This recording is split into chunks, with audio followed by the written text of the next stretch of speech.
The tale began with the protagonist immersed in a video game where a menacing skeleton addressed the knight, declaring him truly worthy of being his rival.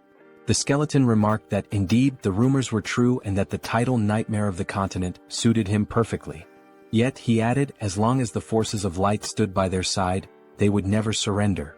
Sunghyun thought to himself that this was both a terrifying immortal king and a noble knight of light. He sipped on his soda, wondering aloud if their dramatic clash was a bit overdone. Still, he acknowledged it was just a performance. But how had things ended up this way? Even this unlucky guy stuck in his closet watching it all unfold, wasn't that also him? Before long there was a knock at the protagonist's door. A staff member, holding a pen and a piece of paper, introduced himself as being from the Special Ability Control Bureau Relocation and Investigation Department. He asked if Sunghyun was present. The protagonist confirmed with an eager expression. The employee explained that his identity had been verified and requested that, should he awaken, he report it immediately to the Special Abilities Control Bureau. Sunghyun reflected that it was the first time he had spoken to a stranger in half a year. Now that the conversation was over, he figured he wouldn't need to open the door for another 6 months. It had been 2 years since he last stepped outside. Some might call him pathetic. Others might accuse him of lacking willpower. But in truth he saw himself as a casualty of a twisted world. Suddenly the TV news caught his attention. A reporter announced that firefighters were battling a blaze at a shopping mall. The arsonist, it was said, was an awakened individual who had started the fire before transitioning to another world. Sunghyun stared at the screen in shock, thinking, an awakened person. Not long ago, people all over the world had begun awakening one by one, developing mysterious abilities referred to as special powers. After awakening, individuals were forced into another world within 24 hours, returning only after meeting specific conditions. However, very few ever came back alive. Desperate and hopeless, many of the awakened resorted to committing senseless crimes before their inevitable departure. 2 years ago, a reckless prank by one such awakened person had cost Sunghyun both his family and his leg. Though he had tried to muster the resolve to start anew, the effort seemed futile. At one point he sat on a specialized exercise machine attempting to work his legs. He slumped down, exhausted, asking himself what the point of all this was. Why was he so afraid of stepping outside? Perhaps with just a little more determination something might change. Maybe he could leave this place and go somewhere, anywhere. Suddenly, a translucent system window materialized above his head. It displayed a message, dimensional distortion detected. Connection to the Akasha system in progress. Awakening of a unique skill. The unique skilled avatar had been awakened, and a countdown began. 24 hours remained before transitioning to another world. Sunghyun cried out in terror, exclaiming that this must be some kind of joke. How could it all happen so abruptly? The system window displayed a warning. Failure to enter the travel portal within the allotted time would result in a forced transition. With a panicked expression, Sunghyun flung open his closet. He recalled hearing that returning to Earth took about a year, and with time in the other world flowing 10 times slower, this meant he'd have to endure 10 long years there to get back. Eventually, the protagonist, now clad in full gear, stood nervously before the glowing portal. The system window informed him that 3 minutes remained until the transition. Gripping his head in distress, Sunghyun thought, I can't even step outside normally, and now there's a portal in front of me. I have no strength, no skills. How am I supposed to survive in another world? Suddenly he remembered his unique skill. Sunghyun shouted, determined, activate the avatar skill. At that moment, a clone materialized before him. He stumbled back in shock, gasping, that's me? Staring at the figure, he realized he was looking at a perfect copy of his own face. The clone saw everything he did as though they shared the same vision. This is dizzying, Sunghyun muttered, trying to move and control the avatar. The realization hit him. It was impossible to act simultaneously with the clone. Then the system window chimed again. 1 minute remained until the transition. Failure to step into the portal would trigger a forced move. In desperation, Sunghyun slumped against the clone's chest. This avatar is useless, he groaned. Just like me. If only someone else could take my place. Acting on a sudden impulse, Sunghyun directed the avatar toward the portal. The system window acknowledged the identity of the awakened individual, confirming the start of the transition. Watching the avatar vanish into the portal, Sunghyun cried out in astonishment. It worked. The move portal had accepted the avatar instead of him. The system window updated. The transition to the Auterica dimension was complete. Moments later, Sunghyun found himself looking at a dense forest. His heart raced with fear. The avatar was supposed to go. Why am I here? But then the system clarified. He could return to Earth via the return option in the karma store. However, karma needed to be earned through adventures and his current karma was at 0. Sunghyun's vision suddenly blurred. Realizing he wasn't physically in the forest but instead seeing through the avatar's eyes, he shouted, "I'm going to be sick." The nausea overwhelmed him and he abruptly woke up at home, sprinting to the sink to throw up. A few moments later, he sighed in relief. "At least I survived the move," he muttered. Gathering himself, Sunghyun added with determination, "Summon the avatar here."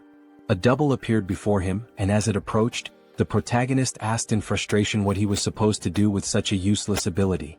Suddenly, a system window appeared, announcing that he had achieved something remarkable, returning to Earth without using the karma store. As a bonus, he was granted the ability to teleport back once daily to his previous location using a portal. Additionally, his karma had increased. Sunghyun was stunned, realizing that he had become the first awakened individual to return to Earth so quickly.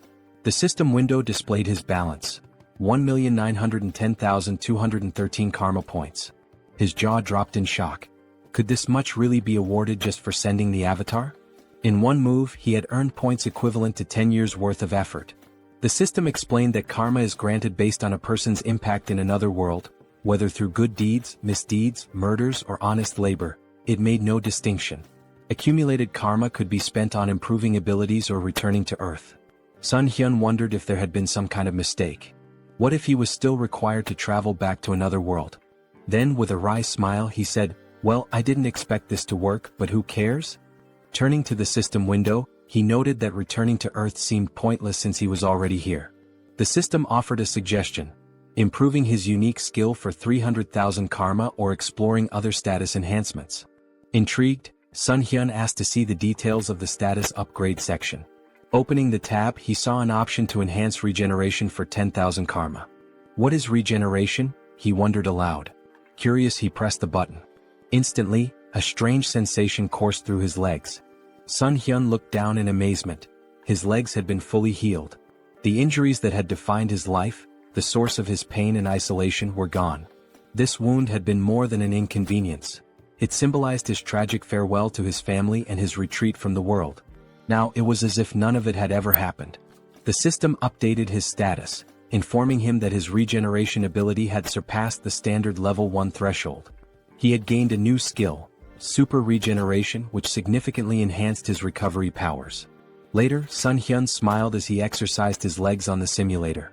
Reflecting on his progress, he marveled at how the karma he had earned not only restored his legs but allowed him to grow stronger. Watching his productive training session, he admired how much power his legs now had. With plenty of karma still left, he pondered where to invest it next.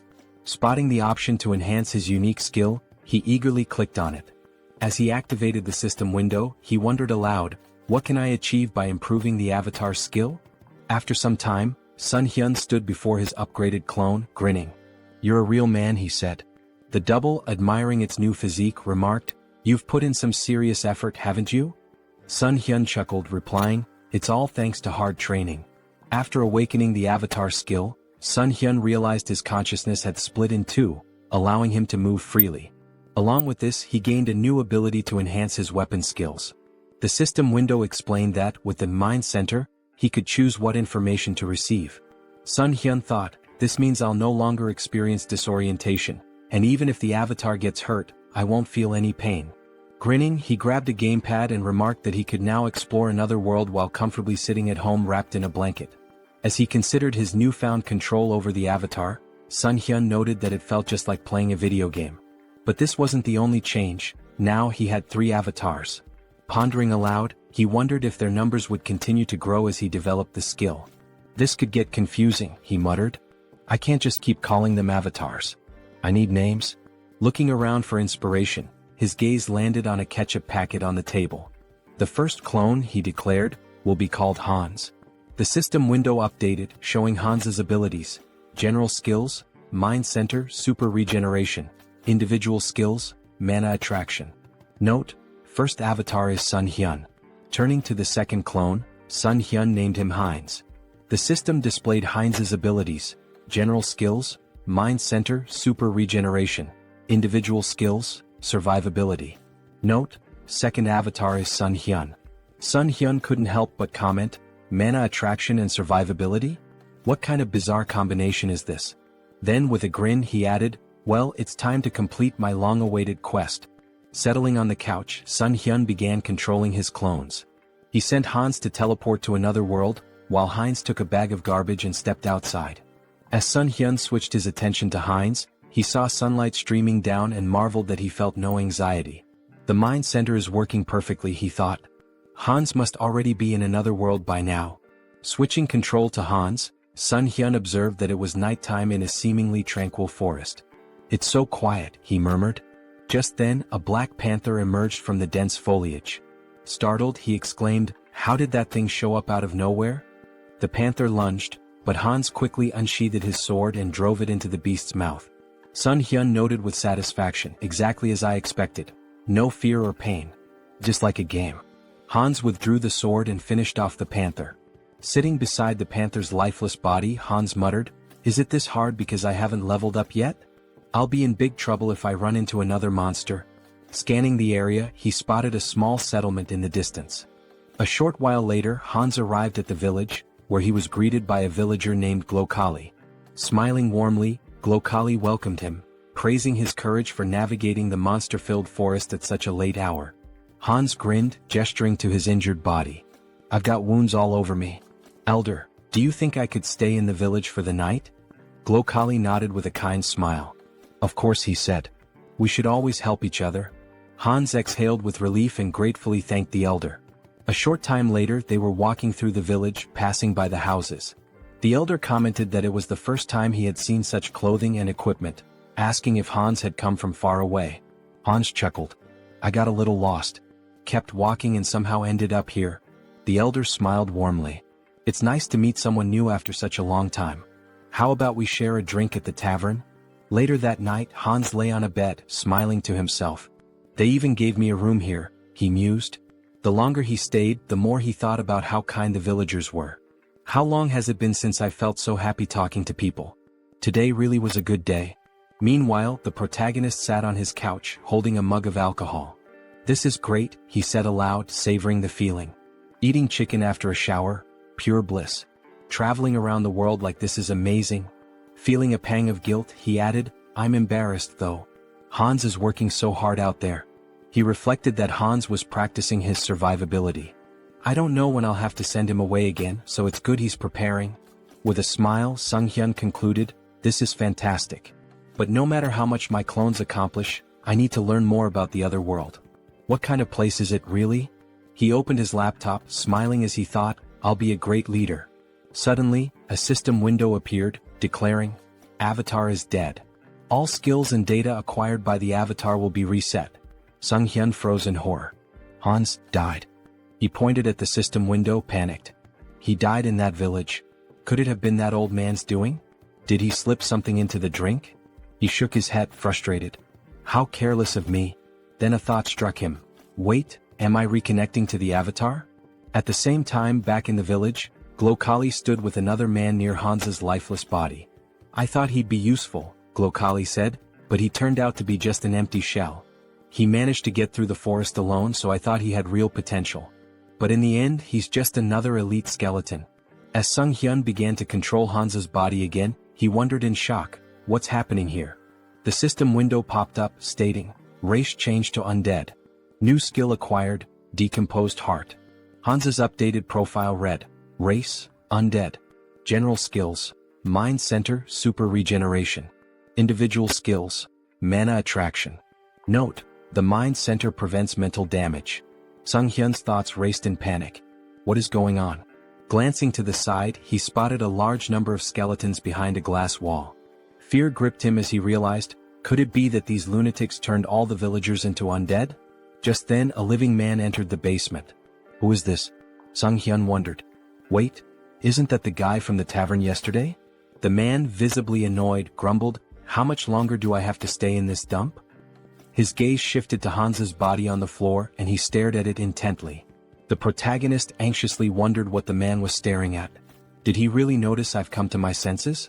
The man pointed at Hans's body with irritation and grumbled, "Why is this knucklehead still here? Why do I have to redo what everyone else has already done? Move the skeleton's body over there." Sunghyun felt a jolt of worry. "Even though my heart isn't beating, I think I almost had a heart attack."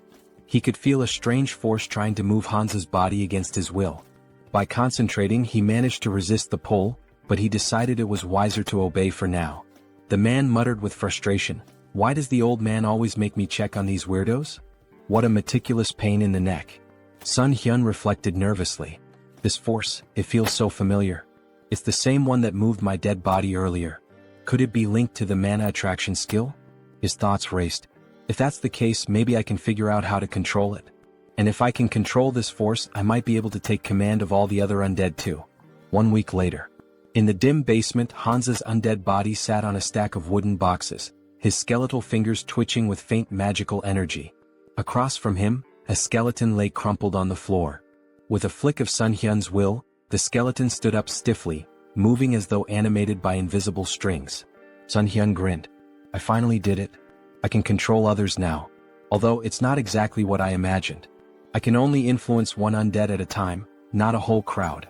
Guess an elite skeleton like me isn't capable of much more yet." Suddenly, the sharp hiss of a rat caught his attention. He snapped forward, grabbing the small creature in his bony hands. "So, it was this little pest gnawing at my heels all week? You're a fast and nimble one, aren't you?" A tiny nasty thing. An idea struck him. What if I use my magic on something small and fast like this rat instead of a person? He focused his mana, and the rat's eyes glowed an eerie red. Sunghyun carefully set it down, grinning. "Operation Night Watch begins," he said to himself. "Let's see what secrets I can uncover with this little spy." Outside the warehouse, through the rat's glowing eyes, Sunghyun observed a man pacing outside. "Why is this guy whining so much?" he thought, amused. Then the man opened a heavy wooden door, revealing a second, dimly lit warehouse. The rat scurried forward, darting toward the open passage. Suddenly, a surge of energy pulsed through the air, halting its progress. Sunghyun recoiled instinctively, even with the emotional dampening of the mind center active. "That energy, it's overwhelming. I can't risk getting closer." From within the warehouse, he overheard a conversation. Jeffrey, a sharp-featured man, asked impatiently, "When will the maturation process be done? That fragment of the immortal king, it feels like it's sucking part of my soul every time I go in there." "It'll be soon, right? The teacher's been stuck in there for days." Another man replied, his tone cautious, "It should be soon. But isn't it funny? We're guarding this place so tightly with traps set all over the village and even here. Not even a mouse could sneak through." Sunghyun's thoughts swirled. A fragment of the immortal king? That must be what they're guarding. But where else can I gather information? And where did that old man disappear to? Moments later, a sudden flash of magical energy pierced the rat's body, shattering the connection. The elder approached, his expression calm and his tone almost amused. "A simple mouse," he said, brushing his robes as he inspected the remains. Sunghyun seethed from his safe distance. This old idiot. He noticed even a tiny spy. This is going to be more difficult than I thought. The protagonist's thoughts raced as he wondered, did they really figure me out? The old man stepped closer, inspecting the rat's lifeless body. "An undead?" he muttered, puzzled. "I don't sense black magic, but its body is brimming with dark mana. Could mana influence alone have turned this rat into an undead? There's only one place filled with such dark mana." He turned to the man nearby and asked sharply, "Jeffrey, you're in charge of the warehouse today, aren't you?" Sunghyun, observing from afar, felt a pang of guilt. "I'm sorry, little rat. You've done well. I'll avenge your death, I promise. Watch over me from wherever you are." Some time later, Jeffrey stormed into the basement, his face twisted in rage. "A rat? All this fuss over a damn rodent? That stupid old man?" He seethed, pacing wildly. Then, glaring at Hans's undead form, he barked, "Hey, why the hell are you standing there like that? Follow my order and stand up straight." As Hans's undead body remained still, Jeffrey's irritation boiled over. He approached menacingly, raising a fist. "Didn't I tell you to stand up straight?" he spat. Grabbing Hans by the hair, he yanked him forward. "Aren't you the fool who dared to stand against me? Didn't you threaten to kill me if I touched your family? Go on, repeat it." His face twisted into a sadistic grin. "Oh, that's right. I ripped out your tongue," Jeffrey sneered, tossing Hans to the floor like a discarded doll. "You should be thankful I let you live, even after we hunted down every idiot in your pathetic village. And your wife, she's here too, isn't she? What about your children? Oh wait, maybe they're with other families now. The tables turn. Suddenly Hans's undead body sprang to life, lunging at Jeffrey and sinking his teeth into the man's neck. Jeffrey let out a horrified scream as he collapsed to the ground. What's happening to me?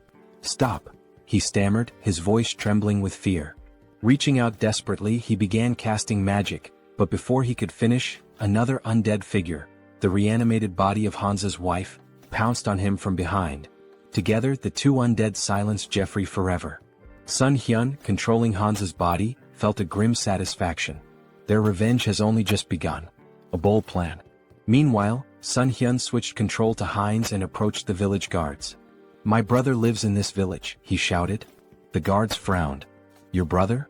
He left not long ago. What makes you think we'll just let a stranger in? Heinz grinned. If that's the case, then bring me to the village elder. He'll recognize me. Moments later, Glokali arrived, his expression calm but inquisitive. What seems to be the matter? Heinz greeted him warmly, bowing slightly. Elder, it's a pleasure to meet you. I believe my twin brother Hans is somewhere here. Sunghyun smirked inwardly. Having two avatars really comes in handy for moments like this. While Heinz kept Glokali distracted, Sunghyun, through Hans's body, infiltrated the warehouse and approached the fragment of the immortal king. The fragment pulsed with a dark, otherworldly energy, resonating with the undead around it. Is it absorbing the energy from the undead? No, it's more like it's replenishing itself. This explains why the people here are so unnaturally strong. That warehouse I was stuck in before must have been a dumping ground. And yet these fools dare to act superior? They'll learn soon enough. Sunghyun activated his abilities, drawing the fragment toward him. A powerful surge of energy echoed throughout the village, shaking the very ground. The elder's realization. Back at the gates, Heinz maintained his ruse. Twins are connected, he said with a sly smile. We always know where the other is. Glokali frowned, his suspicion growing. Hard to believe, he muttered. Suddenly his eyes widened in panic. He sensed a disturbance and shouted, something's wrong with the fragment. Kill this fool immediately. In a blur of movement, Glokali transformed into a monstrous, darkened form and hurtled toward the source of the disturbance, his face twisted with rage. The guards, startled by Heinz's sudden disappearance, raised their spears in confusion. Meanwhile, the protagonist reflected on the overwhelming surge of emotions emanating from the fragment. Such an irresistible flow of negative energy. Even with the mind center filtering the input, it's like a tidal wave. Could anyone endure this and remain sane? Suddenly, a deafening explosion of energy shook the area, and a system window materialized before him. System notification. Your essence meets the conditions. Information unlocked. Immortal magician Demolic. Rank increased due to the power of the fragment of the immortal king. Dark magic hidden in the fragment has assimilated with your essence. New skill acquired, demonic wisdom. This skill grants mastery of dark magic and an innate understanding of its mechanics. Sunghyun marveled at the new power. Demonic wisdom. Just by observing dark magic, I can wield it as if I've known it forever. This changes everything. In the basement, a man stood near the remnants of Jeffrey's last stand, muttering to himself. That idiot couldn't even handle a zombie rat. Now I have to clean up this mess. Before he could proceed, the elder's booming voice rang out. Check the fragment immediately. And find Jeffrey. Grumbling, the man approached the cage containing the fragment. Why is it so quiet? He asked, leaning closer. Suddenly, a mass of undead surged from the shadows, clawing at him. Panicked, the man shouted, This is impossible. How can they? His words faltered as Heinz's voice cut through the chaos, calm and sarcastic. Lovely weather today, isn't it? The man's eyes widened in horror. How is he talking? The undead latched onto him, but he managed to release a small burst of magic, pushing them back momentarily. However, the cage shattered, releasing a flood of monsters into the basement. Heinz smirked, his voice dripping with mock politeness. Ignoring someone's greeting? How rude. Sunghyun observed through Heinz's perspective, marveling at the newfound power demonic wisdom granted him. Dark magic feels as natural as breathing. This knowledge, it's like it was always there waiting for me to unlock it. Outside, a massive explosion rocked the village as the undead spilled into the streets. Heinz commanded them with unwavering authority. Don't let anyone escape. Kill them all. The confrontation with Glokali. A skeleton's body fell before Heinz and the elder, Glokali, emerged, his expression cold and furious. "You should have been an elite skeleton," he growled. "What did you do with the fragment of the immortal king?" Heinz greeted him with a grin. "Glokali, it's been too long. By the way, thanks to you I lost my heart. Fortunately, I found a new one in your warehouse." Glokali's face contorted with rage. "You dare to merge a fragment of the immortal king with such a pitiful body? You've gone too far." Raising his hand, he invoked a powerful spell. Finger of Death.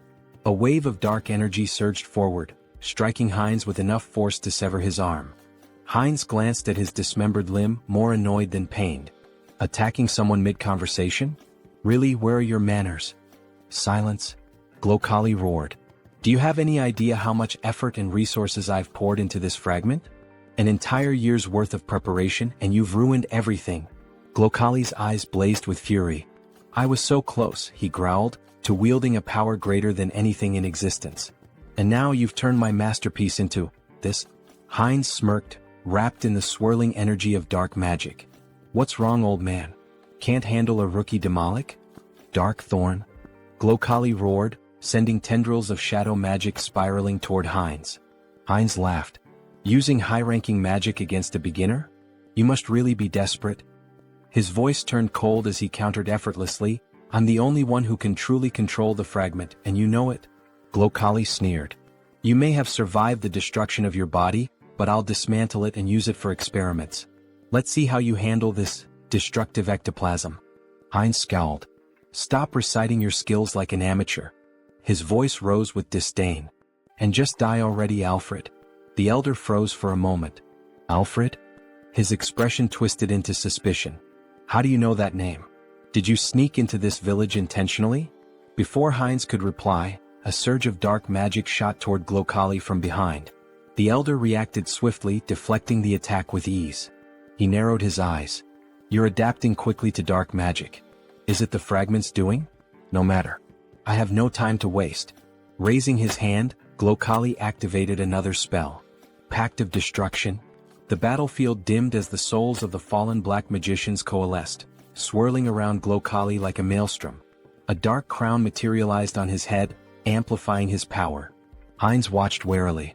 "You're sacrificing the souls of your own allies for this? How fittingly vile of you." Glokali snarled, his voice thunderous. "With the full power of this fragment, I would have crushed you. But no matter. Now, flame of souls soaked in darkness." A massive surge of fiery dark energy erupted toward Heinz. The final blow. Before the spell could reach its mark, a streak of magic pierced Glokali's chest. The elder stumbled, his expression frozen in disbelief. Heinz stood unimpressed. "Took you long enough to tire yourself out. Honestly, I almost fell asleep while you were chanting all those fancy spells." He added with a smirk, "By the way, thanks for plunging me headlong into dark magic. I think I've finally mastered it." Blood trickled from Glokali's lips as he collapsed to his knees. "How could I die like this? So, senselessly?" Heinz watched him fall lifelessly to the ground. Raising his gaze to the sky, he muttered, "Alfred, I hope you saw all of this. Your revenge is complete. Rest in peace. Elsewhere." In a grand cathedral, Rista knelt before a massive statue, her hands clasped in prayer. The flickering light of candles illuminated her solemn face. A knock interrupted her meditation.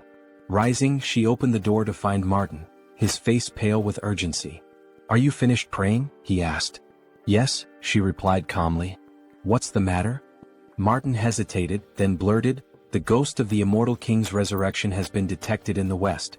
Rista's eyes widened slightly, though she maintained her composure. "The immortal king?" Martin nodded grimly. "I'll summon the council immediately." As he left, Rista turned back toward the statue, her expression hardening. "The one who brought terror to this continent hundreds of years ago. I won't let it happen again." On the battlefield, Heinz surveyed the wreckage, the remnants of the battle littered around him.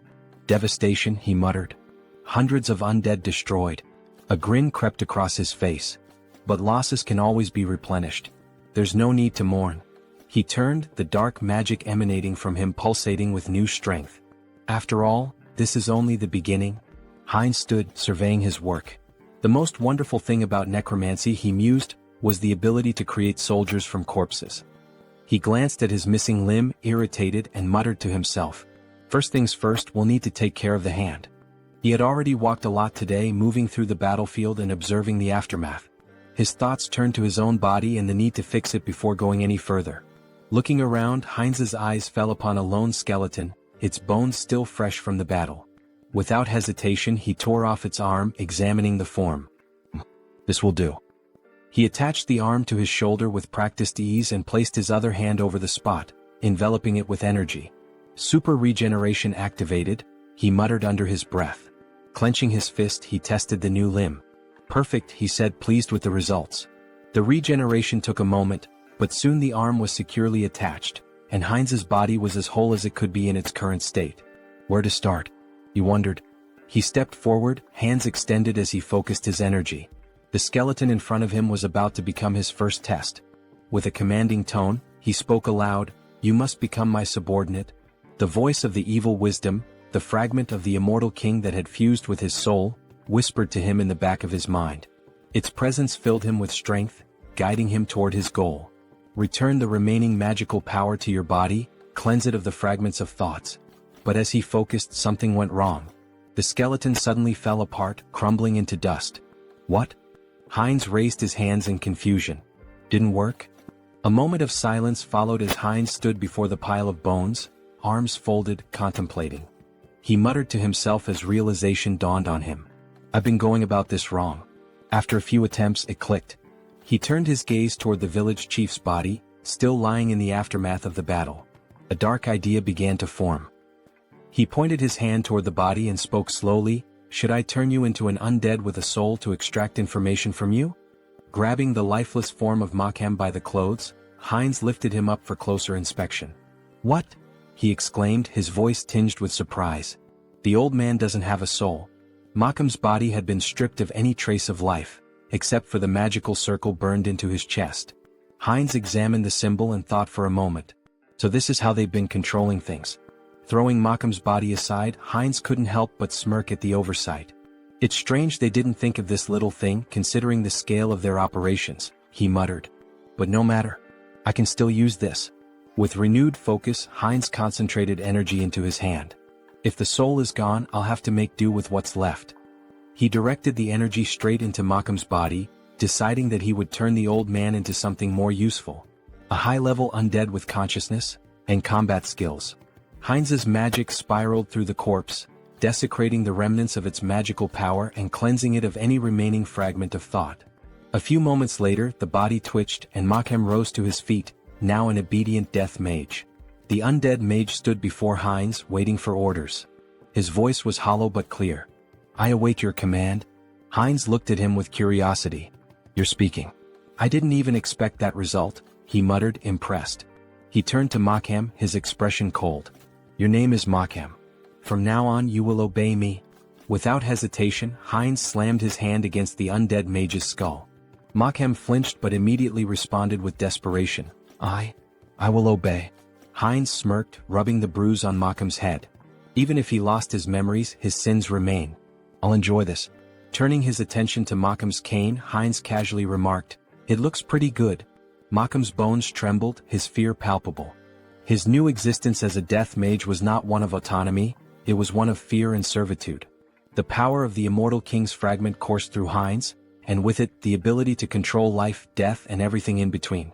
Heinz's grin widened. "You're going to be a useful tool?" As the protagonist stood, looking over the gold he had gathered, his thoughts shifted to the mountain of corpses he had left behind.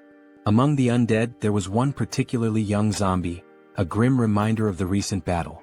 This young zombie, who killed Jeffy along with him, he thought. He placed his hand on the zombie's head in a strangely respectful gesture. Well, he should rest in peace with his family. With a flick of his wrist, he directed fire at the building nearby, setting it ablaze. The crackling of flames in the distance was the only sound that could be heard as the protagonist briefly considered the devastation he had wrought. No turning back now. Back in his hideout, the protagonist sat comfortably at a table, his belly full after a satisfying meal. He leaned back, smiling contentedly. I ate too much," he said to himself, his voice light. "God, that was delicious." He glanced at his phone, curiosity peaking. "What's the gold rate today?" he muttered aloud, tapping the screen.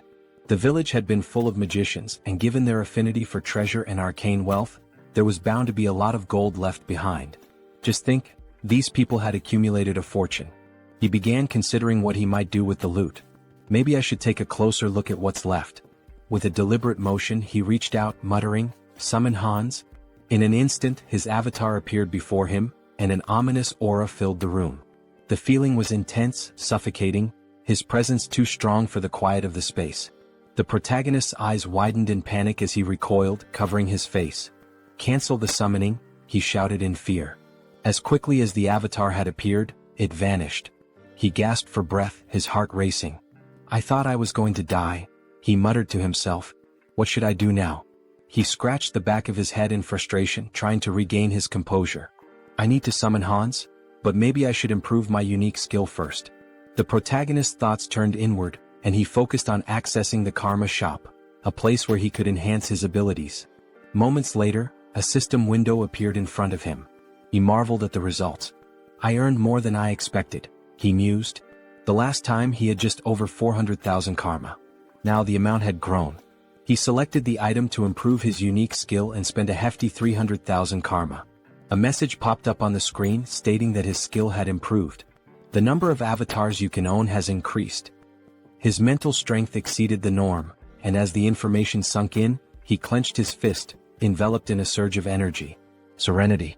This skill would protect him from external stimuli and mental attacks. A welcome upgrade for the challenges ahead. Later he began filling a paper bag with gold, thinking about the potential. With my normal state of health, Hans can benefit from serenity, unlike the center of the mind. It was incredible how he always seemed to pick the right skills when needed. When the bag was full of gold, he smiled with satisfaction. Great. Time to sell the gold. He quickly moved the filled bags as well as a backpack full of gold to the table in front of the committee. As he laid the bags out, the workers couldn't hide their astonishment. They gasped, shielding their eyes from the precious glow radiating from the gold.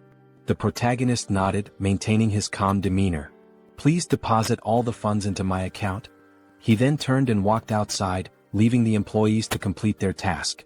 They bowed in gratitude, thanking him for his trust. Sunghyun offered a smile in return, wishing them well.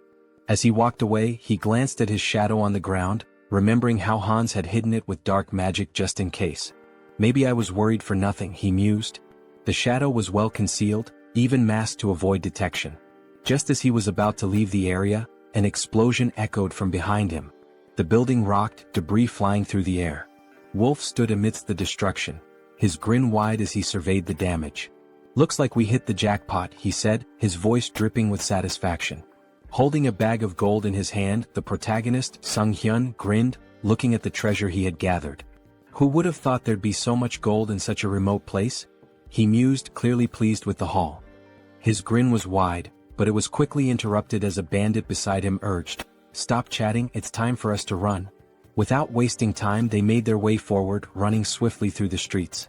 "I know," Wolf shouted, his confidence undeterred as they sprinted.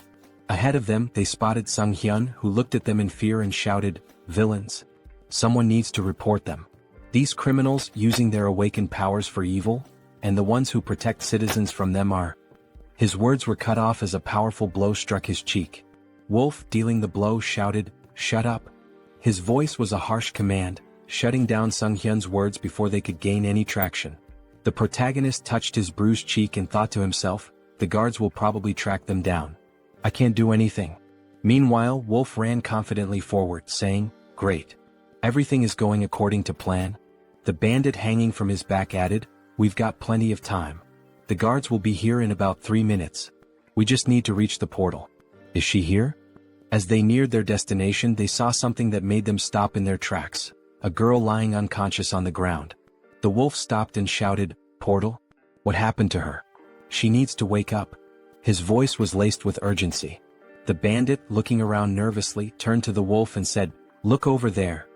His voice trembled as he pointed, and the wolf looked to see a figure standing in front of them, masked and glowing ominously in the distance. "Hans?" the wolf muttered, trying to make sense of the situation. He couldn't help but ask, "Who's that?" "The guards?" The bandit, shaking his head, whispered, "That idiot isn't one of them." As Hans moved closer, he reached up to remove his mask. Sunghyun won't be able to do anything, Hans thought, but he knew that his avatar, was a different matter entirely. The bandits looked on in fear, raising their hands in surrender. Time passed and soon the guards of the South Korean Returned Association arrived at the scene, their boots pounding the ground as they ran. The lead guard shouted confidently, "Here?" He looked back at his colleagues, urging them forward.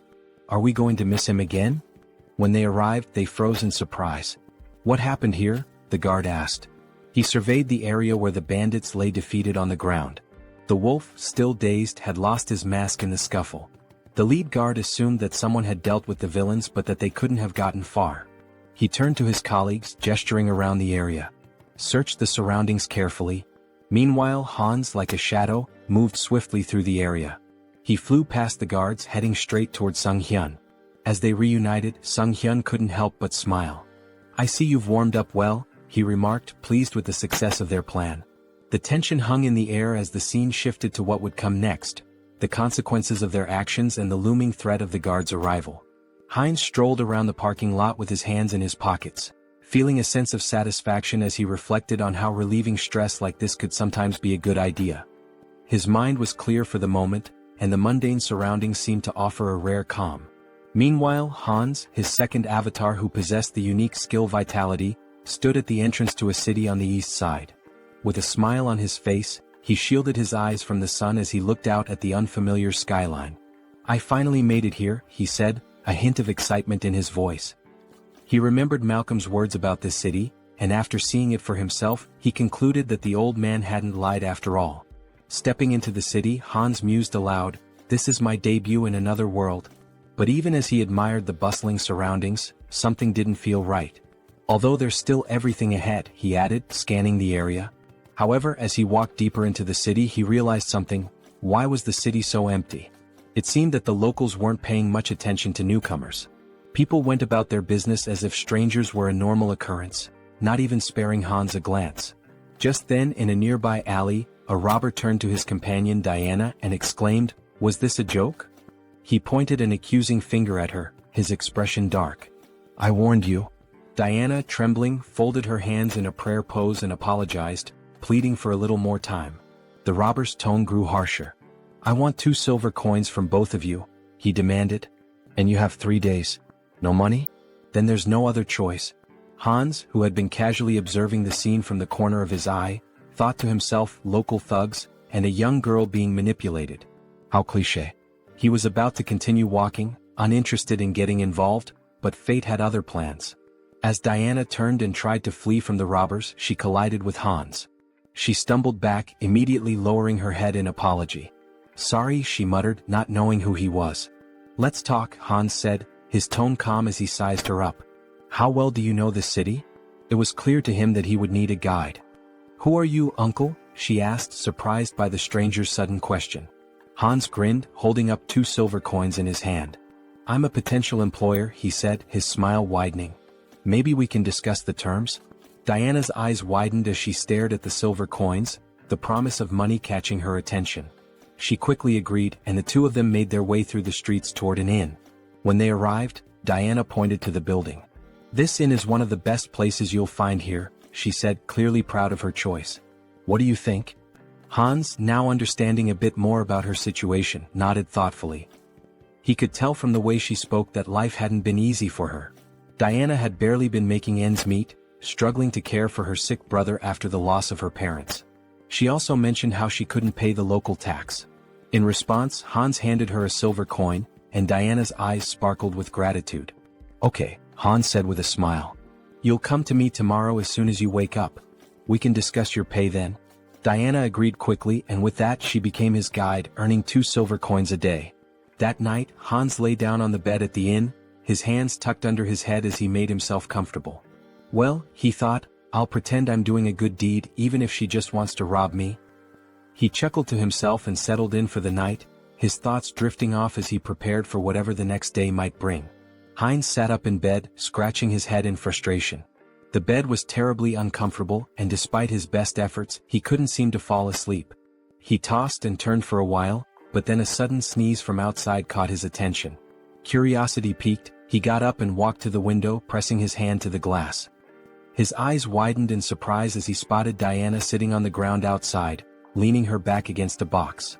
"Hey, is that her?" he muttered to himself. Diana looked up at him, her eyes widening, and then smiled, waving in greeting. "Hello," she called up to him. Heinz was indignant. "What are you doing there?" he shouted down, clearly irritated. "Why are you waiting for me?" After a moment they were sitting together at the table eating breakfast. Heinz frowned as he took a bite, his frustration still simmering. "You shouldn't do that again," he said, trying to sound stern. "Next time, wait until closer to lunch." Diana, chewing a piece of food, nodded absent-mindedly. "Yes, uncle," she said. Heinz shot her a glare. "I've already told you not to call me that," he replied, annoyance creeping into his voice. She looked at him, then glanced at the piece of bread on his plate. "Are you full?" she asked. "Yeah, I'm fine," Heinz replied. "You can take it if you're hungry." With a smile, Diana took the bread and slipped it into her bag. "Thank you," she said, grateful. The town they were in was called Ozantu, a small village located on the western edge of the kingdom of Talia. As Heinz and Diana walked through the streets, Heinz noticed something odd. He ran his hand along a drawing on a wall, which reminded him of ordinary medieval towns, but something about the symbol that was repeated throughout the town felt off. "This symbol? It's strange," he murmured, his curiosity growing. Heinz examined it more closely and said, "It looks like paint, but something's not right." Diana leaned in to take a closer look, and her face darkened. "It's blood," she replied, her tone serious. Heinz blinked, not believing it at first. He sniffed the symbol and gave a skeptical look. "Is that true?" he asked. Diana, not missing a beat, quipped, "Didn't you eat venison soup yesterday?" Heinz turned to her in surprise, blinking in disbelief. "How did you know?" he asked. With a smile, Diana pointed to her nose and said, "I have a very good sense of smell." Heinz found it fascinating. A good sense of smell? He thought. Is that her special skill? They continued walking through the streets, Heinz still pondering the implications of her statement. He asked, "What does the symbol mean?" Diana hesitated for a moment, then answered, "It's the emblem of the Varkalak Guild, which controls this place." But before she could finish, she froze, her face paling in fear. She began to slowly back away, bumping into Heinz. "What's wrong?" Heinz asked, alarmed by her sudden change in demeanor. Diana's eyes darted around nervously. "That smell," she said, her voice tight. Heinz furrowed his brow. "What smell?" he asked, not sure what she was talking about. Diana inhaled deeply, her eyes closed as she focused on the scent. Then, with a sense of urgency, she turned around, her fists clenched. "Freshly baked bread," she exclaimed. "I have to try it?" Heinz, confused but amused, asked, "Didn't you just eat a minute ago?" Diana pointed ahead, her face lighting up with anticipation. "I'm hungry again," she said, clearly excited by the smell. They followed the scent down an alley which led them to a door. When they peeked inside, Heinz's stomach dropped. Behind the door was a corpse, its lifeless body sprawled on the ground. The smell of bread was still in the air, but the sight of the body made it clear that something sinister was at play. A few days later, Heinz stood against a wall, arms folded, waiting impatiently. "She's never been late before," he muttered. "Something must be wrong." Just then, a bandit approached him, a smirk on his face. "Hey buddy," the bandit called out, drawing Heinz's attention. Heinz looked at the bandit in surprise, unsure of what to make of the situation. The bandit, arms folded and wearing a smug expression, said, "We should talk." Heinz felt a moment of frustration, thinking to himself, has it really come to this?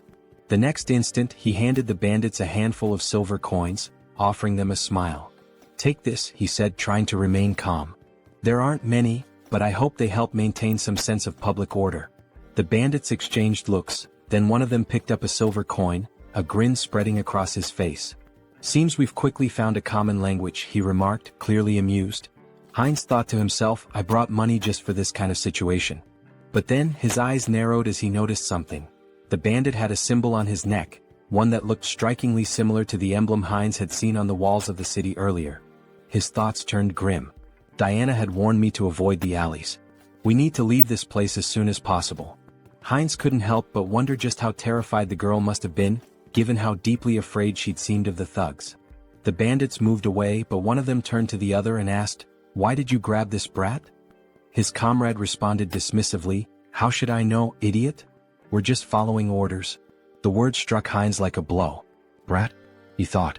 "Don't tell me those two bastards grabbed Yen?" Without thinking, he shouted after them, "Wait a minute!" The bandits turned around in surprise, eyeing him curiously. Heinz clenched his fist. Damn it, timing is everything in situations like these. If things get dangerous, I can just cancel the call. He forced a smile, trying to stay calm. "There's something I wanted to know." At that moment, Diana's voice suddenly called out to him, and he turned around in shock.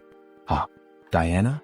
The bandit, now flexing his fist with an irritated expression, remarked, "So, what's your friend interested in?" Heinz gave an awkward smile, trying to keep the conversation light. "Is the silver I gave enough?" A little while later, one of the bandits returned with a bag in his hands. "They took everything," he said nonchalantly, tossing the bag aside before turning toward Heinz. The bandit's expression hardened. "And where's the rest of it? You were supposed to meet us long ago." Heinz shot him a glare. "Did you even know how much I gave you?" In that moment, Diana's face fell and tears began to form in her eyes. "My little brother is missing," she sobbed, her voice trembling. "He was just starting to get better, he could eat again, but now I can't find him anywhere." Heinz's mind raced as he recalled the conversation he'd overheard between the bandits. Could they be talking about Diana's brother? He asked, his voice tinged with suspicion. Could it be Varkalak? Diana looked up at him, her face stricken with terror. "No," she whispered, shaking her head in despair. Heinz frowned and asked gently, "What do you mean?" Tears streamed down Diana's cheeks. "They really took him," she choked out. "Aaron will die if they hurt him."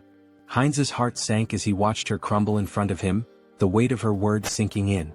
He knelt down beside her, trying to comfort her the best he could. "Don't worry so much," he said softly. "If they want a ransom, I'll pay it. You won't be alone in this." But Diana, her voice barely above a whisper, whispered in disbelief, "They really took him. Aaron will die." Heinz's heart pounded in his chest as Diana's words hit him like a cold shock. "Blood," she had said. He repeated the word in disbelief. "Why blood?" he asked, struggling to understand. Diana, still shaking with fear, managed to sit up. "This city," she whispered, her voice trembling, "is a warehouse for live blood bags. For vampires." Heinz's mind reeled as the weight of her words sank in.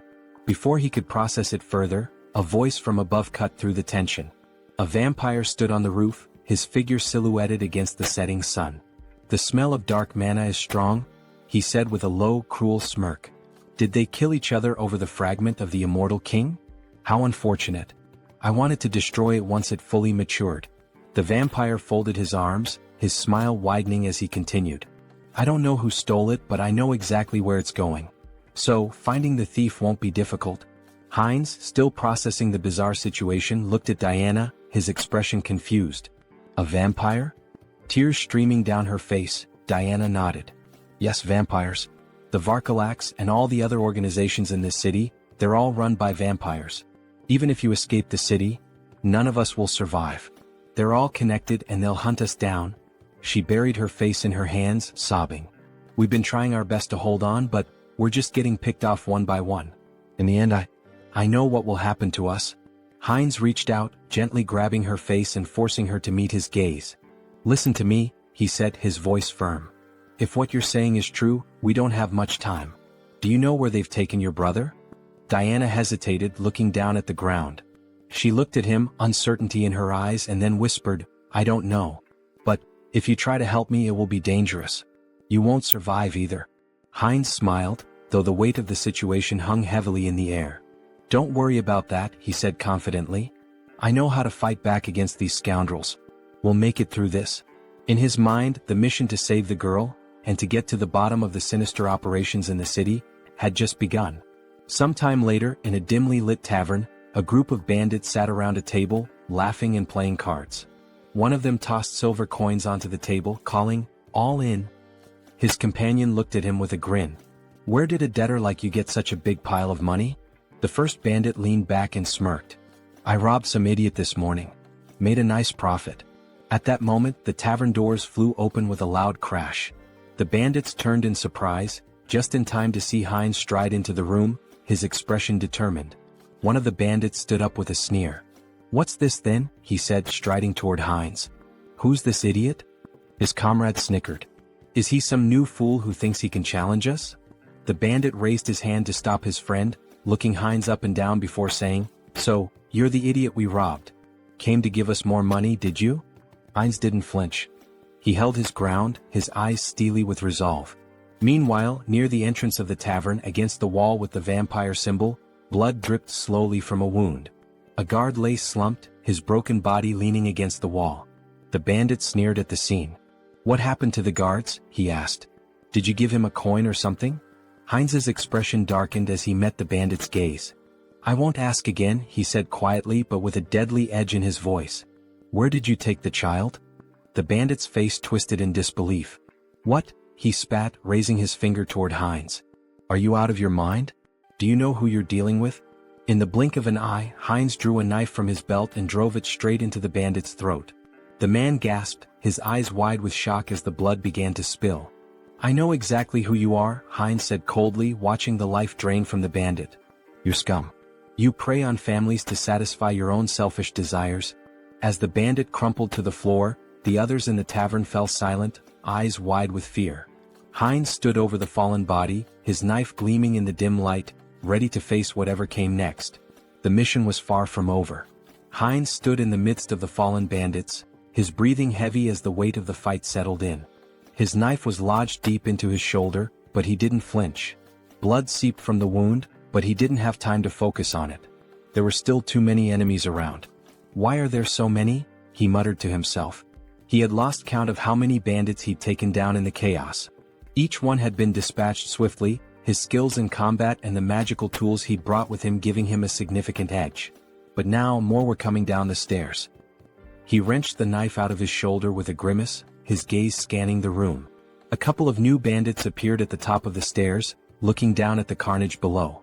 One of them shouted, "What's all the commotion about? Who the hell is this guy?" Heinz paused for a moment, annoyed at his own carelessness. Damn it, he thought. His mouth had gotten him into trouble again. This wasn't the time for reckless talk. There were more screams from the building, growing louder as the fight escalated. The bandits kept coming one after another. 6, 7, 8. It felt endless.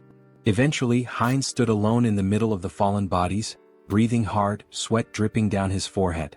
His shoulder throbbed where the knife had struck, but he had no time to think about it now. His focus was on the bandit still alive, groaning beneath him.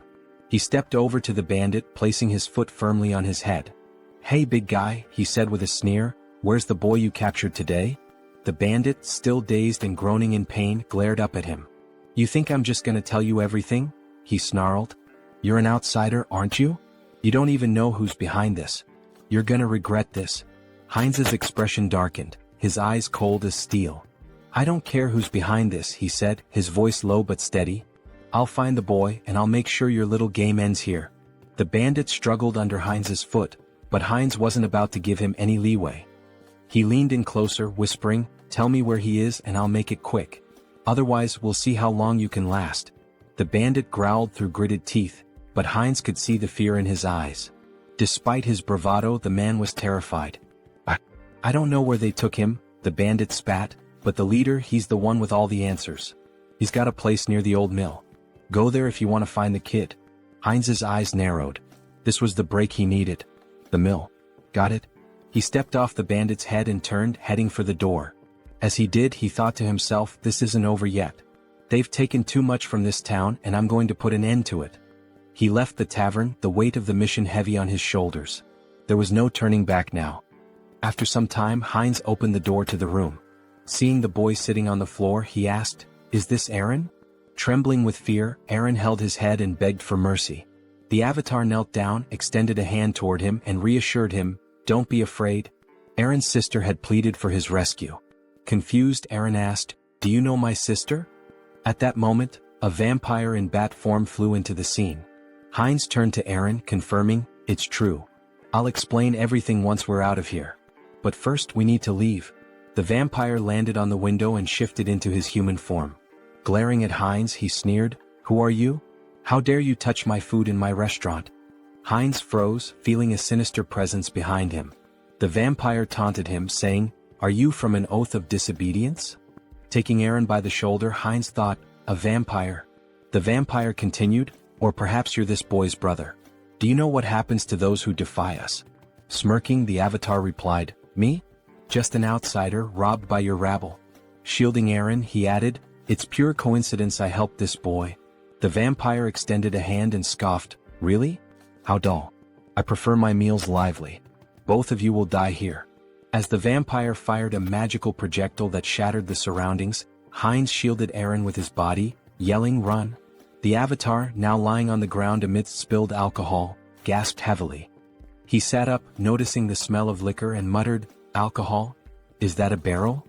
He patted Eren's head, asking, "Are you okay? This is it, you need to hurry and get outside." Just then the vampire landed nearby, sneering, "Dodged? You're faster than I expected. A good warm-up before dinner."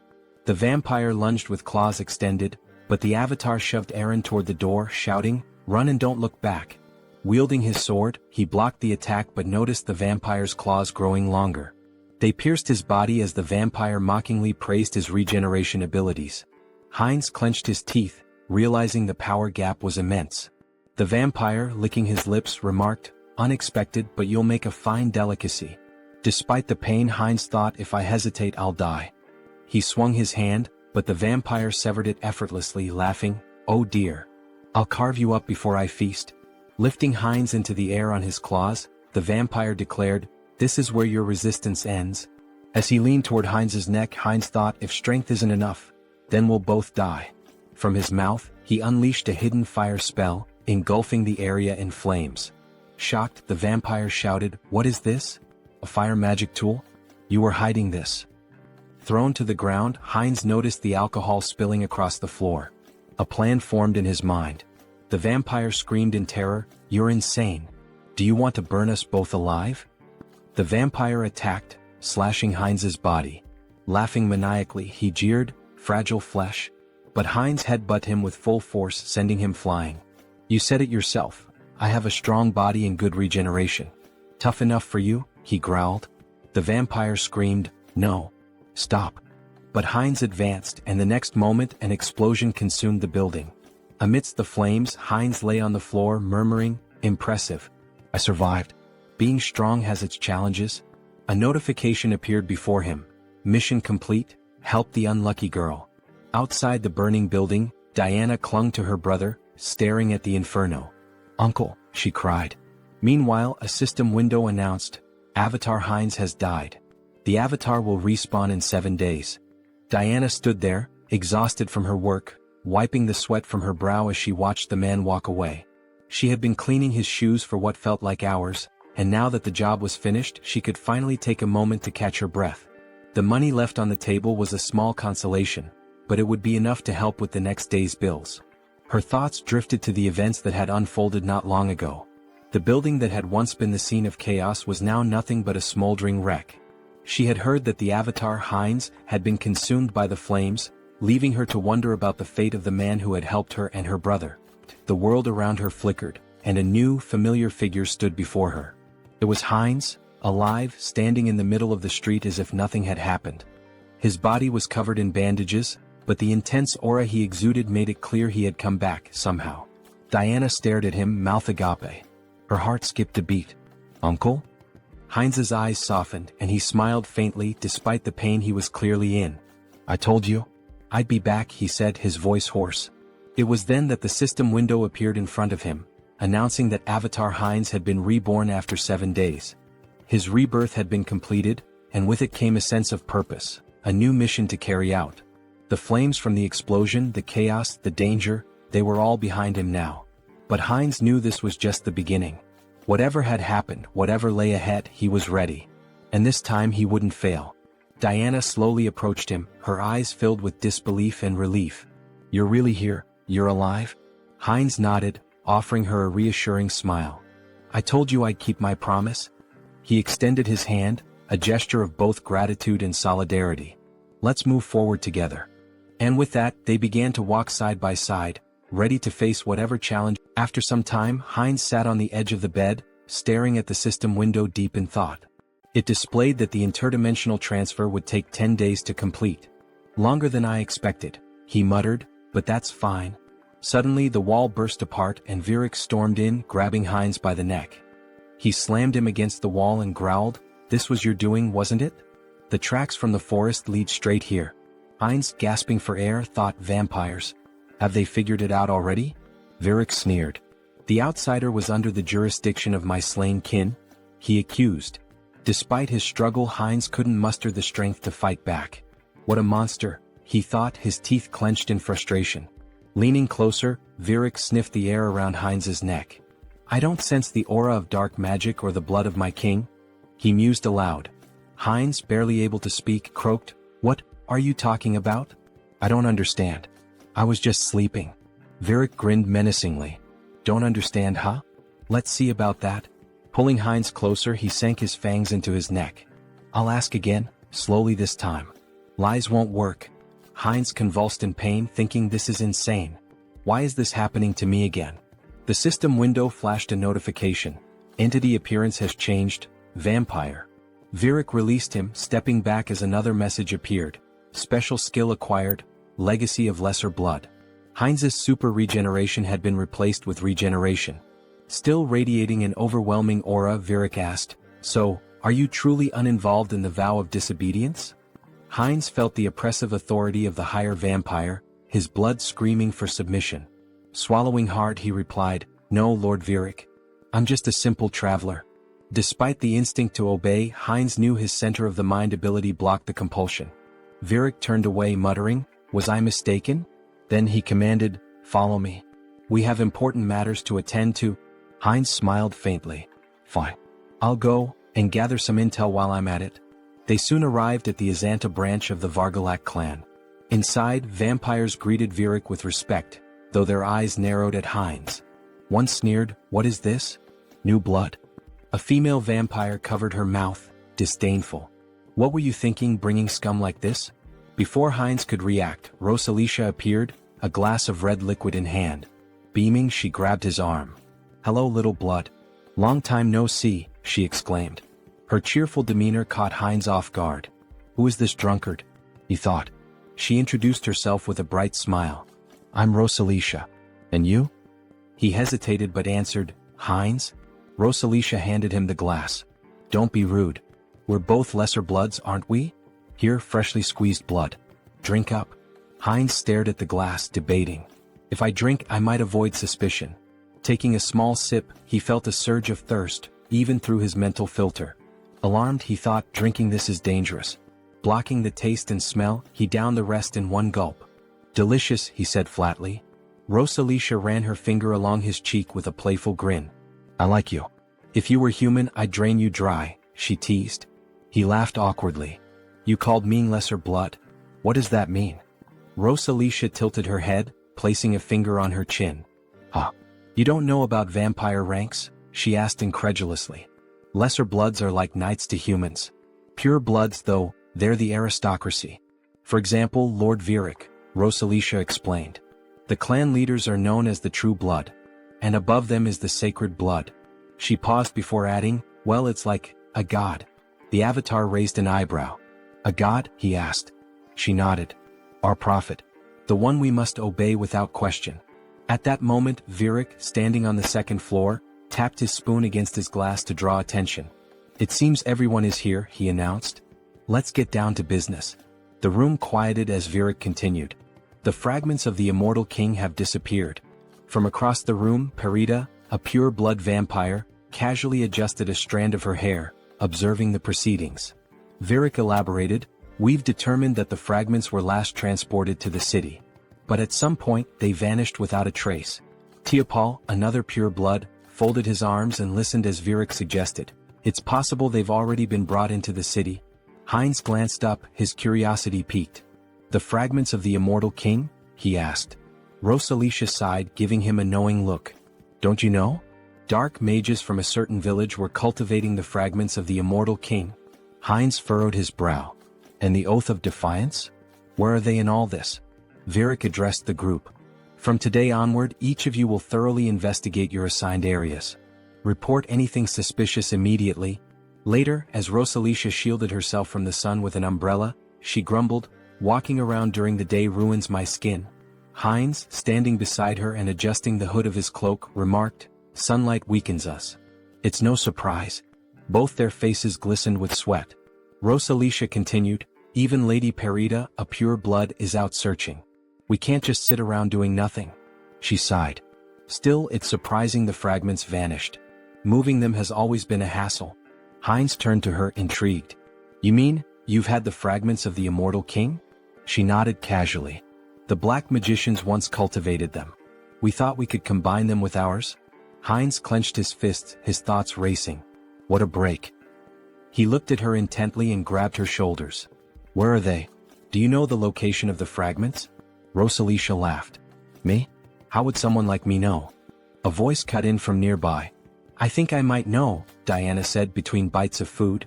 Heinz turned to her in shock. What? The fragments of the immortal king? You know where they are? Diana nodded hesitantly. I think so.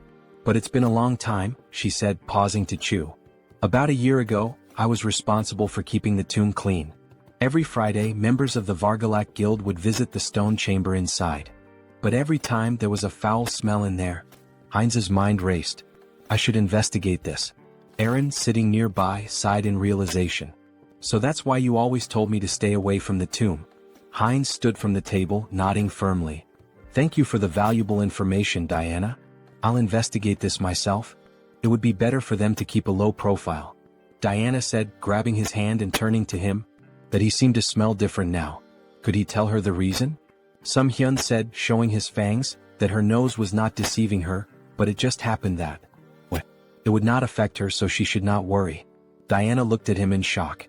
She said, gloomily holding his hand and turning to him, that if he got sick. Diana screamed, exposing her neck, that it was okay with her so he could drink some of her blood. She said, stretching out her hand to him in fear that she just wouldn't drink too much blood. The protagonist stared at her in complete shock.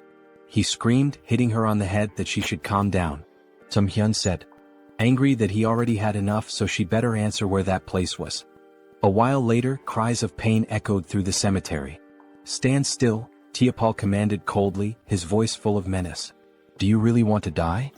His lips curled into a cruel smile. I'll give you one chance, take your best shot at me. Afterward, I'll gently send you back home. The man, trembling with fear but clutching his weapon tightly, let out a defiant scream and charged at the vampire. Tiapol, unfazed, smirked and activated his ability. How cruel of me, he said mockingly as blood-red threads materialized and bound the man's body. The man struggled, wide-eyed, and pleaded, you don't need to do this. But as his blood was drained, his cries turned to screams. Stop. Please stop. Tiapol sighed, sounding almost bored. This is so dull. He glanced at a nearby servant and barked, clean up this trash and bring me someone stronger for the next sacrifice. Yes, master, the servant replied politely, cradling the man's lifeless remains. Suddenly he paused, staring at the ground in shock. Wait, what is that? Without warning, a swarm of skeletons attacked the servant, tearing him apart. Tiapol roared in fury. How did these filthy corpses get here? His anger only grew as more skeletons surged forward. Servants, destroy these wretched creatures at once.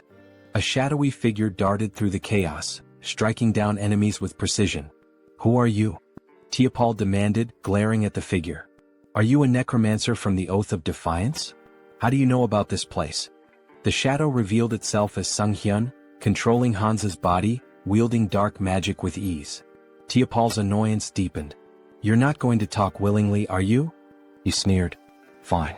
I'll just rip your head off and ask my questions later. He unleashed a barrage of blood-based attacks, tearing through the skeleton army. Sunghyun smirked, manipulating the skeleton remnants into makeshift weapons with his magic. So, you'll just leave my head? He muttered, amused. Let's see how that plan works out for you. Tiapol gritted his teeth. The spell is too fast. I can't dodge it. At that moment, Sunghyun intercepted one of Tiapol's attacks. Tiapol froze, startled.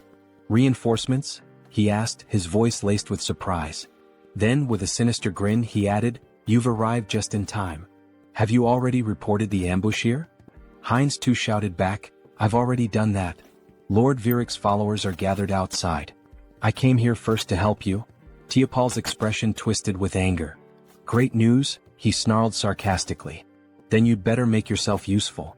This Demolic is strong enough to hold us off. We need to buy time for reinforcements. Suddenly, the younger vampire, representing the protagonist, sank his fangs into Tiapol's neck. Tiapol whipped around, shocked. What blood? He shouted. Have you gone insane, you fool? The protagonist, through Heinz, cast dark magic. Dark magic. Teopal gasped, wide-eyed. You've conspired against me? How could this happen? His voice turned desperate. Stop this madness immediately. Teopal screamed in horror as his strength faded. How could you drink the blood of your own kind?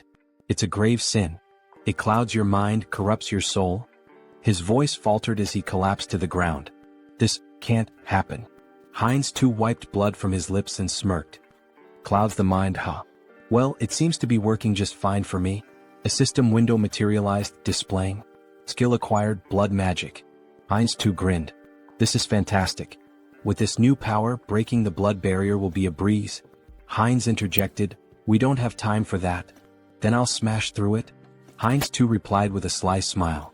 A deafening explosion shattered the tomb's roof. Sunghyun, standing amidst the rubble, smiled confidently. We found it. Heinz nodded, his eyes narrowing. This is what we came here for.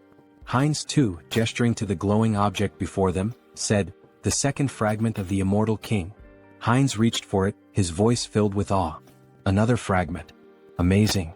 As the fragment's power surged through him, he thought, even with the mind center filtering the negative thoughts, this fragment holds too many. He focused the mental power of all the clones on his core personality. Suddenly, a massive pillar of dark energy erupted skyward. Virik, observing from a distance, looked up in astonishment. What is this fog? Are we too late? He froze as his gaze locked on the floating skeleton radiating dark energy. That silhouette, it seems familiar. Virik barked orders to his subordinates. Attack it.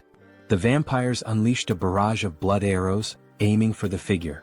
Heinz retaliated with dark magic, striking down one of the attackers with devastating force. A system window appeared. Skill evolution, regeneration, immortality. Skill acquired, forbidden knowledge. Personality status, Heinz Archlich.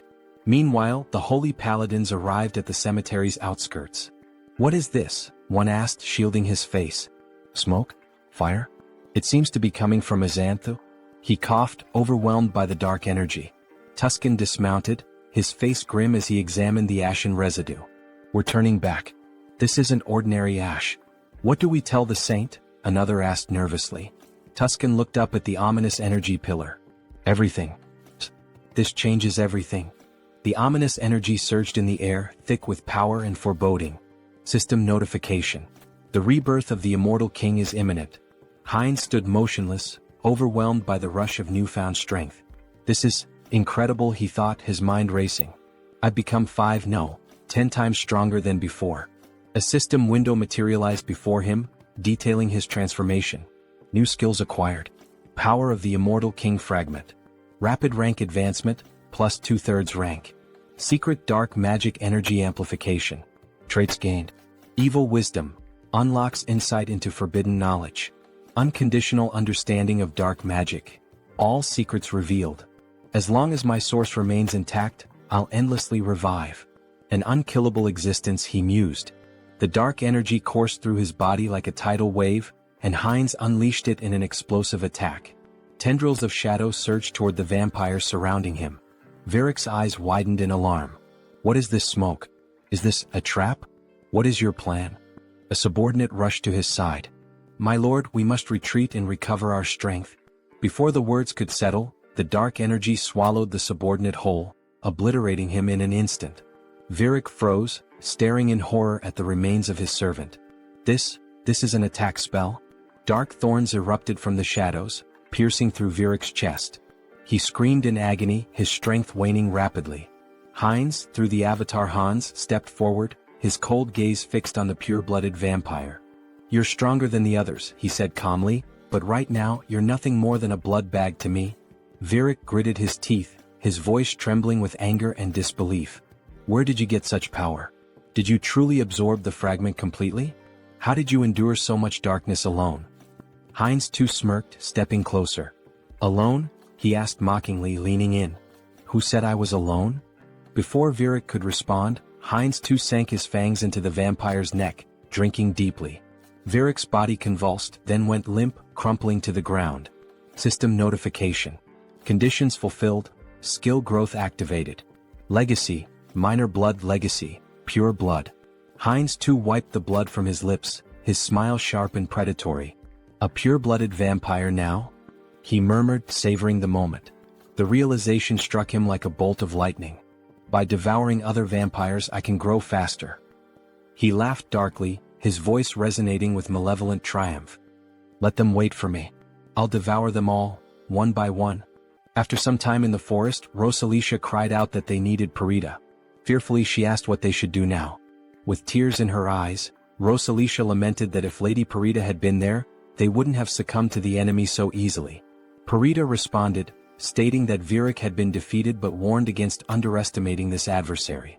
She touched the lingering dark magic and noted that the fragments contained an overwhelming amount of power, indicating the enemy's formidable strength. As the sun began to rise, she urged them to return to the base quickly to request reinforcements. Elsewhere, a man sprinted through the city streets, shouting curses. Leaning against a wall, he demanded angrily, "They won't chase me to the very end, will they?" He blamed everything on the vampires, accusing them of arrogance before being destroyed in an instant. He cursed his own mistake of trusting them. From the shadows, Heinz too grabbed the man, dragging him away. A terrified scream echoed from the alley.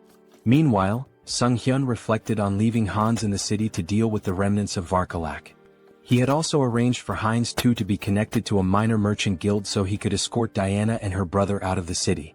Later, in the forest, Heinz too, holding a frying pan, joked that with enough pepper, he could make a special steak. Diana and her brother gazed at the meal with admiration, thanking him for the delicious food. The protagonist smiled, assuring them it was healthy and safe to eat. Sunghyun thought about how their happiness stemmed from being free of danger. Smiling, the protagonist asked if they had an uncle who ran a store in eastern Lapillas. Diana nodded nervously, unsure if her uncle would be pleased to see them. He reassured her not to worry, and Sunghyun considered giving them money if things didn't work out. A wave of sadness hit him as he thought about their eventual parting. When was the last time he'd felt this way? Perhaps he'd changed since arriving in this world. Diana called his name, reaching out with concern. "Are you okay? Do you need blood?" she asked. Laughing, the protagonist replied that he'd had enough to drink, having drained the vampires left in the village. At the same time, Hans, embodying another side of the protagonist, was reanimating the corpses of vampires in the cemetery. He decided it was time to finish up and retreat to their secure space, marveling at how convenient and boundless it was.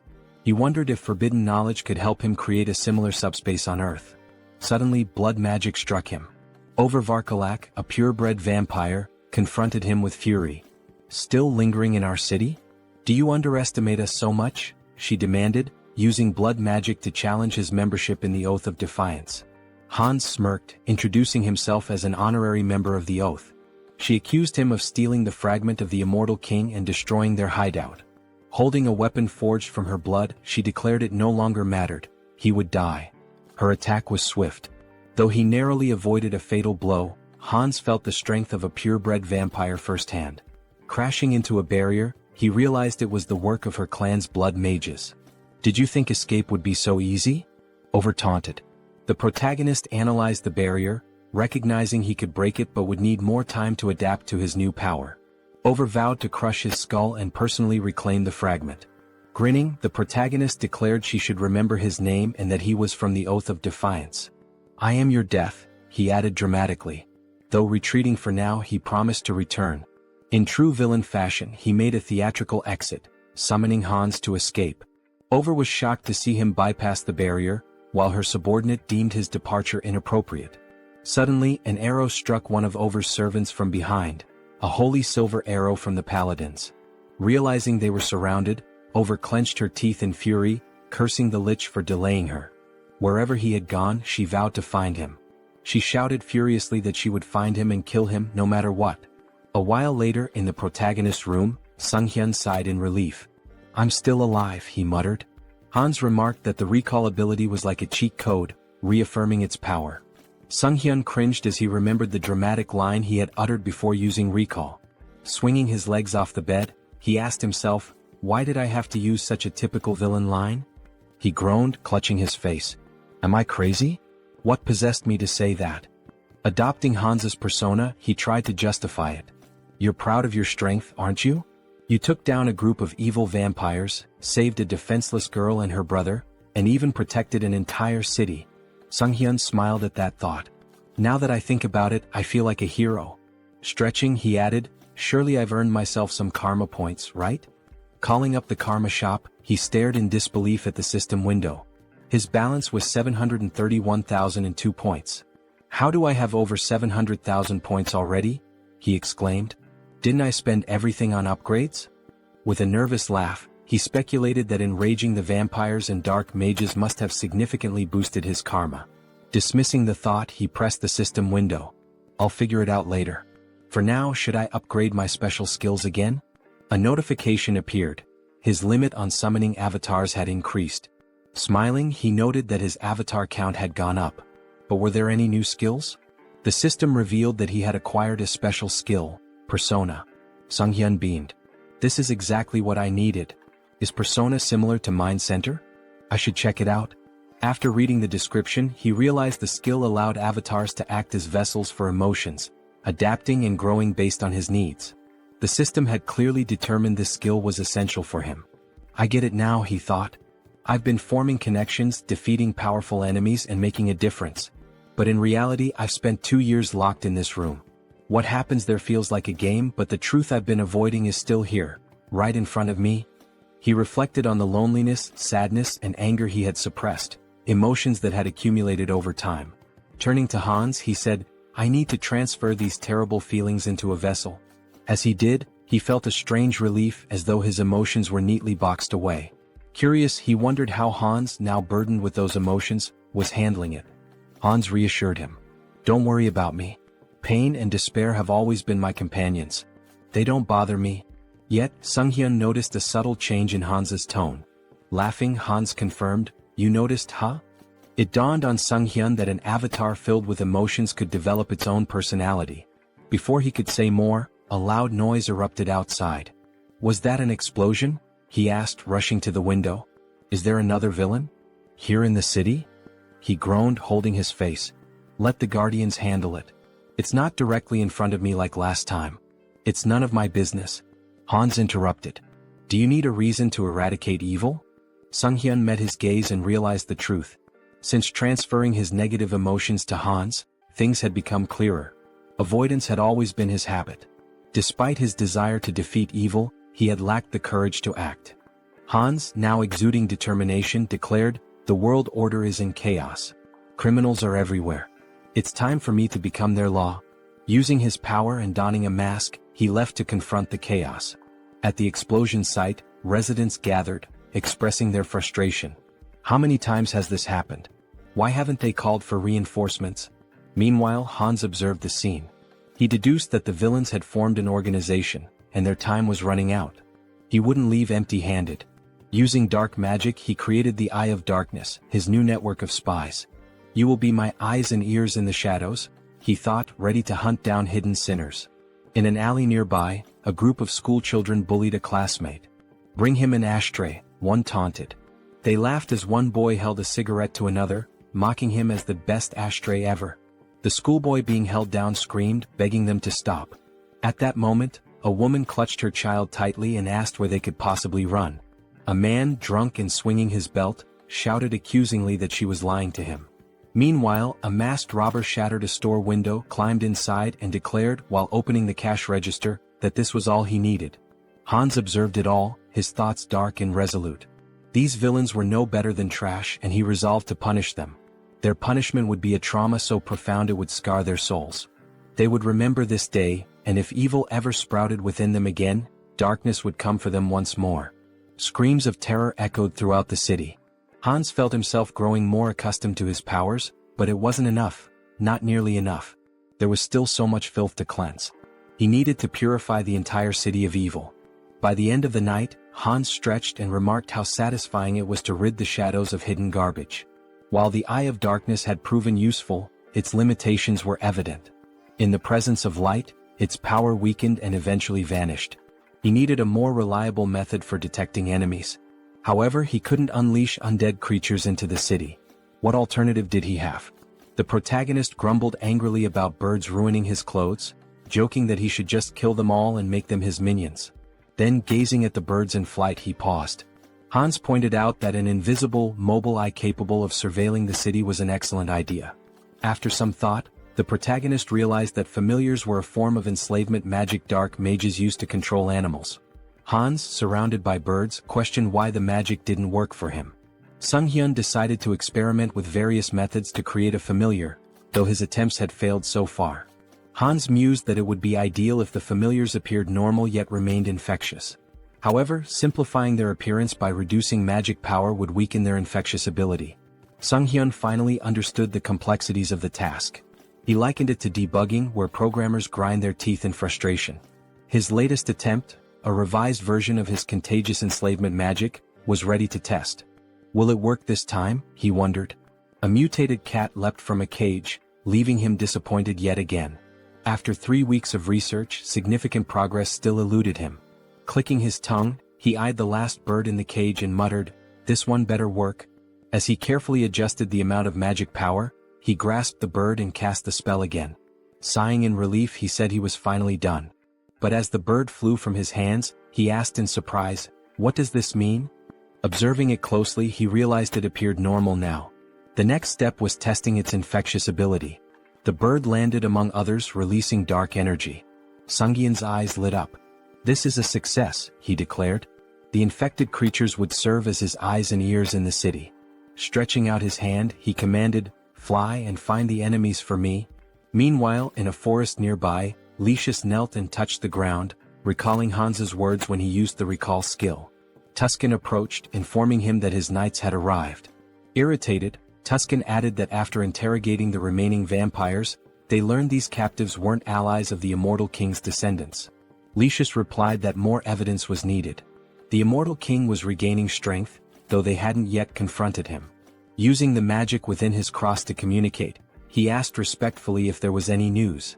A saint responded via magical transmission, reporting that traces of the immortal king's presence had been detected in a cave northwest of their location. Holding the cross tightly, Lucius expressed his gratitude and promised to meet their expectations. At the cave, Sunghyun thought about how he had successfully trained his familiars to report encounters with monsters. Now he had to confirm that the information was accurate. But something felt off. The ground familiars weren't behaving as usual. Instead, they seemed to be fleeing. Were they frightened? If they had found a monster, they would have reported it immediately. This behavior could only mean one thing: humans? Why are people in such a remote area? He wondered.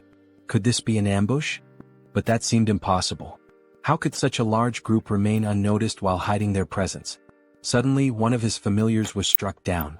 Tuscan stepped forward and declared, "You are a participant in the oath of disobedience. Your pathetic tricks won't work on us," Tuscan declared. "No evil can escape the saint's sight. You won't leave here alive." Drawing his weapon, he demanded surrender and promised divine justice. The protagonist recognized them immediately: Holy Knights. He had seen their emblem during his training in Brokislak.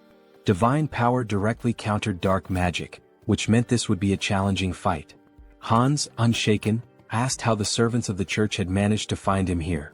Tuscan struck him sharply with his weapon, silencing him. "You have no right to speak," he snapped. "Don't think you can fool me with your words." The protagonist muttered to himself that his opponent was far too stubborn. Should he deceive them and flee instead?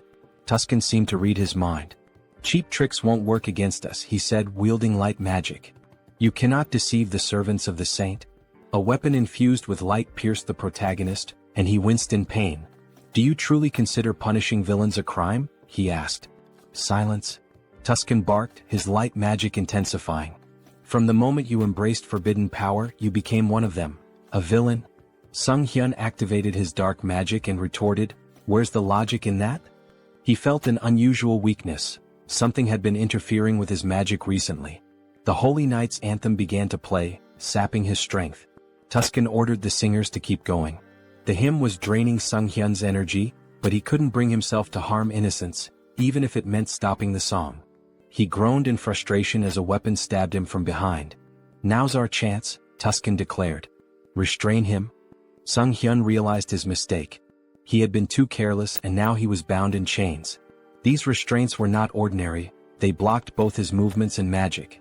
"Impressive work catching me," the protagonist admitted. Tuscan smirked. "Exactly as expected. No evil has ever escaped these chains. Will you resist any longer? Grinning, the protagonist replied, as if I'd make it that easy for you. He knew there was no reasoning with them. It was time to part ways.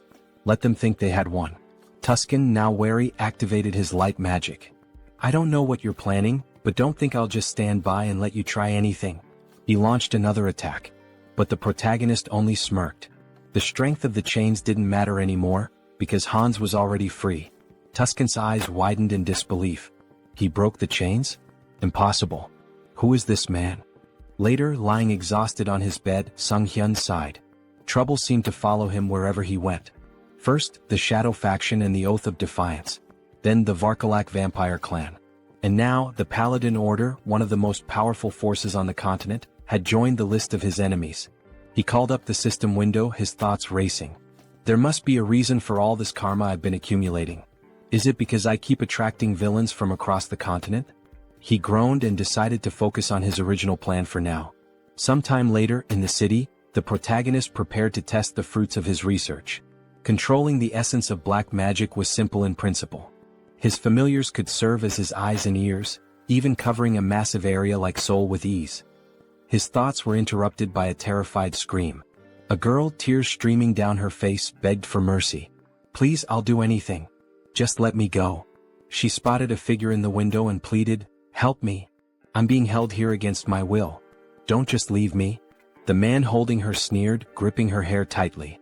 Scream all you want, he said. No one will hear you except me. He explained that his ability rendered them invisible to others. Go on, scream louder, he taunted. You've got such a cute voice. As he raised his weapon to strike her, he boasted, you'll be among the top 3 in my collection. At that moment, Hans burst through the ceiling, wielding dark magic. The man with the knife asked, bewildered, how could this happen? My ability is sound suppression and invisibility, isn't it? The protagonist glared at him, his voice cold. That won't work on me. Your vile deeds end today. Angered, the man demanded, who are you? A guardian? How did you even get here? Holding the weapon to the woman's throat, he threatened, don't come any closer or she dies. Sunghyun activated his dark magic. Is that so? He said, snatching the woman away with a surge of power and holding her safely in his arms. Now what will you do? The man with the knife gasped in disbelief. A Ritterni? You dare to steal my prey? Then I'll kill her along with you. He lunged at the protagonist but was suddenly restrained by tendrils of dark energy.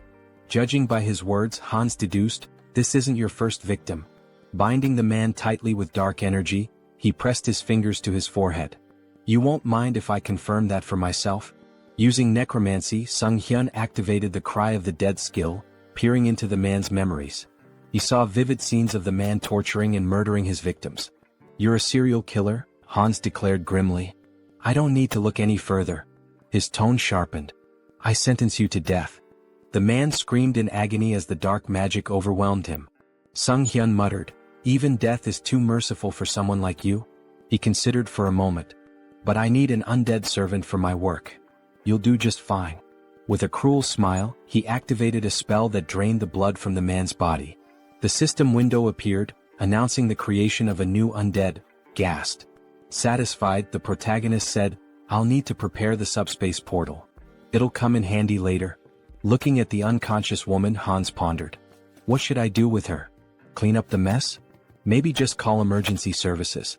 A short while later, the police arrived, cordoning off the crime scene. Park Han-cheol, leader of the Special Ops Bureau's criminal investigation team, stood outside, observing the scene through the window. A suited officer approached him. We've reviewed the footage. It's definitely the serial killer we've been after. Han-cheol, irritated, asked, and the person who stopped him? A Ritterni? The officer nodded. Confirmed. But the killer's body is missing. There's evidence of dark magic and blood at the scene. Someone definitely died here. It's a mess. This case is a nightmare, Han-cheol muttered. A rogue playing hero. Do they think the law doesn't exist? Meanwhile, the protagonist stood atop a roof, surveying the city. A passerby on the street pointed upward. Is that a sleepwalker? Who is he? Hans petted a cat perched beside him.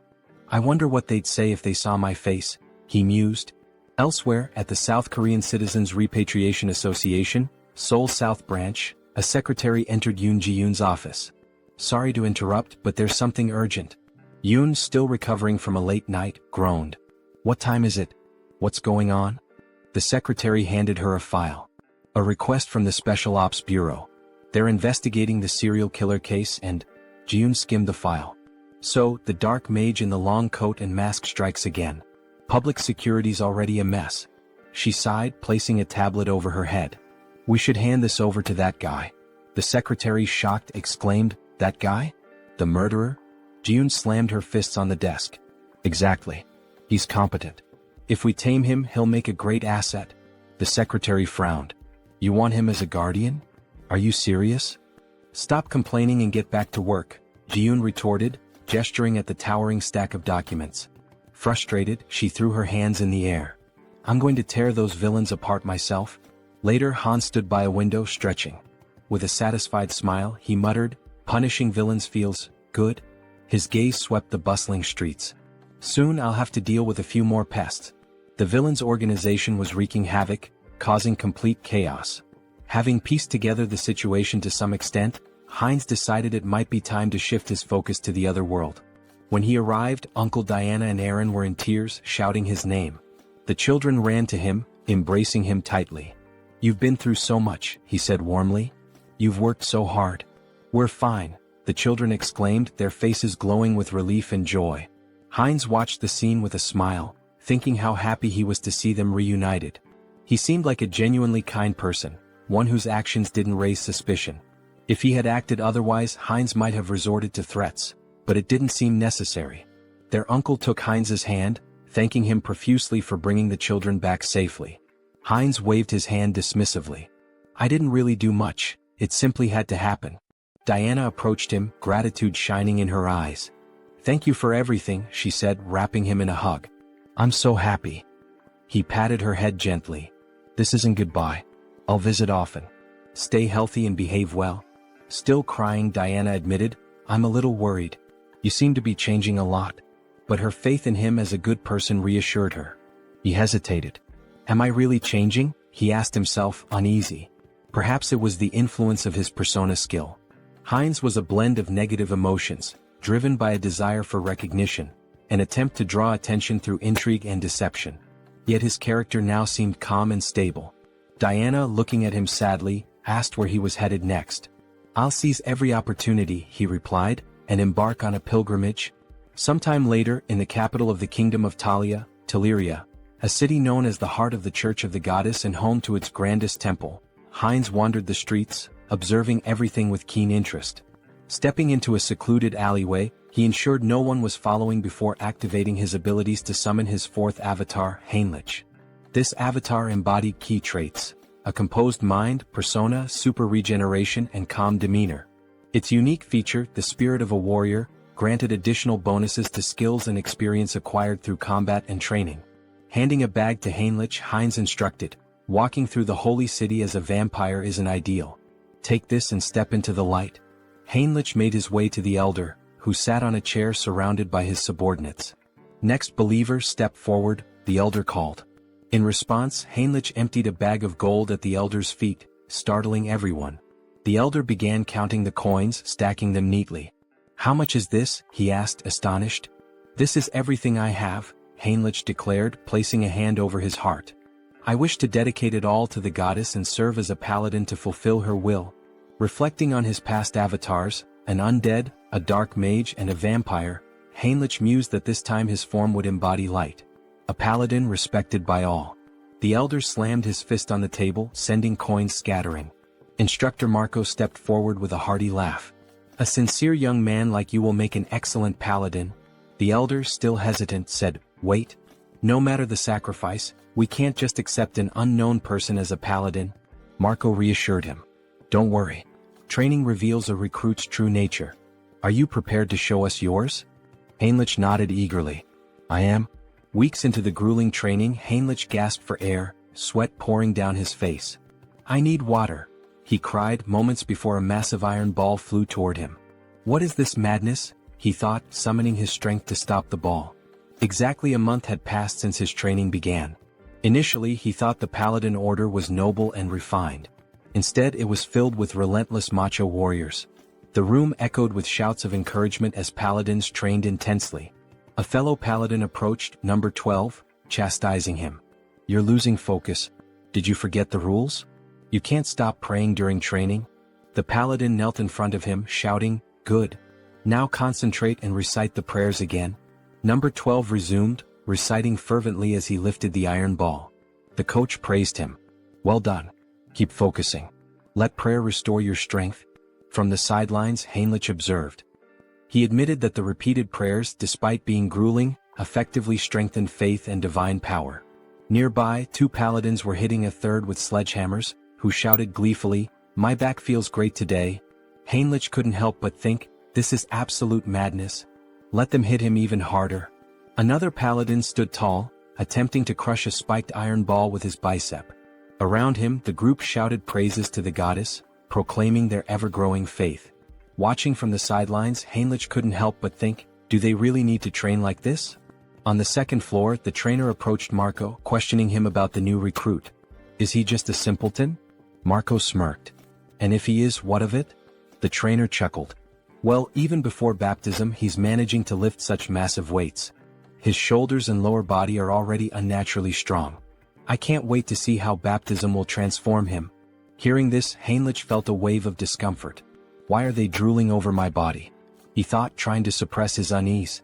He didn't want to attract attention from this group of apparent muscle fanatics. Time passed, and Heinrich continued to endure the relentless training.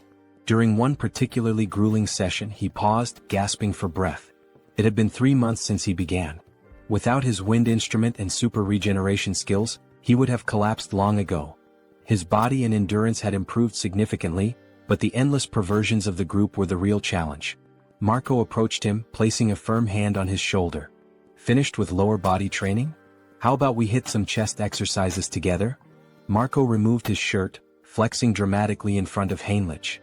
Panicking, Heinrich let out a distressed scream. The trainer joined in, striking a dramatic pose. What a beautiful day. Don't you agree we should do some solid back training? Heinrich's discomfort grew unbearable as he tried to suppress a shudder. Why are these muscle perverts targeting me? Later, Heinrich sat near a building with another paladin, stretching his neck. I think I'm starting to lose my mind, he muttered. Not a single day goes by without someone inviting me to train with them. The other paladin laughed. That's because the elders have low expectations for themselves. As they spoke, a group of smiling paladins passed by, laughing among themselves. Suddenly, 2 figures emerged from the building, Archbishop Lucius and Tuscan. They waved at the paladins, their presence commanding attention. One of the senior members announced, "We've received orders for an expedition with a full contingent of crusaders. When do we depart?" Heinrich noticed one of the paladins and thought, isn't that the guy who pointed his sword at Hans? The returning group must have been searching for Hans. Could they really have been hunting him all this time? Shortly afterward, the recruits gathered in a grand hall. An elder stood at the altar, addressing the group.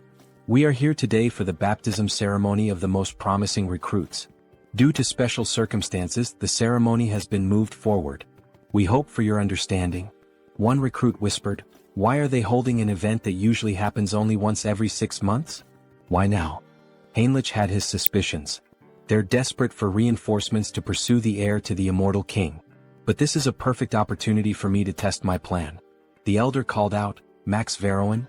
Max stepped forward, and the elder asked, are you ready to dedicate your life to the goddess and serve as her paladin? I am, Max declared confidently. Heinrich observed quietly, reflecting on the process. Those who undergo baptism transfer all their mana to the deity, losing the ability to use magic. In return, the deity grants a sacred blessing of immense power. The strength of the blessing depends entirely on the recruit's faith. The purer and more unwavering the faith, the stronger the paladin becomes. The elder called the next name, Heinrich. Smiling, Heinrich stepped forward, thinking, I'm fortunate to have devised such a brilliant plan. Until now, he had used his center of the mind skill primarily to suppress external stimuli and control emotions. But he had realized it could be reversed. By combining this with the persona skill, he could project the illusion of absolute faith in the goddess. As the high priest extracted his mana, Heinrich would filter out any mistrust or doubt, leaving only pure, unblemished energy. When the high priest initiated the ritual, the room began to glow with an intense sacred light. Gasps and whispers filled the air. "This is unprecedented," someone exclaimed. "The sacred power is reaching the very head of the goddess's statue." The high priest, astonished, placed a hand on Heinrich's shoulder. "You've just undergone baptism, yet your sacred power rivals that of a priestess. Such unwavering faith. I'm truly impressed." Heinrich's plan had worked perfectly, and he smiled inwardly. Heinrich continued to train diligently, a smile forming on his face as he thanked those around him. Suddenly, a system window appeared before him, informing him that he had acquired the holy baptism skill. This skill allowed him to distribute spiritual power more effectively among his avatars. As he examined his hand, he pondered, "Is this the limit of holy power?" The thought brought him some relief. He had been skeptical that a false faith built on illusion could yield any results. Still, it seemed the skill hadn't worked to its full potential. He reflected further, the church's deity appears closer to the system, a personal god tied to the individual. When he opened his mind earlier, he felt a peculiar sensation. If he had to describe it, it was akin to curiosity, a distant, watchful presence. Is this what it means to be monitored? He wondered. Such power, he decided, should only ever be used for good. Later, in one of the meeting rooms, Lucius and Tuscan stood before a tactical map, moving pieces around as they discussed their strategy. "This is a mess," Tuscan said grimly. "We've been searching for a month and haven't found even a single village connected to the heir of the immortal king." Lucius sighed. "I have nothing to present to the deity." He glanced at Tuscan and added, "And beyond that, I sense the kingdom of Talia's support is waning. The vampire organization hidden within their borders is likely involved." Tuscan moved a few pieces on the board and replied, "During the pursuit of Hans, the misunderstandings surrounding the vampire slope and the oath of disobedience have grown too large to ignore." He picked up one of the game pieces, continuing, "The assassination squad has failed to achieve any meaningful results. Political pressure from the state is mounting, and they're leveraging this situation against us." Slamming his hand against his head in frustration, Lucius declared, "The assassination squad will be disbanded. My subordinates will return everyone to the capital." Tuscan nodded in acknowledgement and left to carry out the orders. As he walked away, he thought about the precarious situation they were in. "We're surrounded on all sides, and the paladins' numbers are no longer sufficient. What should I do with this knowledge?" Looking out onto the training yard, he observed the recruits sparring. "Are these the ones baptized today?" he wondered. Suddenly, something caught his attention, a recruit striking Heinrich with a weapon. Heinrich reacted instantly, countering with an elbow to the face that sent his opponent sprawling to the ground, disarmed. The trainer shouted, "Heinrich wins this battle." A system window appeared before Heinrich, announcing that his avatar had achieved enlightenment through repeated training. He had unlocked the Crusader fighting technique skill. As he stood there, Heinrich noticed a wound on his body healing rapidly. With his super regeneration and newfound sacred power, the injury disappeared entirely. The defeated recruit, wiping sweat from his face, asked, "Did you let me hit you on purpose?" Heinrich extended a hand to help him up. "The effort was worth it," he said with a smile. "Tactics are my style." Yet inwardly he thought, this still isn't enough. To grow further, I need to evolve my abilities. At that moment, Tuscan approached, his expression serious. "Your sacred power is remarkable," he said. "You're already at the level of a trainer or a high-ranking paladin." The defeated recruit looked shocked by Tuscan's words. Tuscan continued, "But you're not experienced enough to be a full paladin just yet." Heinrich tilted his head, curious. "What do you mean?" Tuscan smiled knowingly. "You've likely felt it, more than others." He extended his hand to Heinrich. "I can make you much stronger. Will you come with me to the Rosalia Temple?" The protagonist inquired about his purpose in the Grand Temple, to which the response came as a question. Did he have any particular issue? Heinrich extended his hand reassuringly, stating that there was no problem and affirming his desire to accompany him.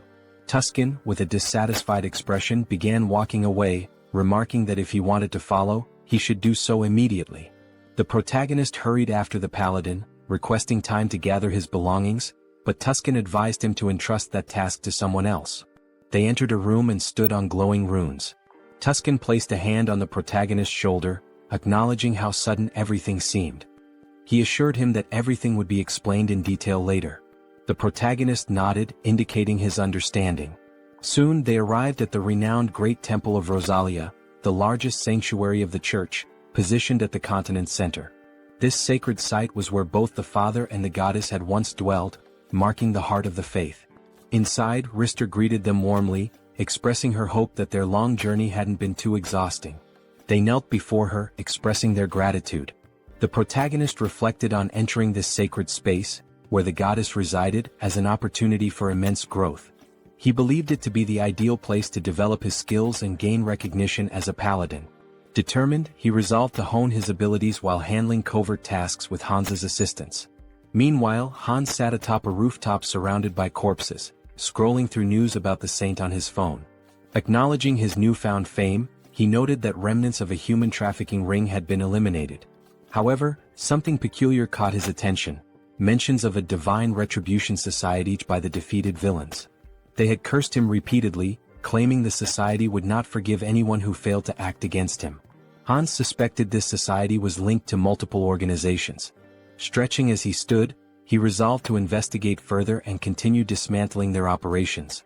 He mused about dividing his profits, now contemplating how best to manage his newfound wealth.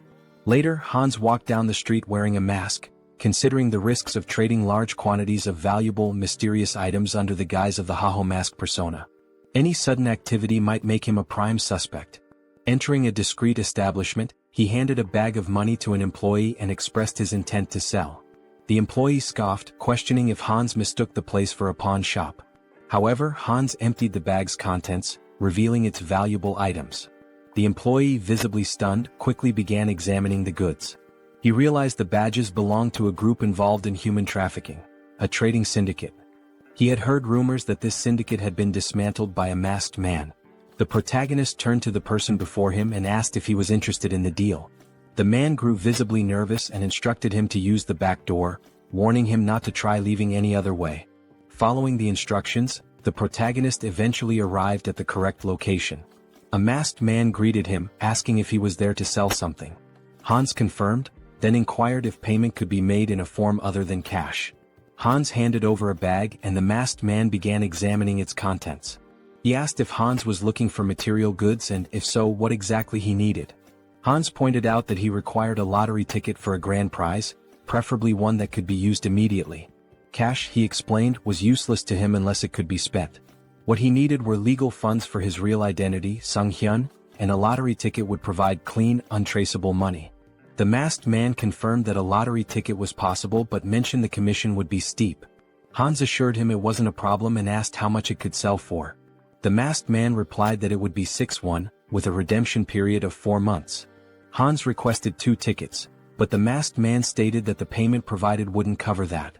Unfazed, Hans assured him there was no need to worry and retrieved gold bars from his subspace storage. He asked if those would suffice. The masked man, stunned, felt the bars and asked incredulously, "A subspace storage tool? Who are you? These are extraordinary materials. Where did you get them?" Hans, annoyed at the man's curiosity, complained about being touched and stated he wasn't there to chat. He urged the masked man to finish the deal quickly. Apologizing, the masked man agreed to proceed. As the transaction concluded, Hans used his heightened senses and noted the faint scent of blood lingering in the air. It wasn't his imagination after all. Moving closer, he remarked that this wouldn't be their last deal and predicted they'd see each other often in the future. Later, Hans stepped outside, smiling as he inspected the checks in his hands. He mused aloud about how he'd used his dreams to win the lottery. Now he pondered what to purchase. Subordinates would make such errands easier, as constantly running back and forth was inefficient. Taking a moment to enjoy the cool night air, he observed the bustling streets. Only a few months ago, they had been eerily empty due to the human trafficking syndicate's presence. Now life had returned and the streets were alive once again. Perhaps it was all the rumors he had heard, but he felt relieved to know that he was somehow involved in promoting peace. Out of nowhere, Gamma approached from behind and whispered in his ear, asking where he was from. Startled, the protagonist turned around, alarmed. He thought, who is this? How did he sneak up on me unnoticed? Gamma, noticing his reaction, tried to calm him down, assuring him there was no reason to worry. He simply wanted to have a conversation. The protagonist, still uneasy, asked what exactly Gamma was talking about. He had snuck up behind him and even sniffed him. What was going on? Gamma asked if he was a vampire. The protagonist froze. That's right, Gamma confirmed. He was at level 6, born from Demir's transformation. Gamma pressed further. What's your name? When did you return to Earth?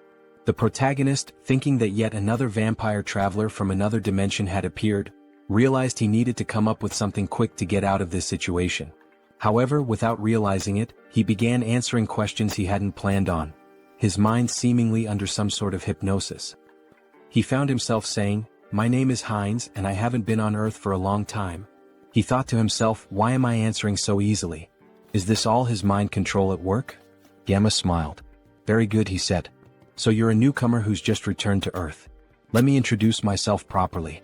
He handed the protagonist a business card. I'm with the Blood Pack organization, which encompasses all the vampires on Earth. My job is to track down those who have recently returned. The protagonist took the card, still processing the information, and asked, is such an organization real? Gamma sighed and explained that if the protagonist wanted to survive, they'd better stick together. There wasn't much choice in the matter. The protagonist looked at him in disbelief and asked, by the way, what did you mean by level? Gamma, noticing his growing curiosity, suggested they continue the conversation elsewhere. If you're starting to show interest, let's go somewhere more private. He pulled out his car keys and asked if the protagonist wanted to visit the organization. Seeing the sleek car, the protagonist agreed to go with him. Meanwhile, Jean Soren had been quietly observing the entire interaction from a distance. She relayed the update to headquarters through her earpiece. The target is moving according to plan. We are following him. After some time they arrived at the location. Gamma encouraged him not to hesitate and to step inside. The protagonist, curious, asked what kind of place this was. Gamma explained that every vampire has a unique vampire factor that determines their strength level. They measure and rank these factors by level, and with the help of a magic circle, they can assess a vampire's level precisely. Gamma led him into a room filled with vampires and runes. Heinz was astonished by what he saw, wondering if this was truly a magic circle. The scene struck him as highly suspicious. Gamma gestured toward the circle, urging him to enter it without delay. The protagonist hesitated, thinking he could cancel his participation if it turned out to be dangerous. However, the presence of a skull emanating dark magic caught his attention. Examining it more closely, he realized this was no ordinary dark magic. It involved shamanism, curses, alchemy, and various other mystical practices, all fused together. He wondered how such a thing could even exist. Since the returnees began appearing about 20 years ago, magical tools remained rare, and magical technology had not advanced significantly. This was due to the differences in energy laws between abilities and dimensions. Yet, here was an organization capable of merging such disparate powers. The Blood Pack, it seemed, was far more impressive than he had anticipated. One of the vampires asked him to extend his hand. The vampire made a small cut on Heinz's palm, warning him it might sting briefly. To Heinz's surprise, his blood began to levitate, forming 5 orbs. A vampire noted that this indicated he was at level 5. Observing the tight connection between the orbs, they commented on his strong regenerative abilities. The protagonist thought about purebreds from Alterica, estimating their levels to be around 5 or 6. Gamma smiled knowingly, remarking that he was already nervous. Coming from a dimension no one had heard of, Heinz had only reached level 5, a mere waste of time. At this level, amputating limbs wasn't necessary. The vampires in the room all agreed and activated their abilities. Alarmed, Heinz realized there was another motive behind this ritual. It was far too elaborate for a simple level assessment. He urgently needed to summon help. At that moment, a knock at the door startled everyone, making Gamma visibly tense. The door burst open as Rand stormed in, commanding everyone to freeze. She declared her intent to apprehend Gamma, a level 6 vampire from the Blood Pack, for kidnapping and killing other vampires. Gamma appeared unfazed, questioning her rude intrusion. The protagonist found Rand familiar but couldn't place where he had seen her before. Rand pointed out that when she first heard rumors of vampires being abducted, she doubted their truth, but now the evidence was undeniable. She demanded that Gamma release the vampires and surrender. Gamma mocked her, calling her a naive servant of the Blood Pack. He questioned why vampires needed to live in subjugation, follow human rules, and hide underground. Rand, enraged, argued that it was the actions of warlike vampires like him that forced their kind into hiding. Gamma dismissed her argument and asked whether her comrades shared her perspective. This caused doubt to spread among the vampires behind her. Shocked, Rand questioned their loyalty. Just then, one of her allies betrayed her, activating his ability and striking her down. As she collapsed, she demanded to know why he had turned against her. The traitor explained that in his dimension he was a powerful lord. Now trapped in this reality, he was reduced to working as a bouncer in a club. Not all vampires could adapt to her way of life. Gamma leaned in and Rand, struggling, asked about his ultimate plan. Was he kidnapping vampires to start a rebellion against the Blood Pack? Gamma smirked and dismissed her as foolish. Such an endeavor would take centuries. Instead, he revealed that they had discovered a way to grow stronger quickly.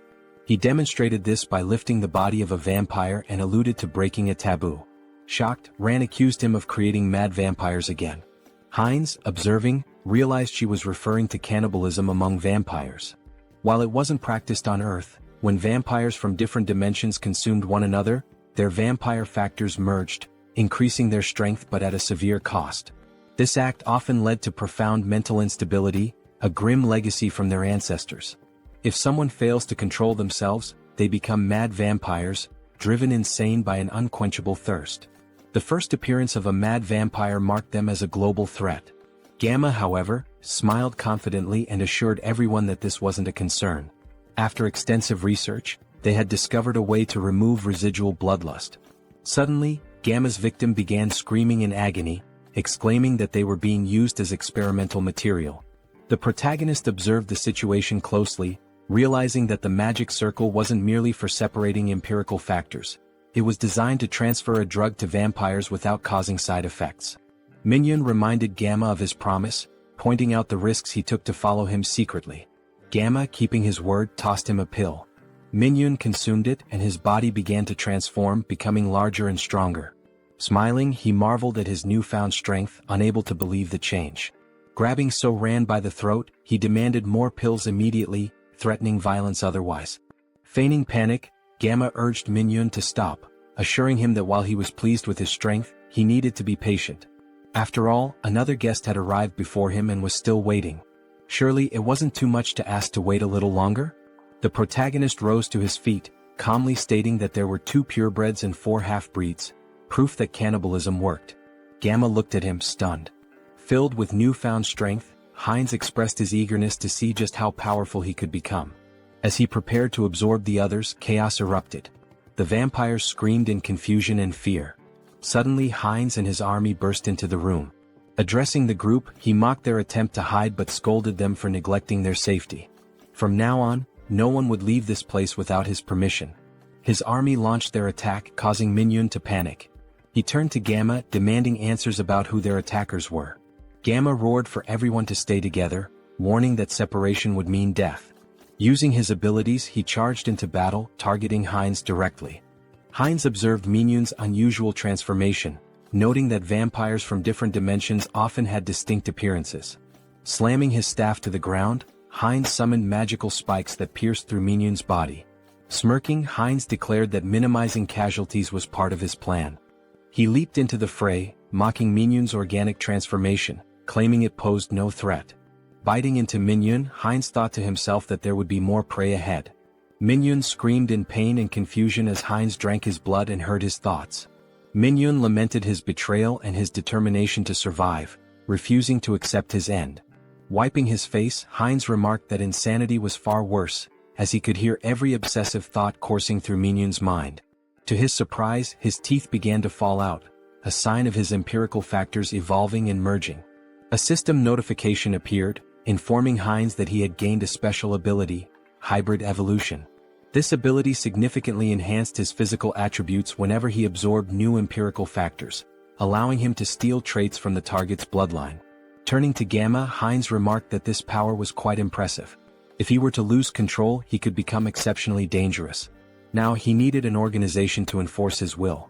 The Blood Pack could serve his purpose, or they would face the alternative of joining his undead army. As the battle continued, Hines devoured the remaining vampires. Another system notification informed him that he had acquired a new vampire trait, Insight. This skill allowed him to assess the physical condition and stats of his enemies. Hines dismissed it as relatively useless but realized that vampires possessed a supernatural ability called heritage, tied to their origins. Using hybrid evolution, he could master this ability and steal all their powers.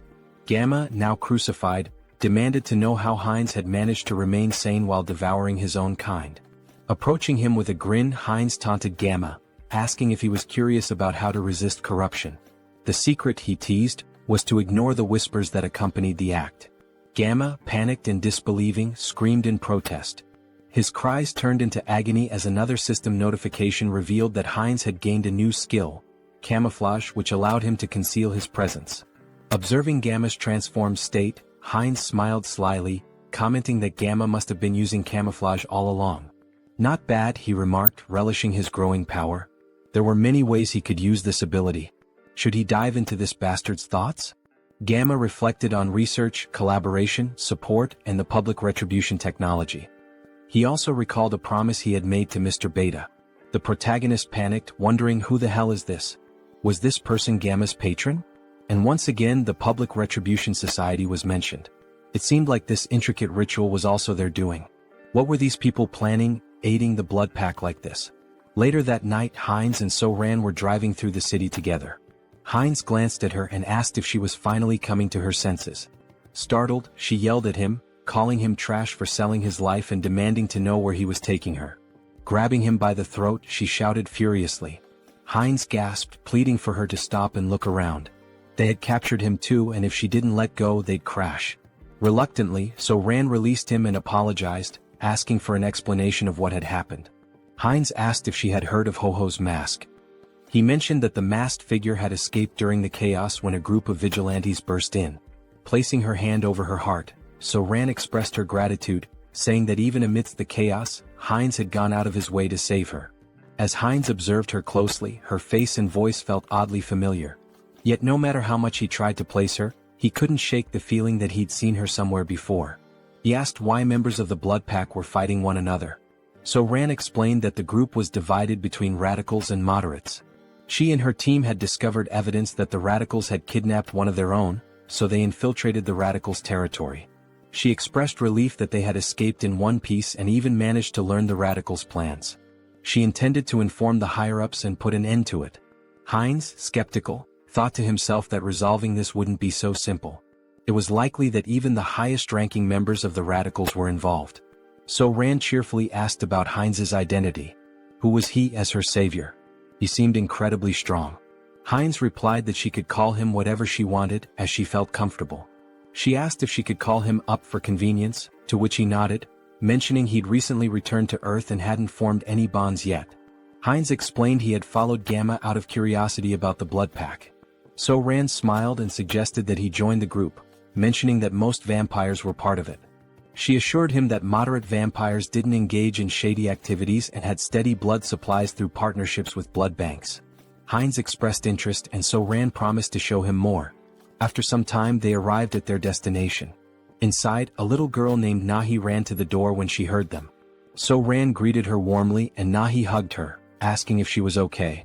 Smiling, So-Ran reassured her, introducing Heinz as their friend and a new member of the Blood Pack. Nahi, looking nervous, greeted Heinz. He waved back with a friendly smile. So-Ran patted Nahi's head, asking her to stay and play while she showed Heinz the room. Nahi agreed but asked her to return soon. On the way up, Heinz commented that Nahi seemed very small. So-Ran clarified that it wasn't just her appearance.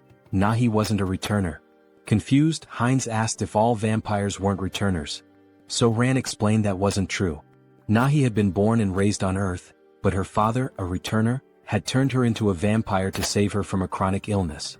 This revelation made Heinz reflect on why the government wanted strict control over vampires. In many ways they were like an infectious disease.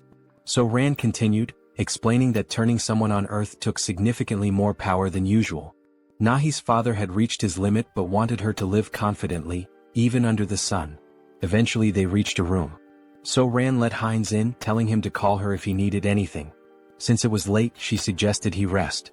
She said goodbye with a distinct gesture. Heinz froze, startled. That gesture, her voice, it all seemed so familiar. Pointing at her, he asked, "Is she the streamer Orchid?" So-Ran's eyes widened in shock and she screamed in embarrassment, covering her face. She stammered, asking if he'd just mentioned her stream. She blushed, saying that moment from her stream was stuck in her head, then nervously asked if he was one of her subscribers. Heinz awkwardly waved, denying it, explaining that her videos had simply popped up in his recommendations a couple of times. She sighed in relief and said it was a good thing because she had nearly died of embarrassment. She explained that she had been a trainee, and after quitting she felt lost and decided to try streaming. Heinz asked how old she was back then. She replied that she was 22 now and had awakened at 19. Then she asked his age and when he had awakened. Feeling awkward, Heinz quickly shut the door behind him, calling out that he'd tell her later. She blinked in surprise, wondering aloud if she had said something wrong. Inside, Heinz exhaled deeply, realizing she was much younger than he had assumed, which explained his casual tone earlier. At 20 years old himself, he found it surprising that she was older than him. Lying on the bed, he muttered to himself that, regardless, she still looked familiar. As a streamer she was quite famous. Maybe he should look her up online? Opening her streaming page, he found a notification about her recent hiatus. In the post, she mentioned taking a break from streaming for about a week due to work obligations. She assured her audience she'd return as soon as possible and hoped to see them again soon. Heinz swiped through the updates thinking to himself. After she posted this, she went straight to the crime scene? If he hadn't intervened, that post might have been her last. The thought unsettled him. The situation had been far too close and dangerous. The next morning, Heinz woke to the sound of So-Ran yelling into her phone. She was shouting, demanding to know why there was no evidence. How could they find nothing? Groaning from his headache, Heinz got out of bed, wondering what the commotion was about so early in the morning. Heading downstairs, he heard her shouting again. He says there's no proof of this. How is that even possible? Noticing Heinz, So-Ran paused her argument and asked if he was awake. Holding the phone away, she explained that her colleagues had gone to the crime scene yesterday, but everything had been burned. There was no evidence left, and now they couldn't act against the radicals. Heinz clenched his fist, thinking to himself, they've gone too far. Were they trying to erase all traces of me? Out loud, he sympathized, saying it was unfortunate, but then he asked her something. Could she tell him where the radicals' base was? Her eyes widened in surprise. Why do you need to know where the radicals' base is? She asked. Then, raising her voice, she added, don't tell me you're against the blood pack. Heinz raised his hands to calm her down, assuring her it wasn't the case. He explained that the radicals were dangerous, and it would be better to know their locations to avoid them. Taking a deep breath, So-Ran nodded, placing a hand over her heart. That does make sense, she admitted. She pulled up some information on her phone, handing it to him. Here, hold on to this. Avoid the marked locations and you'll stay safe. Heinz studied the screen, noting the map of locations. While doing so, So-Ran offered to cook him something since he was already up. He waved his hands, politely declining. No need to trouble yourself, he said. I'll grab something nearby. There are plenty of good restaurants around. Looking at the map's marked spots again, Heinz licked his lips and muttered, that's why I'm thinking of going for a walk and finding something good to eat. Moments later, he appears indulging in the blood of vampires, as if feasting at a banquet in a restaurant. Suddenly, a still-living vampire calls him a bastard, warning that he cannot leave peacefully because the clan leader will hunt him down, leaving not a single bone marrow behind. The protagonist asks if they know who he is and thanks them, mentioning that after stealing the concealment skill from these vampires, they are now worse than blind fools. So, he won't have any trouble for now. He then demands they reveal where their other friends are. By touching the vampire's head, he accesses their memories and discovers that the next day, there will be a gathering in a secret location, and their leader will also be present. The protagonist sees this as a perfect opportunity to eliminate all of them and feed. After finishing off the last living vampire, he says it's time to clean up. Using the blood bloom skill, he spreads blood to create a burning flower that won't extinguish unless the caster wishes and burns only the target. This new technique, which he acquired after stealing from the vampires, is perfect for erasing his traces.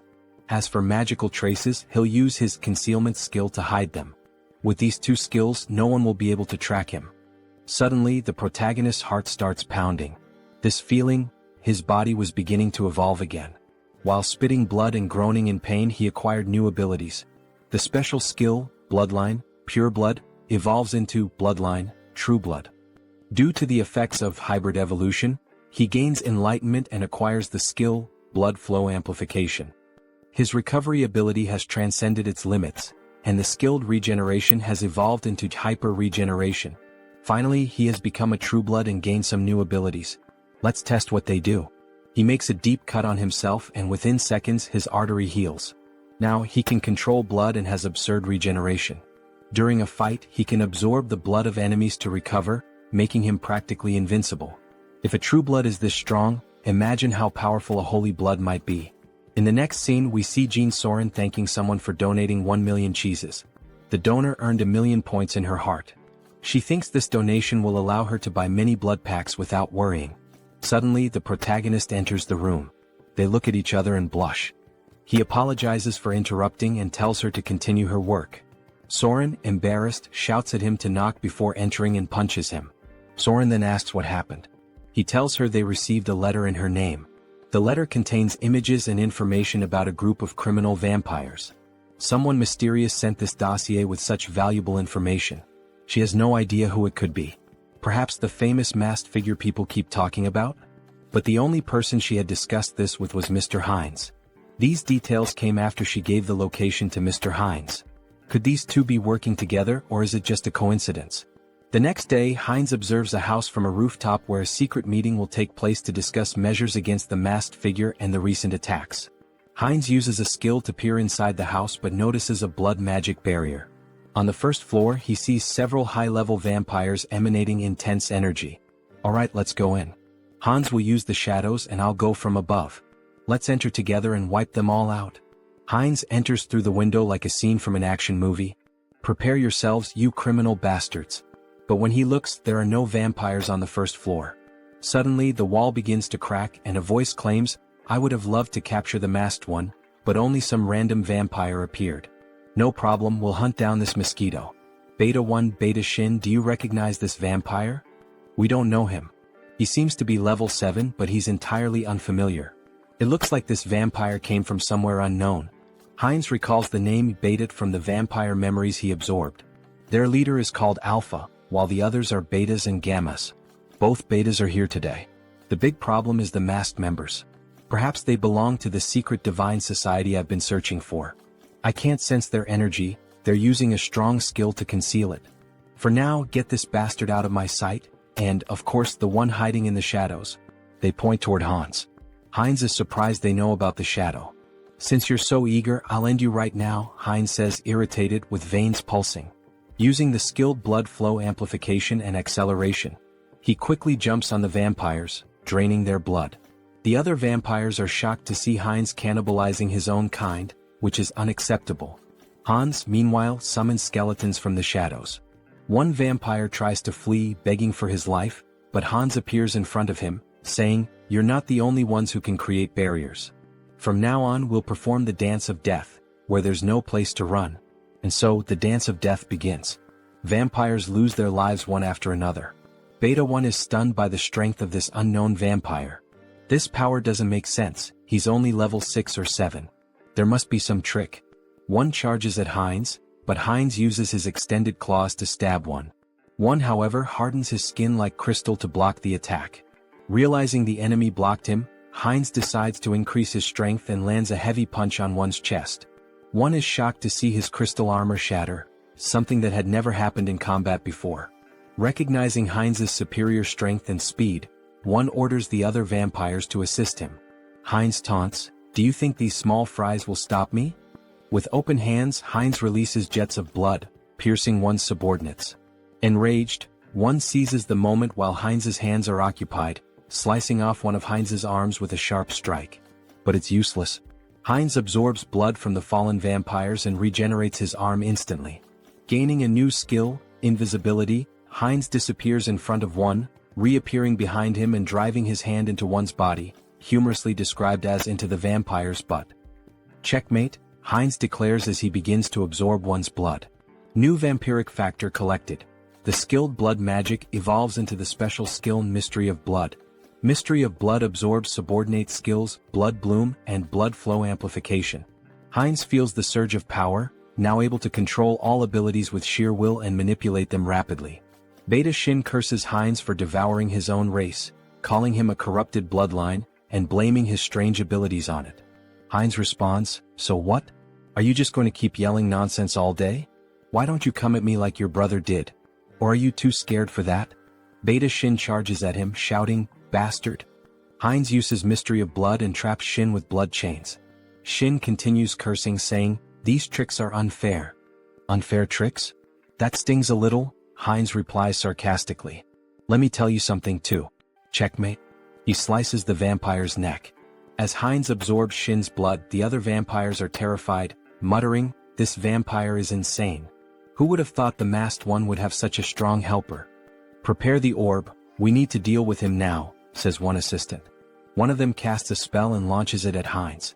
At that moment Hans appears saying, "That's an interesting spell," and reflects it back at the vampire who cast it. The other assistant, now terrified, says, "The enemies are too strong. There's no hope, we need to flee." The leader, hearing this, declares, "We're not running," and uses a skill on the subordinate, saying, "You've been useful until now, but you'll be even more useful by dying for the Society of Divine Retribution. Go and die for freedom." The leader then uses a spatial manipulation skill to escape. Hans notices something strange about the vampire left behind. Auto-destruction mechanisms? And abandoning your subordinates on your own? What an irresponsible leader. He thought this spell would force me to leave the battlefield. What a pity, it's nothing, Hans says. Inspecting the vampire's body, he observes, there are 2 energy orbs attached to him. If they are removed, Hans continues, I control the rules of death here. Do you think you can escape death in my presence? Meanwhile, the leader is teleported to an unknown location. It was tough escaping such a strong barrier, and the magic didn't work properly. But it was enough to survive, he says. Suddenly Hans appears behind him. So, you were here, leader? Hans contemplates playing with the leader for a while but decides it's better to act decisively to prevent another escape. Hans places his thumb on the leader's forehead to access his memories about the Society of Divine Retribution. However, a defense mechanism activates, an unknown memory technology from the society. Hans is transported to the mental realm. A mysterious voice echoes, saying it didn't expect Hans to reach the realm. Hans questions, so you've been watching this whole show from inside your own mind? He realizes this is the leader of the Society of Divine Retribution. That's correct, Haho Mask. Why don't you join us? The entity asks. Hans considers and asks, what's the society's goal? The mysterious entity replies, it's simple, freedom for the returned and creating a world led by them. Hans questions, an organization formed so recently already has such ambitious goals? Recently, the entity retorts. We've existed for a long time. We've been fighting for our freedom endlessly. Hans presses further, so you've been committing acts of terror for ages, haven't you? Answer me. A system alert activates. Warning, Mind Hub is regulating emotions. Repeatedly it states, Mind Hub is regulating emotions. Hans' heartbeat quickens. The entity asks, does that even matter? I hope you make the sensible choice, Masked One. Hans tries to punch the entity but hits an invisible wall. So that's your choice? The entity responds. Here, in the mental realm, mental strength surpasses magical power. You'll never defeat me here. Hans laughs, saying, is mental strength really the deciding factor here? In that case, combining all of our consciousnesses, you're the one who can't defeat us here. Meanwhile, Heinrich trains intensely. 1,021. 1,022, he mutters while lifting a gargoyle statue. Finally, a system message appears. The entity has achieved the conditions and acquired the special skill, Blessing, Sturdy Body. The entity gains the skill, Out Erica Sacred Art, through repeated training, achieving a power level equivalent to a high priest. Heinrich reflects that he didn't expect to surpass his limits with mere physical training. With these new abilities, I've earned the qualifications to be a holy knight. Maybe it's time to discuss the next step. Suddenly he hears a feminine voice, it's the saint in the flower garden. Despite being the saint with the greatest divine power, she appears like an ordinary girl. Hello, Sir Heinrich, she says with a smile. Her radiant aura of divine power betrays her otherwise ordinary appearance. Heinrich greets her and asks, why are you alone in a place like this? The saint replies, I was just watching a ladybug in this field of flowers. The little creature was so cute I lost track of time. Heinrich had thought she was admiring the flowers, only to find out it was the ladybug. The saint notices something different. Sir Heinrich, you've finally received the blessing. Congratulations. The saint's perceptiveness amazes him. Blessing, Sturdy Body is not something achieved with outside help, she remarks, praising his accomplishment. Thank you, saint, he replies. Well, it's time to work. Shall we go to the chapel together, Sir Heinrich? Of course, saint, he answers. Through his studies of history, Heinrich learned why the saint is so obsessed with Hans. In the distant past, the first immortal king turned half the continent into a land of death. Multiple nations united to defeat him. However, his heart was stolen by an ally, a black mage. He reincarnated as the second immortal king, causing the fall of the Great Western Empire. Although the chosen of the order managed to destroy his heart, it was split into 3 parts and scattered across the continent. Every time an immortal king crisis arose, the great divine order was always at the forefront. They knew the heavy toll it took, with countless lives lost along the way. For the saint, who sees her followers as family, her intense hostility and obsession with the immortal king are natural. For now though, Heinrich reflects, there's no need to worry much about that. The current immortal king is surprisingly gentle and kind-hearted. Alright, back to the main topic. Let's focus my mental strength on Hans. Upon changing the scene, we see a vampire spitting blood. Your Excellency the Arbiter, are you alright? Get out of my way, you're disrupting my focus. This can't be happening, I'm being pushed back. Me? In a battle in the mental realm? How is this possible? Hans begins punching the mysterious entity. At first, Hans had complete control of the battle, but now the entity is growing exponentially stronger to an uncontrollable degree, as if it were channeling the strength of multiple individuals. How did I lose? This isn't just a difference in the mental realm, it's a difference in skill? There's no way my mental abilities are inferior. This is no time to waste on this. An urgent directive is issued to the Soul Branch. Immediately cease all operations, erase all information and go into hiding. Especially for the Korean branch, this is the top priority right now. Inform the commander, a monster is in Korea. Even with Mind Hub and Serenity, Hans wasn't a weak opponent. His resilience would require further study. However, it was regrettable to lose sight of him. The system emits a new notification. The entity absorbs someone else's karma, transforming the skill black magic into the special skill path of sorcery. Thus, this fragment is the remnant of something scattered across the mental realm. Absorbing its karma means my growth comes at the cost of its reduction in power. That's fine. By reading the memories left behind in this fragment, I'll track the hidden members of the Society of Divine Retribution. So this is the Korean branch of the Divine Society, hidden deep in the forest. I won't give them any chance to escape, says Hans, blending into the shadows. I'll uncover all your secrets now. Suddenly, a scientist appears. They told me to evacuate as quickly as possible, but they didn't mention that a monster like this was coming. So the evacuation order had already been issued? At least my effort wasn't completely wasted. Look at you, trying to save a piece of paper with some data, only to hand everything over to me.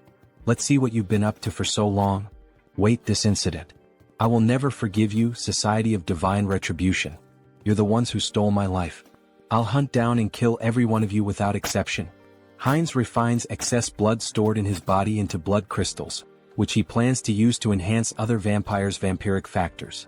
This refined blood connects these vampires to Heinz, creating a hybrid clan loyal to him. Those who resist will be crushed. The next day, Jean Soren is stunned to learn that Heinz has eliminated all vampires in the region and intends to meet with the leader of the moderate faction. Wait a minute, this is a lot to process. I need to verify these facts, Soren says. Verify? What do you think of this as proof? Heinz interrupts, demonstrating his overwhelming power. Soren is terrified by such a display of power. She knew he was strong, but not at this level. He must be at least level 7 or higher. I can't even gauge his strength. Very well, I will contact them now. To think that you eliminated all the vampires with your own hands and now intend to absorb the rest. This is quite an unusual proposal, almost bordering on unsettling. I have no intention of giving absurd orders. The goal is simply to maintain peace and order, to track connections of the Divine Retribution Society, and eradicate every member. Don't you think these two objectives are contradictory? That depends on where you set the standard. It seems she won't be easily persuaded. If she refuses, then we'll have to use force. Fine deal. What are you relying on to accept so quickly? What am I relying on? Of course, I'm relying on myself. I will help you absorb all the remaining vampires, Mr. Heinz. You can start with Soren. She will be the bridge between us. Very well, that's exactly what I wanted.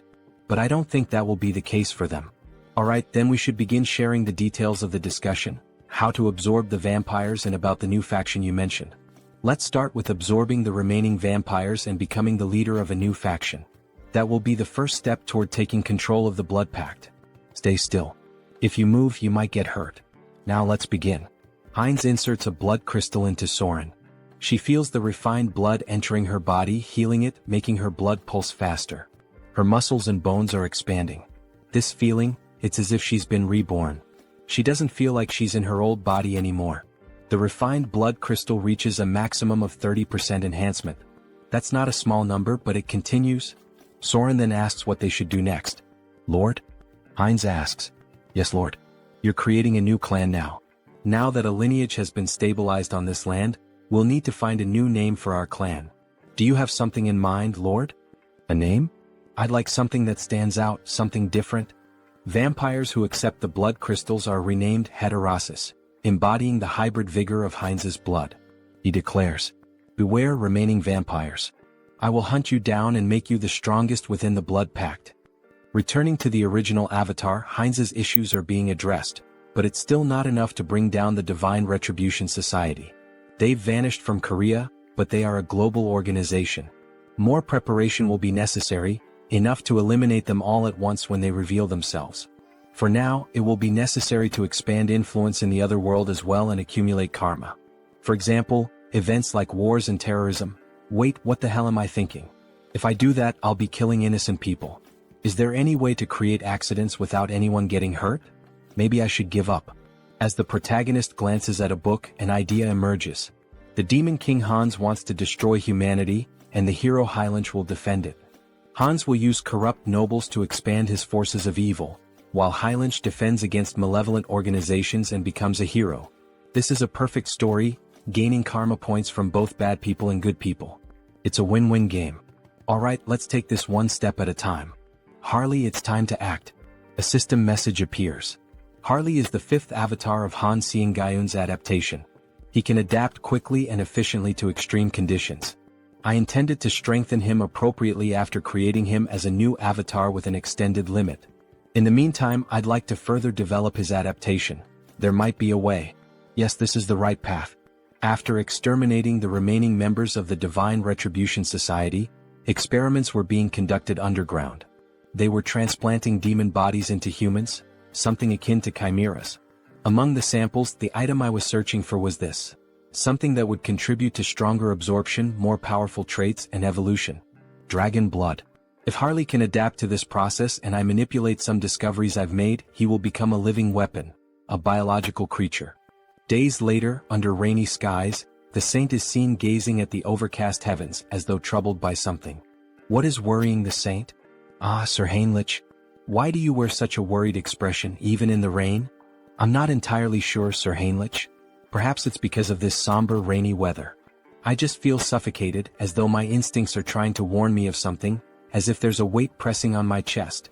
Even so, Saint, if you catch a cold, it would be a major problem. Please come inside the temple. Alright, the saint said.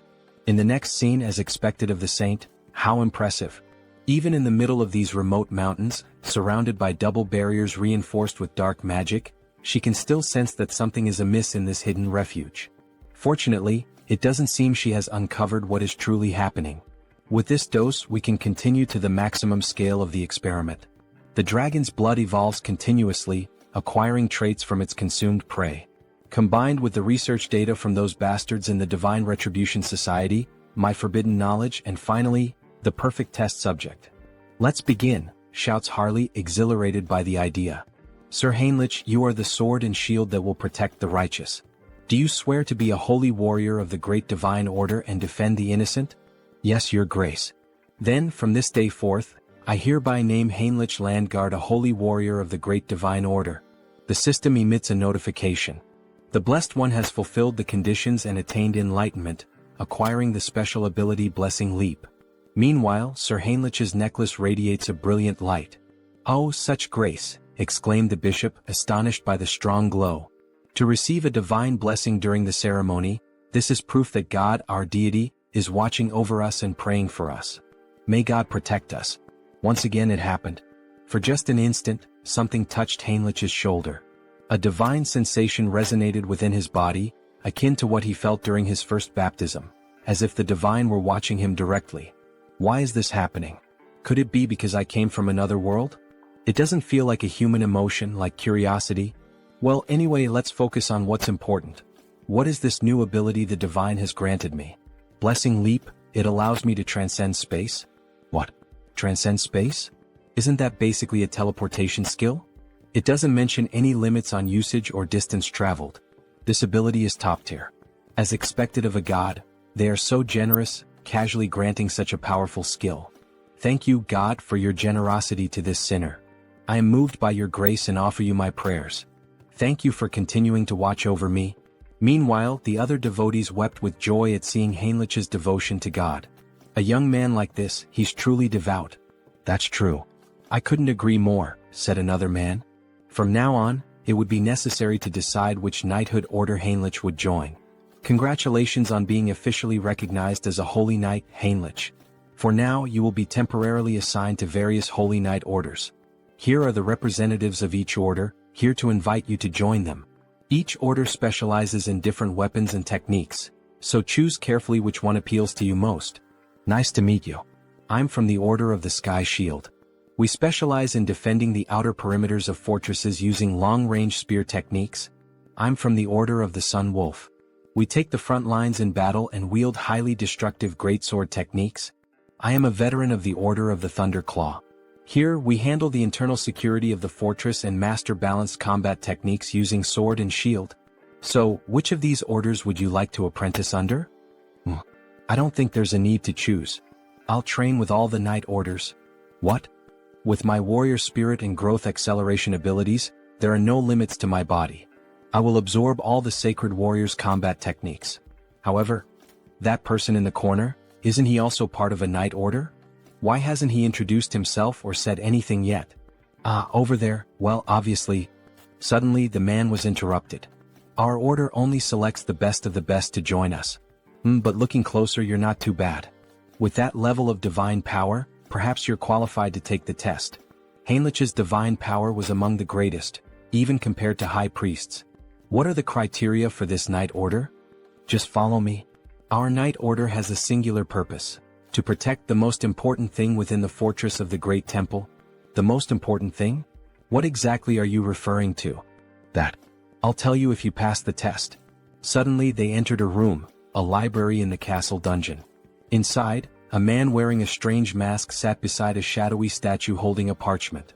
That hood and mask, he's a heretic inquisitor. All you need to do is read the text on the table. Make sure you read it clearly so the divine can hear your prayer. Strange, is this some kind of device to weed out spies? This is bad. Could Heinrich's identity be exposed? What is this? I'm offended that my faith is being questioned in this way. It's just a procedure. Is there any reason you can't read it? Damn it. I am the messenger and sword of the divine.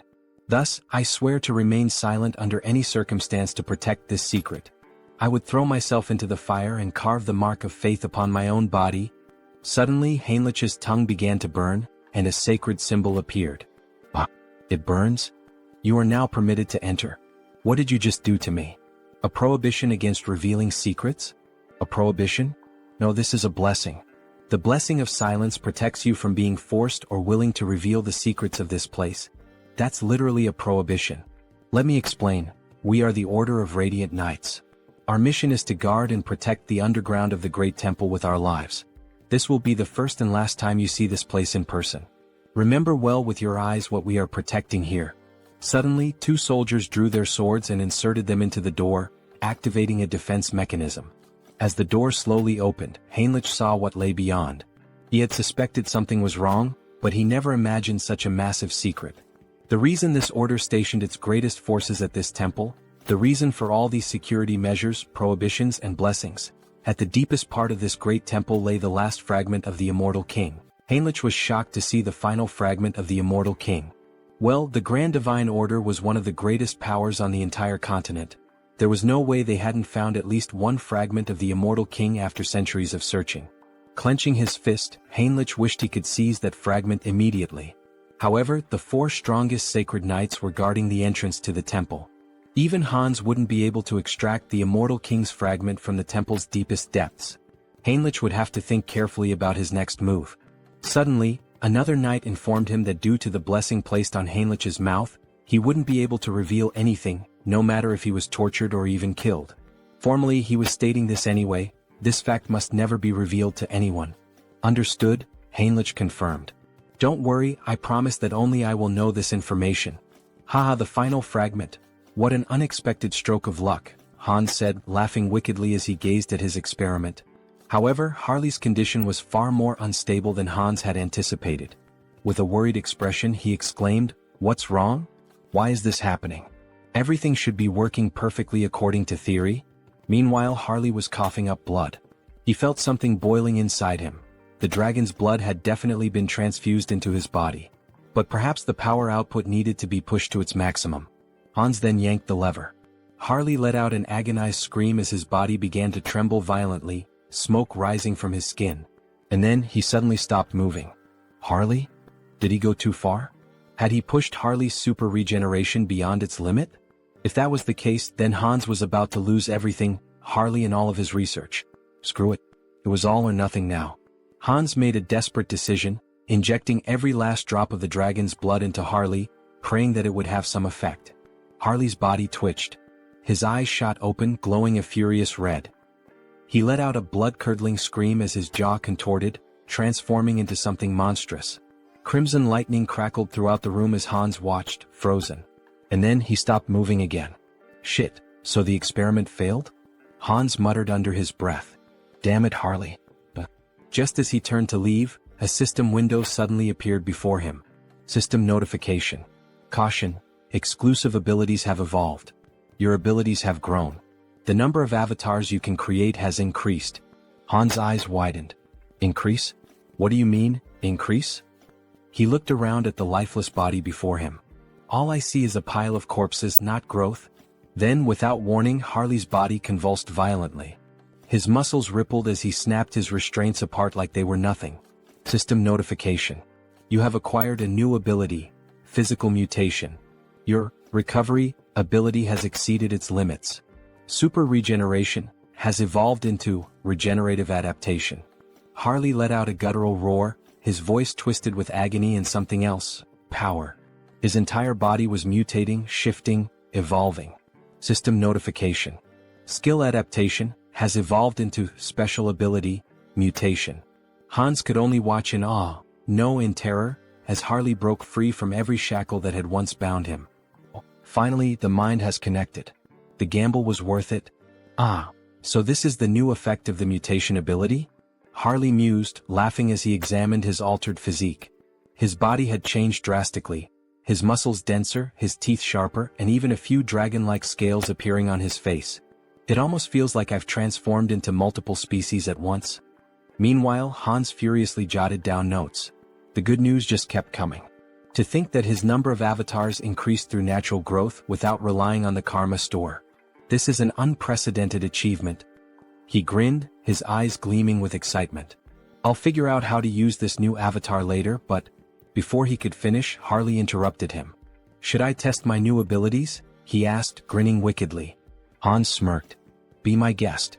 Deep in the forest, Harley stepped into the dense wilderness, marveling at the beauty of his surroundings. His body had become a perfect killing machine, every sense razor-sharp, his instincts honed to an unnatural degree. Then he heard it. A faint breath, nearly imperceptible, but his new senses picked it up immediately. A predator was watching him. A black panther lurked in the shadows, muscles tensed, eyes locked onto its prey. It pounced, a blur of muscle and claws, but Harley didn't move. Instead, as the beast drew closer, his eyes widened. Wait a damn second. Recognition struck him like a bolt of lightning. You're the same species that attacked me the moment I arrived in this world, aren't you? His lips curled into a smirk. Well then, it's nice to see you again. Crack. Before the panther could react, Harley's hand shot out, clamping around its throat with a terrifying grip. The creature thrashed wildly, but it was useless. Forgive me, but... With a single motion, he slammed the beast into the ground with monstrous force, shaking the earth beneath them. The impact alone was enough to cripple the creature, but Harley wasn't finished. His blood boiled. His strength surged. With nothing but his bare hands, he drove his fingers straight into the panther's belly, tearing through flesh with horrifying brutality. The beast let out a final, pitiful gasp, before everything went silent. To enhance the efficiency of the mutation ability, he needed to find monster crystals. More specifically, he had to consume their cores, commonly known as magic stones. It was the fastest and most efficient way to evolve. As he bit into the monster core, his body immediately began to undergo minor transformations again. A system window appeared before him. The entity has achieved enlightenment through repeated actions. Let us further solidify its concept with physical mutation. At that moment, his body visibly evolved. His muscle mass expanded, his height surged, and within moments he stood close to 2 meters tall, his physique now overwhelming and powerful. Having a large and muscular body is undeniably an advantage in battle, isn't it? Another system alert followed. You have acquired the ability, Gluttonous Feast, a new skill that allowed him to consume and digest anything with ease, ensuring that he could always eat more. But using his mutation ability had drained him, leaving him starving. Without hesitation, he tore a chunk of flesh from the dead beast with his bare hands. With this new Gluttonous Feast ability, there shouldn't be any issues if I eat this meat, right? Harley thought, drooling at the sight of it. The moment he took a bite, his body shivered. The meat was incredibly tender, and the blood coating his lips sent a strange, refreshing sensation through him. Is this because of the mutation? He couldn't suppress his laughter, or his growing urges. At this point, anyone watching would think he had lost his mind. His behavior was completely primal. Primal, huh? That word stuck in his mind. He recalled rumors of an isolated barbarian tribe in the southern regions of this land. In that case, Harley smirked, licking the blood from his fingers, perhaps it's time for a class change. The country of Tulek Kingdom, Tarak. The scene opens to the entrance of the guild in this city. What the hell? A barbarian from the south? What's he doing here in the west? The tension in the air is palpable. Welcome. Everyone seems completely on edge. Well, of course they are. This body is stylish and intimidating. Harley figured it might be too much, but in the end it suited him just fine. But he wasn't here to make an impression just yet. His goal was far greater, to become a hero capable of shaping the entire continent, leaving behind a legacy so unforgettable that no one would ever erase his name. So, what does the esteemed guest require? The guild receptionist asks hesitantly. Harley leans in, smirking. Isn't it obvious? He says, slamming his hand down on the counter.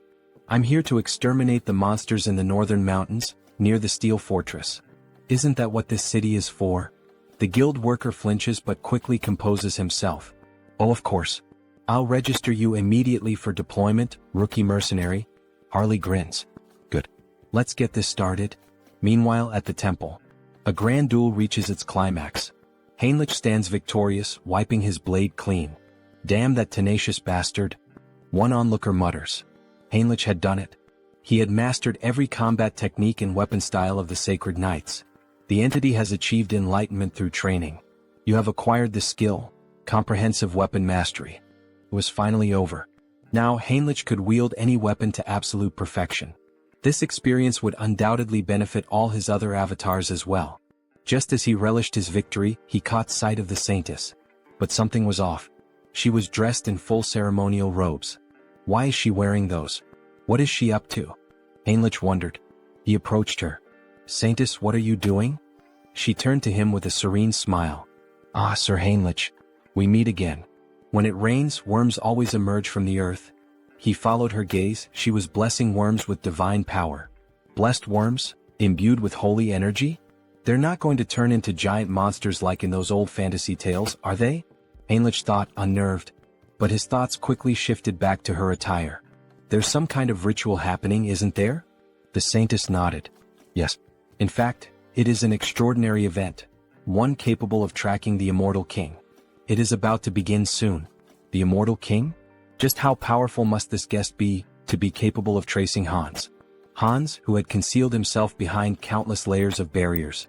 I'm not sure I can explain it properly, but if you're interested, perhaps, you would like to participate as an honorary guardian warrior? Heinrich didn't hesitate. Yes, Saintess.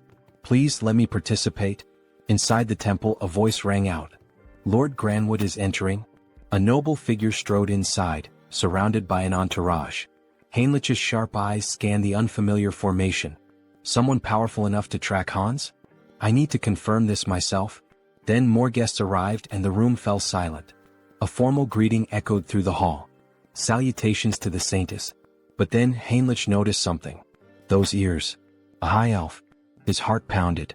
The guest they had all been waiting for was none other than Rayfury Granwood, a high elf from the Elven Kingdom. In the next scene, we see a luxurious shop filled with magical items, trinkets, and jewelry. Oh, so this is made of bronze? The texture is quite interesting, an old man muses. A shopkeeper approaches, his tone polite but firm. Sir, it's perfectly fine to browse and admire our goods, but it's been 2 hours.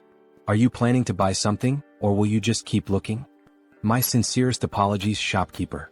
My knowledge is still lacking, the old man replies.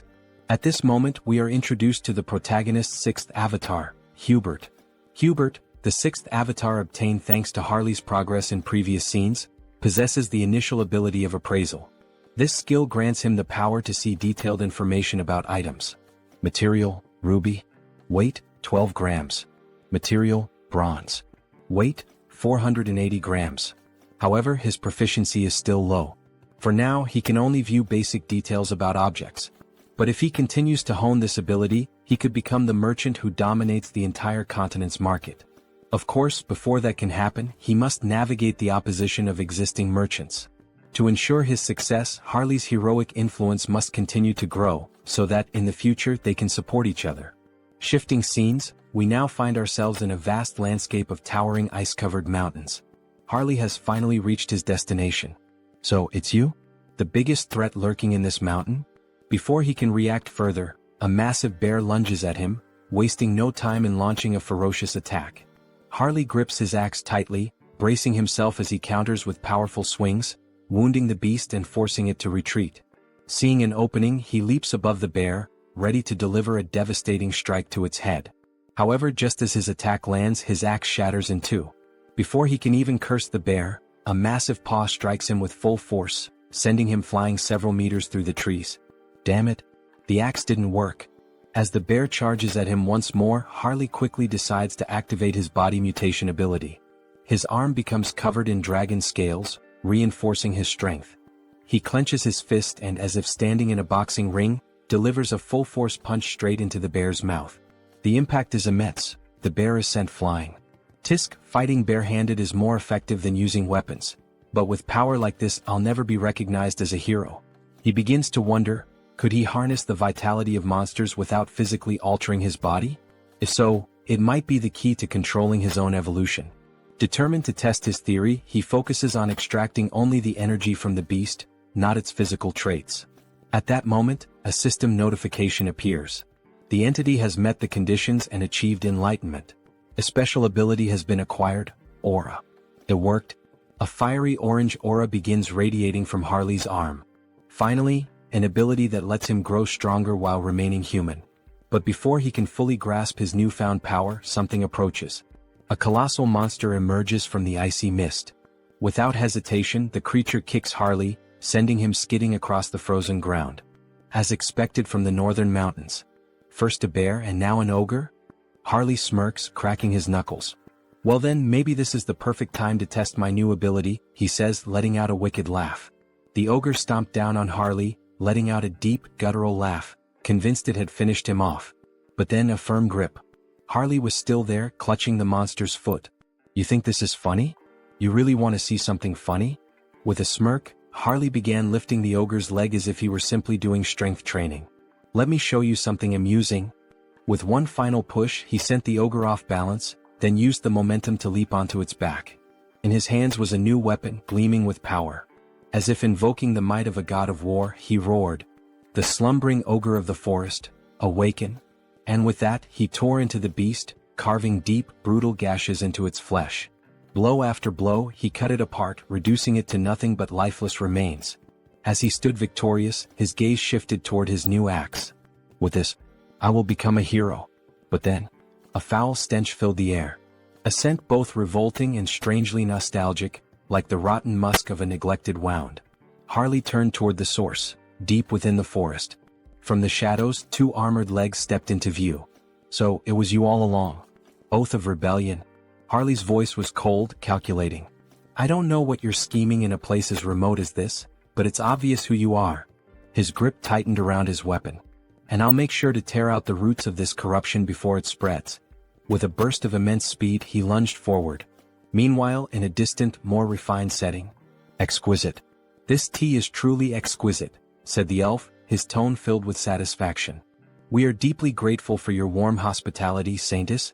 The woman smiled, honored to hear such words. It pleases me to know the tea suits your taste. Our great divine church also sincerely appreciates your presence here. The newest ally of the church was not just any elf. He was a high elf. Hailing from the kingdom of elves on the continent of Enamel, a land where the elves revere the world tree.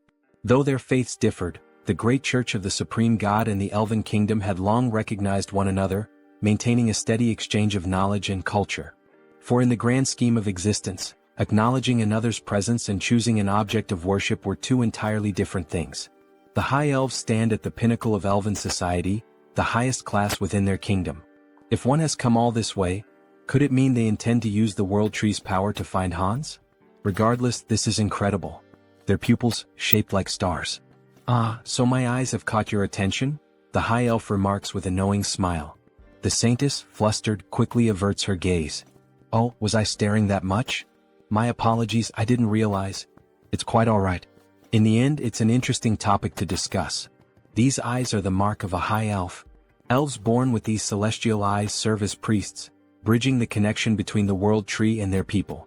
However, such a birth is exceedingly rare. Only 2 or 3 are born per generation at most. And even then, most of them have been elderly in recent times. That is why the birth of a new high elf is an event of great urgency and hope. So, this urgent request for aid, is it related to that situation? Correct, the high elf affirms. A divine revelation was received not long ago. A child of great potential was born on the continent of Ion. However, before she could be protected, she was captured by slave hunters and sold as a sacrifice to a dark sorcerer. That is why we sought the aid of the great church of the supreme god. We need assistance in locating her before it's too late. This is terrible. Do you have any clues about her whereabouts? She was last tracked to the northern mountains. We've pinpointed them somewhere deep within that treacherous region. The northern mountains? That's a remote and perilous place. Do you have a description of the child? Meanwhile, in the heart of those very mountains, Harley had arrived. As he surveyed the desolate landscape, his eyes locked onto a girl. Pointed ears. Shackled in chains. Back at the church, the high elf continued their description. She has yet to awaken her celestial eyes, so for now, she appears to be a normal elf. By human standards, she would look like a teenager. Her hair is a light green, and her eyes, a shade of orange. A sharp breath. A sudden realization. Wait a minute, that's not possible. Heinrich thought, his expression shifting. At that same moment, deep in the mountains, Harley took a step forward, looking at the girl before him. Kit, what's your name? He asked. The girl hesitated, then spoke softly. Cecily. My name is Cecily. In the next scene, screams echo through the frozen forest. Harley is running with the girl tied to his back, while lifeless bodies are scattered across the ground. 2 desperate men shout. Damn it. Keep them away from the storage room. I know, but how are we supposed to defeat a monster like him? Harley keeps running, plowing through the men in black hoods. So, this is the storage room you mentioned? Yes, the girl responds, her eyes trembling, possibly dizzy. Hey, snap out of it. You said there was something we absolutely had to find before escaping. Yes, sir, she nods. There it is, the branch from the world tree. Ah, that branch? That's right. Hold on to it with all your strength. Things are going to get tough from here on out. Understood. Thank you. All right then. Here we go. Okay, but before that, I have a request. Please slow down. Before the elf can even finish her sentence, Harley takes off at full speed, nearly losing his grip on the girl as she clings to him, tears streaming down her face. Slow down. Please. Meanwhile, back at the church, Heinrich has a suggestion. The high elf decides to listen. This is about that child, Cecily. I think I know where she is. What? The elf shouts. Is that true? Do you know some kind of blessing that allows you to track specific individuals? No, not exactly like that, but I can sense her presence. Sir Heinrich, another guard exclaims. In such a critical situation, relying on something so uncertain. Before he can finish, the saint raises a hand, signaling for a moment of silence. Please explain in more detail, Sir Heinrich, she asks, her gaze serious.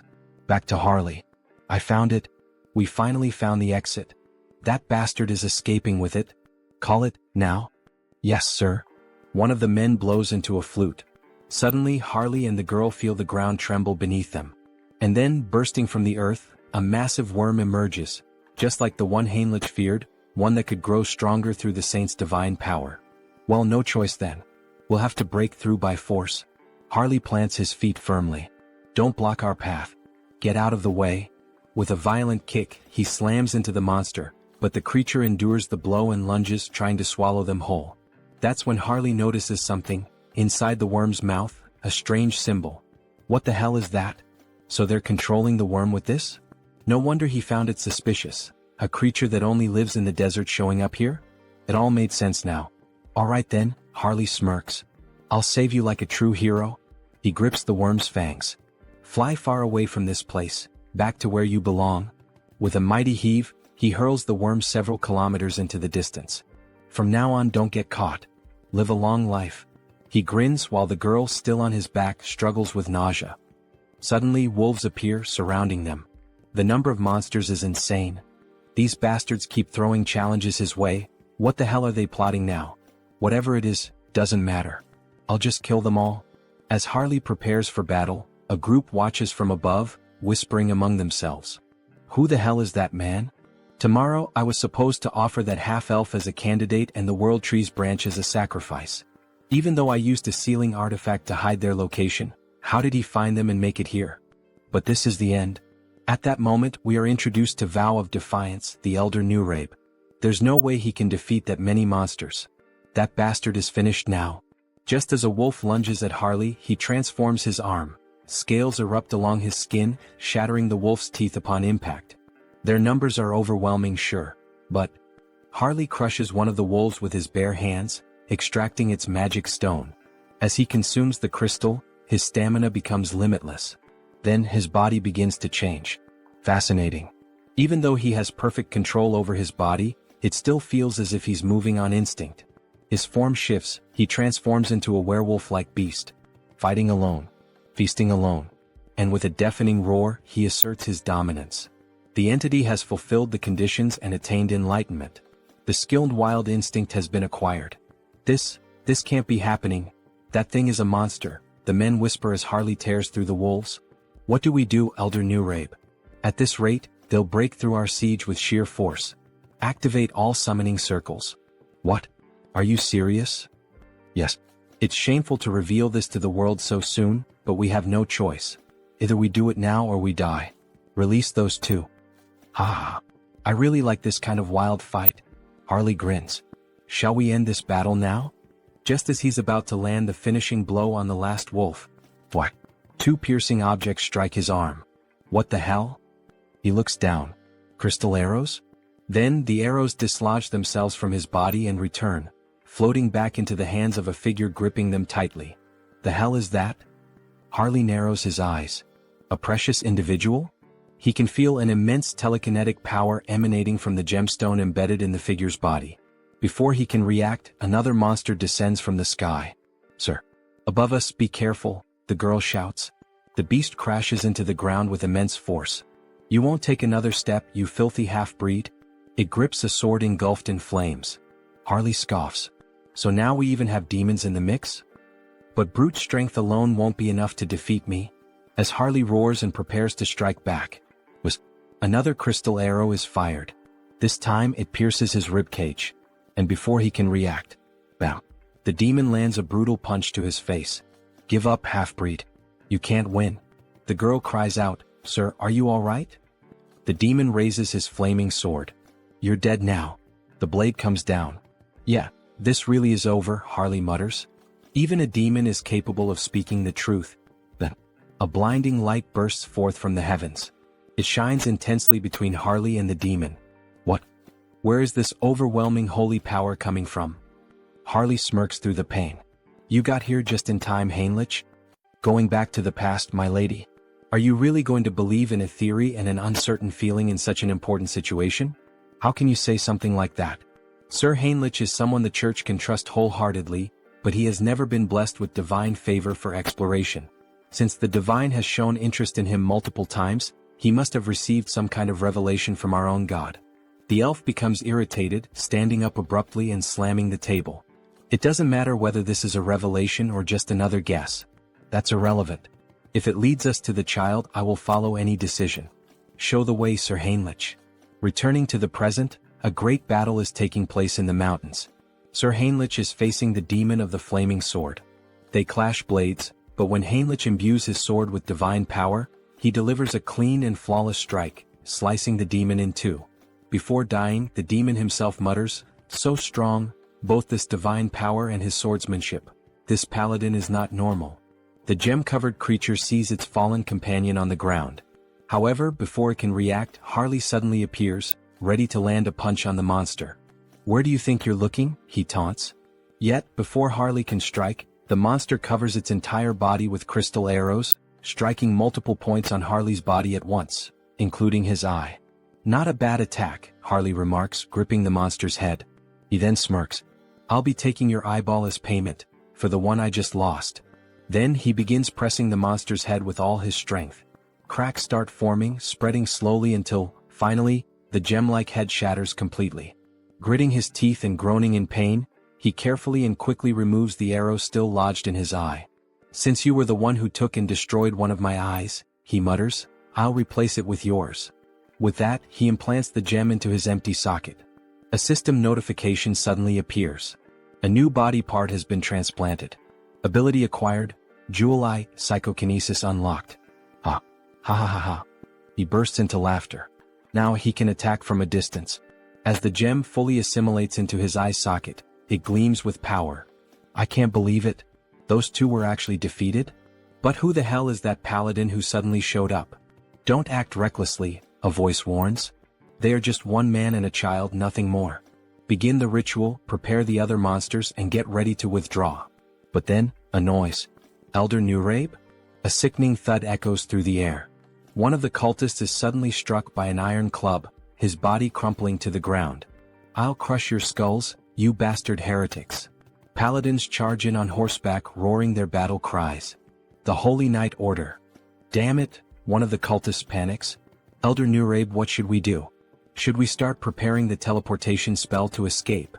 "Screw that," Nurabe growls. "There's no turning back now." Gripping the arm of one of his devoted followers, he begins the ritual. One by one, their souls are drained, their lifeless bodies collapsing to the ground. With a wicked smile, Elder Nurabe offers up every last soul as a sacrifice. "Descend upon us. Incarnation of greed." Then, a massive pentagram begins to form. "Burn them all," the elder commands as he completes the ritual, his voice laced with eerie finality. Slowly, something monstrous begins to emerge. "Reduce them to ashes."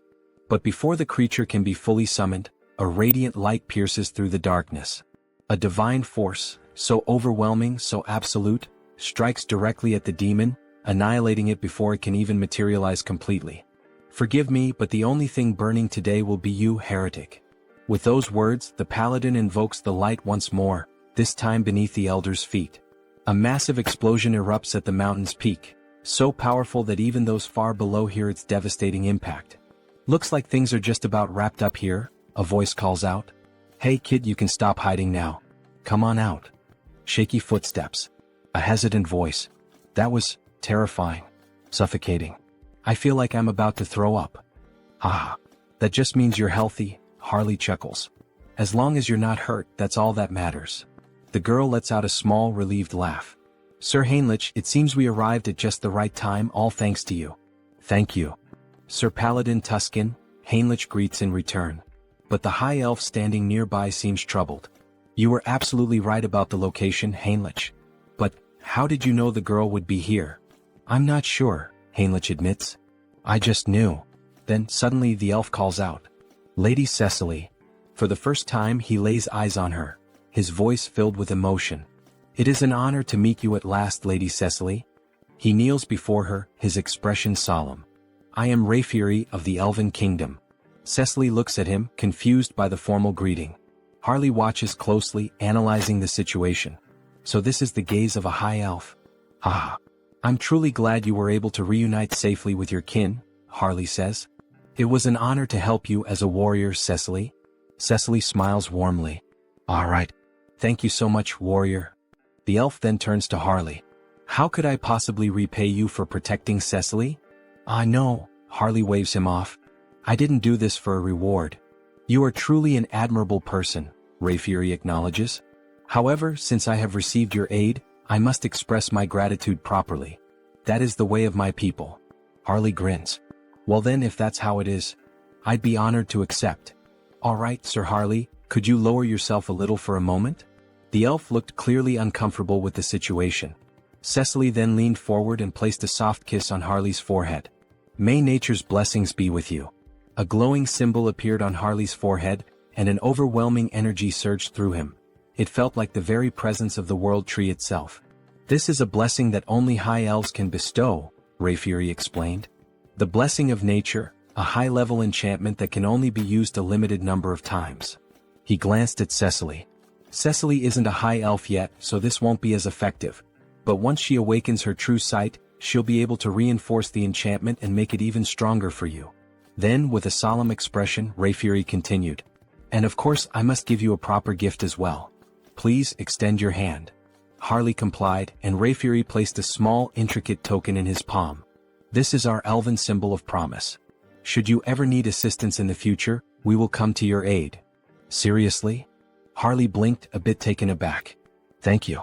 You guys didn't have to go this far. I'll accept these gifts with gratitude. Here, take this as well. One last thing." Harley looked at the additional item, curiosity flickering in his eyes. Meanwhile, another conversation unfolded. "That young man? He has quite an impressive physique," Rayfury observed. "He's just as capable as you, isn't he? You two know each other?" "No, this is our first meeting," Rayfury admitted before smiling faintly.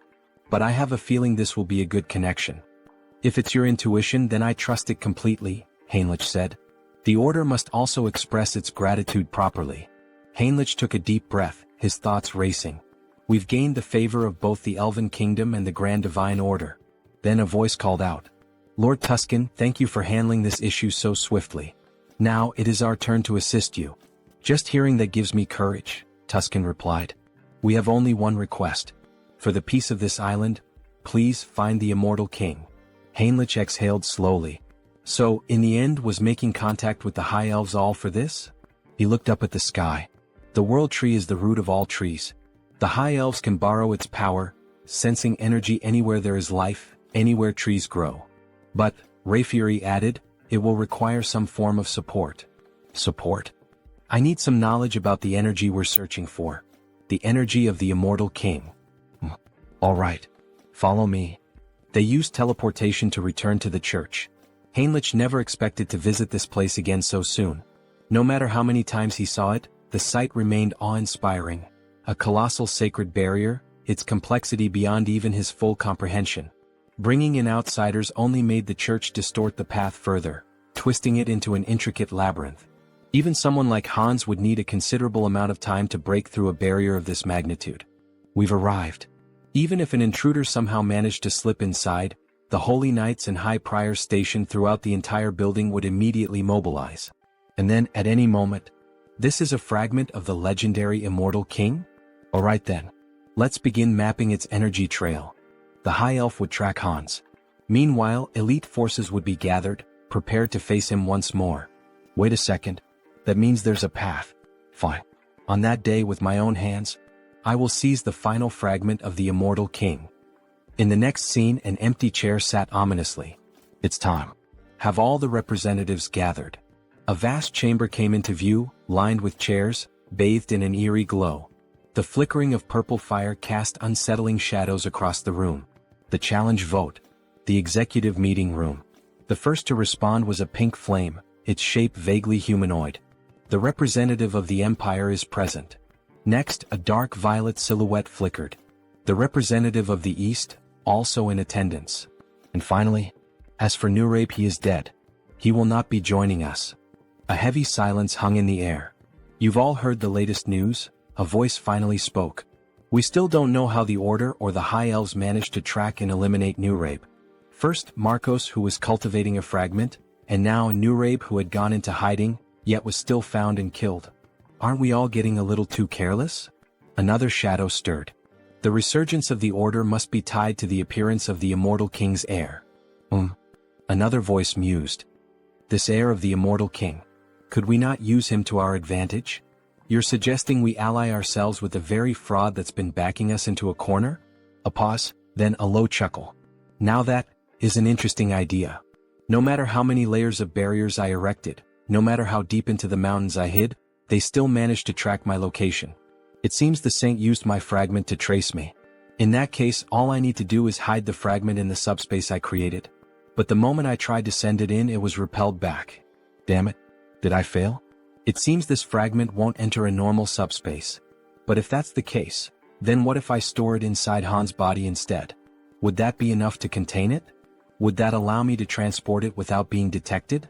Then Hans himself would become one with the fragment. As he absorbed the fragment into his own body, it worked. Now he could draw upon its full power while perfectly concealing any trace of its energy. Perfect. With that problem solved, I've eliminated my greatest headache. Now the only thing left to do is erase the crime scene. Let's burn everything in this room to ash. With a mere snap of his fingers, flames erupted all around, consuming the space as if he had just opened the gates of hell. Now, everything is ready for the show. I'll release all the barriers. My scent will spread across the land. Come find me. I'm right here. Great divine order, come to me now. Hans exhaled a massive surge of dark energy into the sky. I will seize the last fragment of the immortal king with my own hands. As his overwhelming power spread, the sacred tree finally located him. The high elf had followed the trail. The immortal king is in the monster forest, west of the continent. Summon all available paladins immediately. We begin the hunt now. Bring every archbishop we have at our disposal. Suddenly, a mysterious paladin stepped forward. Well, I must say I feel a bit offended. You didn't even think to invite me to such an important event? I've already heard the essentials. Paladin Pyrii from the Great Temple of Geron will be joining you. Cardinal Pyrii, one of the most powerful figures of the Great Temple of Geron. His presence was reassuring. This expedition was composed only of the strongest. Archbishop. This time, I will go, the saint declared firmly. That won't be necessary, saint. But even the cardinal is going. Saint, you are the pillar of the great divine order. You must remain here. Sir Landguard. Yes, Archbishop? This time, you will stay behind and protect the great temple alongside the saint. Understood. If anything happens to me during this mission, the saint will be in your care. Understood. Don't worry. While you're all away, I'll take good care of everything here. I'll make sure the saint remains safe. However, only the saint will be safe. Soon we will once again face the nightmare of our continent. But in the end, a nightmare is nothing more than a dream. For the divine watches over us and protects us. For the peace and salvation of all. For the peace and salvation of all. The troops began to march toward the church's teleportation gate. As they departed, the protagonist and the saint stood in silence, watching them go. Don't worry so much, saint. I'm sure everyone will return home safely. Really? Did the divine grant you some great revelation? Not exactly. But for some reason, I just feel that's how it will be. Meanwhile, Hans appears. His dark mana was on high alert, sensing everything around him. Standing in front of the church, he could not see through the divine barriers, but he could feel them, woven into the very walls like chains binding the structure. Even if he used a skill to bypass them, the internal barriers would still remain. In that case, I'll force them out of my location. And buy some time. Raising both hands, Hans unleashed several spells into the night sky. They burst into the air like fireworks, a midnight display of destruction. The hell is that in the sky? A guard shouted. Another turned eyes wide. Look down there. We're under attack. Sound the alarm. Call everyone. From the shadows, an undead legion began to swarm toward the church. Meanwhile, deep in the forest, under the cover of night, this is getting complicated. We've searched every inch of where his presence was detected, but there's nothing here. The high elf refused to believe it. He was certain this was the place. If Hans had moved, the world tree would have warned him. But wait, could he have realized he was being tracked? Did he set this up to mislead us? Everyone return to the great temple immediately. That's an order. This is his trap. It was all a distraction. By the time they returned to the church, it was in ruins. Bodies of soldiers, skeletons, and undead littered the ground. And standing there, waiting for them, Hans. Finally we meet. The last fragment of the immortal king. The time for the immortal king's resurrection begins now. With those words, Hans began to absorb the final fragment into himself. Move quickly. The bell is ringing, signaling that they are under attack. The undead are advancing. Move fast. They seem to be in serious trouble now. Well, good luck to them. Heinrich has been assigned to guard the garden, so all he has to do is wait and then slip in unnoticed while Hans takes care of the rest. Everyone move in this direction, a soldier shouts. Don't stop, hurry. However, Heinrich is starting to feel uneasy. There are more of them than he expected. He sees several paladins, warriors, and other people he has never encountered before. Well, in any case, they still don't know that Hans has already reached the depths of the dungeon. They will be too preoccupied with the undead both outside and inside the castle.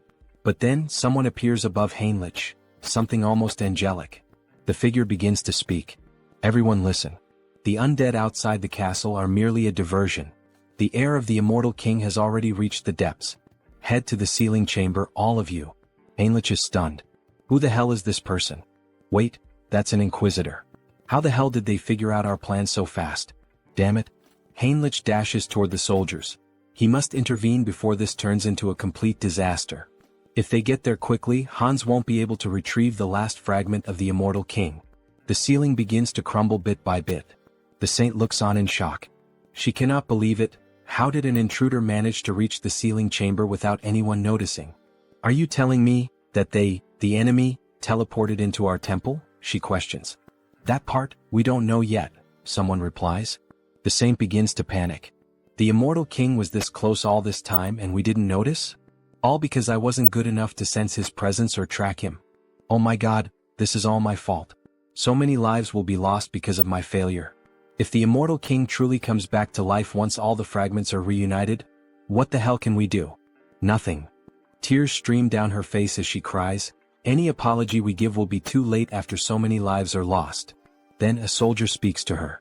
The road was too crowded, but Sir Heinrich is here. From now on he will take command. The saint, who had been crying in despair just moments ago, now cries for a different reason. A radiant smile appears on her face. Sir Heinrich, you have no idea how relieved I am to see you here. Please, lead us with your strength to fight against this evil. Back to Hans, thinking about how many undead they have managed to eliminate from the army, they are proving to be more resilient than he initially thought. Countless skeletons lie scattered on the ground, including an inquisitor. One of them has an especially angelic face. Malcolm was no ordinary opponent. He was like an elite boss. Rest well, Malcolm. You fought so bravely. After searching for a while through the war-ravaged battlefield, Hans finally finds it. The last fragment of the immortal king is right before him. Finally. Come to me now, fragment. He begins to absorb all the energy from it. The immortal king's final legacy will belong entirely to Hans. He continues drawing every last drop of residual power from the fragment, devouring it completely. However, when he finishes, he feels something strange. What the hell is this feeling of weakness? Even after consuming the last fragment, he doesn't feel any stronger.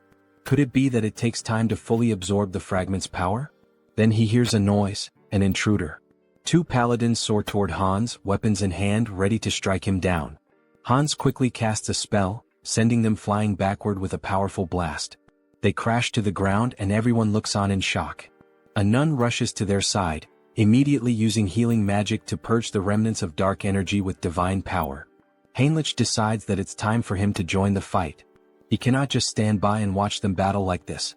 However, the saint grabs his hand, telling him that he cannot. It is necessary to first analyze the immortal king's power. They cannot be reckless. Do not charge in alone, Sir Heinrich. Hold your position a little longer. Understood, my saint, he replies. Inside, Heinrich is in turmoil. His entire plan was to buy time by pretending to fight Hans. Give up, lackeys of the order. The fragment is already mine, fully and completely absorbed. Behold my power. Hans declares as dark energy surges through the entire chamber. Do not listen to him. Keep attacking, attack with all your might, someone shouts. Hans knows this battle would be much easier if he simply unleashed his full power on them. However, he cannot take the lives of the innocent. Suddenly, radiant swords rain down from the sky, striking him directly in the chest and left shoulder. This attack, could it be the saint's enchantment? It is incredibly fast and powerful. The saint's expression is deadly serious. If Hans had not instantly boosted his regeneration, he would have been in real danger. If he wants to avoid casualties, he cannot afford to prolong this battle. He decides his next move, he will bring down the command tower first. Without hesitation, he unleashes a barrage of spells, aiming to strike the saint and everyone else at once. How dare you attack our saint? Is he reacting at this speed? Not only did he block my attack instantly, but he is also counterattacking without hesitation. They are moving with absolute confidence, as if certain that he won't bring them down. Is someone among them reading my strategy and relaying it? Maybe he should take a look inside their minds. Then one of them questions, "Where do you think you're looking?" Hans is affected mentally. That means he still hasn't fully absorbed the power of the fragment, the saint observes. "Everyone stay alert. This is our chance, we can do this." She conjures several beams of light against Hans while, at the same time, the warriors charge at him with full force. They are trying to overwhelm him with enchantments and sword strikes simultaneously, preventing him from regenerating. Such an obvious maneuver. Hans quickly casts a barrier, sending one of the warriors flying backward. "Go ahead, let's see if you can block this next attack as easily," another warrior shouts. "Are you seriously trying to provoke me with such a slow strike?" Hans sneers. He then summons a spectral hand, binding magic, trapping the soldier as if inside a cage. Damn it! How the hell did this happen? How is he reading every single one of our movements now? He shouldn't be able to block psychic intrusion. "Forgive me, senior." One of them speaks hesitantly. Since Heinrich couldn't help, he must have read the plan from his mind so that Hans would know what was coming. If it's come to this, then the soldier is. However, he is cut off by Hans's laughter. "It's too late, you poor fools. You were too slow." Inside him, the fragment of the immortal king, finally, has completely fused into one. A vision appears as if a heart is pulsating violently. Hans begins to laugh uncontrollably as the atmosphere grows heavier and denser, thick with the overwhelming energy surging from within him. No, this energy. The saint stands in shock, unable to comprehend what is unfolding before her. Sir Heinrich, however, cannot hide the joy on his face. This can't be happening. The saint stands frozen, unable to react, before tears begin streaming down her face. We were too late. The immortal king is truly coming back. We see Hans slowly beginning to transform. You dogs of the order, tremble in fear. System notifications start to appear. You have experienced death, overcome it and conquered it. You have now transcended. Achievement unlocked. He has returned. The immortal king. The calamity of the sidereal dimension. The immortal king. Quickly. We're almost at the sealing chamber. We need to support her holiness immediately. However, as soon as the guards rush into the room, they are struck speechless by what they see. That figure. Could it really be the immortal king? Is it truly him? Are we already too late? Hans stands before them in a new form. He appears more human now, his body no longer just bones but covered in flesh, yet undeniably more powerful than before. We still have time. This is a sacred space that suppresses the immortal king's power. We will sacrifice our lives to stop that demon right here. Sir Pion.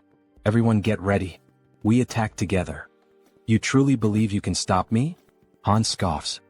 Since you cannot see the status window, it's easy for you to fall for such delusions. Achievement unlocked. Rewards, grants immunity to instant death. Special abilities Decayed Heart and Immortal have evolved into Immortal Heart. Hans has truly become a mystical being, now even capable of escaping death itself. He is invincible. Very well, come at me, all of you. Let me show you the power of the immortal king. He places his hands over his eyes and activates the Eye of Darkness ability. All the soldiers are instantly ensnared by it. With just a glance, he instills overwhelming fear and confusion in his enemies while also exerting control over lower-ranking demons. The guards begin to hallucinate, some even see worms crawling out from their own bodies. This is the legendary Eye of Darkness. Never look directly into them. Now it's your turn. Hans gathers energy in his hand. Rise once more, my legion of the undead. Return to life and claim the souls of our enemies. Bones and corpses begin to gather around him, forming something monstrous. Be careful. That thing is a corpse golem. If you get hit by its attacks, you're finished. Dodge. The skeletal golem charges forward, laying waste to everything in its path, causing mass destruction. What a pathetic sight, Hans says. Let's end this now. The saint is desperate. She must do something, she must make a decision. If she hesitates here, not only the church but the entire continent will fall into danger. Clutching the cross at her chest, an idea suddenly comes to her. Sir Heinrich. Yes, my lady? She will entrust him with her token. Please take this and retreat. You must become stronger and stop the immortal king in the future. Attention everyone. We must clear a path for Sir Heinrich. Protect him with your lives so that he may escape safely. Understood, your holiness. Everyone pursue the immortal king. Stop him at all costs. These buzzing flies. I'll finish all of you at once. Just then a soldier attempts a stealth attack, but Hans notices immediately. To think you would try that failed move again. How foolish. It doesn't matter, the soldier says, even as Hans' magic tightens around his throat. Our goal is complete. What? What goal? If we could save Sir Heinrich, our hope, I would throw away this worn-out bag of bones as many times as necessary. Very well, fool. Your wish is my command. I'll crush this skeleton right now. Before he can finish, Hans is sent flying by a sudden punch to the face. It was Sir Heinrich delivering a powerful, blessed strike. Without giving Hans time to react, Heinrich draws his sword and launches a flurry of rapid, precise strikes. Hans watches, impressed. Your movements are excellent, he admits. But Heinrich's sword is too dull. It cannot cut him, much less kill him. Hans retaliates, launching several black energy spears straight at Heinrich, piercing through his chest. However, they do not wound him. He can feel the impact, but the spears have only punctured his armor, not his body. This is the climax. Hans unleashes another spell, causing a massive explosion across the battlefield. The saint screams in despair. Sir Heinrich, what? Even after I told you we should entrust the future to you. She collapses to the ground, sobbing. Why didn't you run away? I did not join the church to save my own skin, Heinrich replies. How could someone who turns his back on his comrades, who stand ready to face death and sacrifice themselves for a greater cause, ever hope to protect the world? The cross-shaped token in his hand begins to shine intensely. Immortal King, you said my sword was dull? Even if my blade breaks today, I will kill you here and now. You have achieved enlightenment by fulfilling the conditions. You have acquired the special ability, Blessing, Rod of Light. This is the third blessing. Excellent. Shall we head toward the conclusion? Sir Heinrich charges forward, striking Hans directly in the chest. That was a wonderful line, Hans chuckles. The emotional delivery was top tier. Now let's wrap this up with our final comments and bid farewell to our audience. Everyone stares in disbelief at what has just transpired. Servant of the church. What is your name? I am Heinrich. Heinrich Landguard. How dare you wound me? The ability, immunity to instant death, has been activated upon receiving a fatal attack. I will remember that name. Then before their eyes, Hans vanishes. Damn it. So, in the end he just ran away. Suddenly, Heinrich loses consciousness. Before he can collapse, another paladin catches him. To think, he actually managed to strike the heart of the immortal king, even in a situation like this. This is it. The resurrection of the chosen one. A heroic tale that brings tears to the eyes. In the end, Hans was reborn as the immortal king, and Heinrich the one who defeated him with the blessing of the gods. A perfect rivalry between a hero and a demon king. Now all that's left is to collect payment. Shall we settle the admission fee? Well, that much money? It increased by about 1 million. There's no need to think too hard about what to do. Looking at the system window, he selects exclusive skill enhancement. Your unique ability evolves, blooming with new possibilities. You have acquired a special ability, customization. Customization? Oh, so this is what a game is all about. A full customization window for Hans appears. Colors, horns, outfits, every model available. The newly acquired customization ability opened up 2 possibilities for him. This includes creating the avatar for the updated feature and modifying the avatar for the new feature. First, in modifying the avatar for the new feature, we see all the possible changes that can be made to Hans. His hair, body, and some details about his status such as SRT, INT, DX, and POW. This allows him to alter both the appearance and the stats of existing avatars. On the other hand, the avatar creation ability lets him define the appearance and stats during the initial creation, including features like hair and eyes. Above all, the biggest difference in this category is the gender selection option, which allows him to choose between being a man or a woman. Feeling excited, he reassures himself that he isn't thinking anything inappropriate or strange. He's just pressing the button out of curiosity. After all, he needs to find out what the difference is. So he presses the button to become a woman. However, it is not possible. The system notifies him that the selection is currently locked, leaving him with only the option to choose a man. However, a new option appears. And what is this below? Media selection. You can generate related species by consuming a specific medium. A medium related to a species? Could it be the branch from the world tree that Cecily gave him last time? He liked the item because it is an environmentally friendly air purifier, but he feels there is no way around it. To create an elf, this should be enough. World tree branch detected. Generating as elf. Then the creation begins. A tall elf, just like the protagonist, with short hair and long ears. How impressive. And with that, it's done. An elf avatar is being created. Since customization is now possible, he adjusts the face to make it more beautiful and refines the arms and legs to be long and slender. As elves are elementalists, the most important attribute distribution is their affinity with nature. His name is Harris. Harris species, ELF. Individual trait, child of the world tree. Then we see a beautiful elf with long golden hair, tall and with the posture of royalty. Special notes. Born as an elf using the branch of the world tree as a medium. The growth rate of nature affinity is significantly increased due to the child of the world tree effect. That well-toned body and that beautiful face, haha, just as expected from an elf. But then the new avatar reacts. How unpleasant, he says before making a face as if he's about to vomit. But what's happening?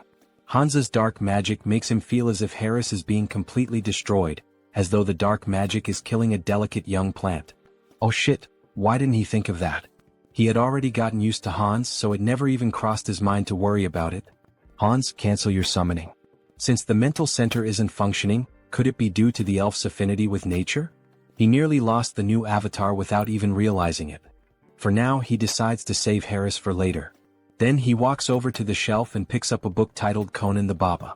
Maybe it was time for him to start writing the story of the mercenary king this time. Meanwhile, back to Harley, we see him looking quite excited. He really enjoyed that ear-floating feature. The young woman laughs, saying that it's a relief and that it suits him well. Thanks for your support. Hubert had found just the right item for him. Turok truly is the city of artisans. On the streets, we see a few people going about their day, making it feel like an ordinary town. Speaking of which, he had heard that some guys had been causing trouble at Hubert's shop. Maybe he should head over there and teach them a little lesson. Then, a group of 3 people starts making comments. What's with those tattered clothes and tattoos? No wonder the South is mocked as a den of savages, it's the Southerners' fault. Harley tries to ignore the spiteful remarks, but he just can't. Hey, what the hell are you guys even talking about? Which bastards just insulted the Southerners? Was it you? Or maybe you? You bastards better watch yourselves. I'll knock some sense into you. But when one of them swings at Harley, the wooden club shatters the moment it makes contact with his arm. That idiot, he just broke his own weapon against nothing but Harley's body and bare hands? Harley starts thinking. He would say that's pretty rare for this avatar. Ha. All these guys must be true Southern warriors. Tattoos, strong bodies, fierce gazes. That just means he needs to live among them and start building relationships. The great hero of the South and his closest companions who support him. In other words, he might actually become a true Southern warrior. Anyway, hurry up and dress properly. That kind of outfit should only be worn during traditional festivals. People don't wear things like that nowadays, do they? Harley asks. The other man becomes extremely irritated. That bastard, he can't stand hearing another word from him. He then challenges Harley to a traditional Southern duel, striking a culturally significant stance. Oh, a duel in the Southern style. Their tradition is to fight with bare hands, right? Sounds good, but there's one condition. All 3 of you come at me at once. They don't seem to believe what they just heard. You want all 3 of us to attack you? Are you insulting our honor? Fine, then 2 of you can come at me. The third should help the 2 who'll end up on the ground. As he makes this threat, his eyes take on a psychotic gleam, as if he's about to beat the 2 of them half to death. Alright, come at me now, you cowards. Try to take me down. Then the sounds of impact echo through the city, leaving a trail of destruction. 2 of them are lying unconscious on the ground while the last one, still standing, mutters, "That bastard is insane, unbelievably strong. He's not a Southerner. With that level of skill, how is it possible that you don't have a single warrior's mark?" Alright, those marks were a thing among Southern warriors, weren't they? How should he make this up? Brothers, I am a Southern warrior. But there's a story behind why I have no marks. Oh, what do you mean? It all started 20 years ago. A duel was held to determine the next chief of their tribe. The scene shifts to an arena, where 2 warriors battle while the rest watch from the sidelines. Harley's father, the strongest warrior in the tribe, won the championship, earning the admiration and praise of every member present. "Congratulations," said the king. "As per tribal tradition, you will be granted one wish. Speak, what is your desire?" His wish had already been decided from the very beginning of the tournament. I will not marry the chief's daughter. What? Everyone was stunned. Outrageous. How dare you make such an absurd request? Explain yourself. Well, he had a good reason for making that request. The reason was, she and he were bound by blood as siblings. What? She is left speechless. Father, are you really going to let someone who speaks such nonsense go unpunished? My deepest apologies, my dear daughter. However, everything he said is true. You are not my biological daughter. I adopted you a long time ago. Guards, kill this insolent fraud. Dear, he will buy us time, so run away quickly. At that time, his mother was pregnant with him, which is why she couldn't help his father fight. His father bravely fought alone to protect his wife and unborn child. But he fell heroically, holding back the tribe's warriors. His mother managed to escape her pursuers and hide in a secluded cave, where she raised him. However, even his mother passed away recently due to illness, and that is why he has no warrior's marks. All three men begin to weep. How could such a tragic past exist? They apologize for misunderstanding him. He is a true southern warrior. He never expected such a sorrowful backstory. Of course, it was obvious that everything Harley had just said was a complete lie, but his performance was insane. Alright then, to our new brother, cheers. Everyone raises a large mug of beer in celebration. By the way, Hyungnim, this place is pretty far from the south, isn't it? What brought you all the way here? Ah, well, there's a story behind that too. After his mother passed away from illness, he was left all alone in this cruel world. It was just him and his own body. He was completely lost, unsure of what to do, how to survive, or what path to take. And then, the only person who didn't just walk past him but actually stopped and spoke to him said, "Excuse me, do you need help?" That person was a young merchant named Hubert, who ended up becoming very close to him. Today they are best friends. Hubert was the only one who truly made an effort, who worked hard to help him get settled. A benefactor and a true friend. But later he found out that Hubert was in serious trouble. Apparently he was being threatened by some bandits. There's no way he could ignore the struggles of someone who once saved him. That's why he came all the way here, to help. One of them slams the table. That's awful. An enemy of our brother is an enemy to all of us. We'll do everything we can to help our brother's brother as well, everyone. Thank you all so much for your help. Harley embraces them all. Alright then, as soon as I use these bastards to silence the fools threatening Hubert, it'll be time to kickstart my real creative economy project. He plans to import a ton of pimenta de terra since it's a rare and valuable spice in this world. In exchange, he'll distribute magical tools, which are common here but scarce on Earth. A win-win trade where everyone benefits. And in the process, he'll also secure a hefty profit, using that income to pave the way for even more explosive growth. Very well, Hyungnam. Let's first head to your friend's shop. We'll make sure the place is well protected. You can count on us. Alright, then I'm counting on you all, guys. Having reliable subordinates really makes life much easier. Now that Hubert's problem is being taken care of by them, it's time for him to move forward and begin his debut as an elf. Then, in front of a castle, we see someone standing. Good morning. This is the Great Temple of Rosalia, correct? I am Harris, a skilled mercenary and close friend of Harley, who in turn is a close friend of the Holy Knights Order. I've come here after hearing that the elf envoys are present at the moment. Would you be willing to grant me an audience? Of course, he also brought a proper letter of introduction. Then we see a piece of paper with a message written on it. This elf is definitely my friend. He would appreciate it if you allowed him to enter. That ridiculously sloppy, no freely expressive, handwriting, and even the scribble on it, leaves no doubt that this is a handwritten letter of introduction from Sir Harley. Please come in. They will guide the elf to the accommodations for the elf envoys. Here we are. We've already informed Lord Rayfury, so just wait for him to arrive. Alright, thank you. Excuse me, it's a pleasure to meet you. I am Rayfury Grandwood, a high elf from the Elf Kingdom. Please have a seat. He heard that Harris was a fellow mercenary of Sir Harley? Yes, I am Harris. Thank you for taking some time to meet with me today. It's a bit difficult to pretend not to recognize familiar faces every time. But more than that, it's honestly fascinating. Seeing him through the eyes of a high elf, his eyes truly seem to shine even more. The longer he looks, the more and more he feels like he is being drawn in, as if he is being sucked directly into them. What a strange feeling. This must be because I'm in an elf's body now. He knew that Harris is a close and dear friend of Sir Harley, seeing him wear the bracelet that he gave him. Seems to be true.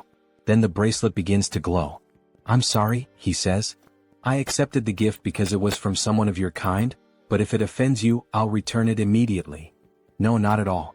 On the contrary, I'm happy, even honored, that a relative is wearing it. More importantly, he heard that there is something Harris would like to ask him. Yes, that's true.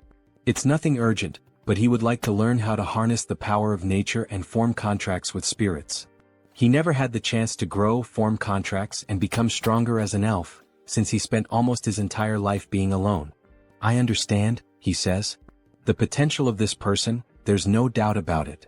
We see an immense amount of power leaking from his body, as if he were the very embodiment of the world tree. Alright, would you like to go outside and get some fresh air? Oh, of course, it would be an honor. You asked me to teach you, but unfortunately, it won't be possible. He is leaving this place soon, so he wouldn't have time to help. However, would you consider coming with us to the Elf Kingdom? Pardon? The Elf Kingdom, the land of the elves, located on the Enchanted Continent. It's where the Institution for High Elves is located. It would be an honor for him, but would there be any special qualifications or requirements? Yes, originally it is a place reserved only for the children of High Elves, only they are allowed to enter.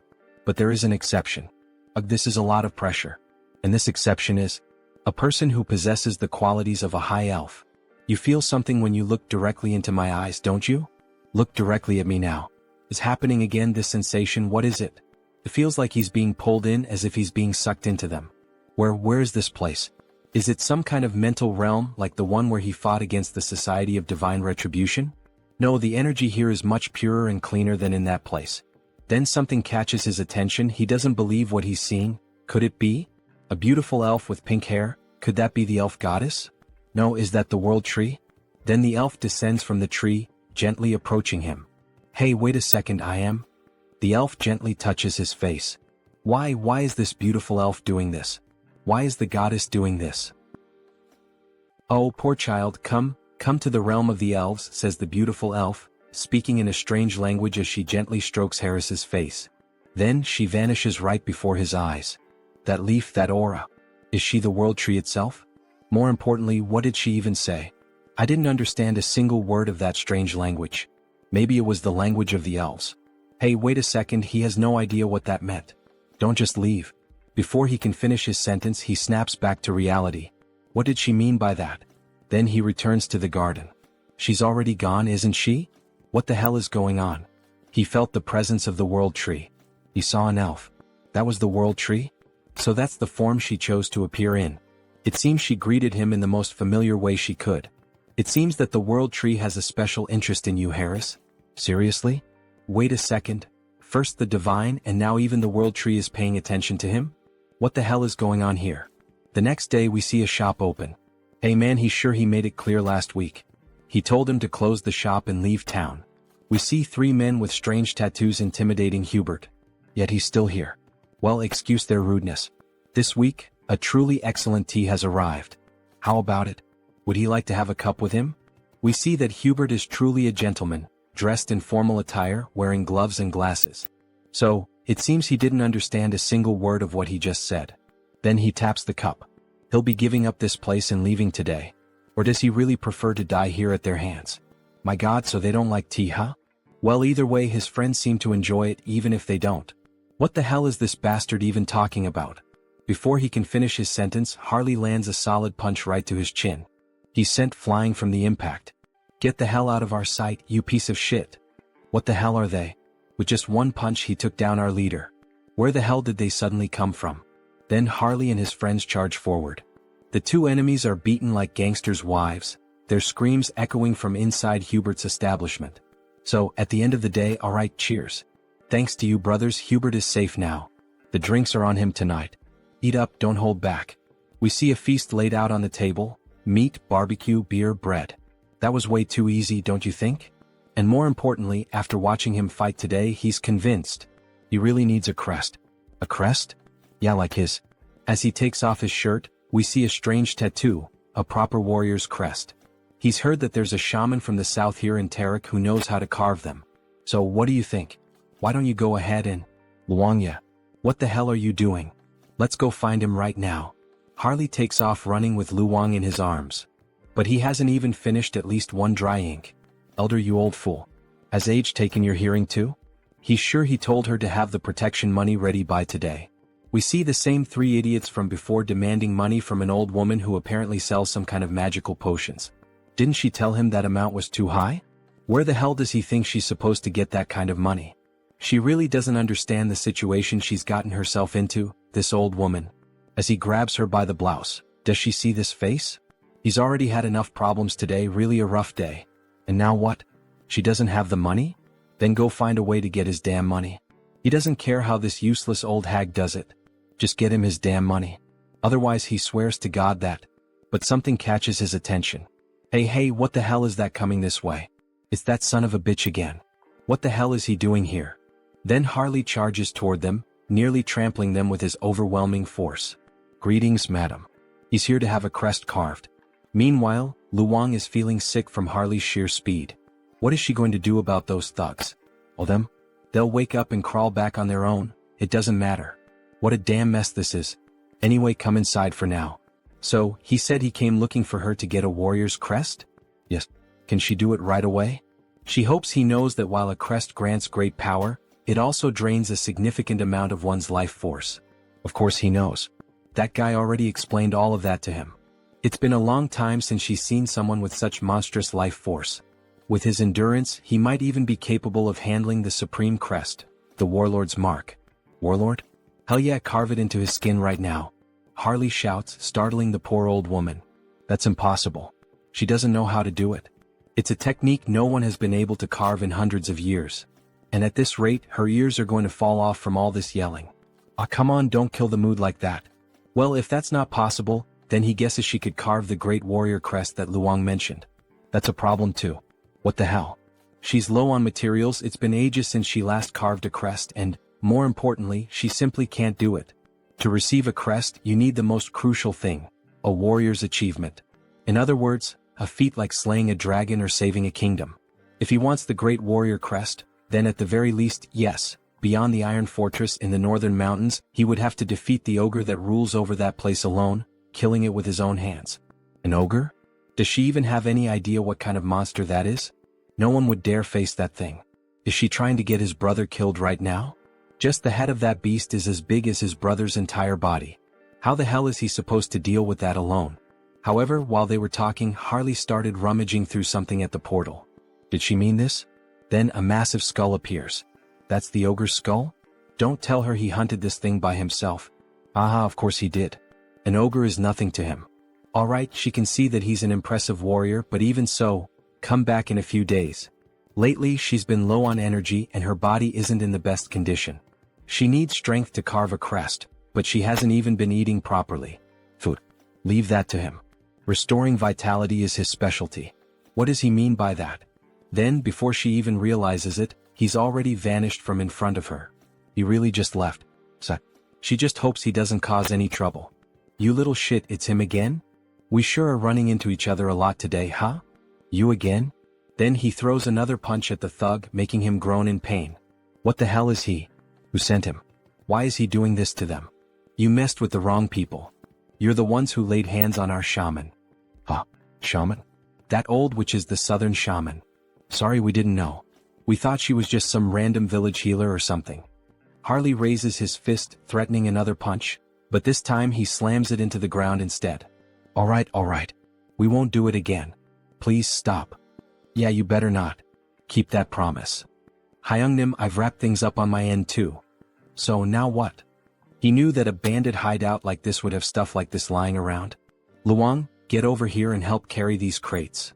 We're having a barbecue feast tonight with that old lady. As they return home, we see the old woman sweeping the street. Grandma, they're back. She is surprised by their sudden return. My God, what the hell is all that in their hands?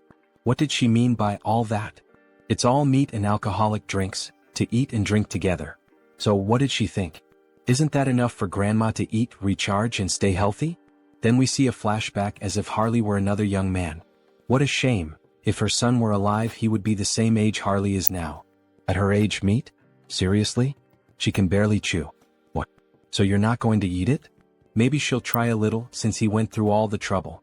Then we see the old woman biting into a piece of meat and downing a bottle of wine by herself. They knew that women from the south had big appetites, But still, she ate everything by herself and didn't leave anything for them.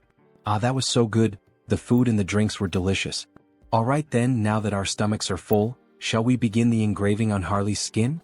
The engraving process is painful, you know. So she lays Harley down on the bed and starts getting ready with the needle to pierce his body. Is Harley mentally prepared? Aha, of course he is. Don't worry, old lady, he was used to going through procedures like this on a bed, a reference to when Hans used to perform experiments on his body. However, before he could finish that thought, the old woman put a stuffed bear in his mouth. Her son bit down on that toy when he had the engraving done on his own skin. So she knows it's going to hurt, so keep it in his mouth because she's about to start. Alright, here we go. When she presses the needle against his body, the needle snaps. Damn it, his skin is so tough that the needle broke and she can't pierce through it. Wow, I can't believe it. Isn't there another way to do the engraving on his skin? He knew that Hyungnam was exceptionally tough, but this is insane. There's no way we're going to use another technique. Don't worry about that. She shifts the angle of the needle, and the markings on her arms start to grow stronger. She's going to make sure that all that meat and alcohol she ate and drank will be paid for, in full. Activating all the markings on her body, she begins to pierce and carve the engraving into his flesh. It's time to show what a first-rate tribal shaman chief from the past is capable of. Then we see the mark that was made, a fiery sun, resembling the symbol of the Sun Pirates from One Piece. Captain Fisher Tiger. System notifications. The entity has fulfilled the conditions and attained enlightenment. He has acquired the skill, Chaco-style combat symbol. Current symbol, Great Warrior. We see a large marking on the right side of his chest. This is truly impressive. It's far more efficient than enhancement through bio-aura. At this level, even without using the body mutation ability, he could defeat an ogre in a bare-handed fistfight to the death. This is perfect. We see the old woman, completely exhausted and worn out. Harley is even concerned about her condition. What's the matter? Is she alright? Is she feeling anything? Don't worry about her. It's just that it's been a long time since she used that kind of strength and those engraving techniques. She's just out of shape. She'll be fine after resting a bit. Lock it in, brother. We've just found more work to do. And what would that be, brother Harley? Me. He shakes the old woman, shouting in desperation. We need to find more meat. She can't be in pain if we're going to finish the other crests. We need to keep her alive and well. That damn stubborn bastard. Let her rest a bit before continuing. In the next scene we see Heinrich lying in bed, his body completely wrapped in bandages. Meanwhile, someone is standing in front of his body, praying and speaking divine words. A paladin approaches from behind and asks if she's still praying for him. Cardinal Pion, if she continues praying and using divine power without resting, it will certainly have serious consequences on her body. So please go easy. Yes, she knows the consequences. But her heart won't let her rest. She can't forget what happened, the last vision she had of him. In that moment he stood firm against the immortal king, refusing to back down until the very end. Yes, it was like witnessing the birth of a new hero. Wait, Sir Heinrich, a new hero? The saint's face turns slightly red. Oh, your eminence flatters me by speaking that way. Sir Heinrich, you're finally awake. We were worried, you've been asleep for many days. Is the pain bearable? Thanks to the saint's care, your body is doing well. Sir Heinrich, we now proclaim you not just as a champion of our great divine order. No. We proclaim you as the hero of Out Erica. Finally, says Heinrich with a mischievous smile. Now he can say that both the hero and the demon king have officially been cast in their lead roles. Let's create a Taoist, the one who will play the demon king Hans. Now that the hero has been born, he believes it's time to fulfill his duties as the demon king. With the power of his perfectly refined contagious ministry magic, he will spread his infamy even farther than before. He sees it clearly now, the filthy stains of wrongdoers. He prepares to begin the night hunt. He will drag every one of them into hell. Quick, move and keep going. This patient came first, get out of the way. Damn it, what the hell is going on this time? Looks like that bastard with the Haho mask showed up again. Well, any idea what's happening? One thing is certain, they got involved with someone extremely dangerous. On Sunghyun, a dark mage sent by the skill management department. They ended up messing with the wrong person, got on the wrong path and ended up dead like this. That freak with the Haho mask or whatever it is a completely insane monster. This level of pure dark magic is beyond human comprehension. That person's body is basically just an empty shell now. He'd bet their soul has already been enslaved. If he were caught by a monster like that, if it were him, he would choose that option without a second thought. As if that would help, says the so-called best dark mage in Korea. He's nowhere near that level. Having a dark mage of that caliber as an enemy, well, that's what it really means. No way. He said the culprit was the Haho mask, right? In that case, let me take a closer look at the curse. He then uses dark magic on the dead man's head. However, he suddenly feels a devastating force as if something is watching him. That feeling, he collapses to the ground in shock. Hey, what the hell just happened? What's wrong? Did he find something? Team leader, he feels like he's about to die right now. What the hell are you talking about? That bastard. The Haho mask. He saw him. The Haho mask noticed him. He tampered with the spell on his own, so if he gets caught, he's screwed, no doubt about it. At this point, there's only one option left. Is he going to fight against the masked Haho? If he just dies now by jumping off this building, he could peacefully cross over to the other side. Hey, stop doing something stupid, you lunatic. The masked Haho only hunts and kills villains. You'll be fine since you're innocent. So calm down and breathe. Alright. Hearing those words like that made him feel a little better. Thank you very much. After all, he is innocent. Is this bastard stupid or something? And somehow he starts to feel his body slowly relax, until he passes out and collapses to the ground. Hey Sunghyun, what the hell just happened? Nurse. Please help us, he passed out. Meanwhile, Hans watches the entire situation from afar. Interesting, that man seems to have the ability to use dark magic even if only in a light form. He doesn't sense any evil aura from him, so there shouldn't be any problem with meeting that guy again in the future. The next day we see a blog filled with various posts and information about the masked Haho. Hans's popularity has grown so wildly that it's now out of control. What could Haho's abilities be? A vigilante of justice, the dark hero. Some people are even calling him the shadow hero. But it's not like he's actually happy with all this attention surrounding Hans. This could end up becoming a real problem down the line. Oh, what a headache. How the hell is he supposed to start operating from now on? However, someone interrupts his thoughts by knocking on his door. Who could it be? Your fried chicken delivery has arrived. Wait, what? Kang Tae-san. It's been so long since he last saw him. How has he been all this time? Hey, but look at this guy, damn. It's been years since this Hyung showed up and this is how he reacts to a guest? Ah. What do you mean by the way he reacted? Well, even though he's my friend right now, he's the last person I'd want to see or talk to tonight. Skill Management Bureau. Criminal Investigation Division. Kang Tae-san. Still, Tae-san is the only friend he made during his childhood. Even after all these years, while he was reclusive in his room, Tae-san was the only one who came looking for him and tried to help. He's truly a valuable friend. But seriously now, Hyun seems different. It's like he's not exactly sure, but it seems like Hyun has found a purpose to live for again? Well, I mean, he can't stay stuck in the past forever, right? Those who live in the past are museums. And he suspects that his parents wouldn't have wanted him to live this reclusive way. Yeah, damn, he's right. He spoke well just now. Do you have any idea how long he's been worried about Hyun all this time? It's not healthy to stay reclusive for so long without talking to people. Ah, come on, it wasn't that bad. He even went out a few times in the past few days. Really? Says Tae-san with a surprised look on his face. Thank you, my friend. Going back to the past when he was grieving and struggling with depression, Tae-san always visited him and tried to help in every way possible. He then opens a can of beer, seeing how well things are going for him now. He feels like he can finally reveal a secret. What does that mean? He knows, right? The reason Tae-san joined the Criminal Investigation Division. Of course, he was like family to Hyun's parents, like an actual son to them.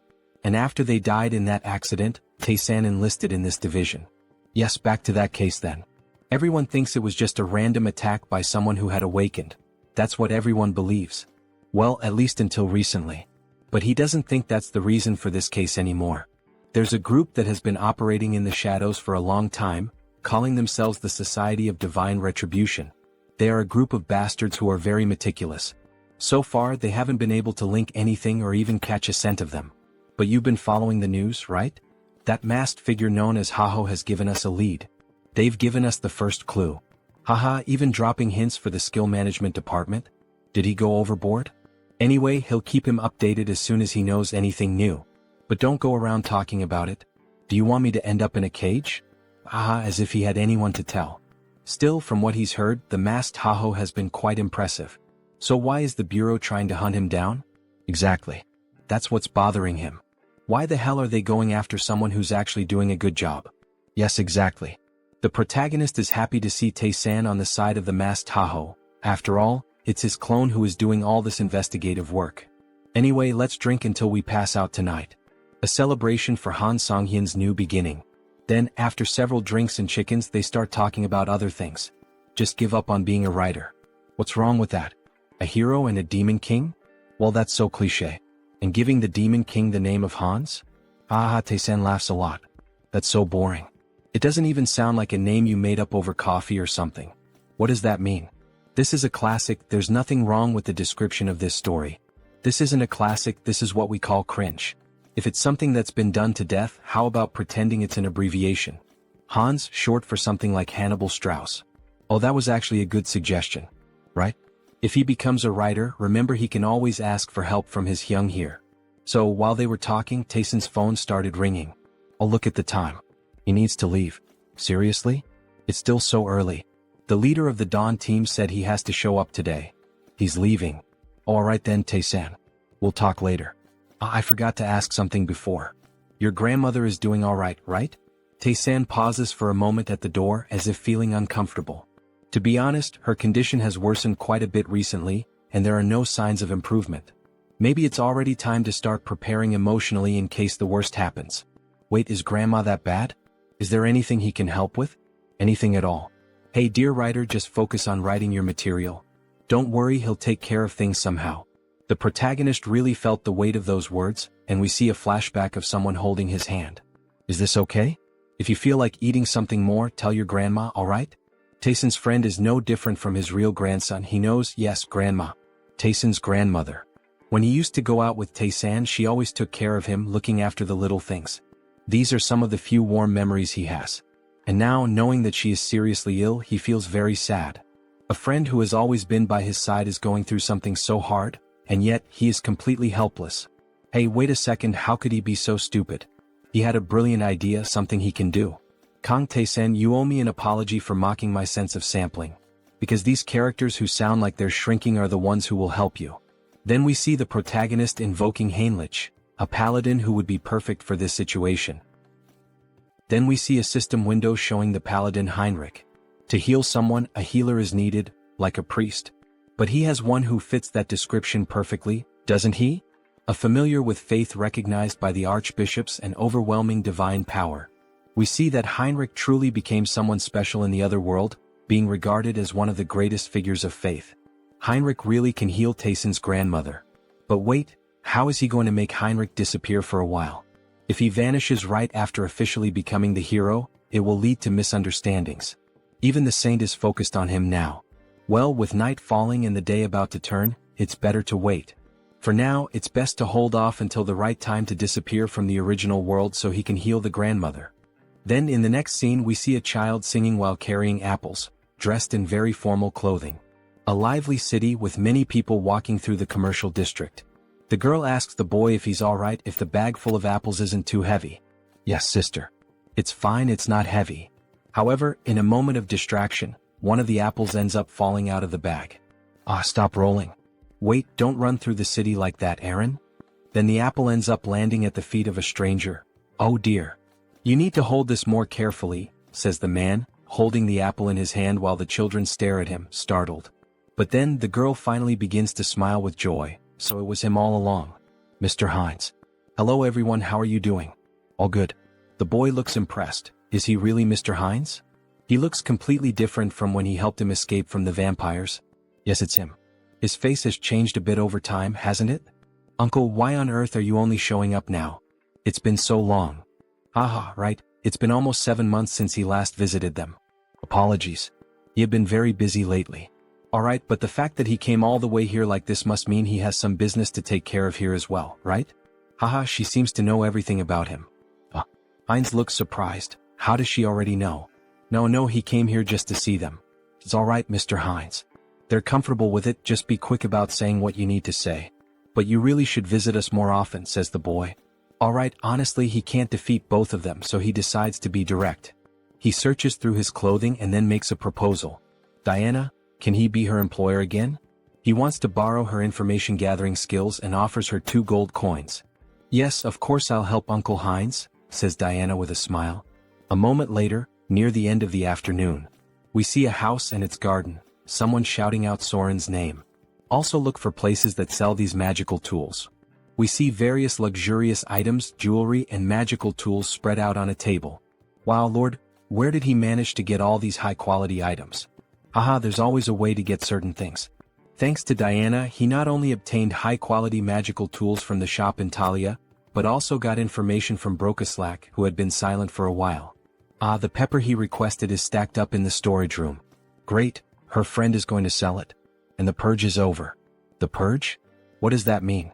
The people who pretended to surrender or tried to hide. He identified every one of them and executed them, he says with a sinister laugh while throwing cards with his dead targets onto the table. Finally, now our clan will be normalized and secure. Alright. From now on, they just need to exchange magical tools and pepper periodically. So, he's counting on her to take care of the administration of Heteros from now on. Soren is confused by the information she's just received. What the hell did he just say? She's never done anything like this before, she's not sure if it's a good idea. Can she really manage the clan well on her own? Jean Soren, she's a capable person he trusts. If it's her, he's certain she will do just fine. Oh, the master trusts her. She blushes at his trust and promises to live up to his expectations. How easy it is to deceive this girl and gain her trust. He's using dramatic lines everywhere.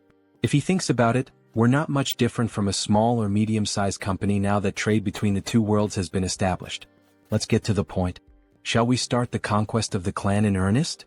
Then back to the original world. It's already nighttime and the city seems quite lively. There are lots of people walking around, enjoying the moonlight, listening to music and chatting with one another. Based on the information he and Diana managed to gather, he personally investigated and was able to find it. This is the source of his blood, and he's convinced that this is the base of the Brokaslak clan, where those two soldiers are standing guard. Then he throws something near the guards to draw their attention and quickly slips in through the back door like a shadow. Why did this one fall on its own? Was it the wind or something? Then we see a beautiful lady holding a glass, drinking it all in one go. This is so good, such refreshing blood. The young vampire lady seems quite satisfied with her drink. But how much longer will she have to keep living like this? Drinking alone is so lonely.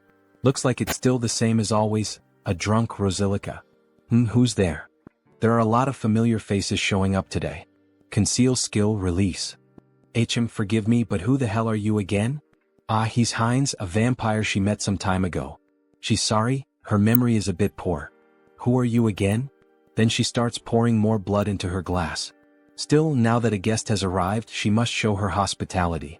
However, while pouring blood into the glass, she cuts her fingers slightly to infuse the drink with her own blood. Here, freshly squeezed blood. Please have a sip. No, it's fine. Upon having her offer refused, she becomes uneasy and slightly furious. This is high-level blood magic. How dare he invade the sanctuary of Brokaslak? Then, throwing the blood-filled glass, she begins to manipulate the blood to launch an attack at Heinz. She doesn't know who the hell he is, but she won't let him get away with this. So she goes all in, attacking him with everything she has. However, Heinz only laughs at the situation. Then he counterattacks by controlling her own blood. How is her blood being turned against her? To freely manipulate another person's blood. That's at least in the realm of true blood. He then forms a rope out of blood and leaves her immobilized. This is Brokaslak territory. The intrusion of an outsider is a violation of the treaty. This girl really doesn't seem to recognize him, does she? Well, instead of clearing things up, should he take advantage of that? What violation of the treaty? He is also part of Brokaslak's indirect bloodline. Please don't lie, you coward. Imprisoning a girl like this, there's no way that could be true, is there? Now that she thinks about it, she recalls hearing something about a clan that was persecuted in the past. Could that be true? Yes, he is from that very clan that was mentioned. Now she will cooperate willingly and he will grant her power. Even if he's from a branch family, she has no reason to listen to him. Sorry, maybe I misunderstood, she says, then he grabs her mouth firmly. She has no choice but to obey and will do exactly as he commands. Then, holding a crystal in his hand, he pushes it into her, making her moan in pain, so much so that people near the house found it strange. Then back inside. She is in ecstasy. What is this sensation? It's overwhelming. The crystal is taking hold of her body and flooding her with more energy and power. And at the same time, it feels as if her master has changed. Now let's see if she can reveal everything she knows. Damn it, she can't disobey his command. The true blood that oversees this region of Thalaria is Lady Frisia. If she had to describe her defining trait without a doubt, it would be as a user of demonic eyes. Then we see a beautiful woman with very pale skin, blue eyes and slightly pointed ears reminiscent of an elf, sipping a cup of coffee. The butler then offers her another cup of tea and asks, "Lady Frisia, are you also enjoying the human world today?" Yes, it's always interesting to observe it. The way they struggle to live with such humble bodies. Then we see that they are well above the houses and buildings high up in the mountains. However, he has heard that the recent Protestant denomination is expanding its influence in Rafalashi. Don't worry. This kingdom already belongs to Brokaslak, disguised as human nobility. A simple pressure on the kingdom will resolve this quickly. However, before she could finish her sentence, the butler's head is ripped off, and a jet of blood sprays out. "Alright, so you are Frisia?" Her expression changes, now she begins to question. She has never seen this vampire's face before. He is a complete stranger. Pure blood. He doesn't seem to be of true blood. Meanwhile, Heinz savors the butler's blood. Let's assume he's from a branch bloodline. Humph, a humble branch blood like him dares to pick a fight without knowing his place. She makes a scornful face and takes a light breath. She's going to make him realize the mistake he just made, so she activates the demonic eye, which turns completely dark. However, the protagonist quickly repels the attack with ease. That's impossible. How did he dodge her demonic eye? He already knew how her ability worked, the fact that it doesn't work against him. She knows what that means, doesn't she? Now, who is the one that doesn't know their place? Oh, so he is a true blood after all. Attacking them right in the heart of Brokaslak territory, what is his goal? She asks angrily. His goal? Isn't that obvious? He says with a laugh. Everything you have in Brokaslak. He will be the one to take it all and become the new king of the vampires and the cities. She bursts into wild laughter, unable to believe what she just heard. I don't know if he's stupid or just bold. Alright, I get it loud and clear. But he should have one thing in mind, she is also of true blood. Then she awakens both of her eyes, increasing her speed. Even Heinz can't keep up with her and takes a punch to the stomach. Her hand is reinforced with magic and martial arts, making him spit out blood. He really thought his nonsense would work with skills so weak that he can't even dodge? She laughs as we see her arm massive and full of veins. This woman, is she a martial artist? What the hell? She's using her demonic eyes, so he thought she would rely on magic. This is so different from what he expected. Then she starts to summon the blood from her umbrella, using a blood strike toward the protagonist. It lands squarely on him. So, she's a physical fighter, huh? He's under pressure, spitting blood. Impressive, he can still stand. Let's see if he can block this too. Then she charges at him full force, wielding an umbrella. She even handles a sword with flawless technique. That umbrella wasn't just for show, huh? He tries to dodge the quick attacks. The dodges won't help him forever, especially since he's being injured little by little. Alright, this next blow will definitely crush him. It will leave him with nowhere to escape. Then she summons a sea of blood against the protagonist. Is this an AoE ability? If that's the case, he'll cut his way through this blood tsunami. However, something feels off. She's vanished from his sight. Where did she go? Then suddenly his vision distorts as if the angle has shifted. We see her appear, delivering an elbow strike that breaks Heinz's neck. He flies several meters from the impact of the vampire mommy's hit. Look at that arm. How annoying. So this is the end? We see Heinz's body on the ground, covered in blood, while she watches from above. But then he starts to get up and responds, "The end? What the hell are you talking about? Who said she gets to decide when it ends?" Then we see Heinz's head regenerating after the impact. For him, the fun is just beginning. He's perfectly fine as if nothing had happened. His neck was definitely broken. What happened? Injuries like that heal in an instant for him. He has something called hybrid evolution, she observes. This is insane. Aside from the master, she can count on one hand the number of people who have faced her attack head-on and survived. She's astonished. He admits it, she has some good talents and tricks. Of course she still has some flaws, but with those beautiful eyes. He thinks he could make her stronger than she is now if she followed his path. Have you ever thought about following me? What kind of nonsense are you saying? How dare you insult me, of all people? She will turn him into a pincushion so full of holes that he'll never get up again. However, before she could attack, her body stopped moving. What is this? We see a massive pentagram made on the floor with blood, layered with profane magic. If that's the case, then he has no choice. He'll have to use force. Then he starts moving the blood around. Blood magic from the blood on the ground? When did he do this? Then she is bound by strands of blood around her neck. It's true, he's not a martial artist like her. He's more of a blood specialist, a kind of vampire mage, we could say. She's completely covered in the strands of blood. And also, he can do this sort of thing. He turns his finger into a magical crystal, and as it penetrates her neck, she begins to undergo a mutation. Raffalashi injection. She starts crying out in pain, screaming that it hurts. It hurts so much as the crystal starts to take full control of her body. Sorry, but for a high-ranking vampire like her, a small dose wouldn't be enough to control her body. Then she begins to transform even further, emitting a huge red aura. Finally, it ends. She lies on the ground, devastated. What the hell did he do to her without her consent? She will never forgive him. This is so ungrateful. She should be thanking him, not lamenting. Doesn't she feel it? That sensation, that strength, as if she had been born again. He's right. Every sense in her body feels completely different from before. Her strength, reflexes, flexibility, all her physical attributes not only improved but evolved to a completely new level. Well, starting to feel like thanking me now. She thinks she is. So that she could give him the power to finish him off. Then she tries to make a quick move with a direct punch at Heinz, but her body stops before reaching him. She can't move. What the hell is happening? Her body doesn't want to move. What did this bastard do? It's as if her whole body is bound by iron chains, or rather, chains of blood. This is the power of his blood domination. She has no choice left. She will move exactly as he wants her to. No way, not even with sacred blood would this be possible. Too bad for her, because he can. Now, finally, he can ask the most important question, the reason he came to her. Frisia, where is the clan master? Does he think she'll answer that so easily? It's the Duke Bright's mansion. Wait, what? What the hell? Her mouth moved on its own. Good. A little servant so obedient. Our protagonist has gotten himself a nice slave, haha. You bastard, take your hand off me. The gold of the Duke Bright's mansion, huh? It's impossible for a clan lord not to notice that a true blood is being captured. I think it's time to end this quickly and cleanly. Time to begin the massacre. Then at night they arrive at the Duke's house. Master, it's Frisia. She has something urgent to report. May she enter? Yes, please come in. Really now, sir? Couldn't he have at least lit a candle or a lamp or something? Isn't it a little dark in here? He's not human. He simply doesn't need such things. He can see perfectly well in the dark. More importantly, she said she had something to tell him? Yes, well, forget it. She thinks she already understands. It's because of that uninvited guest who's after you, isn't it? So he's already noticed.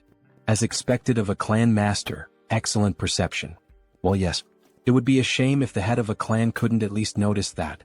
Deactivate concealment ability. What a disappointment, he laments as he closes the book he was reading. Frisia, oh beautiful woman, why did you do this? Then she became a traitor. He releases a murderous aura. He's ready to kill both of them. He is deeply disappointed in her, Frisia. To think that she would dare betray him and serve another master. Mullo is boiling with rage, almost fully transformed. Frisia tries to calm him down while Heinz watches the situation unfold. Lord Mullo, this is a misunderstanding. Please calm your anger. A misunderstanding?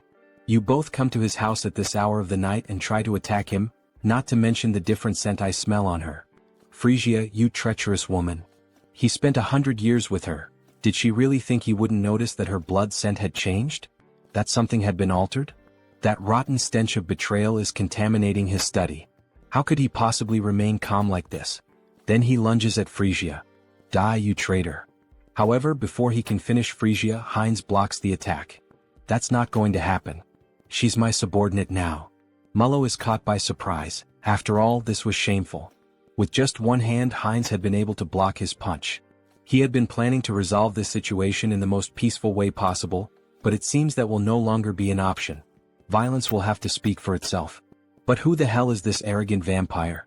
Peacefully? He really dares to move his lips so freely in front of him.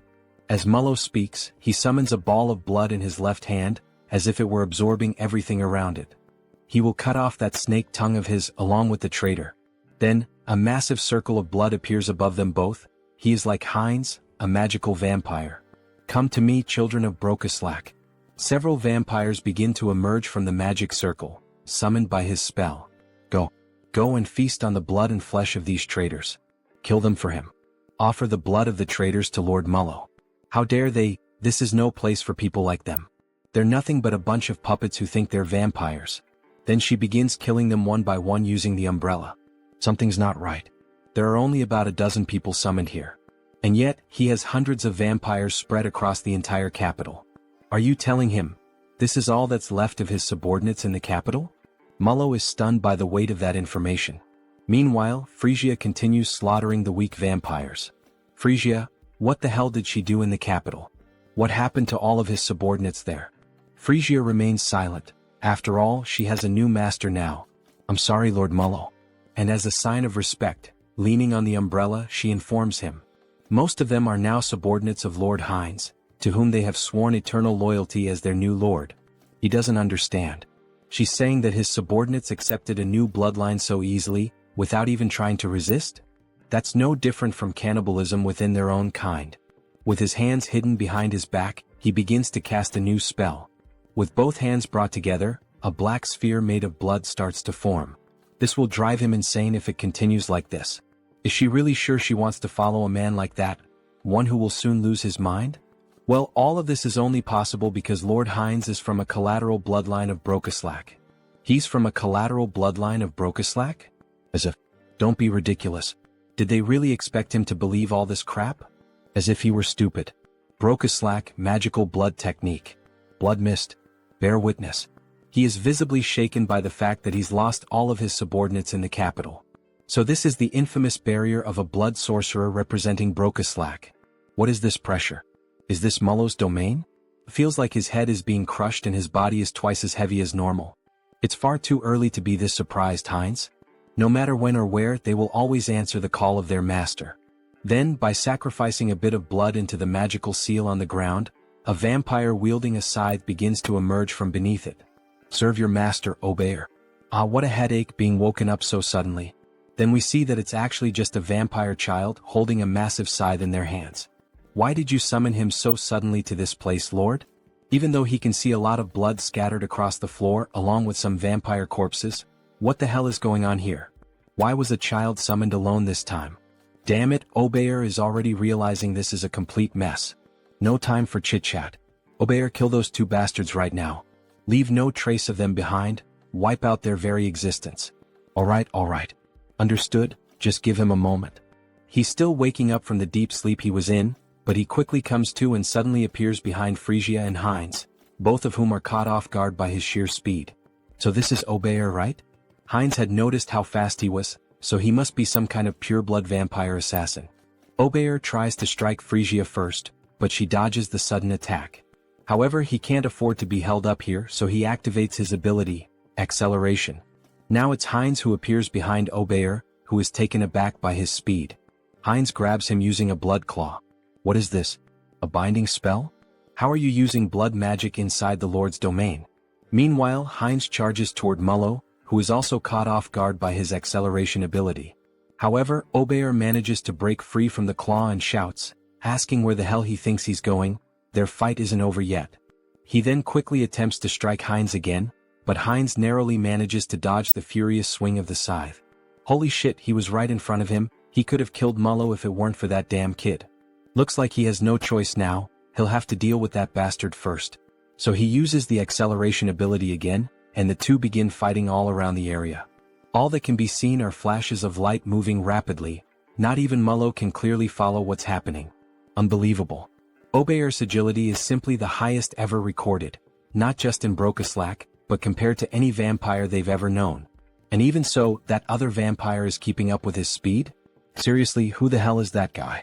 In the heat of the moment, while the two were locked in combat, Frisia took the opportunity and attempted a surprise attack on Obeyer, which ends up being successful, allowing her to completely overpower Obeyer. That damn child, she never liked his irreverent attitude, not even back then. Now is a perfect moment to settle this. He shouldn't overstep his limits. Why doesn't he have some fun with her instead? She's dying to kill him with her own hands. Wait, something's wrong again. Even Frisia is managing to keep up with Obeyer's speed? That's not possible. After all, the Lord knew both of them perfectly and was aware of every trait his subordinates had. What the hell is going on here? And she's even taking down other subordinates on her own? Where the hell did she get that kind of power? Does he really think he has time to let his guard down? Heinz seizes the moment and launches a surprise attack from above. Mullo is caught off guard, but in truth all of this was part of his plan. After all, did Heinz really think he entered this barrier of his own free will? What foolishness. He'll never be able to dodge his attacks here. Then, forming symbols with his hands, he summons a powerful strike. But Heinz was laughing. Dodge. He never planned to do that in the first place. Then his arm is brutally torn off, yet he keeps advancing straight toward Lord Mullo. And finally he manages to press 3 fingers right into Mullo's chest. That bastard, he actually dared to sacrifice his own arm just to win this battle and get close to him. As if he knew how frugal he truly is. But Heinz's arm regenerates quickly. He wouldn't be foolish enough to actually lose a limb. What do you mean his arm regenerated instantly? Even among vampires, very few possess the ability to heal that quickly. Don't worry, Lord Mullo. He's not planning to kill him. Not planning to kill him? What's that supposed to mean? What the hell is he trying to do? What do you think? He's inheriting his lordship. Then he begins to drink the blood of the former lord.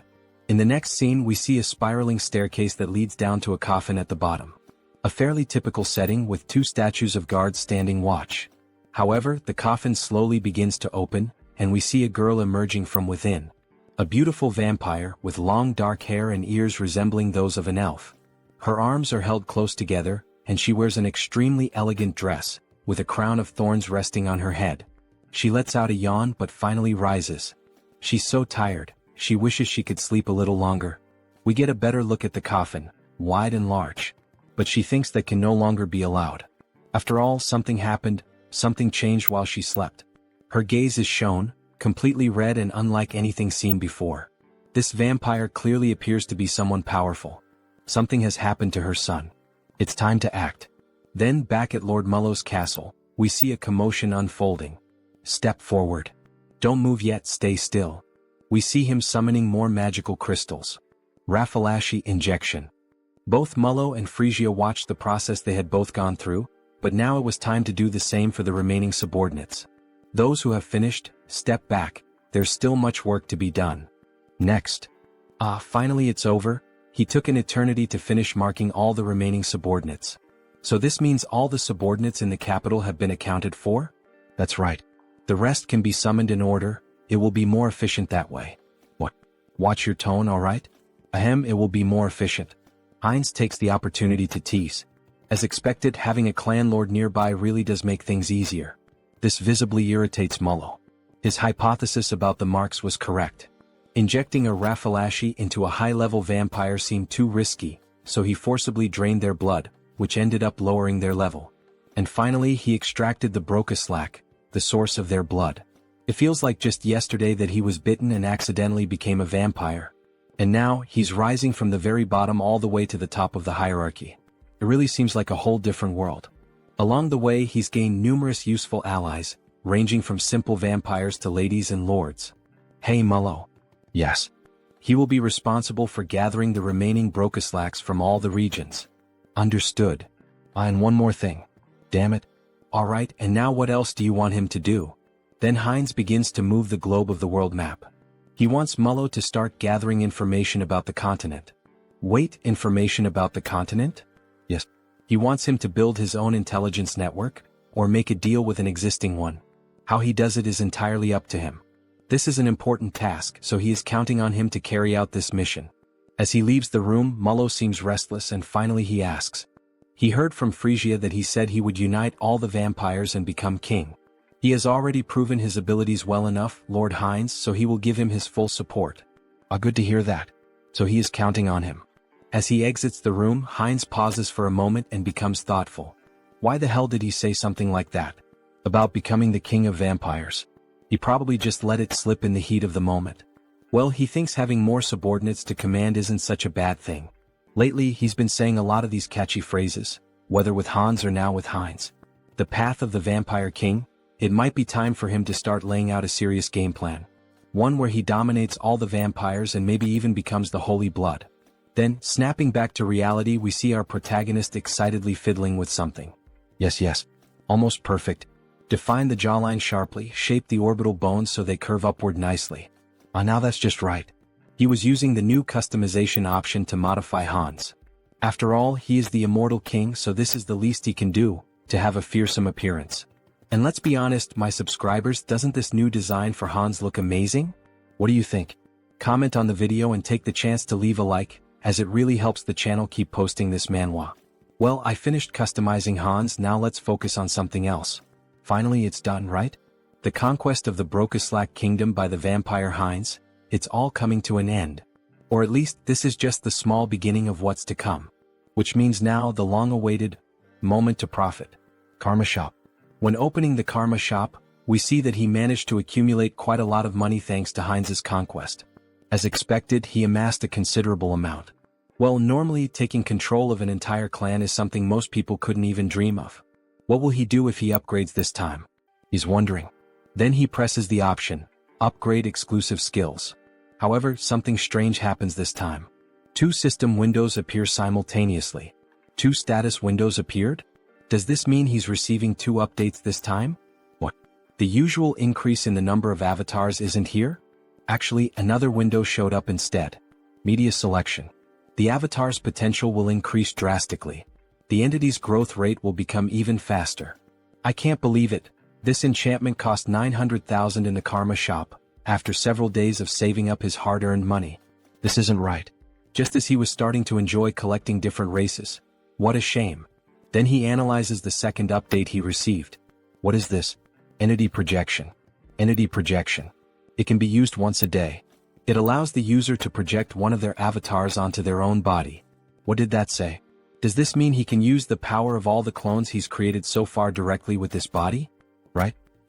Surprised by this new update, which allows him to become one of his clones through a specific power, he begins to look through all the information about his clones. Hans the Immortal King. Heinrich the Paladin. Heinz a vampire. And even Harley and Harris. All of them are available for use. Seeing them all together makes him very proud. After all, he built each one from scratch. He completed missions, spent points, changed part of some world, whether for good or for evil. Entity Projection. Can be used once per day. Allows the user to project one of his avatars into his own body, so he can become one of his own clones. What a spectacular ability. Wait, if he uses this skill wisely, does that mean there could be 2 immortal kings at the same time? That's incredible. Having 2 Heinrichs at once, even Heinz. This is definitely a skill he'll be using a lot in his future plans. But this could turn into a complete disaster if he's not careful. So Hans is out of the question for now. Having 2 of him at the same time could mean the end of the world. Well, as expected, the first one to use this ability will be him. He will transform into Heinrich. Then he taps on his notification window. His body begins to undergo a transformation. Even the armor and weapon are exactly the same. The hair, the voice. This is incredible. However, not everything is perfect. The divine power is about half of what it was in Out Erica. Is this what it feels like when an awakened one returns to Earth? Then a notification appears on the screen. Duration time, 9 minutes. It's a shame he can only use it for 10 minutes. Well, I'll head out for a bit. That should be more than enough. In the next scene we see a hospital at night. The classic shadow of Hans appears inside a room. Then we see Hans and Hyun emerging from the darkness. So, shall we begin the work? Before Hans leaves, he gives a like. Just like you, subscribers of the channel, make sure to subscribe, like the video, and comment if you want us to keep making videos about this manhwa. Then we see the hand of an elderly woman. Grandma, he's finally here. We see how weak she is, needing machines to help her keep breathing. He holds her hand tightly, almost in tears. She remembers him, right? He's Sunghyun, the one who used to play, go out, and party a lot with Taesan, her grandson. He had wanted to visit her a bit earlier, but he was only able to get out and come here now. Starting today, he'll begin visiting more often, so she'd better not get tired of seeing his face. Then we see him beginning to use identity projection. Target selected, Heinrich. So please just hold on a little longer, Grandma. Let's activate the Uterican Divine Technique. He holds her hand as he takes on the form of Heinrich and begins to pray for her. The divine power starts to flow from his hand and moves toward her heart. Pour out all the divine power to restore energy, boost resilience, and cleanse the body. May God save this poor soul. As he says these words, the room begins to shine even brighter, as if a miracle is unfolding through Heinrich's hands. After the light fades, we see that the grandmother is still unconscious, but her skin already appears more radiant. It looks like the 10-minute time limit has ended, and he begins to lose the transformation. Even with divine power, there is still a limit to how much can be done to treat age-related illnesses. He seems exhausted. After all, taking on one of his powerful clones with just his ordinary body can't be easy. But this should help improve her condition. Now, he can only rely on his grandmother's willpower. Grandma, she needs to stay strong. We see the sunrise. He stayed the whole night watching over her, and makes a promise. He will come with Tae-san next time. Then, back in the world of Out Erica, we see images of a forest. We see the elves within the forest. So, is Harris one of Harley's friends? Yes, that's right. We see Cecily quite curious about the relationship between the two. Meanwhile, the other elves continue walking. It was a brief meeting, but we got along so well that we became like family. She begins to sniff him. Is that why? She senses a familiar scent coming from Harris. Harris is caught off guard. She's saying the same thing Diana says to Hines. They're not going to figure out we're the same person, right? It's a scent similar to what she smelled on the branch of the world tree. She knows that scent well since she spent the whole day with it. Ah, I see. Phew, at least it's not because of being the same person. It's just because the body is made from the same material. After all, it was created from the world tree. In any case, we'll get along well. He's a friend of Harley, so she's going to take good care of him. Yes, thank you very much. Granwood watches all the commotion from a distance, and he lets out a soft smile, as if he were watching two children playing and interacting. Alright, let's take a break and rest here. He said he still hasn't formed a contract with a spirit, right? Shall we practice some spiritual techniques? Miss Cecily is clearly very excited to have a new friend. So they move a bit farther away to begin training. Cecily starts trying to summon a spirit with great effort, and eventually it works. She manages to summon a water spirit. Cecily is overjoyed, as it's one of the first times she's been able to perform the technique on her own. Harris, look at this water spirit, look how cute it is. But he doesn't respond. He has a depressed expression. What happened? What's wrong, Harris? What? Why doesn't it work for him? We only see wind and a leaf moving around him. Even after reaching the maximum value of his affinity stat, it still didn't work. Is something wrong? Is it because he's a false elf? Spirit mages and spirits are companions who grow together. Rayfury, he's going to help us. Before summoning them, it's important to form a bond with them first. Reveal the power of nature that exists within you and show it to the spirit. He had tried to form a bond after summoning the spirit, but it seems he got the order wrong. He's glad he followed the elves after all. First, focus entirely on affinity and release the overflowing power of nature. Then he begins to channel nature's energy, which emerges in its purest form, glowing a vibrant green. He gathers all the natural energy around him. But what is this? Why is he so good at it? He had mentioned this was his first time trying. Interesting, he has a gift for quickly picking up what he's taught. Maybe he has strong potential. Wait, he feels something pulsing in his hand, an electric sensation. Then system notifications begin to appear. Through repeated training, the entity has reached enlightenment. You have acquired the skill, Spirit Magic. That's it. We see that an electricity spirit has appeared, resembling a Pokemon. At this rate, the two of you will soon be on the same level. He's growing so fast that she almost feels betrayed. Ah, thank you. He has also taken a step forward as a spirit mage. From now on, its name will be What?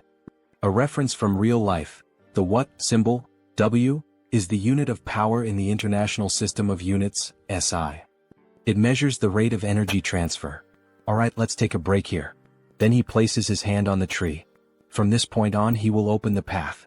All forests and trees are connected to the mother tree, the world tree. And among us, the high elves who are the closest to nature, are able to travel anywhere there is a forest, opening a path that links them. We see the magic surrounding Rayfury, reflected in the intensity of his eyes. Cecily can definitely do this as well. Seriously, she can do that too? Maybe not right now, but in the future, without a doubt. A path connected to all forests. In other words, it's a vast natural teleportation network, isn't it? This is far more efficient than the portals of the Great Divine Order, which require physical installations. This is the power of the world tree. Alright, we've arrived. Harris is amazed by what he sees. There's no way this place is real world 3. We see a massive tree with a structure built around it and a bridge leading directly to it. There are several houses and other buildings nearby. It's much larger than I imagined. It's your first time seeing the world tree too, right? But Cecily doesn't respond to him. Upon coming into contact with the true tree, she enters a deep trance. Then, with no control over her body, she begins to float toward the tree, while Harris and Rayfury watch in silence. She moves toward the tree which radiates natural magic. This must be the first time you've seen this as well, Mr. Harris. Watch closely and admire. This is the eye-opening ceremony of a high elf, an event that even other elves rarely witness. Cecily is awakening as a high elf, her new eyes are beginning to appear. The eye-opening ceremony, what a spectacular sight. Everything is being reborn, an overwhelming force of nature converging in one place. Then some elf spirits begin to appear. Wait a moment, what is that? The fruit of the world tree. It is handed directly into her hands by the elves. Then she takes a bite of the golden fruit, which resembles an apple. Cecily is truly becoming a genuine high elf. Wait, this is not the time for him to just stand there admiring. He can't let this kind of pure natural energy go to waste. So he begins to channel and meditate. Absorb as much as possible into your body, make it mine. Then something catches Rayfury's attention. His energy flow, something strange. New system notifications appear. The individual has met the conditions and reached enlightenment. You have acquired the skill, affinity with nature. There it is. Now he can grow stronger simply by absorbing natural energy just like the other elves. Mr. Harris. Sir Rayfury, he wasn't just relaxing or anything. Don't worry about that. Look to your side. Then we see a plant floating nearby him. It seems the world tree is quite interested in you, Mr. Harris. Wait, is that for him? Yes, it's a gift from the tree. Really? Normally, sacred relics like this are only granted during the eye-opening ceremony. It's an extremely rare occurrence. They can even be transformed into weapons or accessories. So you must have received a sacred relic during your own eye-opening ceremony as well, Mr. Rayfury. Could it be? No way, that accessory he gave, is it? You should return it now. I know that's definitely not the case. His sacred relic was transformed into a ring, which he used to propose to his wife. Since then he passed it down to his daughter. Proposing marriage with a sacred relic, huh? Mr. Rayfury is more romantic than expected. Look, the eye-opening ceremony is over. Miss Cecily will probably remain asleep for a while now. It's a period during which the rapidly increased energy stabilizes. Really, what a relief. He's at the age to start thinking about retirement, and now a new high elf has appeared. What? Of course he's not going to retire immediately since we're short-staffed. No need to worry. No, that's not what he means. Retirement age? What age does that guy have? In the next scene we see the capital of the elf kingdom, Drasha. After the eye-opening ceremony, he ended up staying at the academy thanks to Mr. Rayfury's help, and as it turned out, the environment was very different from what he expected. He thought everyone here would live like true fairies, peacefully like the trees in nature. The imagination of an elf village. But what the heck is this? What? It's an elf from the continent. Harris, you're from the continent, right? Tell us stories about the continent. He is surrounded by female elves eager to learn everything about him and the continent. After all, most elves remain isolated in this land for eternity. She heard that the continent is so wild that it's impossible to live there. Scary. Didn't the humans also kidnap Miss Cecily? The humans from the continent are completely evil, right? They keep bombarding Harris with questions. If he answers wrong, he'll be hated from day one, won't he? Well, yes, it could be dangerous. But he had good companions with him, so... Companions? He was traveling? Yes, during his time as a mercenary he met quite a few people.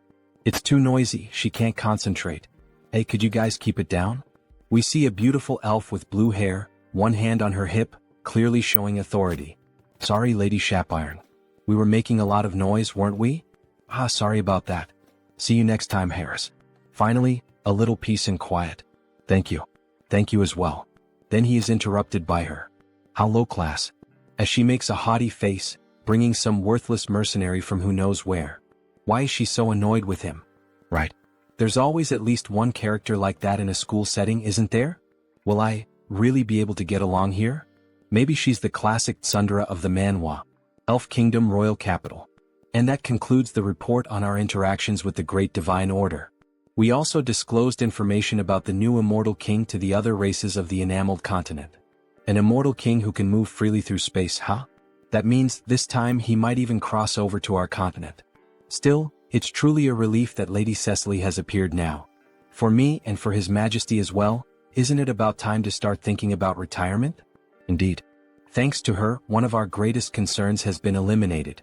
Then we see the Majesty of the Elves, a beautiful elf with yellow hair and golden eyes. Her skin is pure white, adorned with flowers in her hair. On second thought, she heard that the person who came with Lady Cecily is also quite remarkable. It's true. He has already caught the attention of the World Tree. His talent is exceptional and his growth rate is incredibly fast. If we provide him with proper education here in the Elf Kingdom, he will undoubtedly achieve great things. Sir Rayfury, you seem exceptionally enthusiastic. Ah, do I really? He is also scheduled to complete his basic training at the Academy for now. Oh my god, the Academy? That means Sir Rayfury's Academy. Let's pray everything is going well with Harris. If he's that kind-hearted guy, I'm sure Mr. Harris will be a great help to you. Then back at the school near the Great Tree we see Harris feeling sleepy. What a beautiful day, maybe it's thanks to the blessing of the World Tree. The weather is perfect, the air is fresh, and the elves sing beautifully. It's pure healing. Maybe he should just give up on everything and keep living as Harris. Hey you. Books suddenly fall from the sky toward Harris, hitting him hard on the head. You really don't have the luxury to just lie around intoxicated by the World Tree, you know? Intoxicated by what? As a former mercenary, she thinks he probably doesn't even know this kind of basic common sense. This place is the closest to the World Tree itself, which is nature itself. Elves with high natural sensitivity are especially prone to becoming intoxicated by this comfort and harmony with nature. They become lazy. So all of this is because Harris has a great affinity with nature. He starts to feel his vision growing heavy again. Are you listening? Yes, he is listening. He possibly still doesn't know much about being an elf or these interactions with the World Tree, so because of that, she will lend him her book. She made sure to organize everything so that even an elf without roots like him could easily understand. Listen carefully. If the class average drops because of him, she will never, ever forgive him. Scary. Are you understanding me? We see one of the first Sundra traits in this manhwa. Goodbye. Well, at least she doesn't seem like a bad person, he thinks. That ring. He can feel the energy of the World Tree within it. There's no way a sacred relic would be carelessly left lying around. Is she from some noble family? She seemed familiar from the beginning. Somehow there's a strange feeling of déjà vu. Then he remembers what Rayfury told him. He gave his to his daughter though. Wait, that can't be true. Could she really be his daughter? Why are you placing your hopes on that idiot father? Then Harris starts to think more deeply about this matter. This is ridiculous. Shapiron is Rayfury's daughter? They don't look alike at all in terms of personality, do they? He is so calm, but she is like a caged beast. Well, she seems not to like him, but her explanations are very kind. It feels like a private lesson about spirits. Alright, should he try it like this? Then he begins to channel the magic into his hands. Wind and fire start to emerge as the two main forces of nature. The fire spirit is called Kali, the lowest grade fire spirit. The wind spirit is called Pascal, the lowest grade wind spirit. Now that he knows the trick, this is not so hard. Even the one he summoned last time, has already been promoted to a lower rank. Low-grade lightning spirit, what? To think they could grow this fast. Coming to the Elven realm was definitely the right choice. Alright, he just has to keep his head down and adjust properly without causing any trouble. Well, as long as he doesn't get involved with Shapiron, there shouldn't be any problem.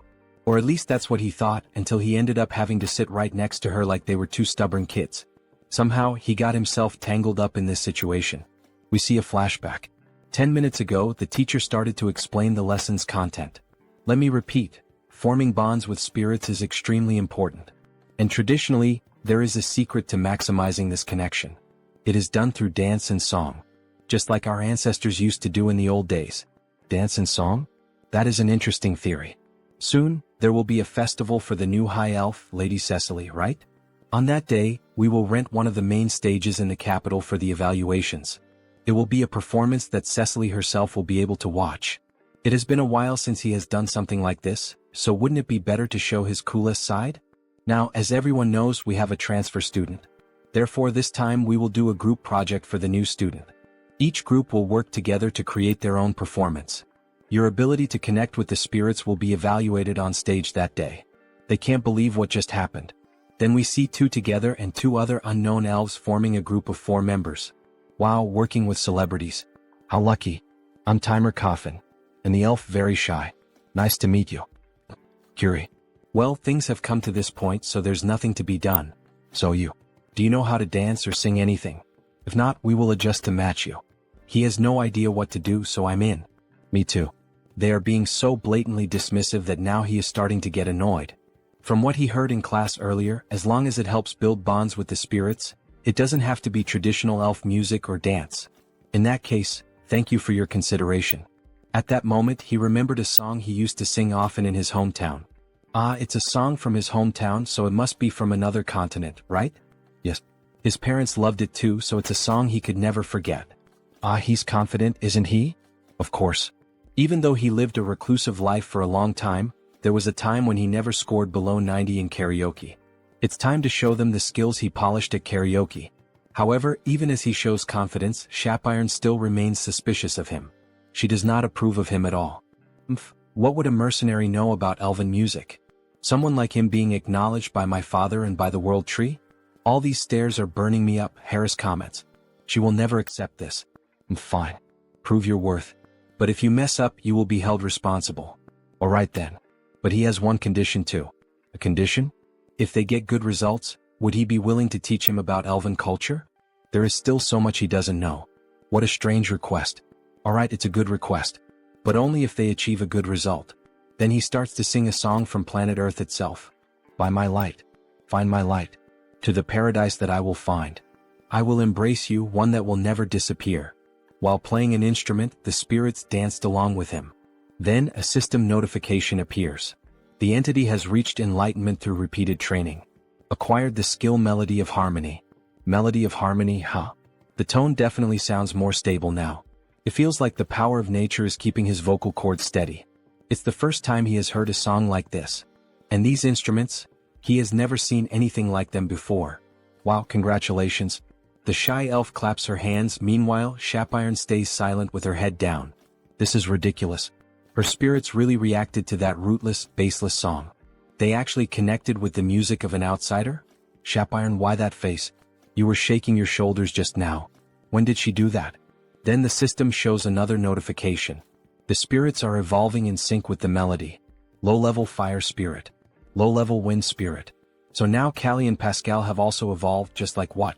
Then he starts to hear a strange noise coming from the forest. What the hell is that? It feels like he's being called. Wait, could that be a sound spirit? He begins to channel magic into the palm of his hand to feel the call. Suddenly, a magic portal opens right in front of him. A spirit manifested in the physical realm. This is something you almost never get to see. They resonated so deeply that even a sound spirit responded? Alright. Its name is Decibel. Sound spirit Decibel. This spirit looks like a small ghost-type Pokemon, like a tiny Jengar. What an incredible gain. Shapiron said that spirits from the phenomenal realm can perform a wide range of tasks. To think there is a song that moves the hearts of the spirits like this. Let's do this one. It will definitely be a huge success.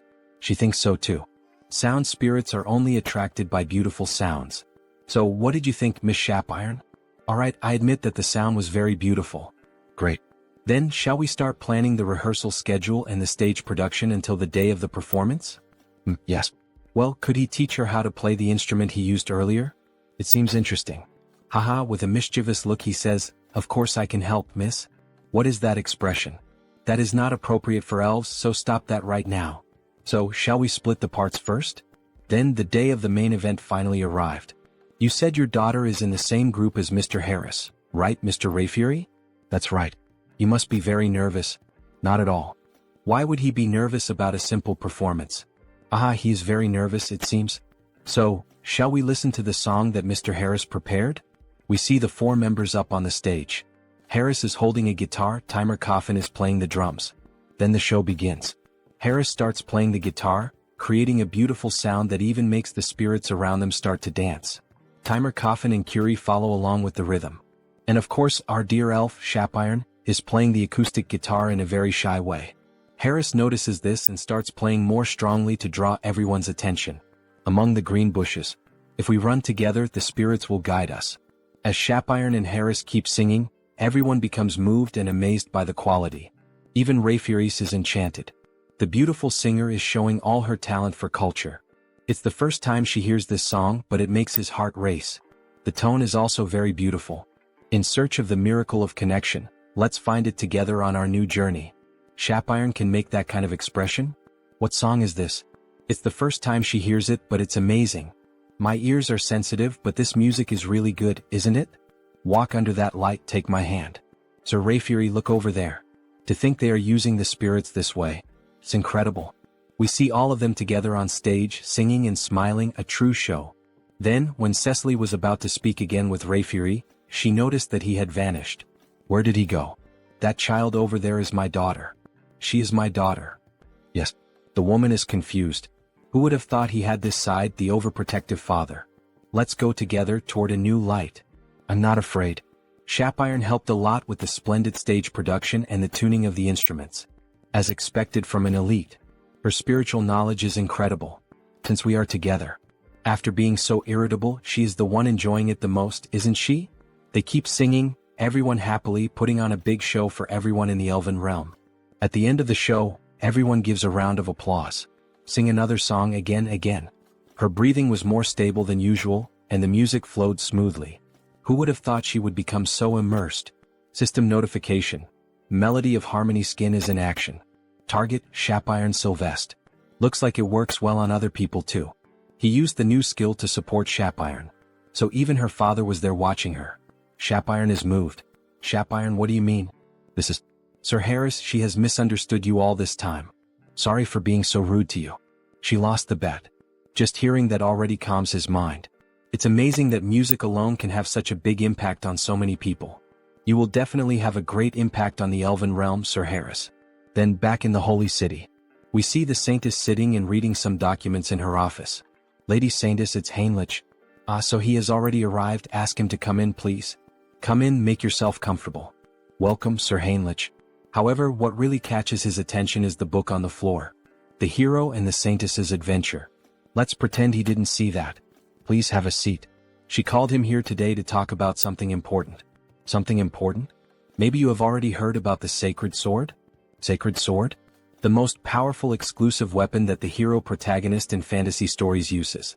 Well, he doesn't know much about it, but he knows it is a traditional weapon for the hero. There is a decree that was unanimously approved by all members of the church.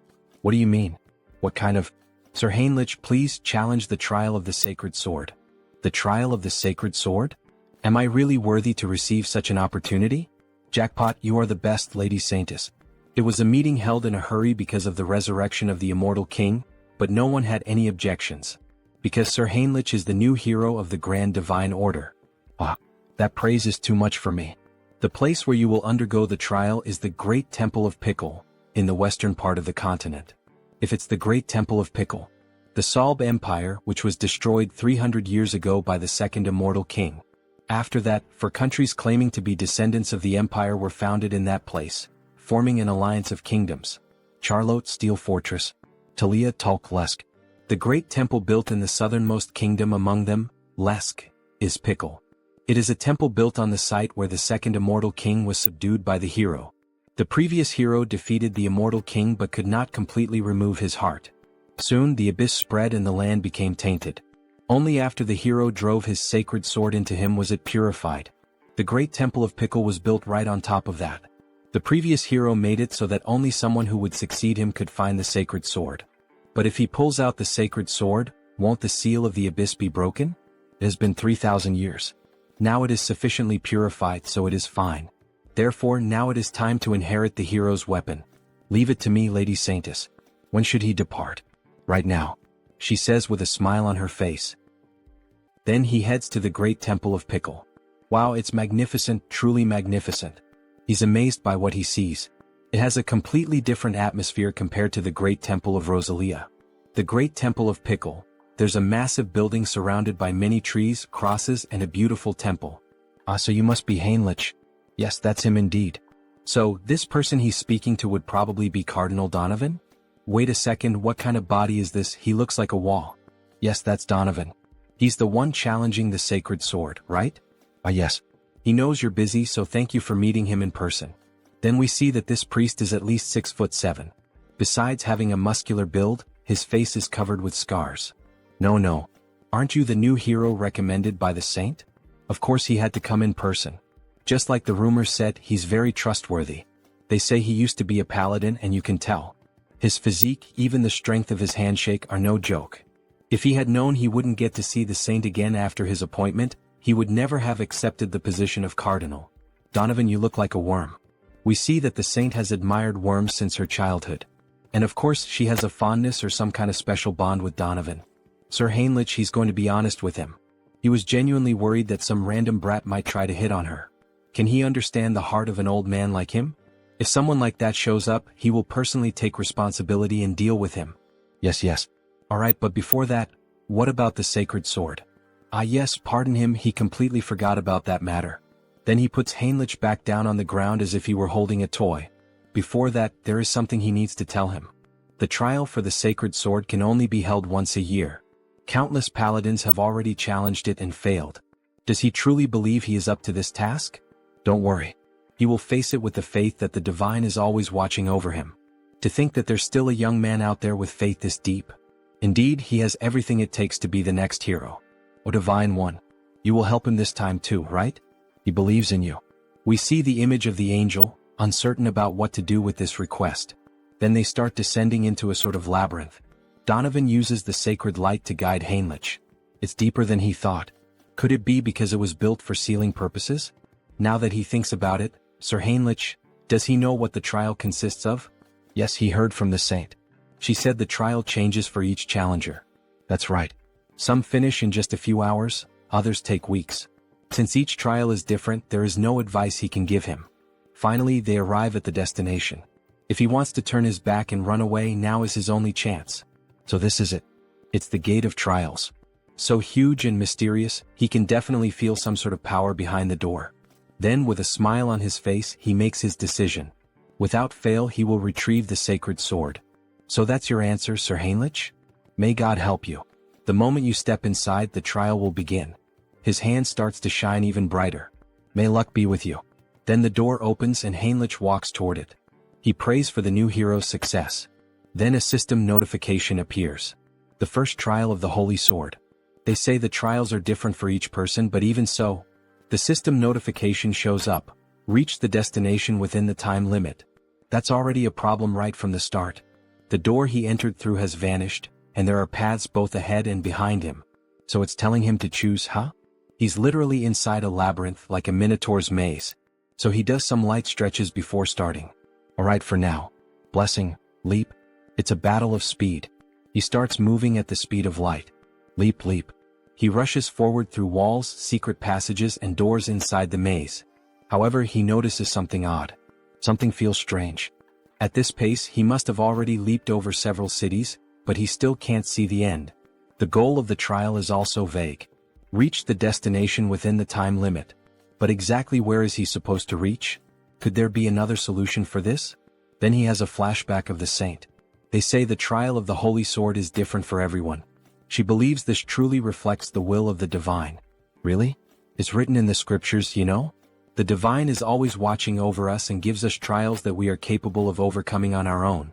Trials that we can overcome on our own. Right, this is a trial given by the divine. It's not just about reaching the end within the time limit. It's a trial that truly pushes him to his limits. In that case, leaping is not efficient. The fastest way to drain his energy and reach his limit is, he thinks he'll try bunny hopping. Ha ha ha, it's like he was recruited into the military or something like that. And then, after some time, a system notification appears. Having cleared the first trial, proceed to the next. Even so, even after that, Heinrich took exactly 40 days to finally find the door. That's insane. Heinrich is lying on the ground as if he were dead. He pushed himself beyond the limit of his own limits. 40 days? Don't you think that's a bit too much? He realized it about halfway through, but there's a time dilation here compared to the outside world. In Out Erica, it's 10 to 1, and on Earth, it's 100 to 1. He only knew this because his avatars let him track the difference, but he's going to abandon the trial. For the paladins who had no way to sense the flow of time, this must have been one of the hardest ordeals. From the halfway point on, it also started testing his mental strength. Various phrases began to pop up in his mind. Give up, you won't make it, weak. Just quit, you're not worthy. If it weren't for Mind Hub, even he might have lost his sanity. Alright then, he thinks he'll move on to the next stage. So the moment he touches the doorknob, a golden light begins to emerge from his hand. Everything has been restored. He's perfectly recovered from everything. Maybe it's because he pushed himself past his limit and then recovered, but he can feel it, he's tougher than before. Wait a second, if there's a 10 times time difference from the outside world, that means it's basically a training bonus event with 10 times more time, isn't it? Hell yeah. It's basically the Dragon Ball Z training room. He's going to do 10 more days of bunny hops before moving on. Then the scene cuts and we see blood and someone screaming. Hey, is that ready? Almost finished. We see two men of unknown identities talking while they kill a man over a circle of black magic. Very soon, this continent will be swallowed by darkness and will walk its own path toward ruin. Now that the immortal king has been resurrected, just a little push is enough. The rest he will handle on his own. The abyss. If the abyss opens again on this land, we can finally bring this world to its knees. All of this is for the oath that defies the heavens. We see the two of them casting a spell together, and a hand made of shadows emerges. Back to Heinrich. He moves forward toward the location of the second trial. Entering the site of the second test, he begins to look around and is taken aback. Is this a chapel? If the trial is taking place inside a chapel, then the second trial of the Holy Sword, pray to the deity. Pray? Well, if that's what the system says, he just has to follow it. So he begins to kneel down in a prayer position. This trial is based on questions from previous exams taken by veterans. It's a test of faith and divine power directed toward the deity. Well, with his divine power being somewhere between that of a bishop and an archbishop, this is basically a free pass, isn't it? He'll pass as long as he perfectly fills the divine symbol with divine power. How about this? Even while praying, he wasn't able to meet the requirements. Unbelievable, even using all his faith wasn't enough. So he begins to pray again, but this time using the skills, Mind Hub and Persona. With those, he merges all of his personas and alter egos into a single mind to enhance the focus of his prayer. Use all mental strength and convert it into faith. Still not enough. Then, as the final step, he's going to add the power of his main body. His body begins to glow as if it were turning into gold. His faith level rises significantly. Then a system notification appears. You have fulfilled the conditions and attained enlightenment.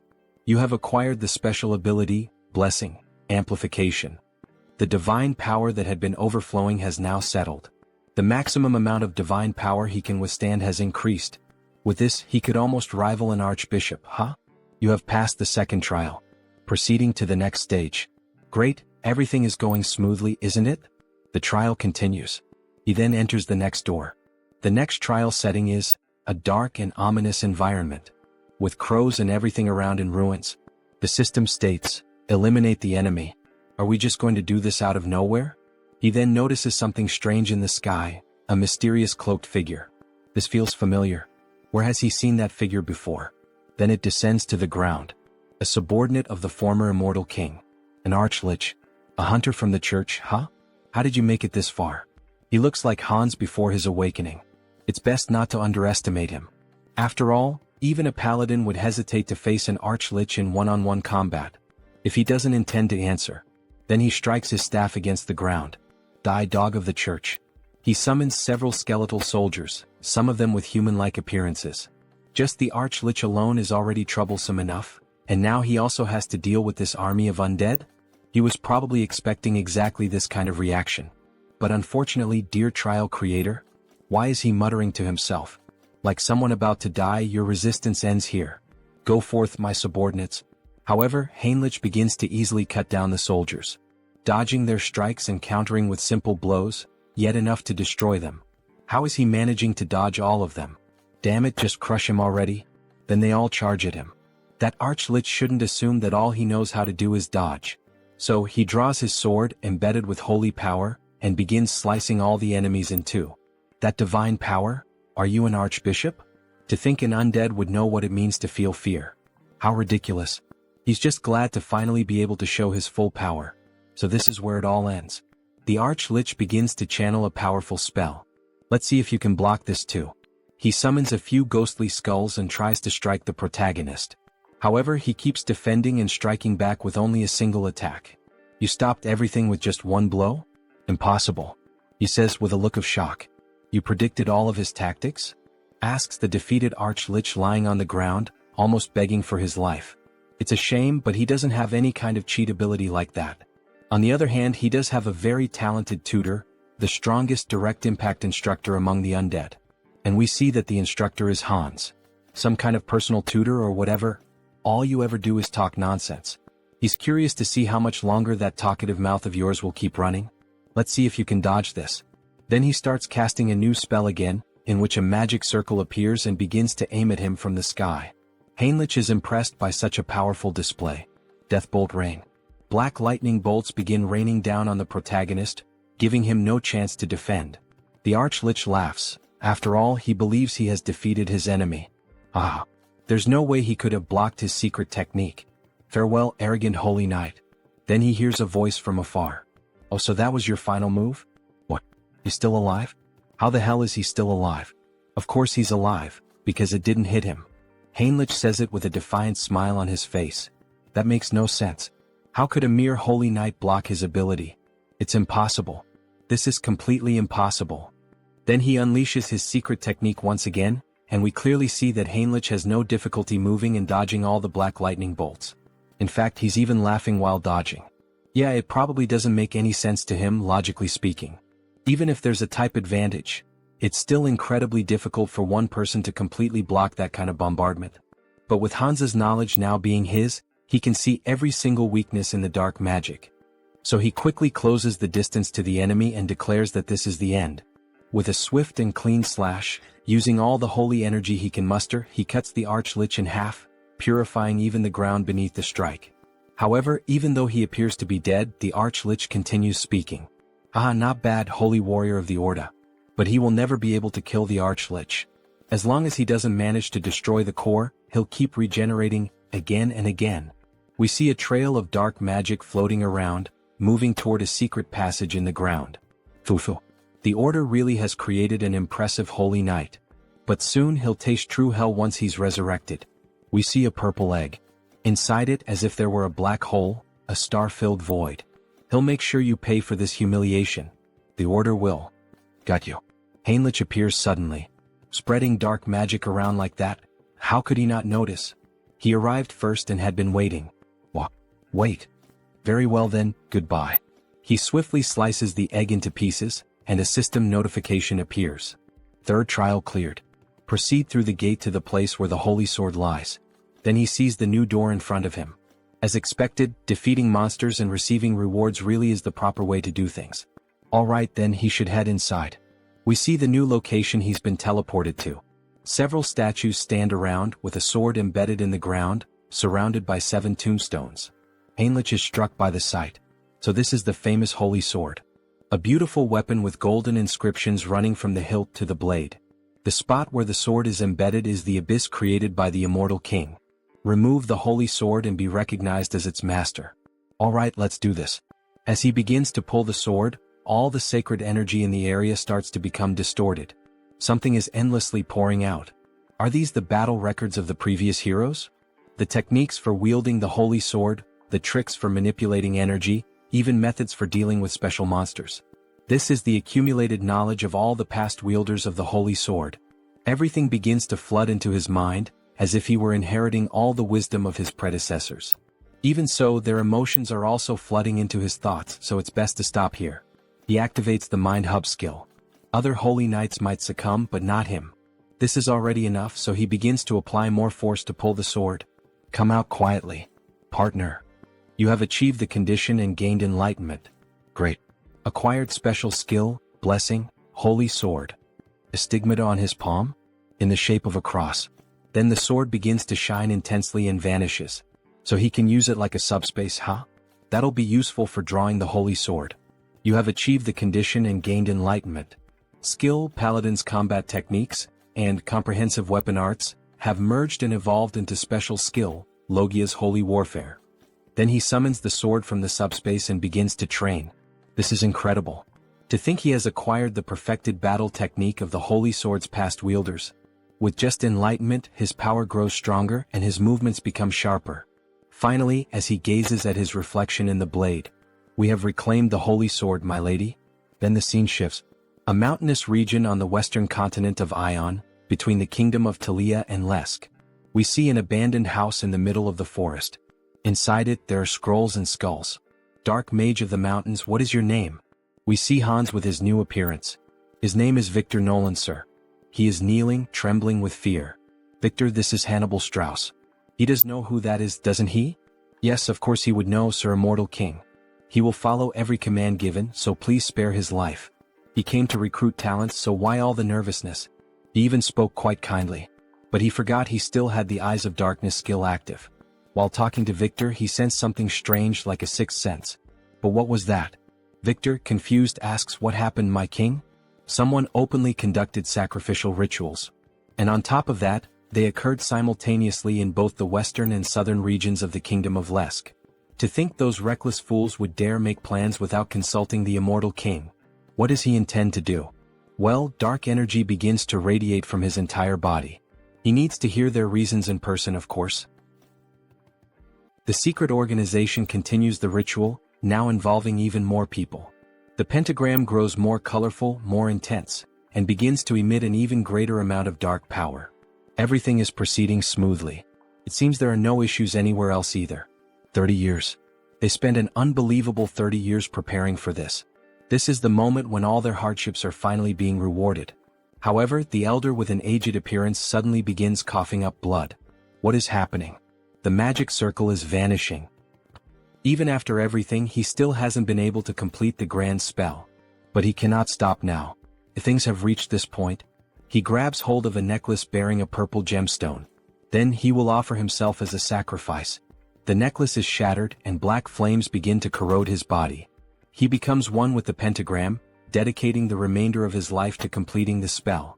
Another sect member watches, pleased by such a profound display of loyalty. So, he has finally embraced even the seed of madness within his own body. He will remember this moment. He was the greatest bearer of vows he had ever acknowledged. He was truly a madman in both body and soul. But that madness will be rewarded. Very soon, exactly as he wished, this world will fall into ruin. Outside, Hans watches this overwhelming display of power, one that reaches even the clouds. Something unbelievable has occurred. The abyss, the entity said to hold power capable of destroying the entire world.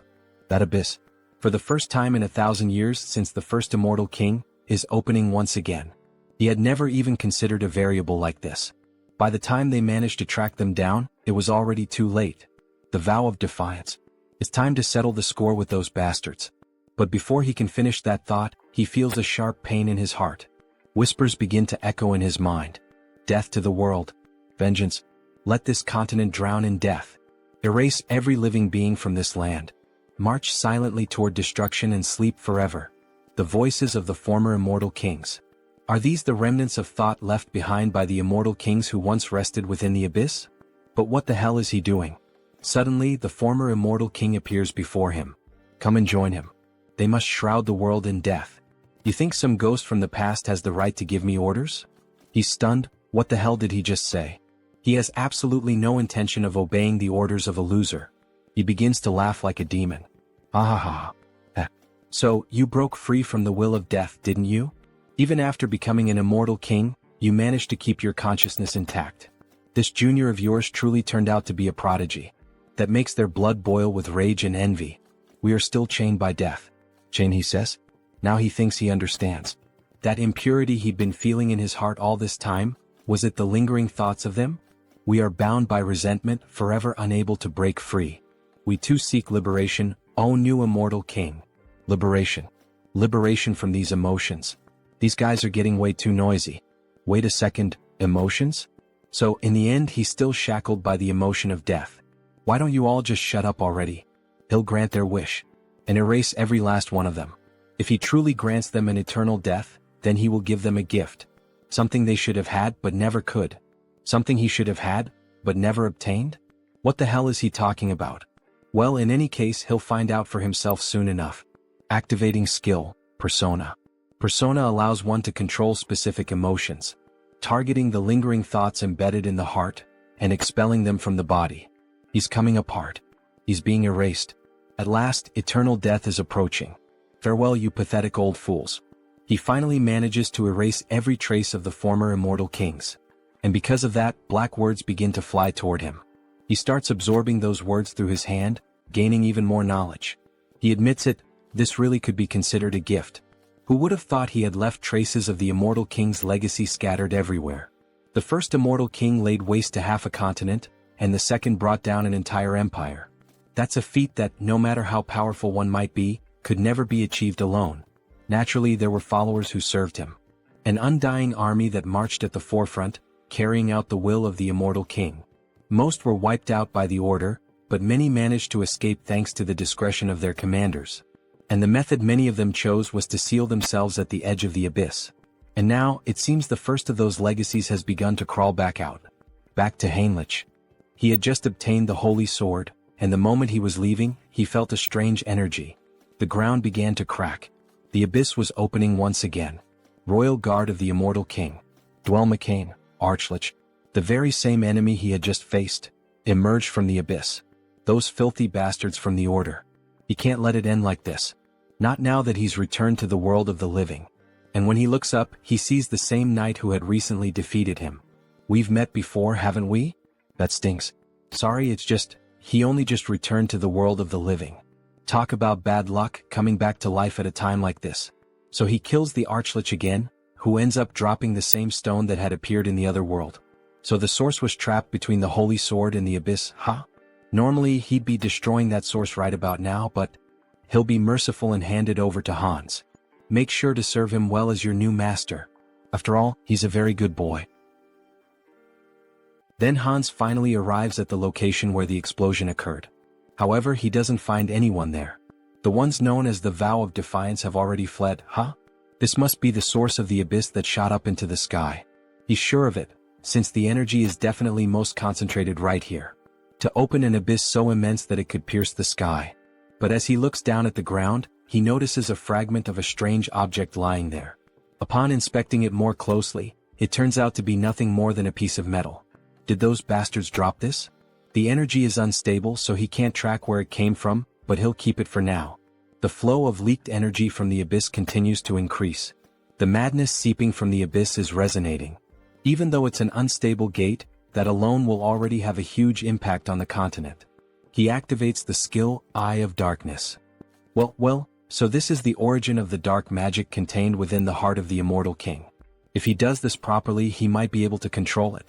He then begins to gather and concentrate all the abyssal energy into his hand, just like when he absorbed the ancient knowledge of the Immortal Kings. He's going to focus all his power into a single point, and absorb it.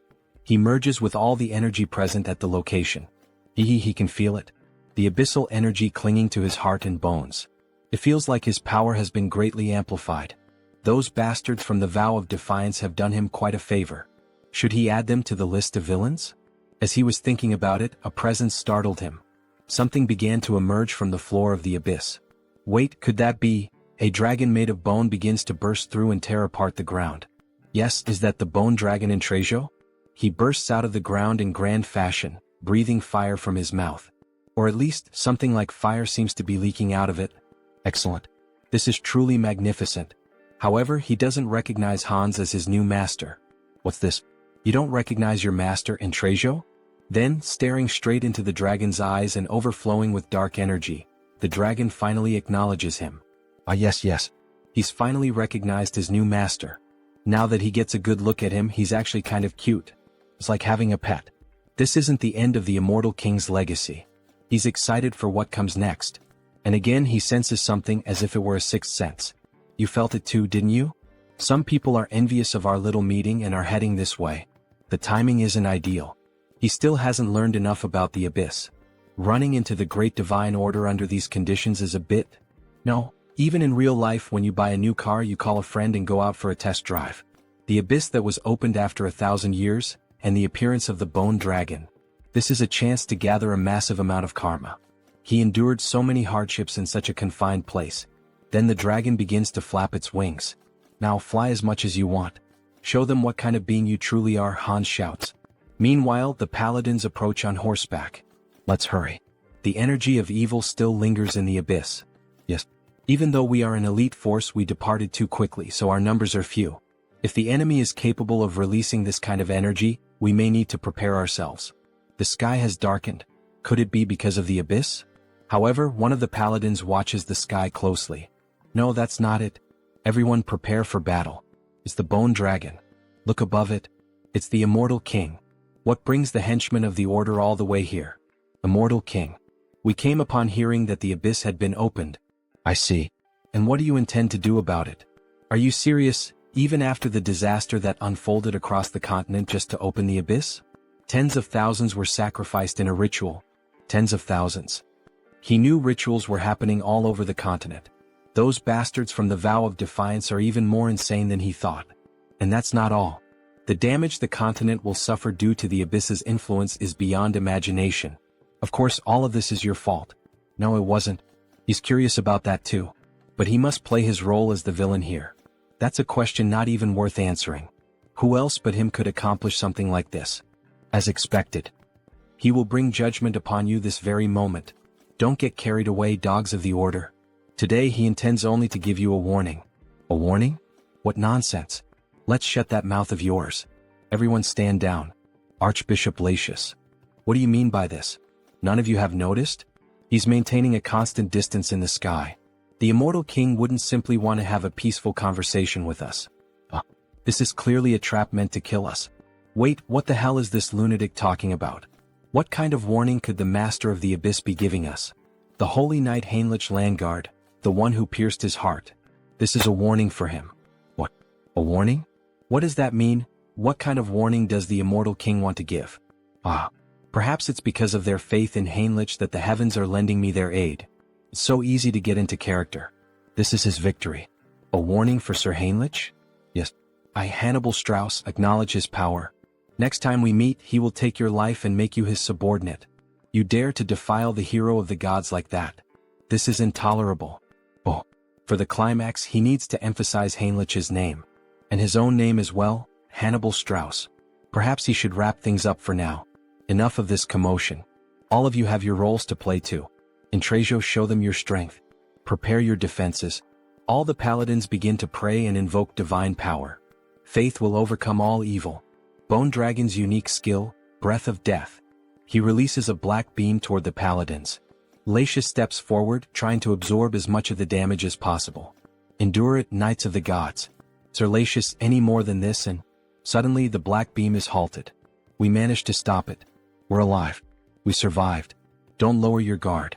Immediately return to battle formation. Sir, the Immortal King, he's gone. What? Damn it. Did he really think that the elite of our great divine order would be defeated by a single breath? He clearly underestimated us. Immortal King.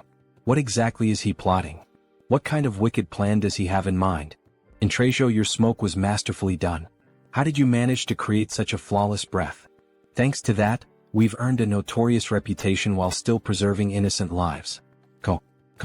The appearance of the Immortal King who opened the abyss, and the dragon that protects him. Once again, this theatrical performance was a great success. However, another surge of dark energy appears. Still, it seems yet another legacy has awakened.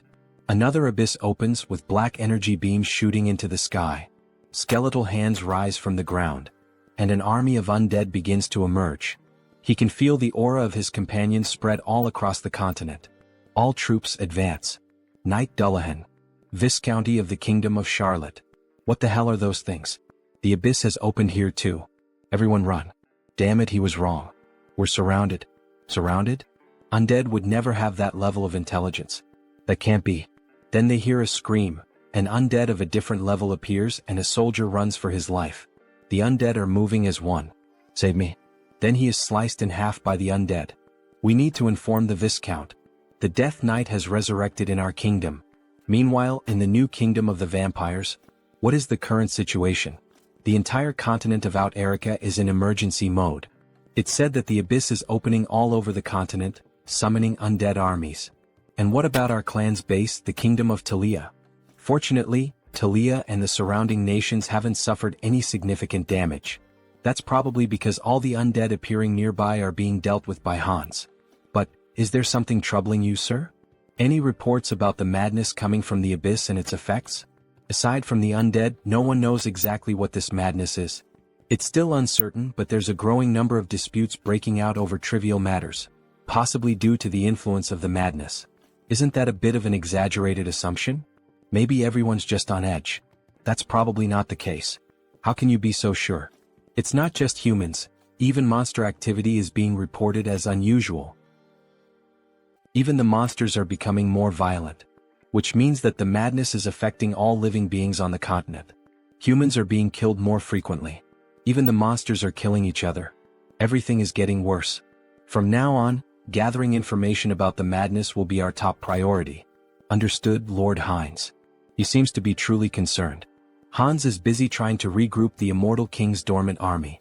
And he also can't leave his post. At this moment, the place with the most information is the one and only Grand Divine Order. In the end, Heinrich has to take action. Then Heinrich finally reveals his beautiful, large and thick sword to our saint. Jokes aside. She is impressed by Heinrich's holy sword. He offers it just like in the Princess and Prince tales the saint used to read. Sir Heinrich, she knew you would succeed. He is happy to live up to your trust, saint. But he has heard that a lot happened while he was away. They say something strange came out of the abyss. That's right. What emerged from the abyss this time is madness. It seems unstable, but that makes it even more dangerous since we still don't know exactly what it is. So, should he investigate it himself? It's the perfect opportunity to put the Grand Divine Order's information network to good use. He has just gone through a trial, he should rest a little. Now that he has received the blessing of the Holy Sword, he wants to fulfill his duty. Heinrich's eyes shine brightly, showing complete confidence, and he would be able to gather information about the madness. The saint thinks for a moment and ends up giving in to his request. He really can't be stopped, can he? In that case, she will leave it in his hands. Please uncover the truth behind this madness, Sir Heinrich. Yes, saint, he will. Before that, there is a ritual you must perform now that he has obtained the Holy Sword. Then he is taken to a place of consecration, where the saint, priests, and a few guards are present. Clearly, a gathering that few people can know about. O Sword of the Divine, reveal your true form. Heinrich receives the saint's honor and raises the sword to the sky, which begins to shine.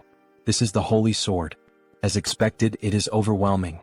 How much divine energy is concentrated in this single blade? The saint takes a necklace and brings it directly to him. He who has proven his worth in all things. Heinrich Landguard, she hereby names him a High Paladin of the Great Divine Order. Yes, I accept, my saint. The necklace, bearing the symbol of a star and a sun, begins to emit a brilliant light. The burst almost blinds him. By merely pausing his mental core for a second, the pure divine power nearly explodes his mind. What kind of absurd strength is this? His body is being reconstructed. But what the hell is happening? Then little by little, his hair begins to change color until it becomes completely white, with a golden aura surrounding him. Scion Paladin. No way, this is a great blessing. Whoa, the grace of the divine is upon him. The entity has fulfilled the conditions and attained enlightenment. Special ability acquired. Great blessing. Night of Light. His hair turned white? It's radiating the same feeling as the saint. She, Raystar, saint of the Great Divine Order, formally greets him. Saint Heinrich Landguard. No, holy being. Holy being him? The great blessing can only be granted by the will of the divine, which makes it the clearest sign of holiness. Bring it. Wait. Does this mean he's now on the same level as the saint? Then the servants bring him something interesting. This is, by any chance, the Guardian of Glory. It's a set of top-tier armor, forged by the finest craftsmen of the Great Divine Order. Every part is made from rare metals like mithril and orichalcum. On top of that, it's layered with high-level holy enchantments and divine barriers. It's practically a moving fortress. You could even call it a sacred relic in its own right. As expected from this armor, just by wearing it, he can feel the overwhelming divine power. The ultimate weapon, the Holy Sword, and the ultimate armor, Guardian of Glory. With this, his gear is complete. Looks like we'll be working together from now on. It's an honor. He tries to strike a hero pose, working alongside the saint. He's not sure he deserves that. So this is how things are going to be from now on? To be honest, she has been working until dawn every single day, and it has been exhausting. She's so happy to finally have someone to share the load with. Until dawn? Isn't this just a punishment? Or is it just me? Alright. The Continental Summit is scheduled to reconvene soon. We'll be discussing plans to wipe out the undead that have been appearing all across the continent, alongside the Immortal King. She'll be counting on you, Sir Heinrich. He'll give it his all, Saint. Alright then, let's give it our all until the summit, Hans. Who do you think is going to win this fight? Heinrich or Hans? Tell me your thoughts and see you in the next chapter. Then we change scenes. We return to one of the first locations where the Immortal King's troops appeared. We see a village completely destroyed and in flames, and a demon walking over the scorched land. They are pathetically weak. We get a clearer view of him holding a huge sword reminiscent of Guts from Berserk. Several men lie dead on the ground. But if the kingdom unites its forces, the situation will be reversed. Until then, we must build our power. Arrogant humans become subjects of the new kingdom. Then, using black magic and his sword, all the dead humans begin to rise again in the form of skeletal zombies. Literally a necromancer warrior. It seems he is a bit late. Ichem? Who is saying that? The one flying, is that by any chance? Karam, it's me. He gives a small display of power, frightening everyone. Ah, that power running through his veins. The new immortal king. All kneel before Hans. Hail our king. He has finally returned. The new immortal king. Karam. Just by looking at him I can tell he's an important figure. Power beyond that of a master swordsman, the leadership to command an army, and even necromancy to raise the undead. There's no mistaking who he is. My lord, it is an honor to be recognized by you. But, Karam, it seems you caused quite a commotion. I offer my deepest apologies. It so happened that the place where he first awoke was right next to a human settlement. What's done is done. But now it's time to strengthen our forces and gather power. For now we will retreat. You will follow your order. He vanishes like the wind and is imprisoned in Hans's hands, both he and his army. Hans begins to assess the situation around the village. The damage is quite severe. This entire area was completely devastated. He cannot leave it like this. And soon we will be eliminated one by one. A continental summit is scheduled to be held again soon, said the saint. But our forces are so scattered that it will not be easy to gather everyone in time. In that case, he begins to focus the dark energy in his hands, forming a sort of black hole. He wanted to avoid this method because of its strong side effects, but there's no other choice. By channeling black magic into the ground, he manages to connect with everyone in the army of the former immortal king. Hear me, my children. Your lord, the immortal king. He is here in the flesh. This will inevitably reveal his location, but the order will need time to analyze this dark magic. As long as we gather quickly and disappear, that is enough. Now, hurry and answer him. All present begin to respond to the call, creating a screen of dark magic. We obey the command of the Absolute One. We stand before the true Lord of the Undying. O new king, your servant shall depart there at once. He will march immediately with the troops stationed in the southwest. He will march immediately with the troops stationed in the southwest. Yes, my loyal and devoted army. He shall lead you to a new future unlike anything that has ever existed. Ah, he laughs like a true villain. Changing scenes, we see two adventurers walking through the forest at night. Hey Mike, are you sure this is safe? He's heard that undead have been appearing all over the place lately. Come on, they're just rumors, just rumors. Let's just focus on transporting the supplies. What was that? Sigh, you coward. What kind of undead sneaks around quietly? Obviously it's just a wild animal or something like that. Hey, look behind you, this time I'm serious. What is it now? Must be another animal. Could there really be something behind him? Before he could finish, a sword slices through his neck. A fierce ogre annihilates him. Hey, what the hell was that? Monsters are nearby. What the hell are these things? They're supposed to live deep in the mountains. Why are they here? He's never heard of anything like this before. Monsters joining forces? Meanwhile, in another region involving another clone of the protagonist, Hubert the Merchant. Hubert Trading Company. What is this? Monsters from the northern mountains attacked a caravan in a group? This is also an effect of the madness. If this continues, even Tarak, which is nearby, will be in danger. We secured food and war supplies in advance, but this is not the time for business. Small merchants chase after coins, great merchants chase after hearts. Times like these call for providing help. He begins to analyze the map of the kingdom and nearby cities. Aonia County. Fortress of Steel. But still, specifically where? The Fortress of Steel is recruiting mercenaries on a large scale? Just the news we needed. Recruitment of mercenaries? It seems that the Fortress of Steel is also in trouble. The monsters from the northern mountains are showing signs of moving south, right? And the gossip in the tavern continues. They are not ordinary monsters. They are advancing as if they were enraged, making Harley's group hear the news. Everyone heard that, right? What do we do? Harley, and you? Well, of course he's going to join the fight. You can't miss an opportunity like this, right? That's Harley. So when are we leaving? Why do you ask? Harley, don't tell me. Of course right now. Aha, he runs off excited for finally having a fight. But his companions realize that something is missing. Did he pay for the drinks? No. Grab Harley now. Make that bastard pay for the drinks today. Tarak Mercenary Guild. Finally, Harley arrived at the place. Hello Harley, welcome. Meanwhile, the members on the floor exhausted after trying to force him to pay for the drinks. That guy who looks like a monster. Oh, so this simple guy knows Harley? Of course. If you don't know Harley in this field, you must be from another continent. Then this will be quick. He and these three are signing up for the mercenary recruitment. Process this quickly. Sorry, but Harley's request is difficult to process. What do you mean? What does that mean? Does it make sense for a mercenary guild not to give work to mercenaries? Does he perhaps want to get beaten up by us? No, that's not it. Harley, he has a special nomination request. Then he receives a letter, quite a beautiful one at that, showing its importance. Nomination request? He was planning to go to the Fortress of Steel, so he hadn't thought about that. He's going to refuse this request. That's Harley. Decisive. Cool. Jim, he thinks he can't refuse this one. The client is Lord Talmine Aeonia. Wait, Taloasis? Who is that? No, it's Lord Talmine Aeonia. Right here, the Lord of the Aeonia territory. Office of the Lord of Aeonia. He is waiting in this room. The Lord is here? He then suddenly bursts through the door, wanting to draw attention. The Lord is here and Harley has just entered the scene. However, he ends up seeing a different sight than usual. A knight at the window? Possibly not the Lord.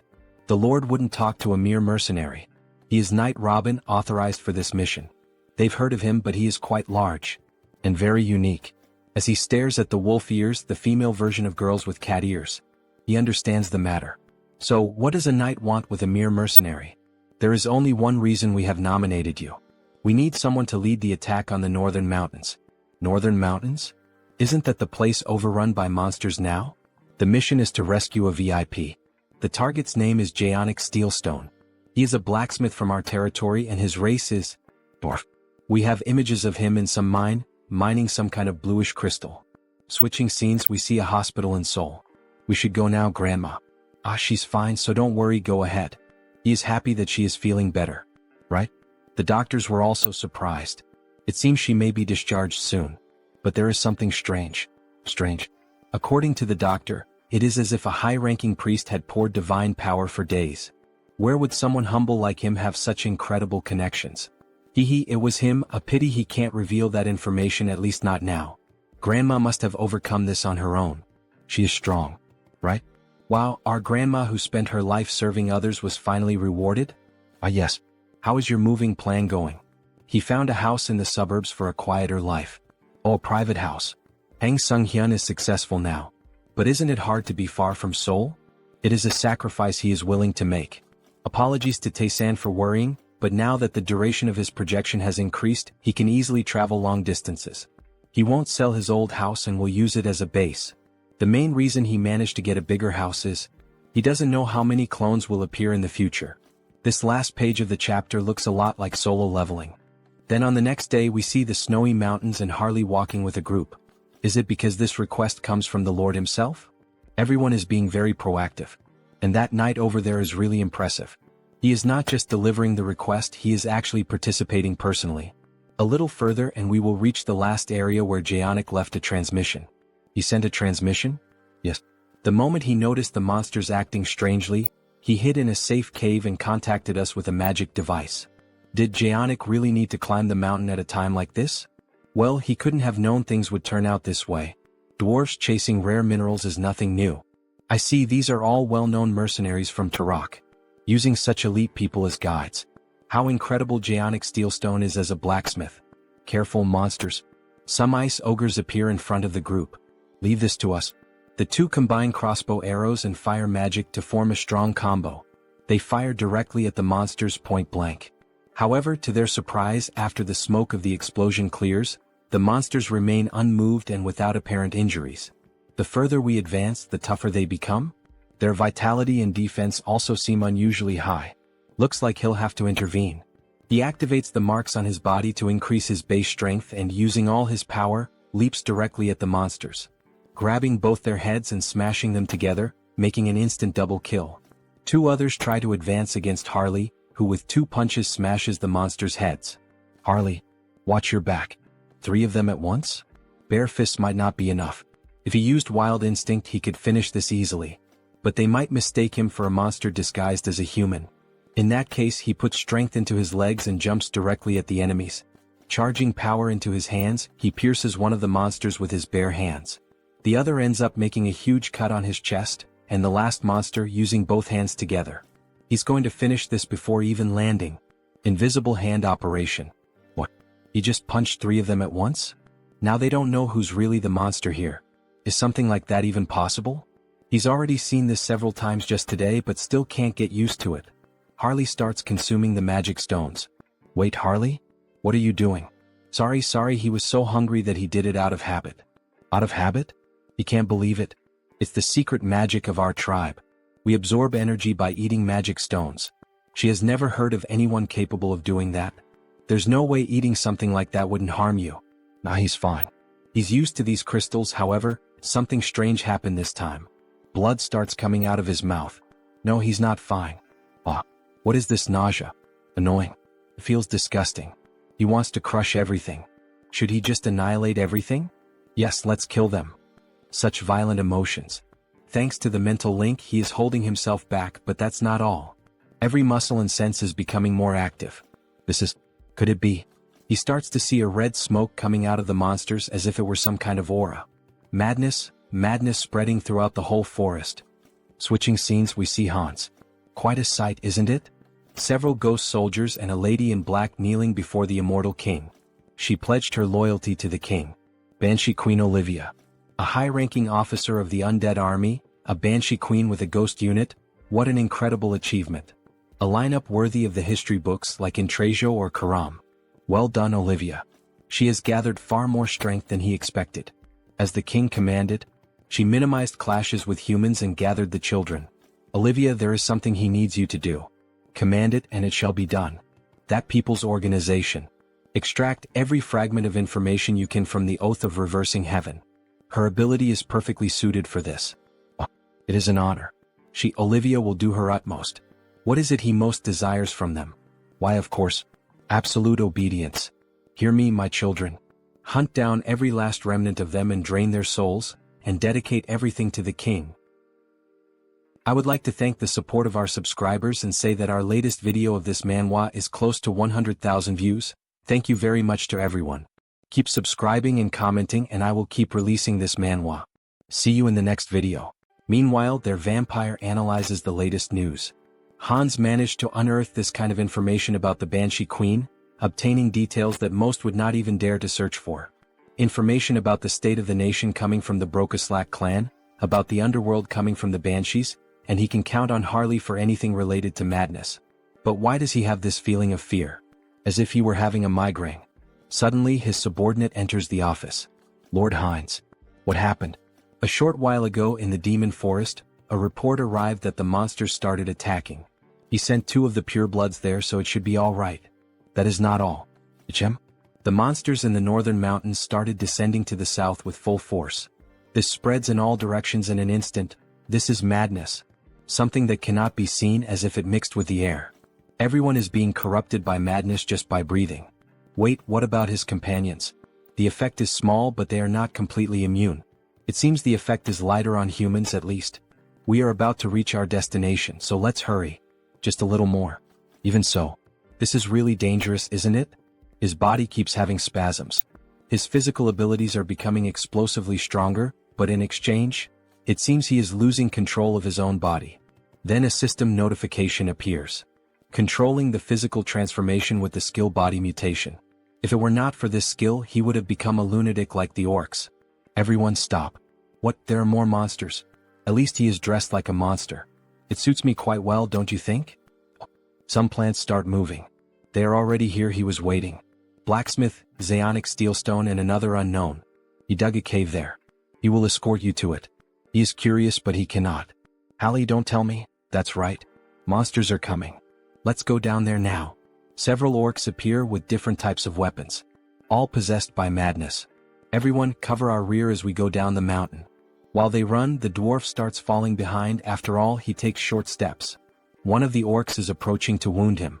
Someone please save me. Harley appears, cutting the orc in half using only his bare hands, leaving the dwarf impressed. They are so big it is satisfying to cut them. Hey, this is not the time to have fun. At this pace they will catch up to us in no time. Then Harley has an idea to run with the dwarf just like he did with the elf he saved months ago. How ruthless. Those monsters run fast too. They are right. At this pace we will be exterminated. Except for him. Don't say such frightening things. Isn't there a better way? Hey Mr. Knight, he is running out of energy. Could he receive his share of the magic stones now? What? He does not know what he wants to do with this, but if it is necessary for the mission, he sees no reason not to.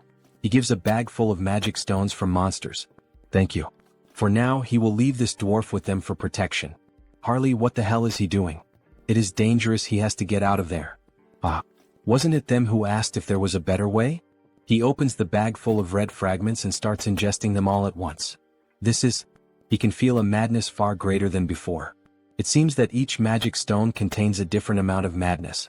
If he absorbs the power of the madness from the magic stones while controlling it with his skills, theoretically he can become infinitely stronger. In that case, he will devour all the madness that has arisen in this world. He screams and his voice echoes throughout the mountain. A system notification appears. The individual has met the conditions for growth. The skill wildness has evolved into the special skill frenzied beast. His whole body starts to turn slightly red, even the tattoos begin to gain more colors. Upon opening his eyes, we see that even his eye and his breath leak madness. He became slightly mad, although he can still control himself. Alright then, now it is showtime. He equips the 2 axes and goes alone against all the enemies. Let the carnage begin. His whole body is boiling. It is unbearably hot. It reminds me of Goku's first transformation. Whoever guesses it right in the comments, I will put a heart. 5, 4, 3, 2, 1, Kaioken. He charges directly at the monsters, simply destroying them all without them even being able to react. Die all of you, looking like a true barbarian. In the end, from all that crowd, not a single monster was left to tell the tale. This is the power of the frenzied beast. She can barely see his movemts. How can he be like this? The rumors that he was the strongest mercenary of Turok were not an exaggeration. Not the strongest of Turok. The strongest of the whole continent. Other monsters keep coming, however, nothing is capable of stopping Harley's carnage. He toys with his opponents using the axe in incredible ways. This basically settles the matter. Skill Jewel Eye, Severe Winter. That was amazing, Harley. Is he alright? Everyone runs off seeking to obtain information about him. He has the bravery of a dwarf. After begging for his life and running away. Suddenly, Harley feels some kind of strange energy.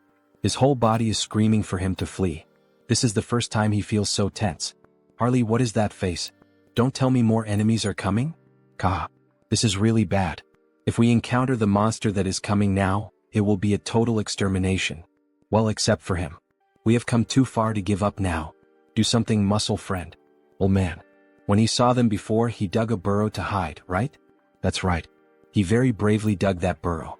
So can he hide all of us now? Within 10 minutes. 10 minutes? 5 minutes are enough. With your beautiful tool, Ellen. A radiant pickaxe looking like diamonds. Ellen? Just by looking at it, it shines? Is this a magical tool? Now everyone get ready. Get ready? Yes. With a simple strike of the pickaxe on the ground, everything starts to shake. The ground is shaking? Several cracks begin to appear. He strikes again with the pickaxe, making the ground collapse and everyone scream in despair. And then what do you think? Quite cozy, isn't it? They make a bonfire while hiding from the monsters. He made a place like this with just a few blows of his pickaxe. He really is an incredible dwarf. The system issues a new announcement. A usable medium for skill customization has been discovered. A medium? An item here is on the same level as the branch of the world tree that created Harris? Medium name, Alan. A pickaxe reborn as a magical tool, imbued with the secret soul of the dwarf craftsman Zadnik, refined over 20 years. This thing is much more incredible than it looks. It carries 20 years of Zayonic's history, the master craftsman. If that is the case, he will devour it one way or another. The dwarf can feel Harley's malice from meters away. Some stones start falling on the team. Something noisy coming from above. Is it the monster he mentioned before? Judging by the presence, it just sat above us. Probably trying to eat the bodies of the monsters we killed. Maybe we should escape while it is distracted. Not a good idea. It would probably catch up to us quickly. Ah, Harley? He had a good idea. The biggest problem is that thing sitting right above us, right? Then what if he lures it far away? This time it may really cost him his life, and even so he would try. Yes. Harley, are you really sure about this? Of course. As long as he has this. What? Why his Ellen? Just an insurance, he knows. It will be very useful in a dangerous situation. But this is a magical tool with limited uses. What are you hesitating for, Zeonic, you fool? No matter how precious it is, life comes first. Alright, you can take it. Thank you. However, he does not want to give away this pickaxe at all, but it is foolishness to try to contend with Harley. Drop it. He said he would give it to him. With his big hands, he can only use it like a mason's trowel anyway. He finally lost the battle. Ah. He will use it well and return it. Probably. Ellen. Sorry, but he does not think he will return it. But he also saved his life, so let's consider it settled. With this he acquired Ellen safely. No, he acquired a dwarf. Soon we will have a dwarf clone. Harley emerges from the ground. As he expected, the air outside is so refreshing. Now then, how about making the monsters introduce themselves to each other? It seems someone even more incredible than he thought has appeared. Even a superior species like a two-headed ogre can succumb to madness. Judging by its belly, it must have devoured a terrifying number of magic stones. The monster notices Harley from afar. What is he doing? Don't tell me it came following the scent of the magic stones he ate? Well, that is not a bad thing. If he wants to send the dwarf friend back safely, he has to escape this place with you. Follow me. Here should already be far enough. No one should be able to see us here. Very well then, skill mutation. Skill physical transformation. Let's have a real monster versus monster fight. He transforms his fingers into super sharp claws and goes toward the enemy, making deep cuts in them. Yes, this is the taste. The taste of tearing apart with his own hands. He must have thought he became stronger being intoxicated by madness. But here is the problem. He was not the only one who devoured the madness. The monster starts running in fear of Harley. He was the first one who started attacking and now is the first one trying to run? Harley grabs one of its heads and rips it off. By any chance, don't you think you don't need to walk around with two heads? And he throws it violently to the ground. He stands up laughing and even speaking. That arrogance of yours will only last for now. His subordinates will certainly arrive here as reinforcements. However, when he looks around, they are already lying lifeless on the ground. How the hell did this happen? Thanks to him, he was able to relax a little. He was here just completing a task. And it was already becoming boring. He starts gathering blood on his finger and releases it like a laser beam, thus destroying the monster's last head. Now without the two heads, the monster finally falls lifeless. Ah. As expected, it is more comfortable with two instead of one. Good thing he called Heinz. Although he had originally called him for something else. But the gift from Lord Zeonic will be very useful. While Heinz stores the pickaxe in the dimensional gate, Harley is drooling with hunger. How strong will he become if he eats this? He will finish you off before the madness evaporates. Very well then, how about he also tastes the blood tainted with madness? However, before they could enjoy the banquet, something catches their attention. What is this feeling? A volcano on top of the mountain begins to erupt. It is the same energy he felt from Intrejo. Then from the fire, a dragon begins to emerge. Red Dragon Herados. He will devour everything. Hunger, he is starving, he is going insane. This is a real living dragon. Depending on the era, they can even be revered as sacred beings. But that one was completely devoured by madness. There is no point in expecting a rational conversation. A half-breed human and a vampire? What fine snacks. They might be enough to sate his hunger. Who should he eat first? No, it is better to devour you both at once. They prepare for battle. Harley and Heinz pierce the dragon's eyes at the same time. However, the dragon only laughs. As expected of a dragon. Already healed. With such thick skin and on top of that this regeneration ability? That is totally unbalanced. Inferior beings. In his eternal life he was only defeated once. Well yeah, who did you lose to? The King of Death. The King of Immortality. The one who sentenced him to death. The Immortal King? That's right. But he perished and his curse was broken. They are laughing? What kind of reaction is that? Sorry, but we called a friend over in the meantime. Since the two of us might not be enough. We apologize in advance for the trauma. The dragon does not understand what they mean, but in just a few seconds, something appeared in front of him. A dragon tainted by madness, he will be an excellent subject for experiments. The third immortal king Hans. Then, the monster knows the monster. The dragon becomes terrified upon realizing that the one standing in front of him was the new immortal king. A dragon consumed by madness, what an excellent test subject he will be. What? The immortal king has returned here. He can see him through the memories of the previous immortal king. If even you could awaken from that corpse-like slumber, then who can say he cannot return from death itself? The dragon truly felt the pressure and little by little tries to move away. However, it ends up striking its tail against some kind of barrier. Haha, don't even think about running or flying away from here. Inside this barrier, your wings will not take you anywhere. After realizing that he had been trapped, the dragon begins to go insane. Kill him, kill him. The immortal king. Kill him. Avenge us. Then Heratos begins to accumulate power. Incredible, he is absorbing all the madness in the air. Not even he would be able to accomplish this. An overwhelming power is emerging. Yes, that strange power is the will of nature, commanding vengeance. He will erase you, immortal king. This hinders your plans. So the so-called immortal king flees in terror. He was going to kill him cleanly even if it meant a small loss, but releasing so much condensed madness would be a waste. That bastard, what nonsense is he telling himself? So that is an option.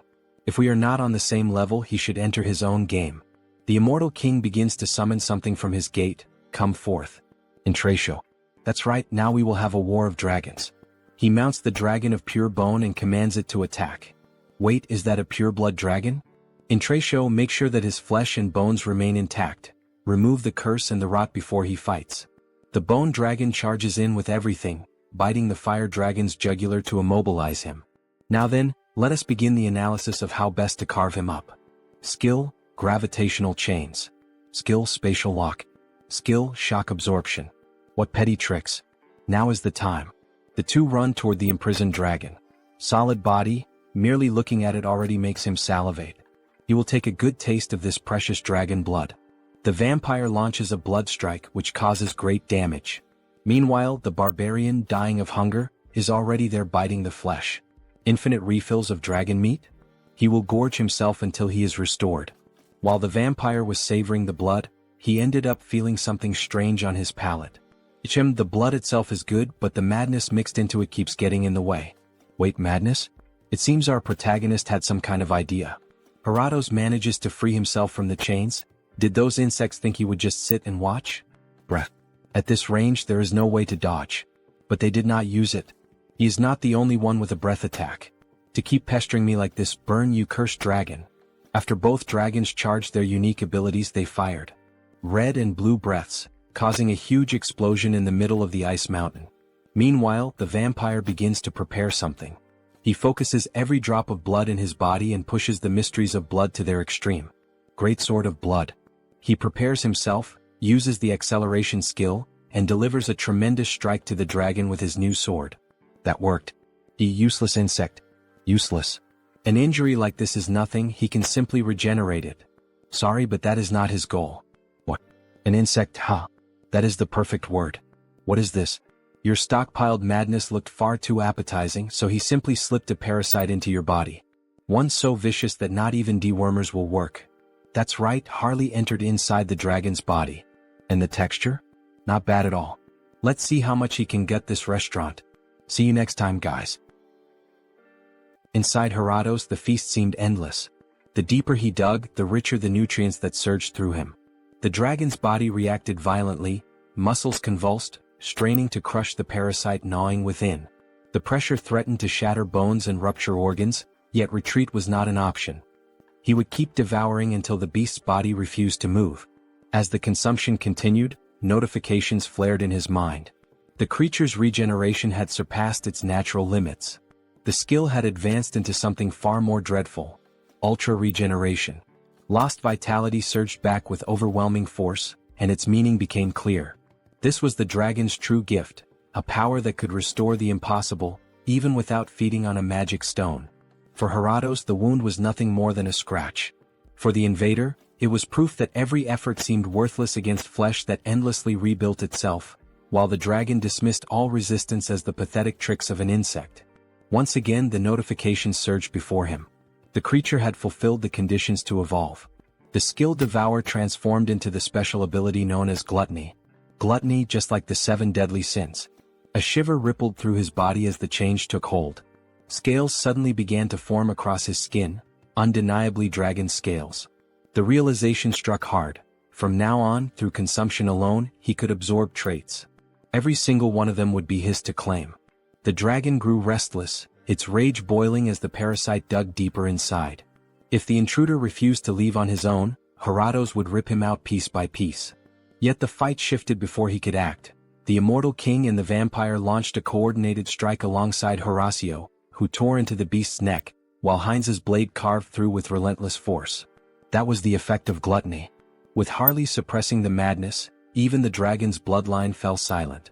Just one taste, and a torrent of power erupted within, flooding him like an unstoppable tide. And at last the notification appeared for the vampire. The special skill Clan of Blood, True Blood, had advanced to a far greater stage. As expected, to ascend into sacred blood, the condition was clear. He had to drink from an opponent far superior to himself. Heinz seemed to realize something, hesitating, but Harley confirmed it. The discovery was undeniable. They had finally located it. Harato's heart. Checkmate. The ultimate magic stone, the dragon heart. Bon appetit. The first bite tore through, and the dragon convulsed in agony, the pain erupting straight from the core of its being. Moments later, the mighty body collapsed, lifeless upon the ground. The battle had ended. Intracio's efforts had carried them this far. His task was complete and he could now rest. Laughter followed, triumphant and raw. From the twin-headed ogre to the dragon raid, every challenge had been cleared. A final image lingered, a symbolic snapshot of the three victors standing together, their silhouettes marked by the hunt of a dragon now fallen. The dragon's eyes snapped open for one final breath. This time, the immortal king carried no desire to destroy the world. If he chose to take a few bones, there would be no need for resentment. He would put them to good use. The blood too. And the horns. In the end, every piece had value. None of them wasted anything. The trio moved like a flawless cleaning crew, each collecting a share of the fallen beast. The corpse of a dragon truly was a treasure vault. Prime ingredients for rare sorcery gathered all at once. The scene resembled that old meme of a robot staring at an empty plate. Oh my god, nothing left. Even the blood, overflowing with the power of dragon lineage, had been secured, certain to prove useful later. Yet the greatest beneficiary of the raid was not the immortal king or Heinz. It was Harley. On the ground, Harley writhed in agony. His body twisted and shifted as something unnatural surged within him. This time the transformation was not smooth. Perhaps he had gone too far, even for his limits. Absorbing all the madness of those monsters, his insides felt as though they were tearing apart. Control slipped with every second. Only the method inscribed within the dragon heart could save him. The madness flooding his body had to be woven together with the dragon's essence. As he forced the chaos into alignment, strange markings spread across his skin. A heavy feeling swelled inside him, followed by new notifications. The creature's race has changed to Dragonkin Hybrid. Special skill, Heart of the Mad Dragon, has been acquired. Harley's body no longer felt the same. On the surface, his anatomy still resembled that of a human, yet something deep inside had shifted. The change was undeniable. His very essence had risen beyond its former limits. His being had ascended. See you next time, guys. So we see Harley's hand covered in scales. For the entire race itself to change, this is the power of the dragon's heart. Alley. Race, Dragonkin Hybrid. Then a notification appears. Special notes. Absorb the heart of the light dragon and gain the power of a dragon. Controls the madness within the body and continuously absorbs the surrounding madness. The jeweled eyes have merged with the dragon eye, becoming even more effective. With the power of mutation, he can draw it out whenever he needs. But, with a simple stomp with force, he destroys the ground. If he increases the density of the body, the weight becomes unbearable. If he doesn't control it, it will be a disaster. It's better for him to practice a little before meeting them, his group that had been waiting for him to escape with the monster. Before Harley could begin training, he felt an enormous force through his body. So it's finally going to begin. It's the closing ceremony of the raid that Hans prepared. We see the immortal king preparing some kind of spell, and in this case the spell is being performed on the dragon's body. A lot of dark magic is being involved in its body, so much that the sky begins to grow cloudy. Little by little, only the dragon's bones begin to rise. Now speak to him. What is your name? Heratos. Yes, Heratos. I am the Lion King and death itself. He will grant you a second life. Now he is your master. Very well, very well. He looks like a second puppy. In the next scene we see the protagonist in reality. He was admiring his new house. He had finally finished working on the house, moving the furniture. Everything is impeccable. An internal gym, an arcade, even a comic cafe. To think that he fulfilled the dream of building everything to his own taste. Unlike before, now he can go out freely, but staying at home is more comfortable, so he devoted himself completely. Now he will never need to go out again. Our protagonist is truly a shy nerd. Right now, should he take care of the gardening? Conjuration skill, entity projection. He transformed into the elf to use his abilities in gardening. Then, let me show you the natural power of the high elf. With just a little magic, he forms a beautiful garden effortlessly. Truly very beautiful. They say independent houses are difficult to maintain, but that does not apply to me. After all, he is one in many. He will use Heinz, who was summoned beforehand, to raise a primary barrier.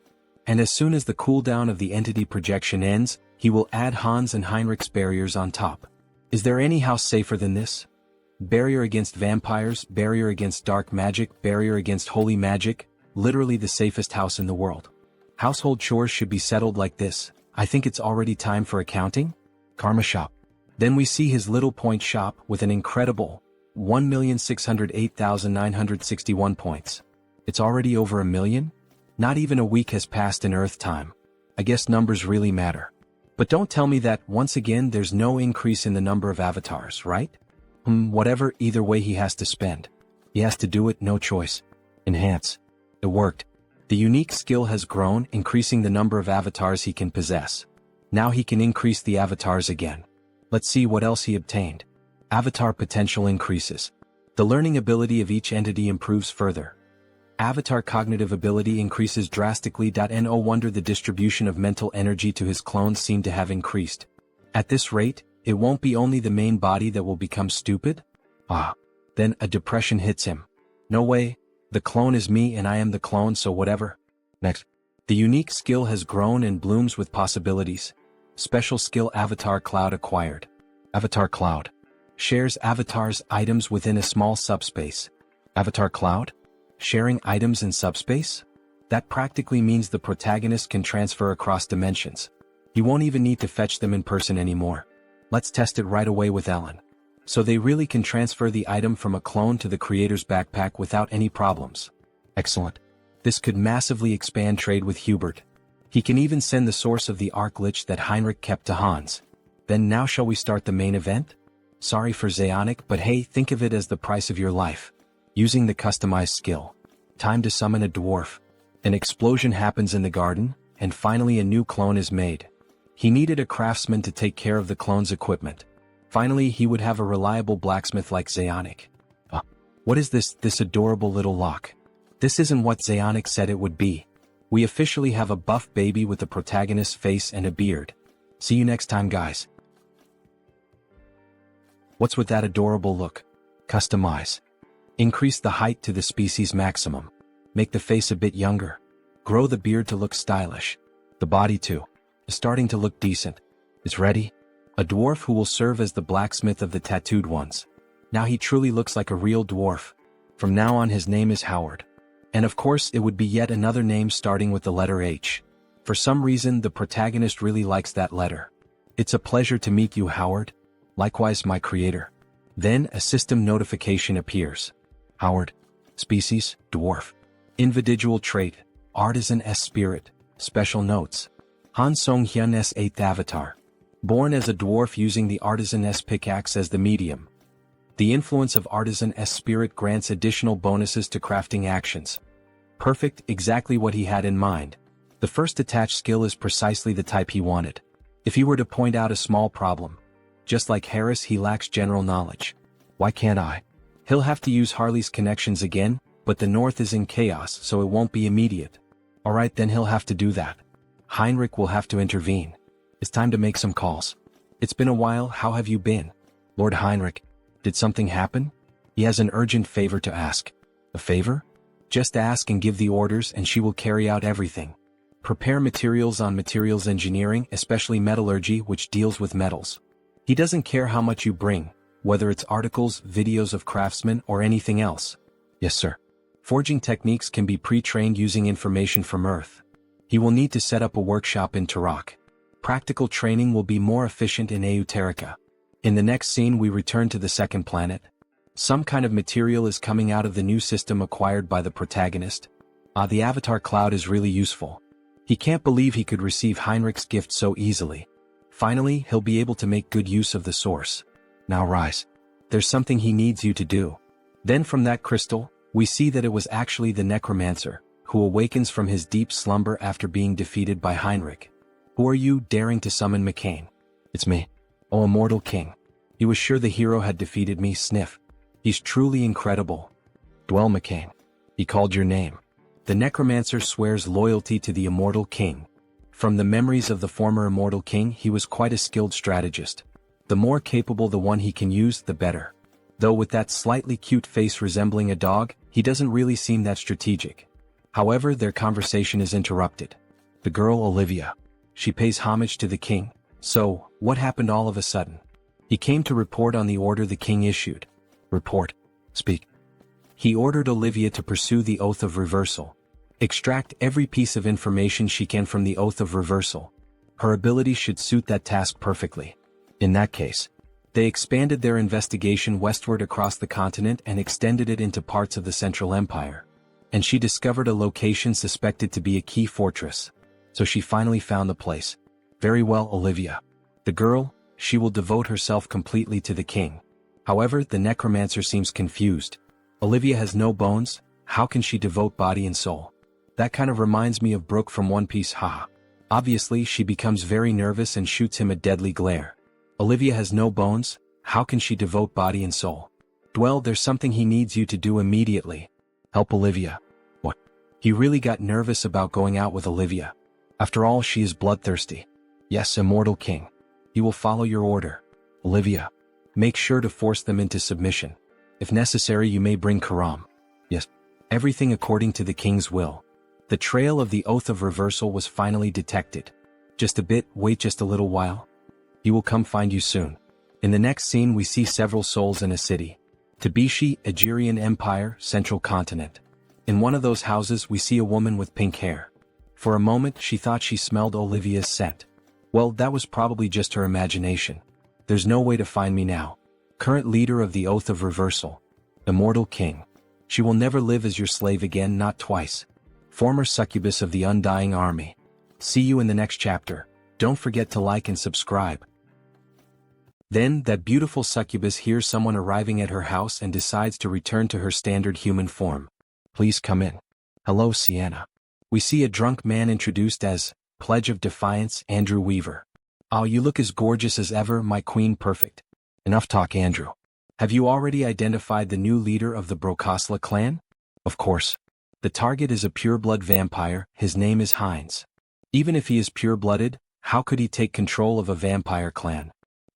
He's still not sure. What? She gets irritated by the empty answer, however, something funny happens. Sienna. Her horns are showing. He has already explained it several times. His skill trajectory is approaching clairvoyance, but to see in more detail he needs to refine it with karma. And this information is very important, my listeners. Could this Andrew also be a human from planet Earth like our protagonist, since he mentioned using the shop upgraded with karma? It seems the story is getting even more interesting. Enough. She doesn't need to hear his excuses. She could at least provide some data. As good as a long-range surveillance skill is, without any information the sight will be only blurred. In any case, it's fortunate that the new Lord of Brokosla is not of sacred blood. We should be able to eliminate him easily. Will she handle this personally, Sienna? As if she could. Then Sienna looks at a very old clock, apparently embedded with magic and a seal. The most powerful vampire clan on the continent, Persia, will wage a war of conquest. Back in the world, we see the protagonist's new avatar already working, the dwarf. She gathered the data quickly. Right? Well, after all, it was a special order from the Lord. She put all of Heterosai's resources into it. The metal's properties, how to hold a hammer, and its practical application. He can't really understand just by looking at the data. But a dwarf is a dwarf after all. Howard should be able to understand it, shouldn't he? As soon as the cooldown time of the teleportation circle ends, he must send it to Hubert's workshop. Right, she has one more thing to report to the Lord. What is it? She confirmed that Bianchianho is in contact with other factions. Other factions? She will investigate a little further to find out who they are. Bianchianho, what the hell are they planning to do? Well, there's no need to worry and try to deal with it now. He should be able to handle them when the time comes. Time is on our side. In the 10 months that his clones grew stronger, only 1 month passed on Earth. Back in the second world, we see a castle and someone approaching. A child. He asks what business brings her there. She came to see Mullo. Show the way. How dare she speak so informally about Master Mullo? Did she have an appointment? An appointment? Does she really need one? They will know who she is if she simply says Briki. How insolent. He will inform Master Mullo then, so please withdraw for now. Mullo quickly appeared behind the servant. There's no need for that, you may leave. He then kneels down, leaving the servant bewildered. Welcome. Master Brokaslak. It's been a while, Mullo. Master Brokaslak, he said. Then, could this person be the founder of the clan? The sacred blood, Brokaslak herself. He apologizes for not being able to greet her properly while serving tea. Master Brokaslak. Frisia was not present. She told him to call her Briki. Brokaslak sounds too formal. Right, Miss Briki. This is a big problem. There should still be at least 20 years left until her scheduled visit. Why did she suddenly appear like this? But it's so strange. That child at the door earlier. His essence hasn't changed, but there are too many incomprehensible changes. He didn't even recognize his own master. Is that so? He's not sure. Don't try to deny it. The same goes for you. He can't fight against Lady Briki. Nor does he want to. For this to happen precisely while Lord Hines is away, of all possible times. He definitely inherited her blood, but could it really change this much? Well, anyway, where is the one who made him like this? She knew everything and was merely testing us. So, it has come to this. He is currently away. Then she supposes she'll stay here while she waits. Have the guest quarters prepared. Of course. How truly interesting indeed. She had always dreamed of this. The strengthening of a bloodline through evolution and the transmission of superior blood. If something like that were truly possible, he believed that we vampires could also take a step toward the light. And yet, to think that upon awakening from her slumber, she would find someone who had actually opened that possibility. It's truly fascinating. His praiseworthy descendant. And the traitor who dared to defy his own blood. See you in the next chapter. Then, in the middle of the ice forest, a madman starts shouting. Now, everyone who can hear me, all of you can come out of hiding. Harley arrives, jumping and making the ground shake with the dwarf and the girl. You scared me, Harley. It seems you succeeded in the subjugation. Are you okay? It was a tough battle. But somehow he seems even more energetic than before. Harley, did you just get scales on your body? Or did I? I hadn't noticed, Well, anyway, we don't know when another monster might appear, so let's hurry back to the Iron Fortress. They start running toward the city as fast as possible. However, the dwarf being carried by the protagonist begins to ask. So Harley, you really are a very strong warrior, and even though you went alone to fight that monster, you came back even stronger. That's right, isn't it? But for someone as strong as you, why can't I feel Elin's presence? You couldn't protect her? Or was there some kind of accident? The time has finally come. He's planning to leave Jaonic in charge of Howard's education, so he can't let this get complicated. In fact, there's a touching story behind this. A story? Then the author begins to narrate a story that never existed. Harley's Great Adventure 2. My comrade, Over.at first, everything was going well. The beast was strong, but he had already expected that. However, the area was already surrounded in multiple layers. This can't be. Even for me, how am I supposed to? He used all his strength and began slaughtering the monsters. Even so, he was gradually being overwhelmed. Damn it. From behind too. He was about to be struck by a surprise attack, and at that moment he prepared for death. And then, suddenly he just heard a sound and saw something broken on the ground. When he approached, he saw that it was the enemy's attack in Elin. She had saved him from the deadly strike. Don't die, Eliane. She will definitely be avenged. He will never, ever forget that debt. Then, with a ferocious roar looking like a super scion, he summoned a red aura around his body and scales appeared. The monsters were terrified at first. However, there wasn't even time to react. He simply obliterated every enemy in front of him. This is revenge for Elin. Meanwhile, the dwarf was sobbing uncontrollably. What a sad story. At the moment when his thirst for revenge reached its peak, he realized something, that the blood of a dragon flows within him. He only discovered that thanks to the last chance Elin had given him. In that case, it seems you had a dragonkin ancestor. Probably around 300 years ago, and the knowledge was lost after the Great War. So that's what it was. Thanks to you, my doubt has been answered. Oh, I like that past. He's going to use it. The blood of a dragon, awakened in the midst of a crisis. That's truly the stuff of heroic tales. He knew there was something extraordinary about Harley. Haha, you really think so? While everyone was talking, the knight noticed something in the distance. Everyone please look over there. Just beyond that ridge lies the Iron Fortress. But why did he stop? Please look closely. At the entrance of the city, it was a true war scene. Monster corpses were scattered all over the place. And above them all stood a creature that stood out, a mutant minotaur. It has already reached the Iron Fortress. We must hurry. At this rate, everyone inside the fortress is in danger. Right, let's hurry up and eat. No, he means let's go save them. To think it so easily took down the priests of the Holy Order and the mages of the Magic Tower. Even the mercenary company gathered from across the continent can't get close. He's here. He's here. Harley approaches the monster from the sky. Before the poor creature could even realize it, the protagonist was already on top of it, grabbing its horn. The monster of Turok. A monster, huh? In that case, he'll have to show this bull what it truly means to be a real monster. He equips the scales and, using all his strength, rips off the monster's horn without mercy. How's the taste of this monster, you monster? Oh, you want to have a contest of strength? Like bull versus human, just like in rodeos. Fine, let's do this, damn it. The two charge at each other at a speed beyond normal. Only blood can be seen flying, with a guard watching everything. In the end, the bull is seen standing. But in the next scene, in truth, it was on its knees, missing an arm and its horns falling lifeless to the ground. Well, you were pretty impressive. But you are beneath me. All the guards cheer ecstatically at his victory. We won, we managed to stop the monster. Meanwhile, Harley stores one of the enemy's horns in his inventory. This guy's horn should be useful. So big, it even looks like your friend's in real life after getting betrayed by his ex-girlfriend, ha. Maybe Howard can turn it into equipment later. And the biggest reward. Harley begins to devour the creature's body and mana gem. Meanwhile, the notification window appears. Madness Control is controlling the madness that has entered your body. When you think of Minotaur genes, it's definitely all about the lower body. The clash was over, and in the end, Harley finished devouring the monster while the others celebrated their victory. It had been an incredible performance. The king's warrior congratulated him. They had won thanks to him. It was nothing. Lord Tarmin Aeonia was here. He said he would like to see him in person. The Lord really called for him this time. He had just finished the fight, so he should rest a little.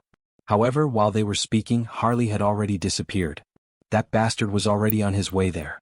The king's castle came into view, covered in heavy winter snow. The protagonist began to open the door, but the guard stopped him.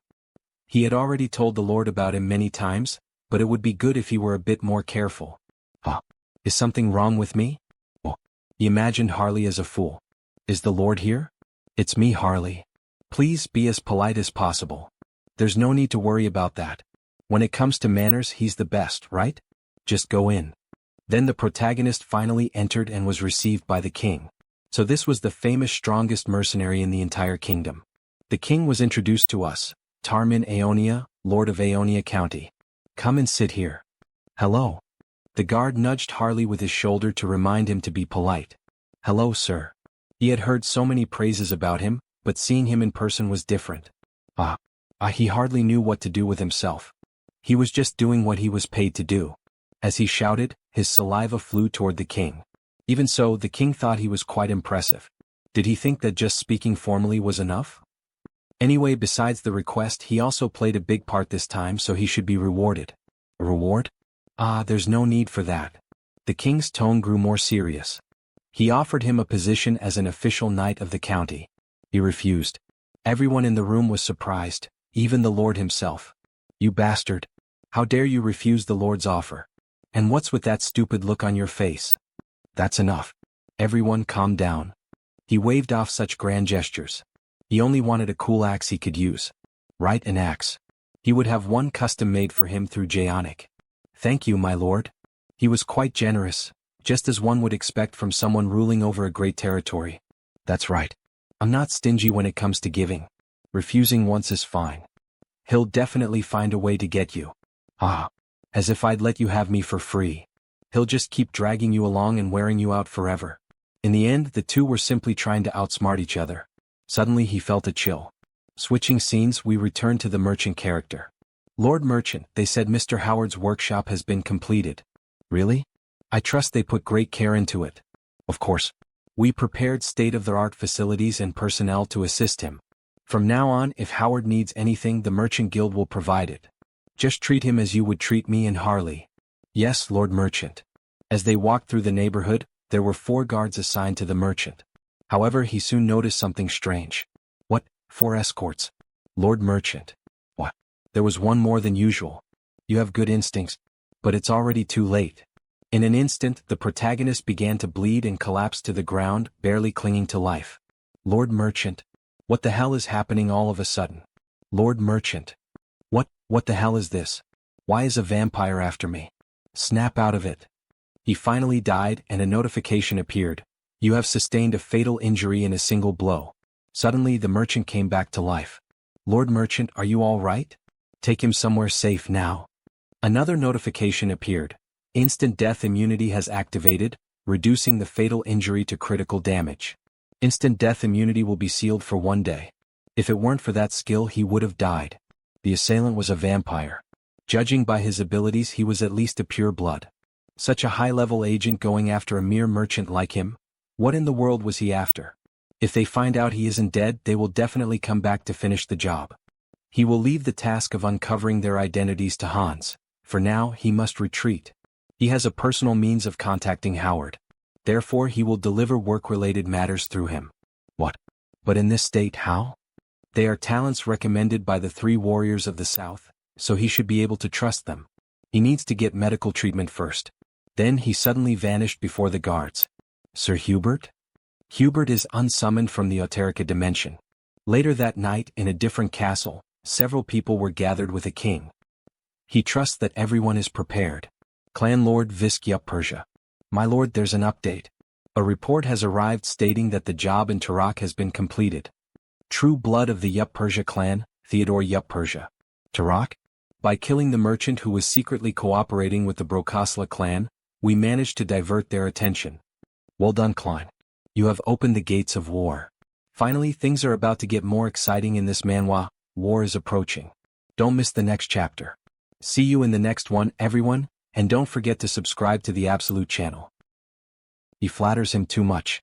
It was a simple task. The timing is good. We also just finished cross-checking the information from the challenge oath. That is not all. The blood gate is finally complete. Does he trust that you set the coordinates correctly? Yes. We plan to stop in the city of Rapella to regroup before heading to Teleria. We should be able to reach it in half a day from there. The king begins to think. An unknown vampire has taken control of Brokosla. He is already eager to face this unknown figure.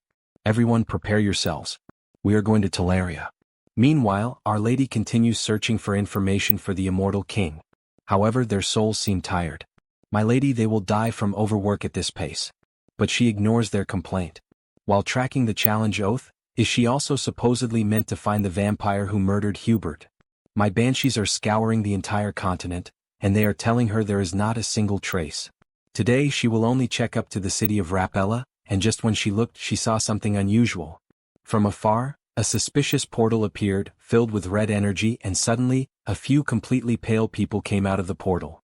The souls become happy with the discovery. It seems these are the children, my lady. She must report this to the king of the undead. From a great distance, the immortal king is able to observe the situation. An invasion by another vampire clan. In that case, hitting Hubert must have been an attempt to divide our forces.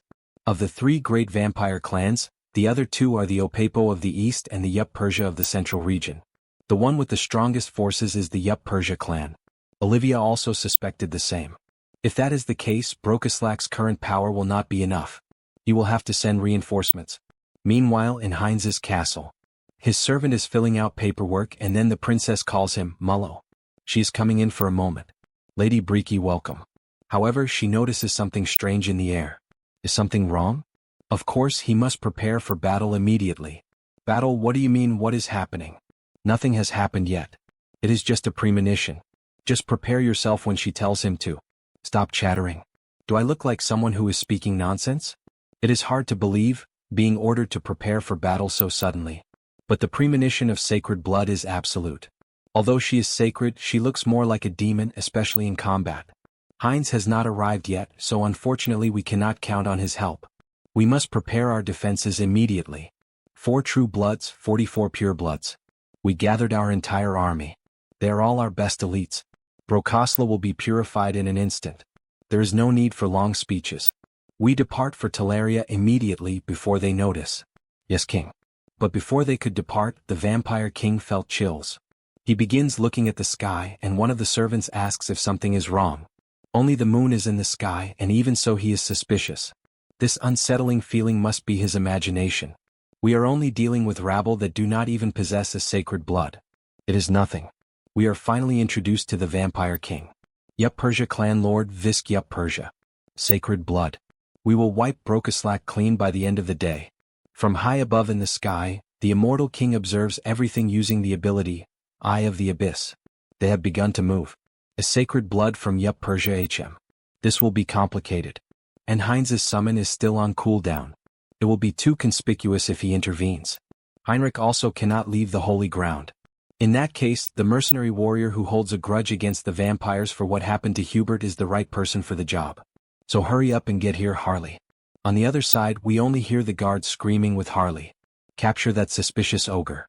A brute of that size cannot be human. He told them he isn't. He even has identification from the order right here. Shut up, ogre. Damn it, how many times does this make? While Yup Persia analyzes the city, he discovers something interesting. This has gotten interesting. Is something wrong, Lord Visk? He knew he felt something unpleasant. Brokosla. It seems that Ghost has returned from the dead. The servant became nervous and began to stutter. Don't tell me you mean the sacred blood Brokosla is here. However, the king only grew more irritated. And what is the problem with that ghost being here? Can't you see the king of Yup Persia standing right here? No, that's not it. He was only worried that the damage might be enough. We will proceed at once. Do not forget anything. We Yup Persia have no equal. They head to attack the castle. However, Teleria's castle is perfect. Even the queen praises it. The barrier looks good. What is the status of your other preparations? We gathered as much combat power as possible. But the numbers are definitely not enough. With a carefree tone, she even jokes about the situation. We have no choice, they are already at our doorstep. Mulo asks if she is able to sense their location right now. Naturally, and they are going to enter at this exact moment. All of them come in through the window, making a triumphant entrance. They are right in front of us. You are still clinging to life, Prokoslak. I thought she was already in dire straits. Why does this still happen occasionally? Is this the path of Eupresia? Youth silly one. Well, he will personally ensure that her eyes close in peace forever. Just look at him, that child only knows how to talk about himself. How annoying and inconvenient child. Meanwhile, Mulo is trembling with fear. After all, there are 2 sacred bloods in his presence. This is definitely bad. Even if Lady Breaky can handle him, there are still 4 true bloods left. The difference in strength is hopeless. But there is something we can rely on. Mullo prepares the barrier. Inside his barrier, their allies are strengthened. They have set foot on the lands of Brokoslak. Do not think you will escape with your lives. Blood barrier. Come to me, Bridia. My god, an entire group of unwanted guests has gathered here. Alright, get ready. Maintaining this barrier prevents him from fighting the enemies. Do everything you can to protect Brokoslak, even if it costs your life. Yup Persia is surprised, but in the end, wasting energy on useless things is pointless. He tries to attack Mullo directly. After all, if he destroys him, the barrier will disappear along with Mullo, right? Before the sharp claw reached his neck, something happens amid the chaos. Do not get in the way of our little game, Ghost. Are you perhaps underestimating me too much, child? She easily stopped his attack and forced him to retreat. All right, first he will get rid of this ghost in a one-on-one duel. Unfortunately, it seems you need to be disciplined, child. Both groups face each other until they finally begin the war. Bridia, punish those who dared to invade our lands and send them to hell. Members of the Yup Persia clan, crush those arrogant insects and show them their proper place. The war quickly escalates, but in the midst of all that chaos, we see a clawed hand piercing through the barrier. The vampires are shocked to see that thing. Something is behind us. What is that? Someone is breaking through the barrier with their bare hands. So it was this red-haired one, the person who tore out the insides of that weakling Hubert. With the look of a psychopath, Harley says he finally found him. Wait, Hubert? Is he talking about that merchant who was assassinated? And we see Harley in a badass stance. Klein, what kind of missions did he carry out? Lord Theodore. He completely erased all traces. However, there is someone in front of us now chasing you. You will deny it after this? But he really, my god, you are running away right in front of me. While they were chatting, Bridia did not waste time and launched a surprise attack, striking the vampire directly in the mouth. A beautiful punch. Damn it, dealing with this woman. Call the other nobles. High blood, incredible. He wanted to test his newly acquired strength. Notifications appear. Vital aura ignited, berserk mode and madness. Dragon scales mix into the pattern. The servants are shocked. But what the hell is this monster with scales? No, they are all from the same damn vampire group. I'll make them taste misery because of Hubert. Harley begins hunting the vampires one by one, as if they were nothing more than common monsters. That guy, the followers of Yup Persia are being massacred by this incredible young man. That witch, who else did she bring with her? Does he have any reason to explain this? Why does she also not know why that monster appeared? Alright, this won't take long anyway. Unlike your followers, his men are very competent. Incredible, he can't even see their movements. Although they look like they are standing still, they are fighting at the speed of light, even battling only with their minds. This is, therefore, the famous battle of causality between the superior bloodlines. Then you finally made a mistake, Ghost. And thanks to that mistake, her arm was completely cut off. Just as she suspected, he is truly taking this fight seriously, dedicating himself fully to this battle. Previously he wasn't much. Seems she really is getting old. Back to Harley's fight, the vampire has no idea who he is, but he would like some help, because he cannot defeat him. The dragon is truly furious and insane, defeating everything he sees in front of him. He saw that Brokaslak's sacred blood lady was in danger. Just waiting for Heinz may end up being too late. He needs to act now. He needs to use every weapon at his disposal. Mutagen and the Raging Beast and the Calca-style combat pattern, and the Vital Aura and the Jewel Eye.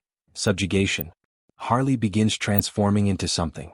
Combine all the powers and it's complete. No one can believe what they are seeing, not even the vampires who are monsters themselves.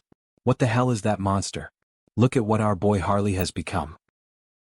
What kind of monster is this? It isn't something like a chimera. This is killer. So this is what it feels like to go all out using the power of consuming the mad dragon.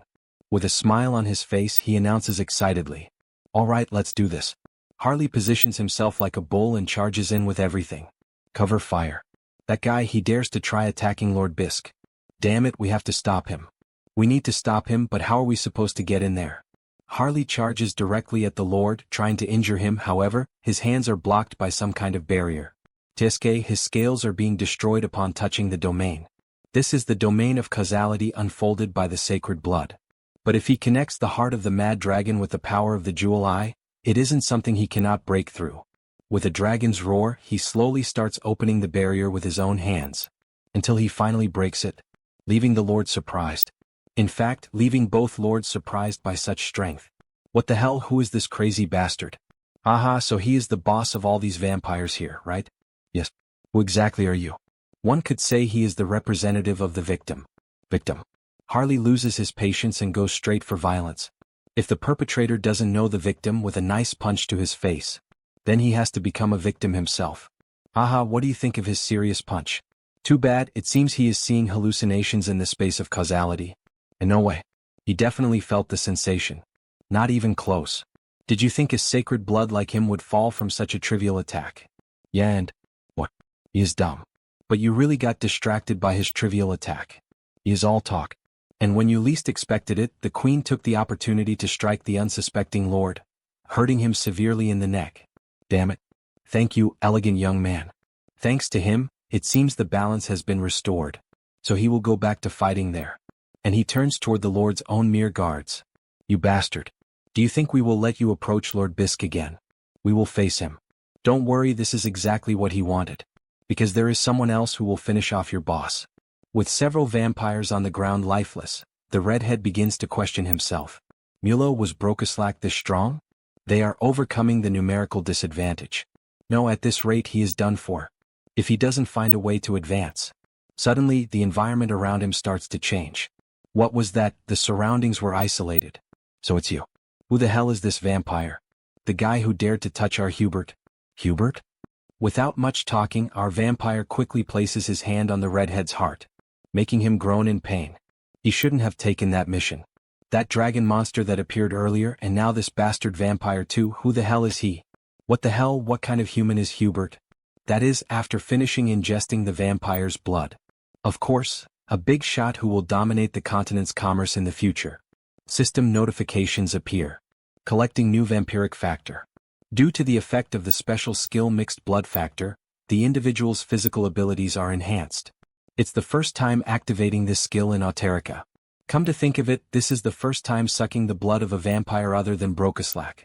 He is getting anxious. Activating skills. Concealment, invisibility, mystery of blood. Then we should go solidify our victory. Meanwhile, the bespectacled vampire is suffering pressure from our maiden. It is very annoying how his expression changes from moment to moment. Everything is far outside his calculations. Brokaslak could not have been this strong. A third voice appears. Are you the second in command of the Yupersha clan? Leaving the two frozen. Lord, he has finally arrived. This person is Brokaslak's new lord. But why is he just staring at me? If this guy is Yupersha's number 2, in short, he has Mulo's role. With an evil smile. Then he is a talent he must recruit. It was so convenient having Mulo around. What does that mean, that smile of his? Hey, why the hell is he staring at him, smiling like that? Let me properly introduce myself. His name is Heinz, the new master of the Brokaslak dynasty. Yes, he already knew that. Right, good thing you already knew me, because soon this man will be your master. What is that lunatic talking about, as if that were possible? While the vampire was distracted by Heinz's strange presence, Bridia grabbed him from behind, restraining him. As Heinz approached, the fear intensified. Please don't do this. And with a bite, the modification process begins. Heinz's main weapon, the thing that turns all vampires into his minions. Returning to the giant fight, both sacred bloodlines face each other. How did we end up in this situation? Visk questions. Whatever, where did those scoundrels from the rebellion department go? The ones who swore to rescue Visk when danger arose. Outside we see the immortal king with the skill, Abyssai, currently active. He is surprised because he does not imagine that the rebel division would send reinforcements of this magnitude for Visk. We see several bodies on the ground and a question. The immortal king really wants to meet their master. With a wicked smile he announces, I guarantee all of you a better job in a better place. This truly warms his heart. He feels a very different sensation after becoming a pureblood. Now he does not suffer so many side effects. Then we finally meet. The saint approaches our protagonist. So this is the famous Heinz. I have always been curious about the character of the boy who became the new master of the clan, and he is truly incredible. Thank you very much, Saint. She is probably the vampire with sacred blood of Brokaslak. No need for such long names, just call her Briki, she likes that name more. Haha, mutual acquaintance is always important, but I think we left one waiting longer than necessary. So this mere pureblood vampire dares to mock me like this, face to face. I will not let any of you escape from here alive. Blood drips from his hand and he charges directly at our protagonist. What do you think I am? Heinz draws the blood sword and tries to defend himself from the ferocity of the attack delivered by the Lord. They start fighting seriously, Heinz becoming more injured with each strike, although as time passes he manages to counterattack the Lord with a few blows, forcing him to heal. But while the Lord was distracted, Harley appeared by surprise. It is impossible that he forgot about me, and he lands a punch right on the Lord's ribs, making him spit a lot of blood and groan in pain. Damn coward. They are worth nothing in my eyes. They have no shame in having reached this level of depravity. Now it is the saint's turn. Seriously, you really think like that? And where are the vampires who helped you attack us? And she attacks him directly, leaving him on the defensive when he realizes it has become 3 against 1. He will be the king of all vampires. Visk cannot die in a simple place like this. All right, I will follow through with your request. How rude of you, you arrogant one. You want to steal the bled blood by devouring your own people, and he is not even from your lineage. If he continues with this, he will die screaming due to the severity of the torment. Who knows, he is already somewhat used to devouring enemies. With another bite, he pierces deep into the Lord's throat. No way, this man is... Could he really be capable of inheriting sacred blood from another lineage? Do not worry about your lineage, Visk. All of your vampires will be mine. Also understand, under my command they will continue your legacy. He finally realized the end had arrived. He always had a dream. It was the unification of all vampire lineages under one banner, the one who leads them toward the light. The one who will bring all vampire kind to glory. At least that was what he thought, until he met this vampire. The only king. I am in a far from enviable position, so why am I laughing? I long to achieve this, to dream this much. After the Lord's death, our protagonist begins to undergo a transformation. Red blood begins to form an aura around his body. Here in Eureka, a new sacred blood was born. System notifications begin to appear. I fulfilled the requirements and I began to grow. Special skill. Blood relation, the true one. Blood evolves into blood ties, sacred blood. At the same time, the shape of his face begins to change. He fulfilled the requirements and began to evolve. The two skills, concealment and invisibility, they merge and develop into a specialized skill. Erase existence. Heinz 2. Race, vampire with sacred blood.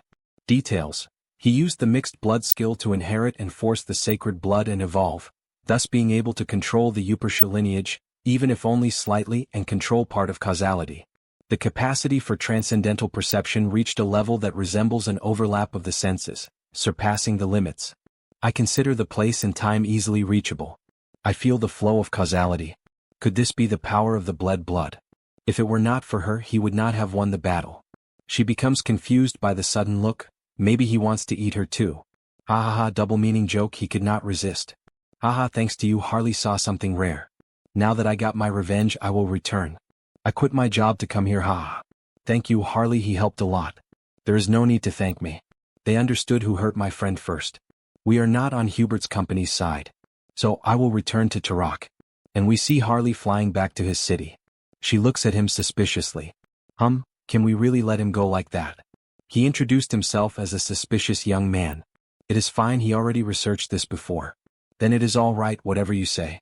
Upon noticing those vampires on the ground, still breathing, Heinz becomes happy. After all, we gain new members for the family. Moments later, an explosion is seen occurring in an unknown location. Tulka Kingdom, the hideout of the Pledge of Challenge. 3 apostles are shocked by what appeared before them. Karam. Why is a legion commander of the undead army here? With more branches losing contact, he thought it was the work of the holy orders. Does that mean it was the undead army's doing? One of the skeletons laughs. They are only realizing that now. How foolish. Until the message from the immortal king arrives. Dwell and Karam, do not let a single one escape. We shall obey the king's command.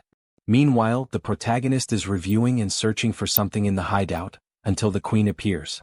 My king, you called for us? These are the scum from the Pledge of Challenge who tried to infiltrate Teleria this time. A quick glance tells me there is an executive among them. Interrogate them and uncover the location of their mastermind. We shall obey the king's command. Hey, stay away you ghost, do not come near us. No, get away. In another moment, a peaceful view is shown and the sound of swords being made can be heard.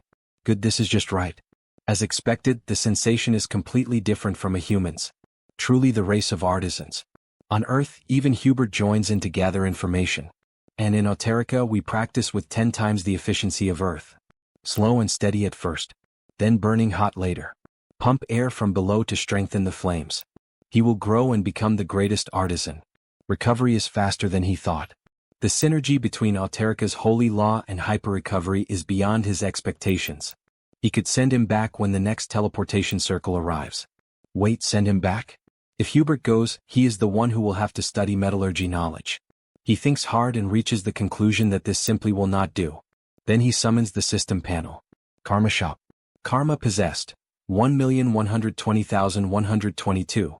Thanks to Heinz devouring the sacred blood, it's piled up again. The enhancement cost has gone up in the meantime, but the only one who can save him is himself. The system notifications appeared. Avatar's potential increased.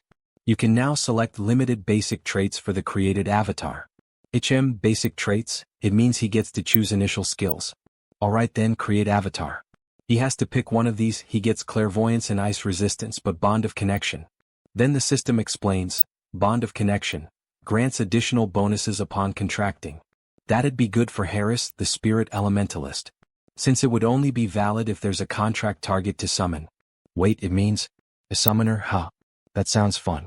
Conversion to a mage is also possible. Good, he has decided on this one. Then the new avatar begins to be created. Let's see, this handsome guy's name will be Hesperon. He's destined to become the greatest summoner, so he's counting on you. Again the environment shifts, now focusing on the Saintis.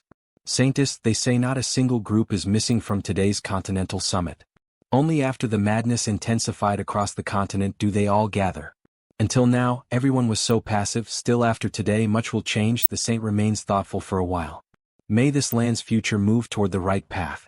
Meanwhile, there is a commotion in the church at the back. We're short on food. Is the lodging tidied up? Meanwhile, all the important members of the church wait for something in front of the gate. Finally, the Continental Summit is opening. A gathering of all the heroes protecting this land, in particular the Central Assyrian Empire and the Rohan Duchy, expressed active intent to participate only after suffering direct hits from the madness. It won't be an easy meeting, that's for sure. After the portal is opened, we finally see who is arriving. They are finally here. Elven Kingdom. Capital of the continent of Ainamil, Drasha. We have a vision of the past, of our elf relaxing in the forest. Ah, how gentle this breeze is and how delicate the sunlight is. This is relaxing for the body as well as for the mind and soul. Then come here. Ah, this is so good, my new treasure, a beautiful bow. Wow, how wonderful. For him, it is enough to embrace his poetic reverence in the embrace of nature. The name of this bough is Themis. It is a bough under a branch that the world tree gave with its own hand, then strengthen it with the power of the spirits and fairy fire, and we have a beautiful weapon for all situations. He became extremely skilled and handsome. It is a treasure that only the most demanding can possess. How wonderful. He even kisses the bough. While he was admiring the bough, system notifications appear. He fulfilled the growth requirements. Developed the skill familiarity with nature into the special skill integration with nature. Hey, the simple act of relaxing already impresses him deeply with the power of nature. He would like to be able to stay there, forever admiring the beauty of the world tree, but he will have to leave. Before he realized it, he ended up dozing off for a bit and was awakened by his spirit. Hey, Decibel, someone is approaching. Remove the soundproof barrier. Medium sonic spirit, decibels. Ever since this spirit was promoted to the medium level, its isolation ability has become very useful. Hello, Harris, what is keeping you from sleeping at this hour? Savron. The daughter of the current king. She is getting more beautiful with each passing day. It seems our elf is falling in love. The situation is slightly different from how it was. Look at those beautiful eyes of hers. What the hell are you staring at so much? He sees her differently today. Ah yes. Because today we will participate in the Continental Summit. So, she tried to prepare herself based on stories. The stories that he told her about the continent of Ion Harris. Do you perhaps think that I exaggerated? Wait, she prepared herself based on his stories. Could it be that she prepared like this, influenced by what I told her? Sapphire also changed a lot. She started asking about him constantly. She greets me kindly whenever we meet. She does not even seem like the same elf who mistreated him at the beginning of the school. So what is your opinion? I brought a bit of everything, including your share, Harris. We do not need all of this, besides we are not going to travel. Right, what should we do? We will go through the wind route, so we will not need much luggage. But it is fine, let Sapphire enjoy the moment. Right, this is amazing, Sapphire. Thank you. So let us go, hurry up, let us go. Everyone has already gotten ready and is prepared, only we will be the last ones. What a beautiful and cute smile. I think I, the narrator, have found my favorite girl of this manhwa. So let us go. Anyway, is this not too heavy for you to carry alone? Do not worry about that, let us go already. So we finally return to the present. Welcome to the great temple of Rosalia. Thank you for the warm reception, Saint. It is regrettable that our meeting is about such a serious matter. I hope everything ends well. Meanwhile, the small elf is thoughtful and shy. Hello, Saint. I am Cecile Granwood, a high-ranking elf of the Elven Kingdom. Oh my god, look at her, so cute and adorable. It is very good to see you again and in good health. Thank you, Saint. Although she is praising me a lot, meanwhile the portal continues to operate and bring more people. Both clones of the protagonist greet each other. And here they are, becoming available one after another. The Magic Tower Alliance arrived. The Assyrian Empire arrived. The Mercenary Guild arrived. And here it is, all the leaders of Eureka gathered in a single place. This means that I am. If they make a good impression on them, this could be my chance to obtain a treasure with karma. Haha, both of them are happy. The knight leads them to see the place. The Elf King received the new information about the Lord. Heinrich. Yes, that is true. The Supreme Ruler granted me his grace. This is truly comforting news. They are eager to work with him. They can count on me. Right, this is the place where you will rest. Thank you for being so kind. The meeting will begin soon, just arrive at the specified time. What is it? She is not disappointed or anything like that because she knew from the beginning that it would be like this. Take it easy. Right, I will pretend that I did not see anything. So, finally everyone sat at the table. Elf Kingdom. Zirian. Titania. Wildlands. Central Swamps. Duchess of Rohan. Crown Prince of the Duchy of Rohan. Dennis. Our duchy is in danger, but everyone is silent as if nothing is happening. For the beasts are gentle from the northern mountains. He needs to take something useful from this meeting. Then finally the moment arrives, the saint and Heinrich enter the scene. These are the closest associates of the rulers. It is as if this place were a world apart. Right, that is the newly born saint. She is a little nervous. It is no wonder, since a meeting like this is a rare occurrence. The heavenly order. Thank you all for coming from far away despite your many commitments. And now the Continental Summit has begun.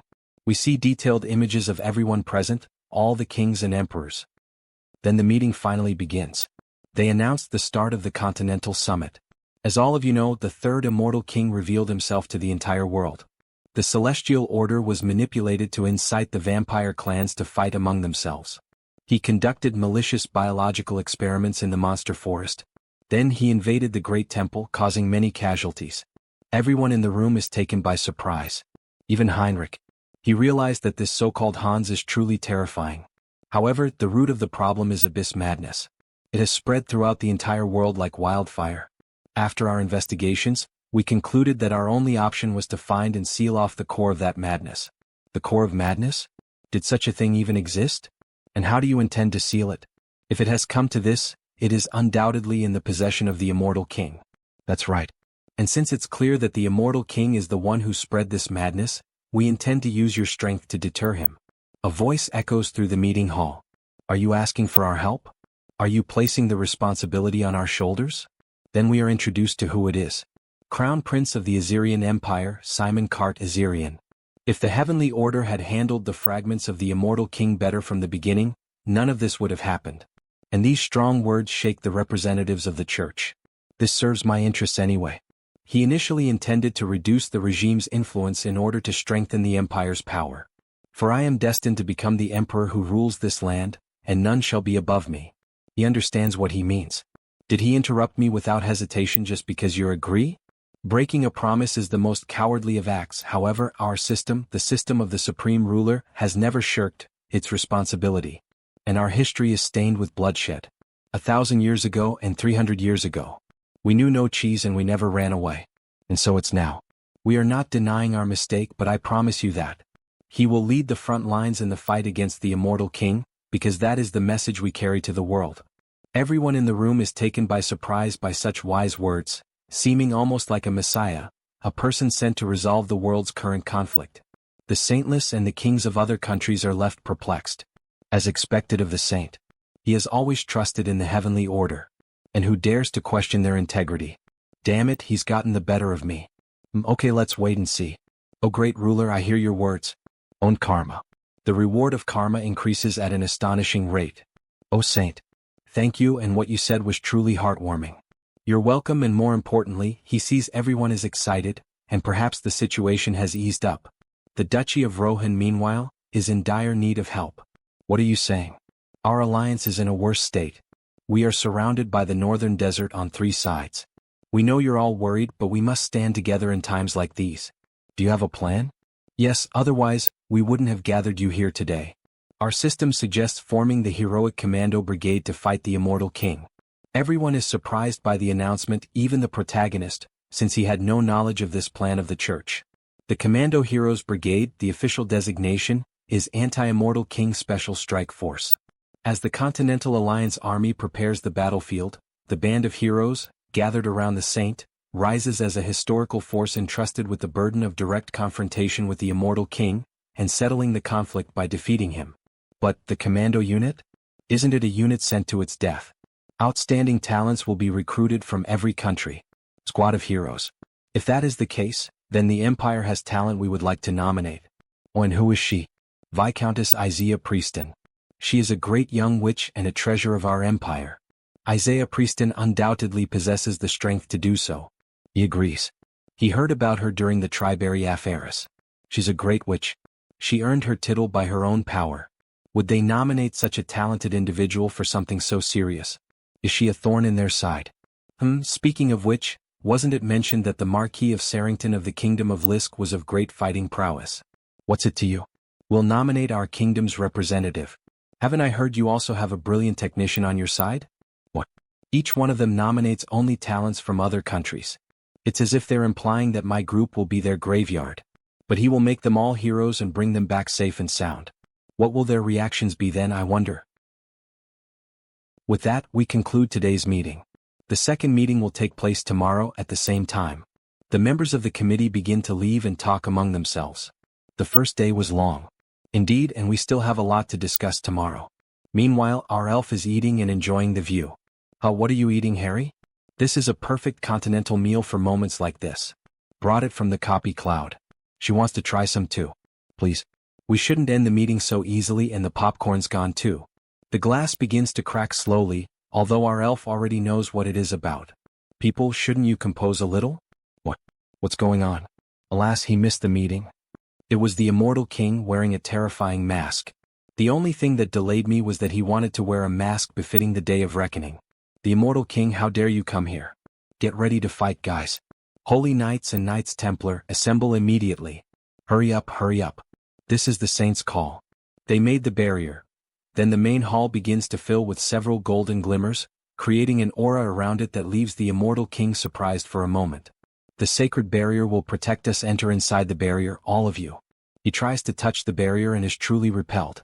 This is an extremely strong barrier. He sees that your limbs tremble with fear of me. Seriously, what a bizarre mask. It really ended up looking like a villain, don't you agree? I have prepared myself well to meet you, Saint Heinrich. Well, everything is going according to plan. And now, after the immortal king stormed the summit of the continent, world leaders have no choice but to feel the danger that lies before them. This is the beginning of the war. Heinrich, I admire your courage, but you have no power over me.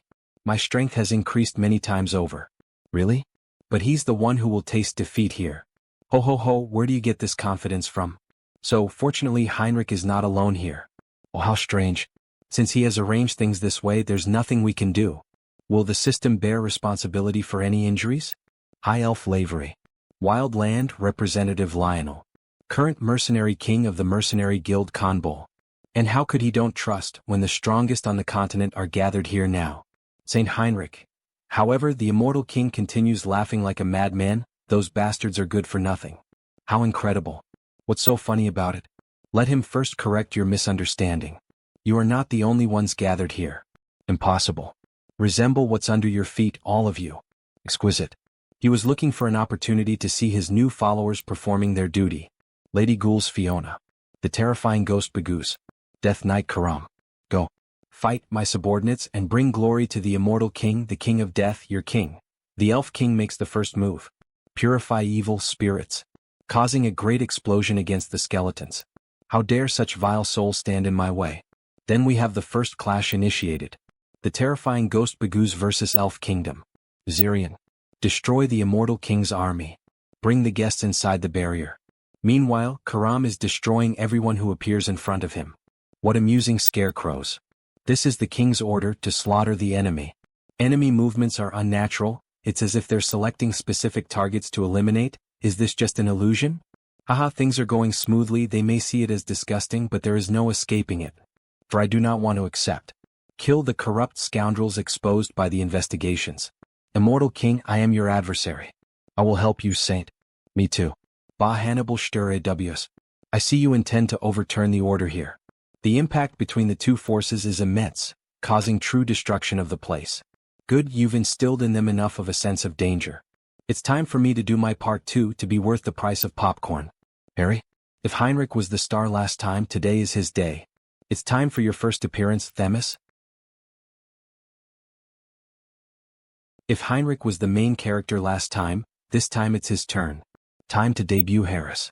Harris, what are you trying to do? Father told us to stay here. His body felt stiff, so he thought he'd casually shoot some arrows. What? Is casually a word you should be using right now? Normally there should be a gap in power that can never be bridged, but there is a way. Lord Harris. Lord Harris, what is he trying to do now? You know it's dangerous, right? Of course. But he doesn't want to just sit still. Then the elf felt a different sensation, one that must be the duty of the elves, to protect the world. Then he shall help too. And raises a shield to protect him. Very well, my girl, let's finish this monster now. He begins to prepare the bow, invoking the three spirits of fire, water, and electricity. Aiming high while concentrating to the utmost. He sees the two of them fighting and aims precisely at the immortal king, so there is no risk of hitting his own ally. Such power surprises even the immortal king and strikes him directly in the face with an arrow of nature spirits. However, the immortal king only laughed at it all. And slowly the mask began to fall, revealing the face of the immortal king. Everyone is surprised by what happened. Oh my god, the immortal king's mask broke down in a single strike. And then system notifications appeared. The entity has met the special skill child of the world tree evolves into heir of the world tree. The conditions to become a high elf are finally met. World tree, this isn't an advance payment, is it? The demons become irritated for lowering their guard and letting the immortal king be struck. How dare you, we will kill you now. They advance directly toward Harry's, who is being protected by 2 guards, but before they could attack, the immortal king says that it was already enough. Interesting. He thought you were just a small fry, but you have some unexpected talent. He will have to change his plans. Furthermore, he will withdraw for today. Who says he can leave? Do you think this is a place he can come and go as you please?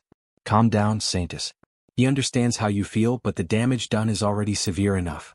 Then the entire army of evil begins to return to the shadows as if nothing had happened. Do not be disappointed. Aren't you busy these days? Just dealing with the monsters encroached by madness must be overwhelming. Hannibal Strauss, consider the next time we meet as the day of your death. He shall return those words right back at you. So look forward to it, the moment of destruction that he shall bestow upon you. True despair hasn't even begun yet. He leaves in a mysterious manner. Isn't the acting getting more natural? Even the protagonist is somewhat euphoric because of such a performance. Move the injured to the healing room immediately. Escort the envoys first. What on earth did those last words mean to say that true despair hasn't even begun yet? It seems he has some other scheme up his sleeve. We must be careful. When things finally calmed down, the elves came to congratulate Harris. He is truly amazing, Harris. He never imagined you would display such power. That's right, we weren't the only surprised. The envoys were keeping an eye on you too, Mr. Harris. Aha, he was lucky. He is unfairly getting ahead of me again, leaving a slight feeling of envy. But the feeling of happiness is interrupted by the church. We can't just be happy yet. She believes everyone has recognized the seriousness of the situation. Shamefully, we failed to stop the immortal king's intrusion. Everyone's cooperation is desperately needed. He agrees. It has now been revealed that there is no safe sanctuary anymore.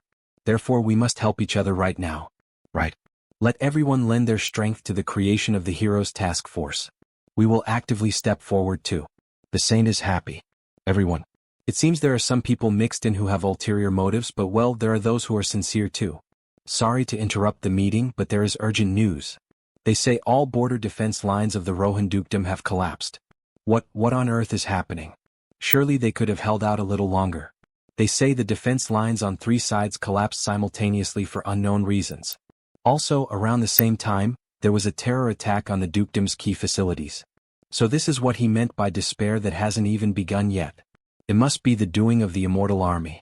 Even this raid was to divert our attention. But it isn't. What on earth is this situation? But he knows the guys who would do something like this very well. The oath of reversal, did those bastards move? Saintus, is that true? Everyone, for this matter, Cardinal Piri from the Empire's great temple of Geron, has decided to step forward personally with his elite troops. We will never give up until the end. Therefore please do not give up either. Everyone suspects Hans, so it actually worked out since the Continental Alliance decided to stand against the Immortal King. Hans should play along too. So we return to the Immortal King. He has selected the optimal location by weighing various conditions. Neither too far nor too close to the dukedom, a fertile land with a thick concentration of ominous energy. Good job, my Queen Olivia. So this is how he used the forbidden knowledge. He begins to utter magical words over a pentagram, reciting an ancient spell. Aha, listen everyone. The Continental Alliance says they will stop our immortal army. Then we too must show our will as well. Watch closely. This is his will that will once again dye the entire continent in fear, and the symbol of a new dark age. Aha, let's fight pro-Pearly Continental Alliance. Switching scenes, they arrive on the southern continent of Ion. And a mysterious man covered by a black cloak is spotted. So, the immortal king has finally set out to annihilate the Duchy of Rohan. Yes, he should at least have done this much. His inadequacy was unbearable. What a strange environment. Is it finally time for me to step in? This guy and that tattoo remind me of someone. No. Dragon from One Piece. That he then jumps off a cliff and comes across a cave emitting madness. If shall he tries the seeds of madness. returning once again to the immortal king's new castle, with his new subjects. He begins to analyze the new war scenario of the Duchy of Rohan. The Duchy of Rohan, it is surrounded by northern mountains on three sides, like a faint candle about to go out. His mind was at ease, knowing that the Empire and the Holy Church had not sat idly by. It will be difficult for Heinrich to move at the moment, as long as he cannot leave his post as the squad of heroes is being formed. And suddenly an apparition appears. My lord the king, have you come up with anything, Olivia? He has compared the list of insubordination division members that you gave me with the information we obtained from the executive we recently arrested. Executive?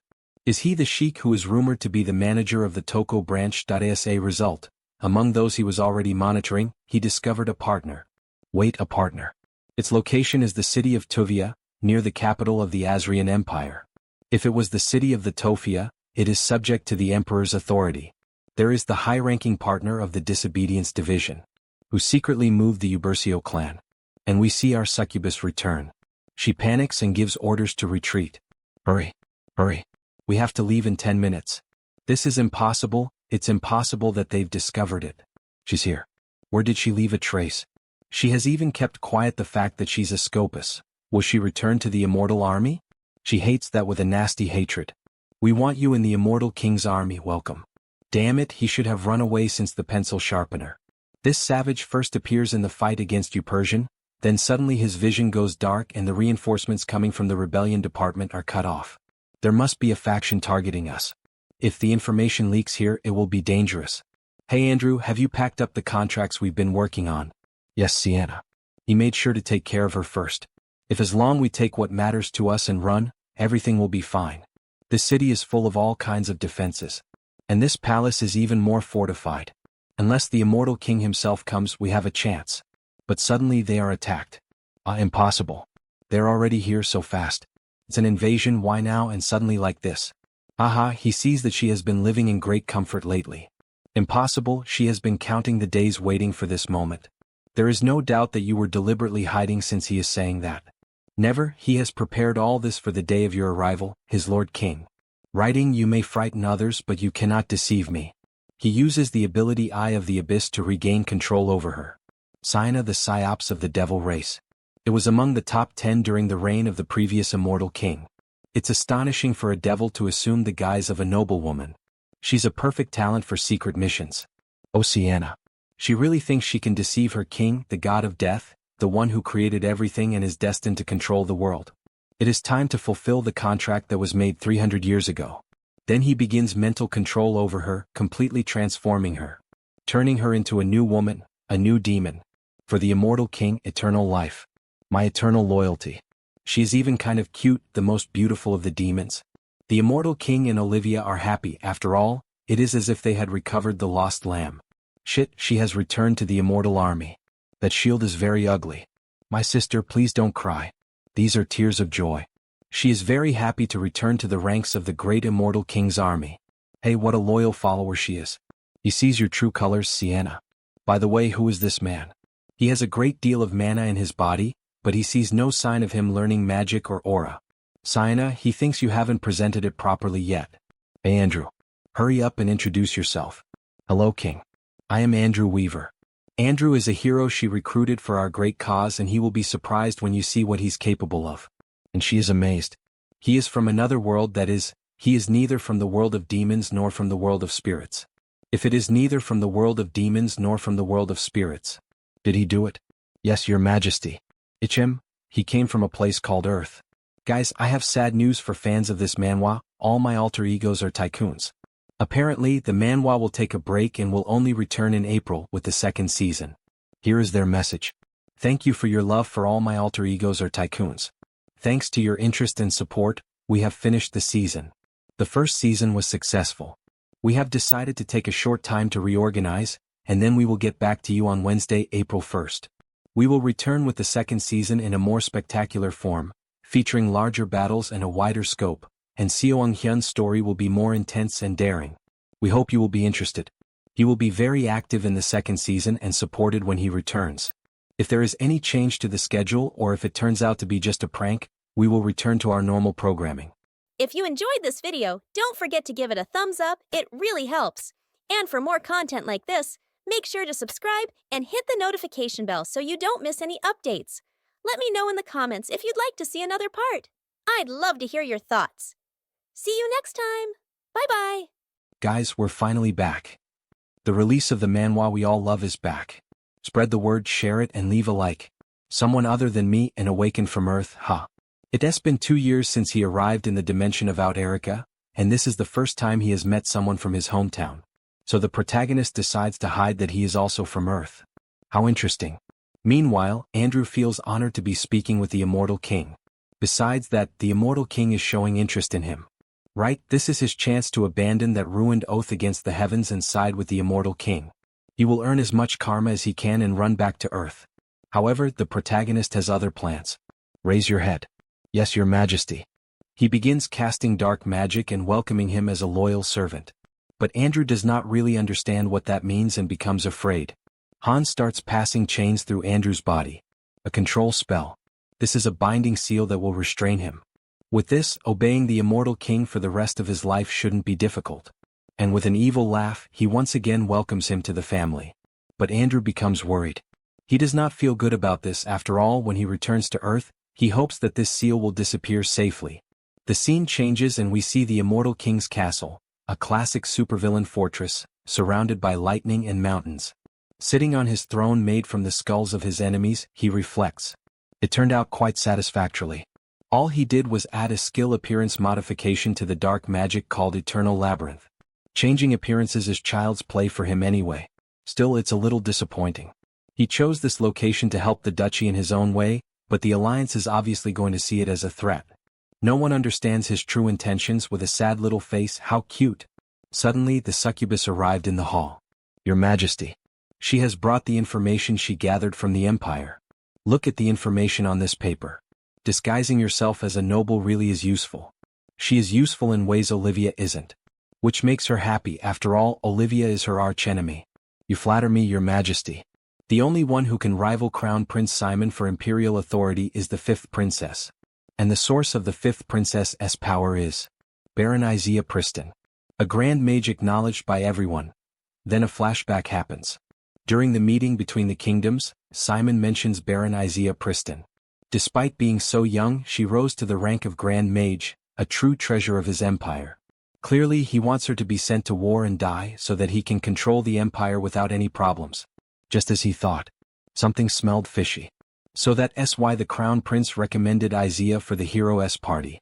To eliminate the closest aide of his rival. Then we switch scenes to the other tycoon. The one who holds the power of light. And for the first time we see the famous mage. The Empire's Grand Mage Isaiah Priston. How dare they use the order for imperial politics. But too bad for them. He has no intention of letting the hero's party fail. But something catches him by surprise.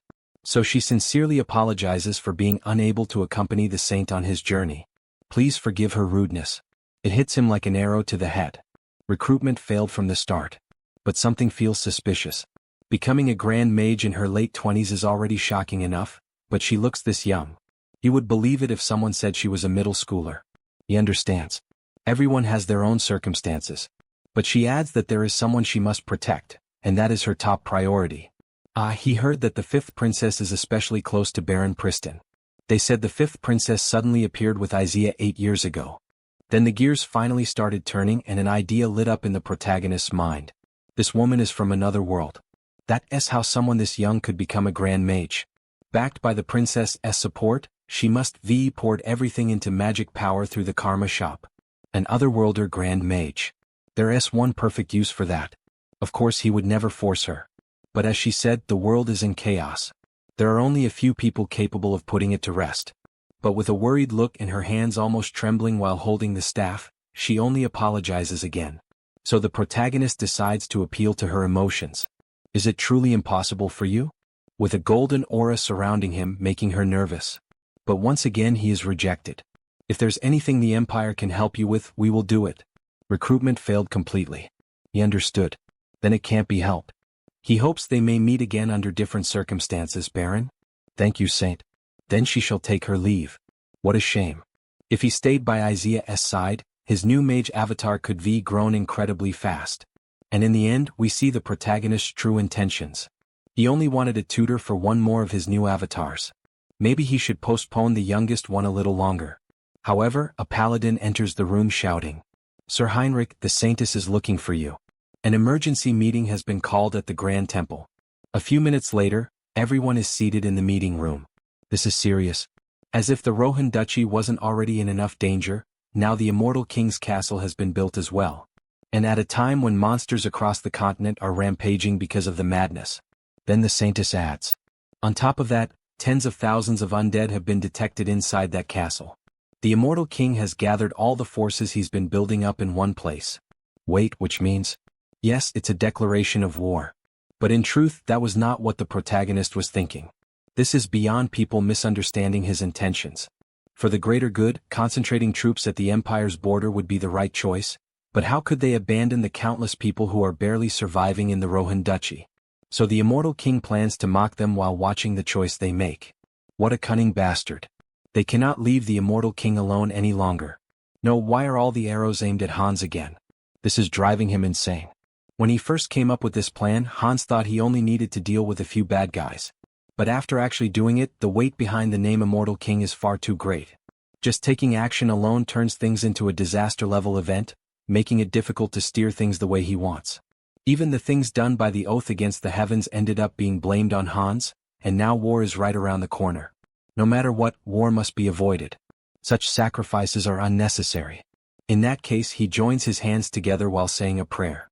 "O Lord God, please lend me your name for a moment." And he is answered, with an intense aura and the image of something powerful. Everyone please listen to him for a moment. Oh, that light, could it be? This overwhelming divine power. Perhaps the Lord God himself. Yes, just now. The Lord God granted me a prophecy. What a great chapter, everyone. I'm really happy that it finally came back. I'll keep things updated whenever more chapters are added. Thank you to everyone who follows along. The protagonist needs to prevent the war. And the easiest possible way to move these people is, the goddess has just granted me a prophecy. We need to go to Geron, the most powerful city on the continent. He will use divine will as an excuse and reunite with Hans first. The Saintess questions him. Why Geron? Why would the Empire? Don't tell me. Is the Immortal King going to appear there? Yes, exactly. But the Grand Duchy of Rohan is already in danger. Don't worry.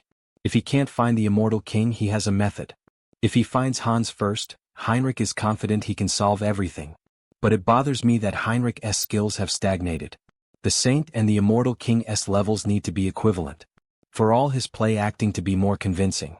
Well, for now, he guess he will finish assembling the hero's part first. Another avatar of the protagonist appears. This time it is the barbarian. It's been a while, Saint. Haha, it's good to see you again, Sir Harley. But in the end, this is strange. After all, he is interviewing himself. Why is he going to interview himself? But he also can't just interview one of the candidates. Come to think of it, there's never been a fight between avatars other than Heinrich and Hans, right? What would happen if Heinrich and Harley faced each other? Both of them are warriors. The idea takes over Harley. This is going to be fun. If he creates an impressive spectacle, he will also earn karma. And if he says it's part of the evaluation, it will seem completely natural. Shall we begin, Harley? Ah, it would be an honor, Saint. Moments later, the audience is formed, with several paladins around them shouting and placing bets. A duel between the Saint and the warrior of Chacos. Just watching it makes their souls tremble. This will become a tale to tell our descendants. We are blessed. It's a legitimate test, so he doesn't need to go easy on him.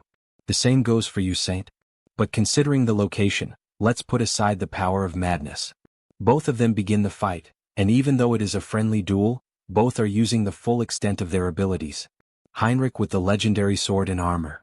Harley with dragon metamorphosis. Since we know each other's thoughts, this is going to be an incredible fight. Harley used a skill and he became a berserk. Oh wait. The Saint is surprised. Now that he thinks about it, that skill is skill frenzied beast. Turning completely red and pissed off. Not even he could have predicted this.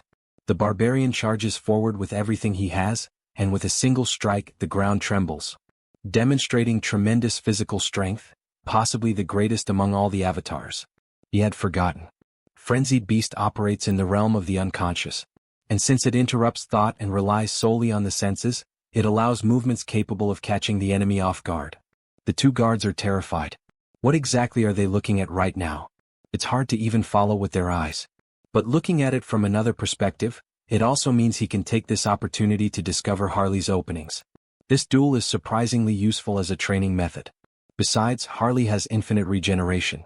Because of that, the Saint doesn't need to hold back and delivers a slash to the barbarian, cutting off part of his arm, although it is quickly healed. In pure physical strength, there's no way he can win. But his body is also realizing something. The Saint gathers magic into his sword, and they move toward the final clash. The barbarian misses his attack, and the Saint takes advantage of the opportunity.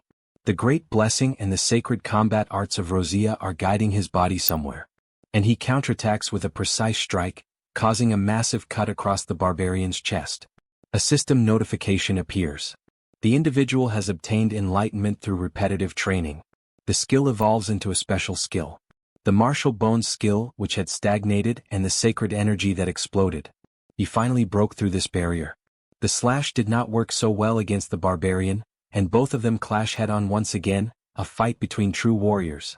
As both of them strike sword and axe against each other, they create a pressure around them that the ground cannot withstand, sending rocks flying toward the audience that was watching.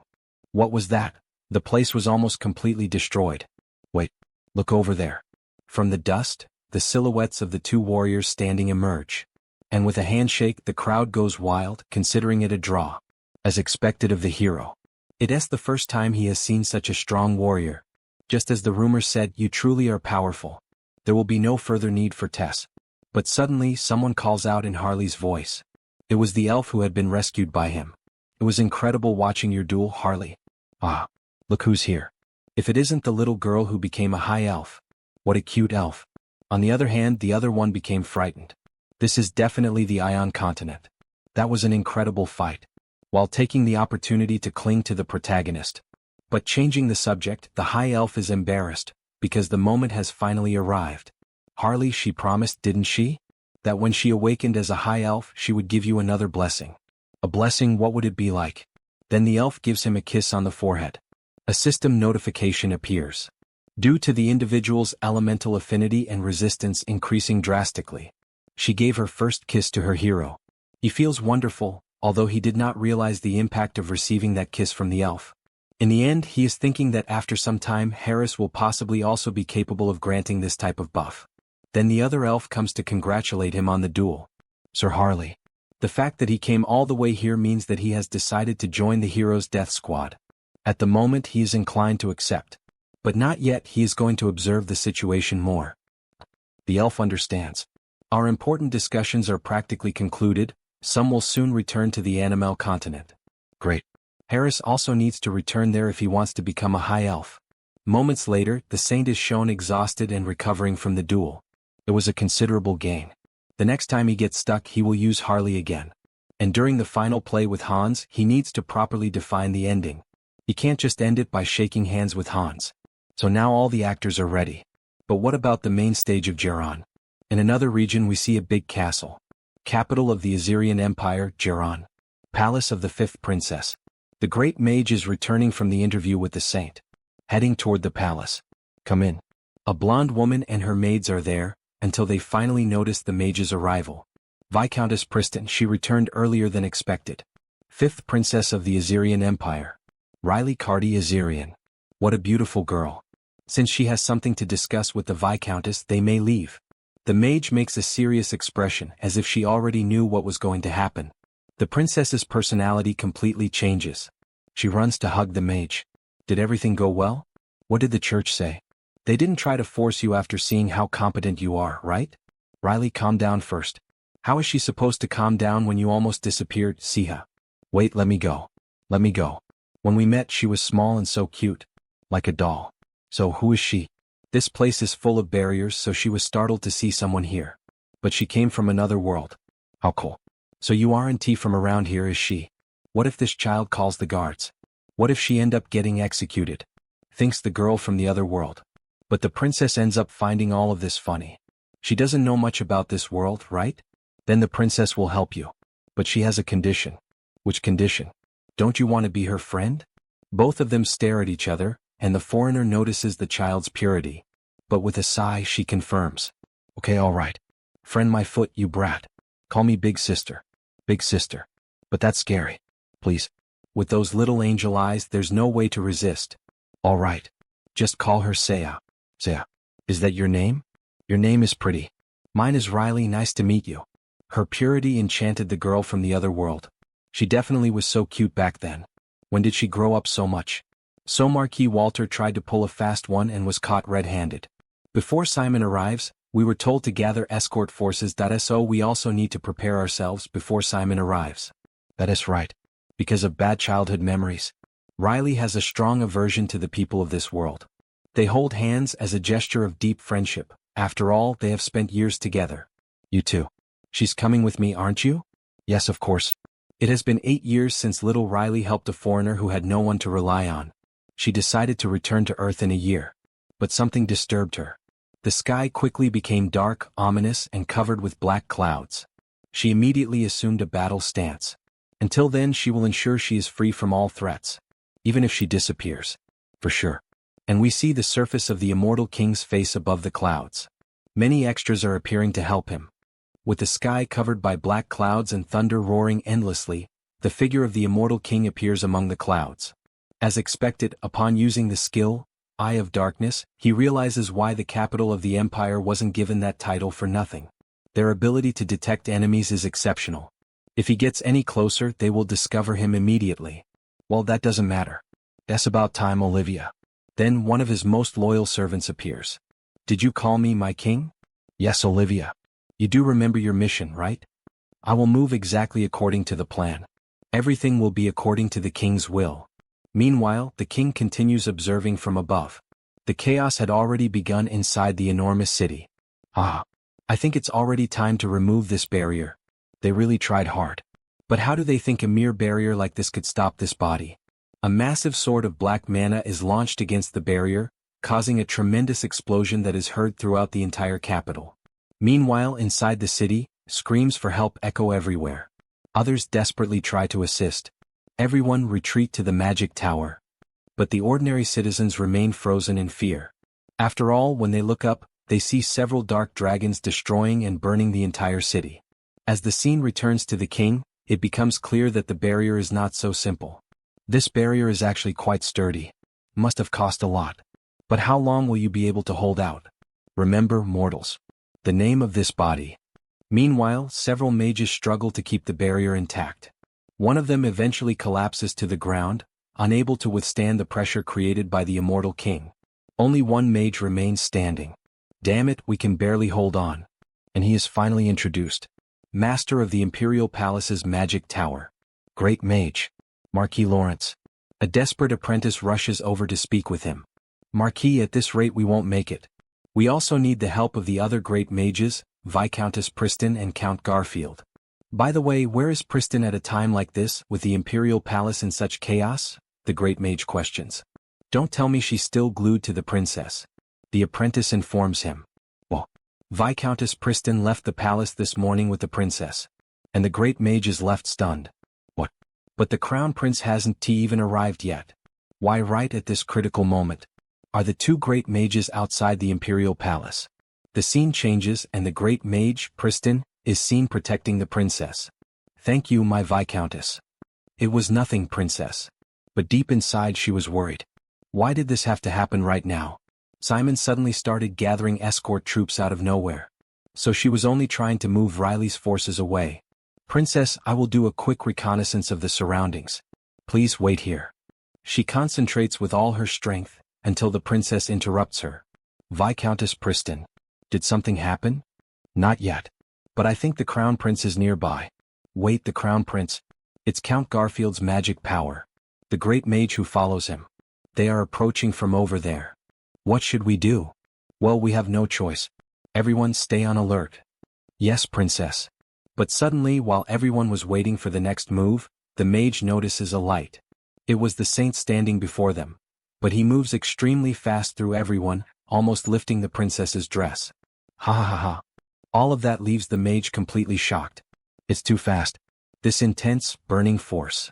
The Saint Heinrich Landguard. He heads straight toward the immortal king. And the clash of power between the two can be seen. Good and evil. Black light and golden light. Yeah, that is right, Heinrich. It's no fun without him in his way. Shut up, immortal king. Heinrich takes the initiative and attacks with a sword strike, which is blocked by the dense black magic. The two stare at each other before exchanging more blows, causing the air around them to distort. This is a lot of fun, my friend Heinrich. Do you know? Every time we meet he feels like he's alive. Even though it's a dead body. Haha, that really does sound like one of Brooks' jokes from One Piece. All this killing is just entertainment for him? The saint asks angrily. And in a cold manner the immortal king responds. I have already moved past inferior thoughts like that. There is only one thing I desire. Only the violent intensity born from the clash between life and death. Everyone becomes uneasy after the immortal king's declaration. Then the saint questions him. So, because he possesses too much power, the immortal can only alleviate his boredom this way? Exactly. Even having this power, continuing to live just to exist is boring. If that's the case, immortal King Hannibal Strauss. He came to bargain. What do you mean by bargain? That is right. How about making a bet with me? Instead of this indiscriminate and banal destruction, let us play a much more entertaining game. The board will be this continent. You, the owner of the Demon King's castle, and I, who wish to protect the continent. Let us engage in a strategic battle on this enormous board. Actually, it's a pretty good plan. Although that means our protagonist is playing chess against himself. Haha, kind of schizophrenic. Then, a flashback begins, revealing when this plan was first created. The current immortal king is clearly different from the previous ones. He is not bound by the obsession of covering the continent with death.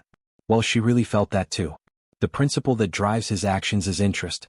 In the last invasion, he even retreated peacefully after encountering Sir Harris. It makes sense. When we tried to investigate the Gate of the Abyss, the immortal king left us alive as if we were witnesses. The immortal king disappeared. What? Then he wants to destroy the continent, but he puts his personal interests above that. Exactly. And we can use that to our advantage. He begins concentrating light into his hand, and the holy sword appears. The immortal king's greatest interest is me. Ever since that moment, when I pierced his heart. And now that I have become the saint, that interest has grown even more. Therefore, he is going to propose a bet. Wait, a bet. What does this mean? The immortal king views the conquest of the continent as a game. So all he has to do is enter that game. And add just one rule. If the immortal king attacks a specific location, the saint will defend it. If he cannot defend it, we will accept that as a defeat. But if he succeeds, then that will mean he will defeat your forces one by one. But he is already facing the king anyway. So why insist on calling this a bet? He is saying we will have a duel. Just between you and me. You want to minimize your army's losses. What an obvious intention. Do you really think I could accept such conditions? Don't ignore your true desires, Hannibal. Didn't you want to face me seriously? If a full-scale war continues like this, you won't be able to show me your full power. Wouldn't that be the true way for us to measure our strengths? Hannibal thinks about the proposal for a moment. As he looks over the battlefield, he notices the mage and the other warriors fighting. So we finally made it this far. The grand finale of this plan. Well, the treaty is going well. But I think it's best to end this conversation before we lose the coherence of our dialogue. If it's only going to be a brief diversion, it doesn't sound bad. But he also have some conditions. First, there will be no advance notice of the time and place where he will appears. He will destroy whatever he wants and whenever he feels like it. Second, he will only participate in this little game of yours for just 3 years. He detests boring things. And the third and final condition. With a quick spell, he blinds the saint and instantly teleports near the princes and the mages. When did he? He opens several more portals and the true army appears. They immediately begin fighting. One of the great warriors tries to attack one of the immortal king's generals, but a black snake strikes directly into his ear, leaving the mage in shock. Duke Cornwell. But even after losing an ear, he shouts out a warning. Don't pay attention to me, look behind you. But before she could even realize it, both princes had already been captured by Olivia. Riley, save us. She flies as fast as possible, but unfortunately, the portal closes right in front of her. The third and final condition. I will place a prize on this bet. Meanwhile, the other prince screams in desperation. Cornwell, save me immediately. I am the one who will become the next emperor. But Olivia's patience finally runs out. The next emperor is too noisy. And she knocks him unconscious with magic. Your Highness. Damn it. Immortal King, what do you think you are doing? Heinrich. If you win they will live. But if Hannibal wins then I will take their souls. So he will be waiting Heinrich Landgard. But before he could finish his speech, something strikes his magical barrier. Then after another hit it completely shatters. A massive ice dragon appears, overflowing with magical power and attacking Hannibal directly. That leaves him confused because it is the first time he has ever seen something like this. The girl is surrounded by enormous magical seals spread across the air. Several notifications appear before her. That image reminded me of Frieren for some reason. Strengthening skill. Strengthening skin. While she continues casting even more magic. And with that, it only confirmed the protagonist theory. Isaiah. She really was a transmigrator. She is consuming all the karma. All of this for the princess. Is she really that important? What a pathetic girl. The kidnapping of the princess was not part of the original plan. But in the end it turned out even better. Time to act like a true villain. If you want to recover something precious, then struggle even more. Great mage from another world, we are going to get along well. And with that speech, a notification also appeared before the protagonist. Achievement unlocked. You have become the enemy of the world, hated and cursed by all. More than half of the intelligent beings of Euterica have recognized you as an enemy. As a reward, the special skill has been granted. Cooldown time. 1 year. As several layers of magical seals are created. Duke Cornwell, in the middle of combat, becomes frightened by such a massive concentration of magical power. Is that really Baron Pristine? She launches the attack directly at the Immortal King, while spending all the points from the Karma Shop to enhance her abilities, to the point that her eyes become consumed by magic. She launches a massive arrow made of ice, however, it is stopped by the Immortal King's barrier. Olivia comments that this entire display of power is truly pathetic. To think that she still cannot stop us even now, even a child would understand that. The protagonist thinks for a moment and decides that it is better to simply retreat for now. Leaving the mage in pieces. Riley, she's not leaving you behind. So wait for her. She swears. She will definitely come save you. Moments later at the Immortal King's castle. We see the monsters happy with the new visitors. And the two princes. Although the princess is calmer. They are the first outsider to witness immortality. Consider it an honor. Then Olivia interrupts him. Your Majesty. Will you head to the camp? The camp? That place seems unsuitable for an imperial princess. That's just like a torture camp. Then perhaps we should prepare a separate quarantine zone. And quickly, a new house is created, although there are no plants or anything alive around it. They will be staying there for the time being. We only change the appearance on the outside, but this is still within the castle grounds, so don't think of escaping. Olivia the caretaker is prepared, correct. Of course, my king. We can bring them in immediately. Then the succubus and Andrew are brought to this new prison, which leaves them discouraged. Andrew is the first to complain. How the hell did he end up in a resting place like this? Meanwhile, the succubus tells him to keep his mouth shut. After all, she was the one who was a noble until recently. She is the one who truly wants to cry. The prince also started complaining. Do they even know who he is? To make him stay in a depressing place like this, he will be the future emperor of the nation. Alright. Then he will be staying somewhere else. Aha, now that's more like it. Your quarters are over there. A simple cabin. He did intend to create a believable scenario about royalty captured by the Demon King, but he never expected Isaiah to take the bait. Well, this works out even better. Guess it's time to debut that guy. By the way, let us check the new achievement. Then the notification window explains the buff better. Reward granted. Special perk extra life. Cooldown 1 year. Enemy of the world, so there was an achievement like that too. Well, it does feel worthy of an achievement. Earning the hostility of over half the intelligent life in a dimension definitely isn't easy. Then, in a brief moment of madness, the protagonist truly reveals his plans. Come heroes. He will revive again and trap you in nightmares forever. The scene changes and we see the barbarian stuffing his belly. At last, his hunger is somewhat satisfied. He moved in a hurry, but he didn't really accomplish much. When he arrived at the battle site, there was no one left. Heinrich still has business in Geron, so he might as well get some proper rest in this body. But someone calls out to him. Lord Harley, so this is where you were. May he have a moment of your time. His name is Patrick from the Mercenary Guild. Really? He feels like he has seen you around before. Ah, is that so? Actually, there is something important he wished to discuss. The leader of our guild, the Mercenary King, has fought beside the hero since the era of the Second Immortal King. It is a tradition that continues to this day, as well as a source of great pride for us. However, recently our mercenary king unfortunately met his end at the hands of the undying army. The protagonist becomes more serious. So that's where he saw him, the Continental Summit. Based on prior intel, he judged Campbell to be an obvious villain and dealt with him immediately. Though this guy didn't seem particularly good either.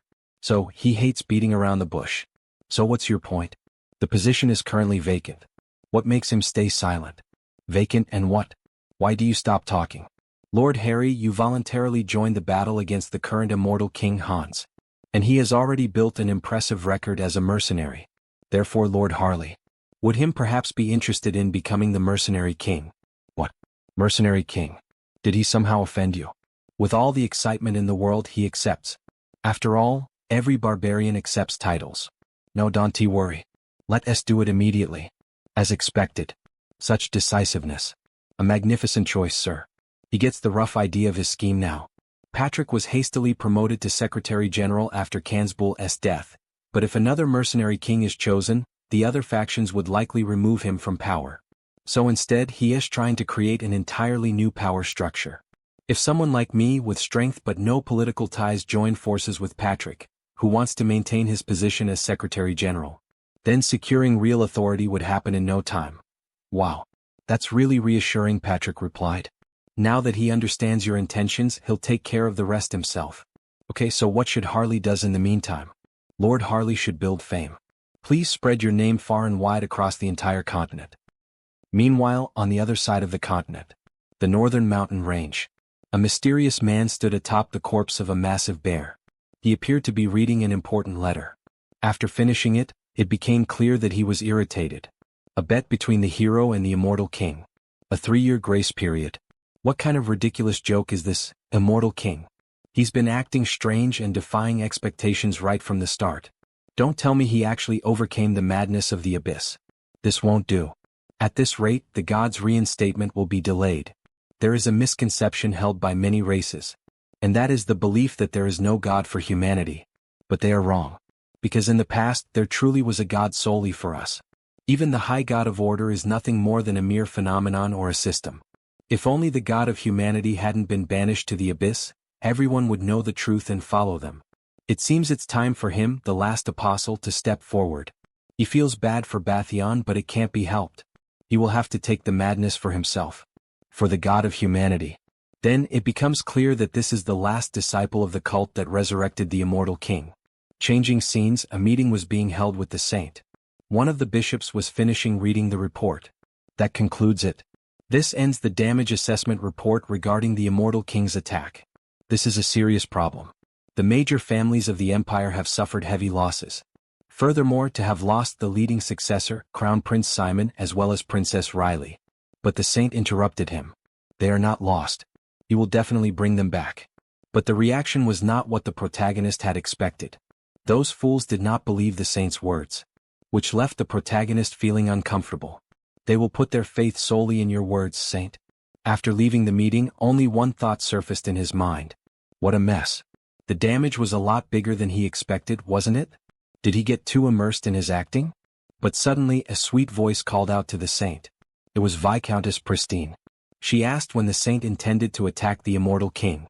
In order to rescue Princess Riley, Isaiah requested once again to be accepted as a member of the hero's party. He supposed this was the effect of Princess Riley's kidnapping. First, she will bring together capable people. Individuals from each nation. That won't be necessary. He has already carefully selected our members. The princess will return safe and sound. She seems surprised and relieved at the same time. His intuition is quite accurate, so she can trust him. Well, she truly hopes so. She's surprisingly a picky eater. And a lot more fragile than she looks. But in the middle of the conversation, the saint came up with an idea. Viscountess Pristine, you have a skill that allows you to teleport using magic circles, right? Weren't you curious about the new party members earlier? You will be able to meet them very soon. Changing scenes, the story shifted to a battlefield. Charlois Kingdom, Count Bioin's territory in front of the burning mansion. Count Bioin was trembling in fear, hiding like a coward. Meanwhile, the warriors continued fighting. Damn it, we can't hold them off any longer. Escort the count and evacuate immediately. He still hasn't made it out of the mansion. Then one of the enemy leaders appeared, a mage wielding dark magic. Everything is as he wills. We shall purify this world through death. But before he could finish his attack, all of the skeletons were frozen by a familiar spell. The sight left the guards astonished. At last, the hero's party had arrived. We arrived safely in one go. Wow, she's amazing to be able to teleport us across such a vast distance at this speed. Ha ha ha. So this is the Immortal King's first preemptive strike. Thanks for the ride, mage. He will be going on ahead. She will join the fray as well. The two began slaughtering the enemy forces as if they were moving in perfect harmony. But the dark mage merely laughed. After all, that alone would not be enough to defeat him. Remember this well. Death is the only truly equal value for all. A death without discrimination. But his speech was interrupted by a sword piercing his chest. I understand your point well enough, but you talk way too much. The Saint swiftly eliminated the enemy before he could even react. By the way, Saint, are the new party members not here yet? Don't tell her Mr. Harley is the only one. Ah, of course not. That's about time they arrived. They are here. Look over there. Dozens of skeletons are instantly cut up. And only a shadow of a warrior is seen. The undead are all simultaneously. Could the army of the Charloi King Dao have arrived? No. That's not like that. That's just one person. Who is this new guy? He seems to be a new clone. What do you guys think? As expected, he is quite useful. The protagonist chose him because both his abilities and his character were above average. And also because he has lamentable circumstances. The name of the new member of the group is Zeos. He was one of the specialists who made first contact when he heard about the creation of the Heroes group. A pure aura user who has not yet reached transcendence. And who still manages to perform attacks that transcend space. This means that the secret technique he learned is extremely special.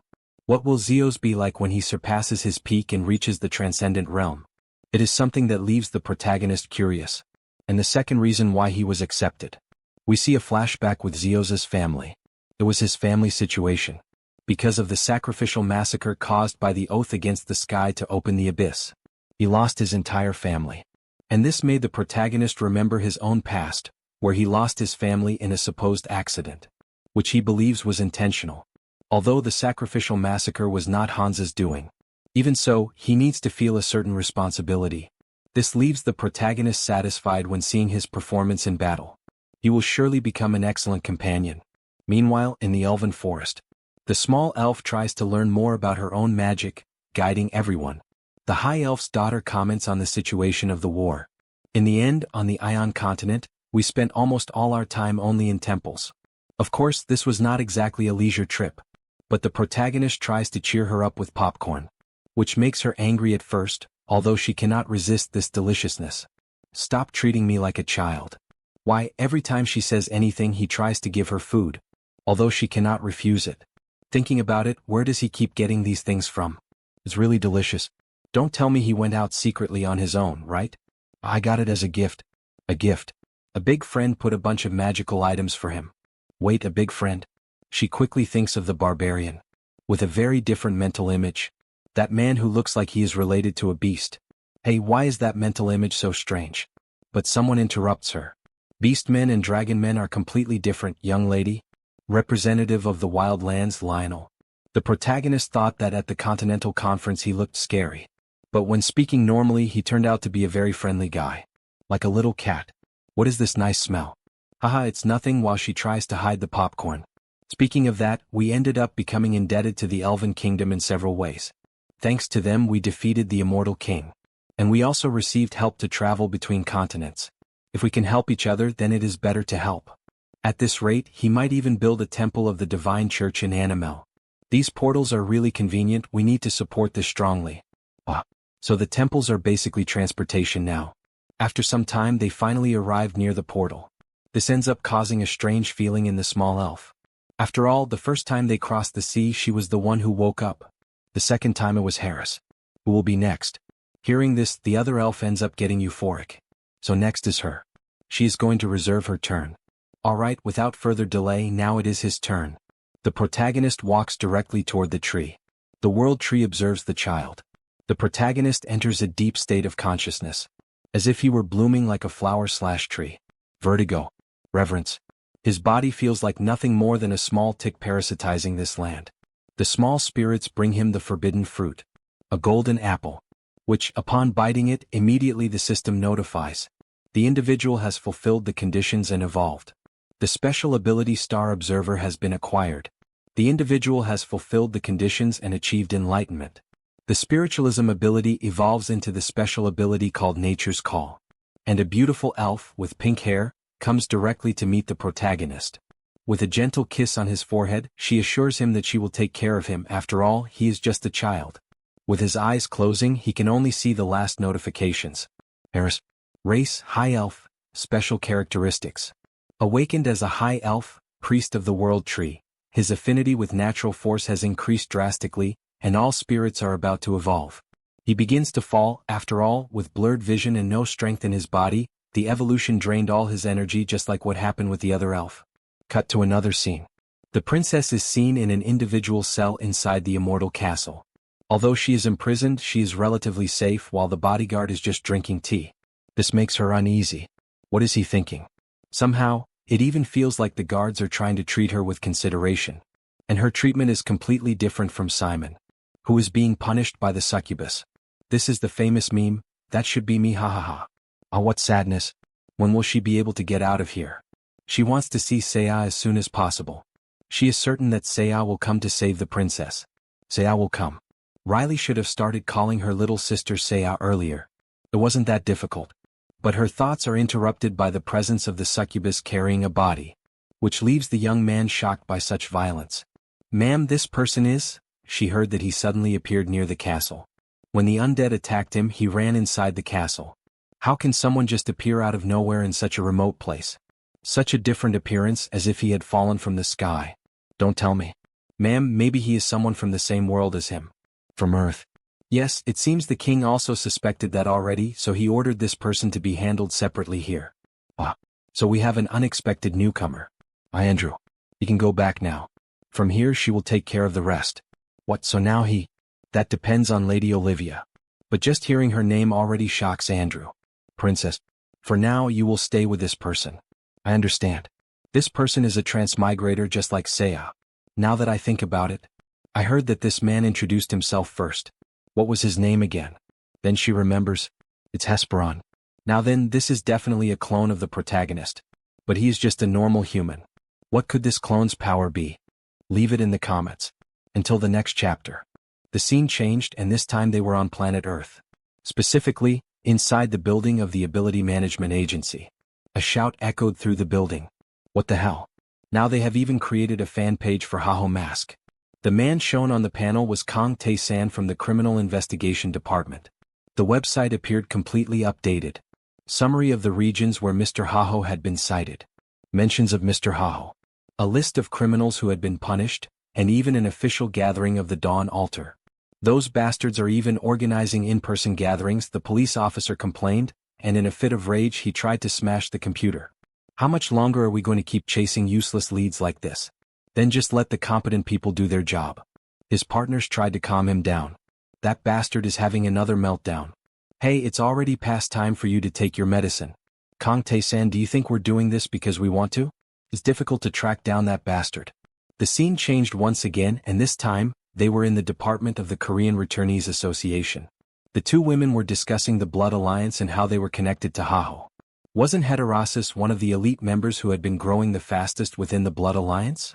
That question left the head of the South Seoul branch, Yoon Ji-eun, deep in thought. The leader was a level 8 vampire using the name Heinz, right? Exactly, Chief.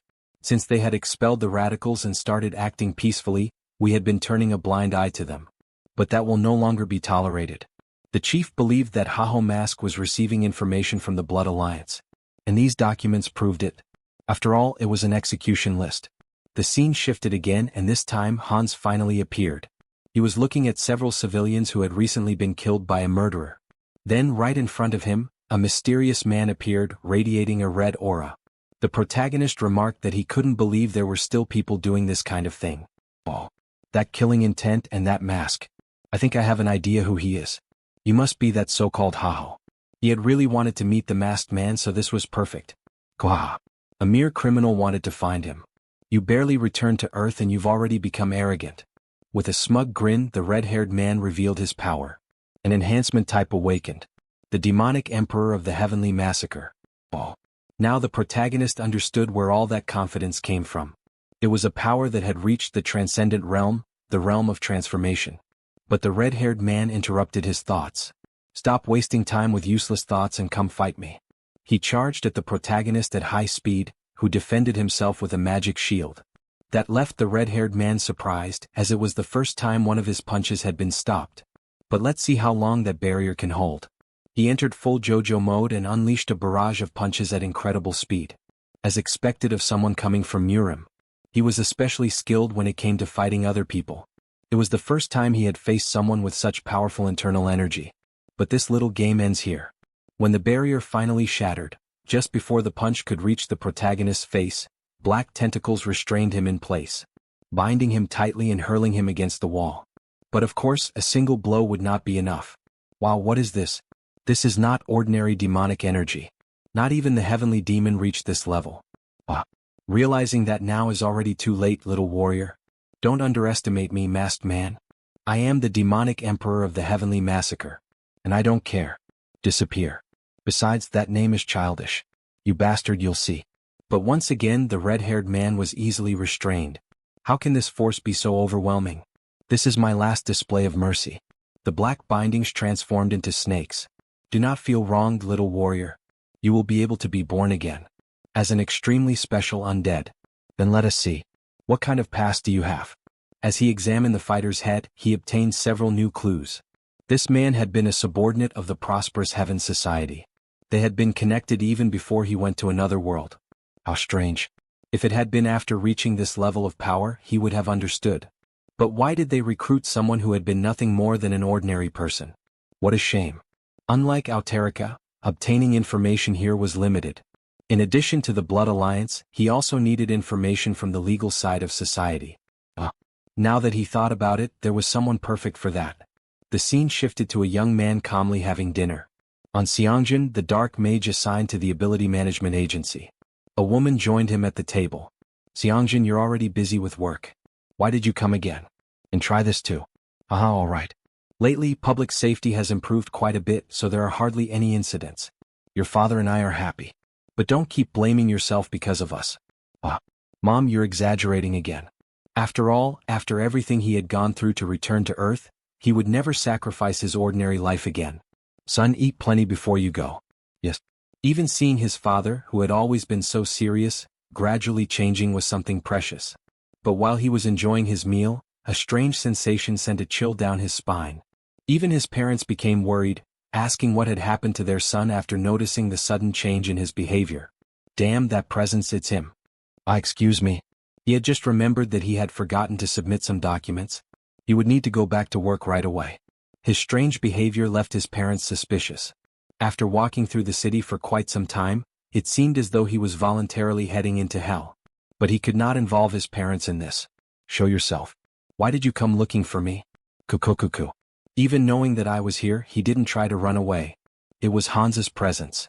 Of course, he had the complete confidence of someone who knew he could never escape from him. A wise decision. It was worth showing a certain amount of consideration. Just so we're clear, he was a dark mage, but he had never committed a crime. His innate ability was simply the use of the power of darkness. But the protagonist interrupted him, informing him that that was not the reason he had come. That left the young man confused. Seriously? Then why was it that the masked man had come looking for him? That's obvious. Don't be alarmed. You seem quite useful. Thank you, I think. I never imagined I would receive a compliment like that from Haho Mask. Then he will become my first slave on Earth. Press F in the chat for our friend on Sunghyun. The scene changed and we saw the interior of a laboratory. A man holding a pair of forceps announced that everything was ready. Open your eyes. It is the supreme artificial eye, combining magical engineering and mechanical engineering. At last he could see. Even his soul had been damaged, so no artificial eye had worked for him. Flashbacks followed, revealing that he was the one who had tried to attack the protagonist with a mental attack. And as a consequence, he ended up losing his eyesight. It seems that the position of head of the technical division is not merely decorative. The chief technology director of the prosperous Heaven Society, Dr. But speaking of that, there is something he would like to ask you. Of course, go ahead. The one who did this to you. Aitor Harmando? No, Haho. That's right, the one with the smiling mask. He is quite an interesting guy. And to think that he blew up the Korean branch's own base. That has never happened before. Right, but what exactly are you trying to say? Are you just going to stand by and do nothing after being humiliated like that? Of course not. Even if he hadn't said it, it was already part of his plans. We can't leave that place abandoned forever. That's right. Excellent. And this time the doctor will help as well.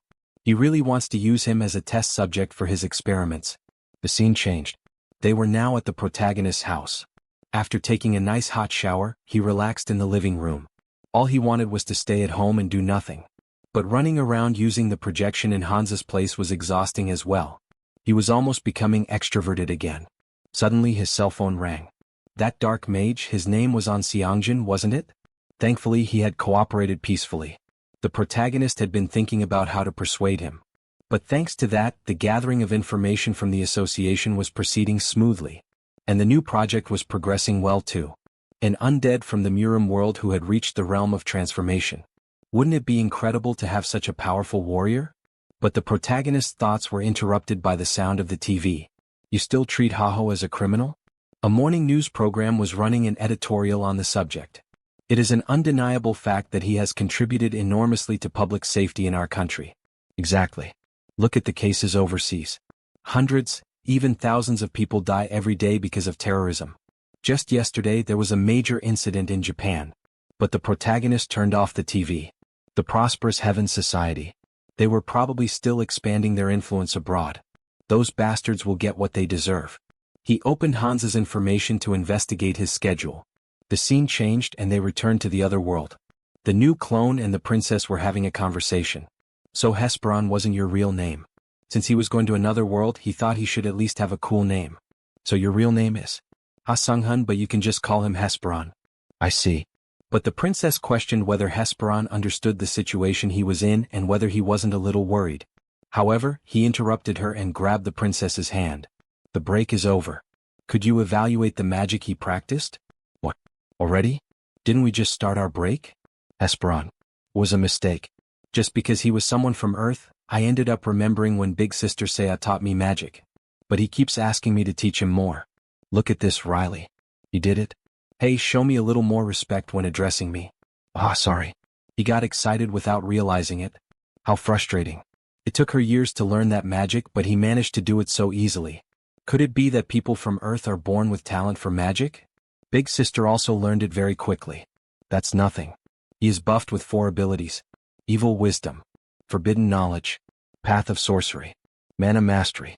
If he had trouble even with basic magic, it would be a disgrace to Hansa's name. Meanwhile, the immortal king summoned his servant. She promptly appeared and asked what his orders would be. While he is away, I will delegate the remaining tasks to her. Do not worry. Everything will be carried out according to the king's will. The scene shifted and they returned to Earth. Hans was flying at maximum speed over the sea. He had come all the way to Japan following the traces of the prosperous Heaven Society. And he had done it without using any means of transportation. He could not leave any traces behind. Fukuoka was the name of that port city. Even so, thanks to my abilities, getting here was quite fast. But he quickly noticed something. A barrier of dark energy had been set up in a place like this. Something about this reeks of trouble. Inside that yacht, a man had just been killed. Meanwhile, 2 others were being held hostage. The protagonist entered the scene. How curious. All the people who use dark energy always end up doing exactly the same things. They started speaking in Japanese, asking who the hell he was. But the protagonist could not understand the language. They joined forces and tried to attack Hans, but they were easily defeated without any effort. How about taking a look at their memories? 30 minutes later, at a nearby port, 2 men were talking about the condition of the merchandise this time. The tattooed man replied that there was no need to worry. We prepared some very fresh specimens. Thank you as always. It had been a long time since he had enjoyed a decent meal. I see. Now I can finally understand them. What? Who the hell is he? Who am I? There was a phrase that a figure he admired used to say in moments like this. I am vengeance.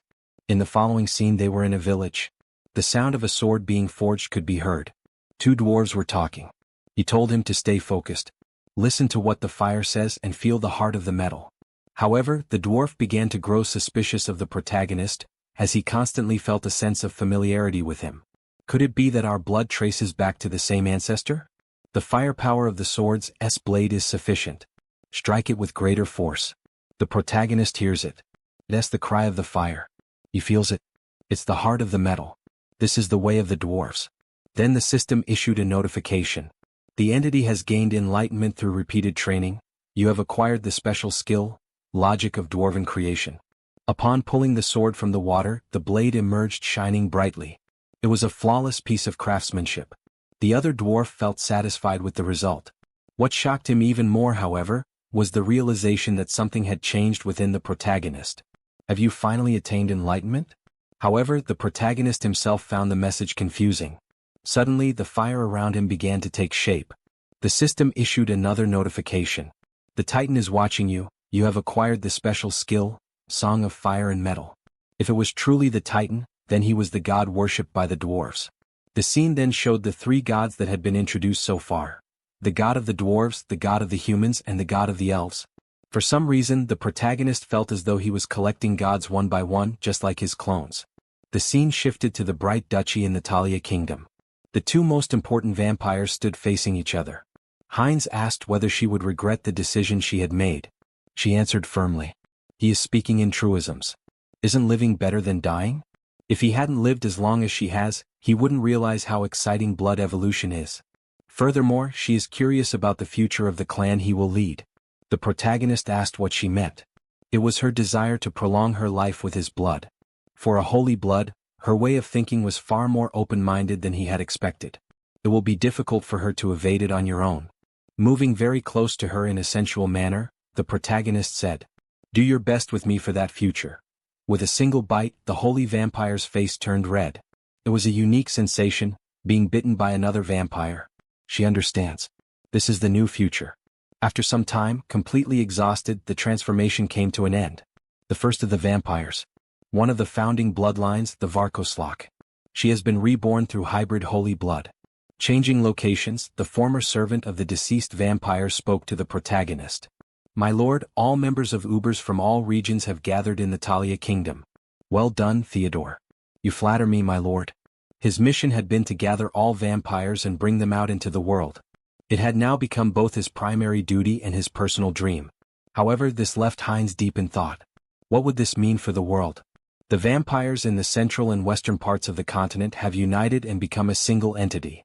They are now ready to officially take the stage. Of course, Theodore. We must make our vampire kin capable of withstanding sunlight. Yes, my lord. All right. Are there any members of Ubers who haven't arrived yet?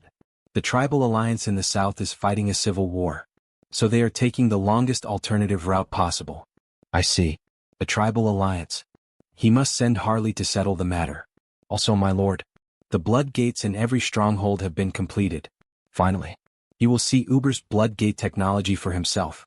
Shouldn't I try it out? Certainly. Where would you like to go? Ravella City. He will meet an acquaintance and return. Then a blood portal was created. Heinz stepped through it and quickly arrived at the destination, where two guards welcomed him. My lord. Welcome. Welcome to Ravella City. You can exit from the left side. It was gloomy and desolate, exactly as one would expect from blood magic. However, the transportation method itself was not much different from the Holy Church's gates. He then activated the skill. Denial of existence. In the city, the sound of daytime commotion can already be heard. A mother and a crying child. Oh my God. If you cause all this chaos, what are we supposed to do? It's okay, Rafia. Stop crying. Search to see if they are hiding any money. Yes, sir. You bastards. Didn't he tell you he would repay the money soon? Ah. You can't even pay the interest. We will take what we want ourselves, so get out of my face. Father, don't hurt him. Amid all the chaos, the protagonist only watches. He definitely saw the guards passing through here. It seems someone is covering for them. There are plenty of easy targets. Then suddenly Heinz comes out of camouflage, and the girl quickly notices it by the scent. It is the same young man who had helped her earlier. He stepped closer and placed his hands on both men's shoulders. They questioned him, asking who the hell he was. Since when have you been here? But Heinz interrupted. Everything you are carrying right now, put it back and get out of my face. What in the hell is this aura? Oh my God, the blonde didn't know such a wealthy patron existed. We will withdraw immediately. How much is all this worth, sir? She's sorry. He had to pay because of us. He replied that he hadn't given them anything, which left her confused. Outside the establishment, the men were amazed by the glow of the gold coins. What fortune has landed on us? There's multiple times the amount in here, boss. But someone approached from behind. In fact, several people. The Lord has granted his permission. By absorbing the blood of the wicked. They all advanced against the two men, and in the end blood was spilled, or rather drained. The scene changes and a little girl is seen being healed. In fact, she was the daughter of the family that had just been saved. Her father, in tears, expresses his deepest gratitude, saying he would not even know how to thank them properly. Diana also thanks her former boss. After all, he had managed to heal her little sister. This time it is the boy who gives his thanks. He says that the protagonist is the best, mister. The protagonist reacts awkwardly, saying it was nothing. Then someone calls out to him. My lord, after she sucked the blood and memories out of the bandits. She had uncovered the whole story. It seemed they had intentionally worsened the health of the shop's youngest daughter, using the expensive treatment as an excuse to burden the family with a high-interest loan. In the end, he had already realized something was off. As he thought about it, Heinz noticed the worried look on the parents' faces. There was no need to tell them the whole truth. It would only cause unnecessary guilt. But if they stayed there, small-time thugs would keep preying on them. He wondered if there was anything else he could do for them. Diana gently tugs on his clothes, saying that she will find a way to repay him when she grows up. She is studying really hard. Diana, he asks if she had said she was studying accounting and commercial law. She replies that she was. Her teacher says she is a fast learner. Then he asks if she would like to work under him to pay off her debt. Working with you, mister? What does this mean? Of course, there was one condition. She would have to pack up her life there and move to a new place for work. Her father is horrified. A different place? But Diana is still so young. He calls out to him. The protagonist calms the situation. If they were that worried about Diana, they could all come together. He would provide enough support for the entire family to settle down. If it was about this much, how did that sound?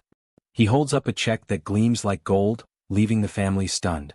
That amount would be more than enough for them to settle down comfortably. If that was what Diana wanted, then they should go. She calls out to him, Uncle?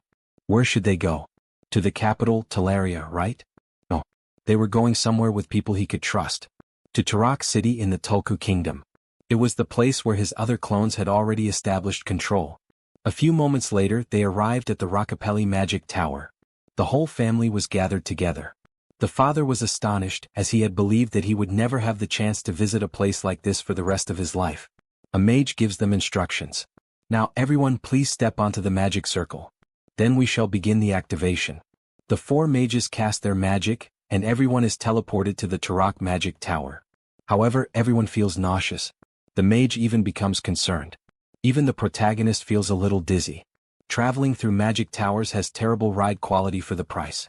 There is a reason the Holy Order's gates and Yuppersea's blood gates are praised so highly. Well, he has to go his own way now. But the girl asks if he is not coming with them. No. He still has some things to take care of. There are people outside who will help them, so there is no need to worry. Due to certain circumstance, he will be there in a different form. She will be able to catch his scent right away, right? Yes, mister.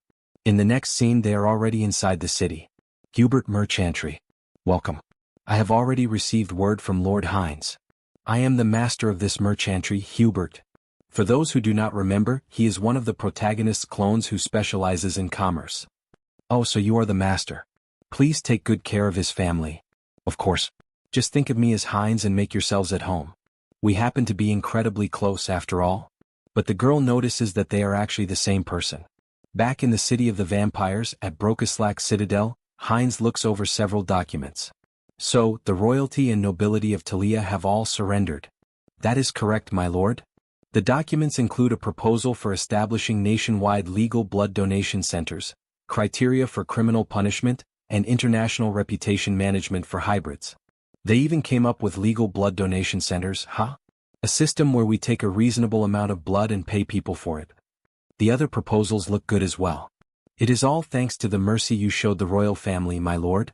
But suddenly the protagonist stands up. Listen well, everyone. Yes, my lord. They had lived in the shadows for a very long time. But now the dawn was passing, and a new morning had arrived. From that moment onward, in the kingdom of Talia, a new dynasty would reveal itself to the world. Hybrid. At another moment, now inside the church, Heinz's vassal continues the announcement. Furthermore, we inform the Holy Order that all authority in the Kingdom of Talia has been officially transferred to the Vampire Alliance hybrid. We hereby convey this to the Church. The saint thanks them for the notice. The other woman, however, is somewhat concerned. It is quite baffling, but there are no procedural issues. What do you think, Saint? She says that it is true a vampire kingdom warrants caution. However, they do not want a military conflict with them. Instead, they wish for dialogue. Therefore, she believes they should accept it for the sake of peace and coexistence. After all, these are chaotic times. Both women are surprised by her response. But what they could not imagine were the protagonist's true intentions. They had finally gained an entire kingdom under their control. At the next scene, the story returns to Earth.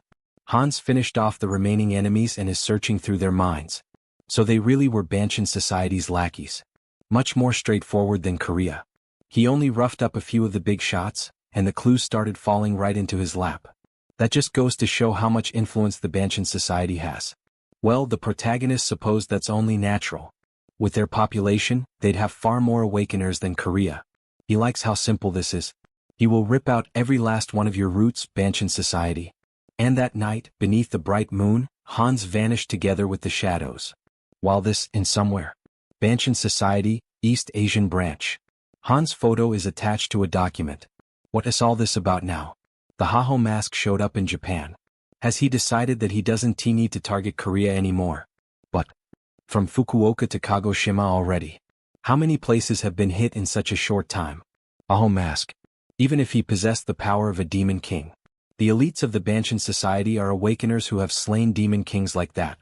This time he won't have such an easy fight. Is he here? Yes, master. Contact Japan. Shake off Hayushu's ability bureau, and have everyone focus on Haho mask. Wait, you mean? Yes, that is right. We are sending the administrator. In the next scene, the story shifts to the Kyushu Regional Ability Bureau.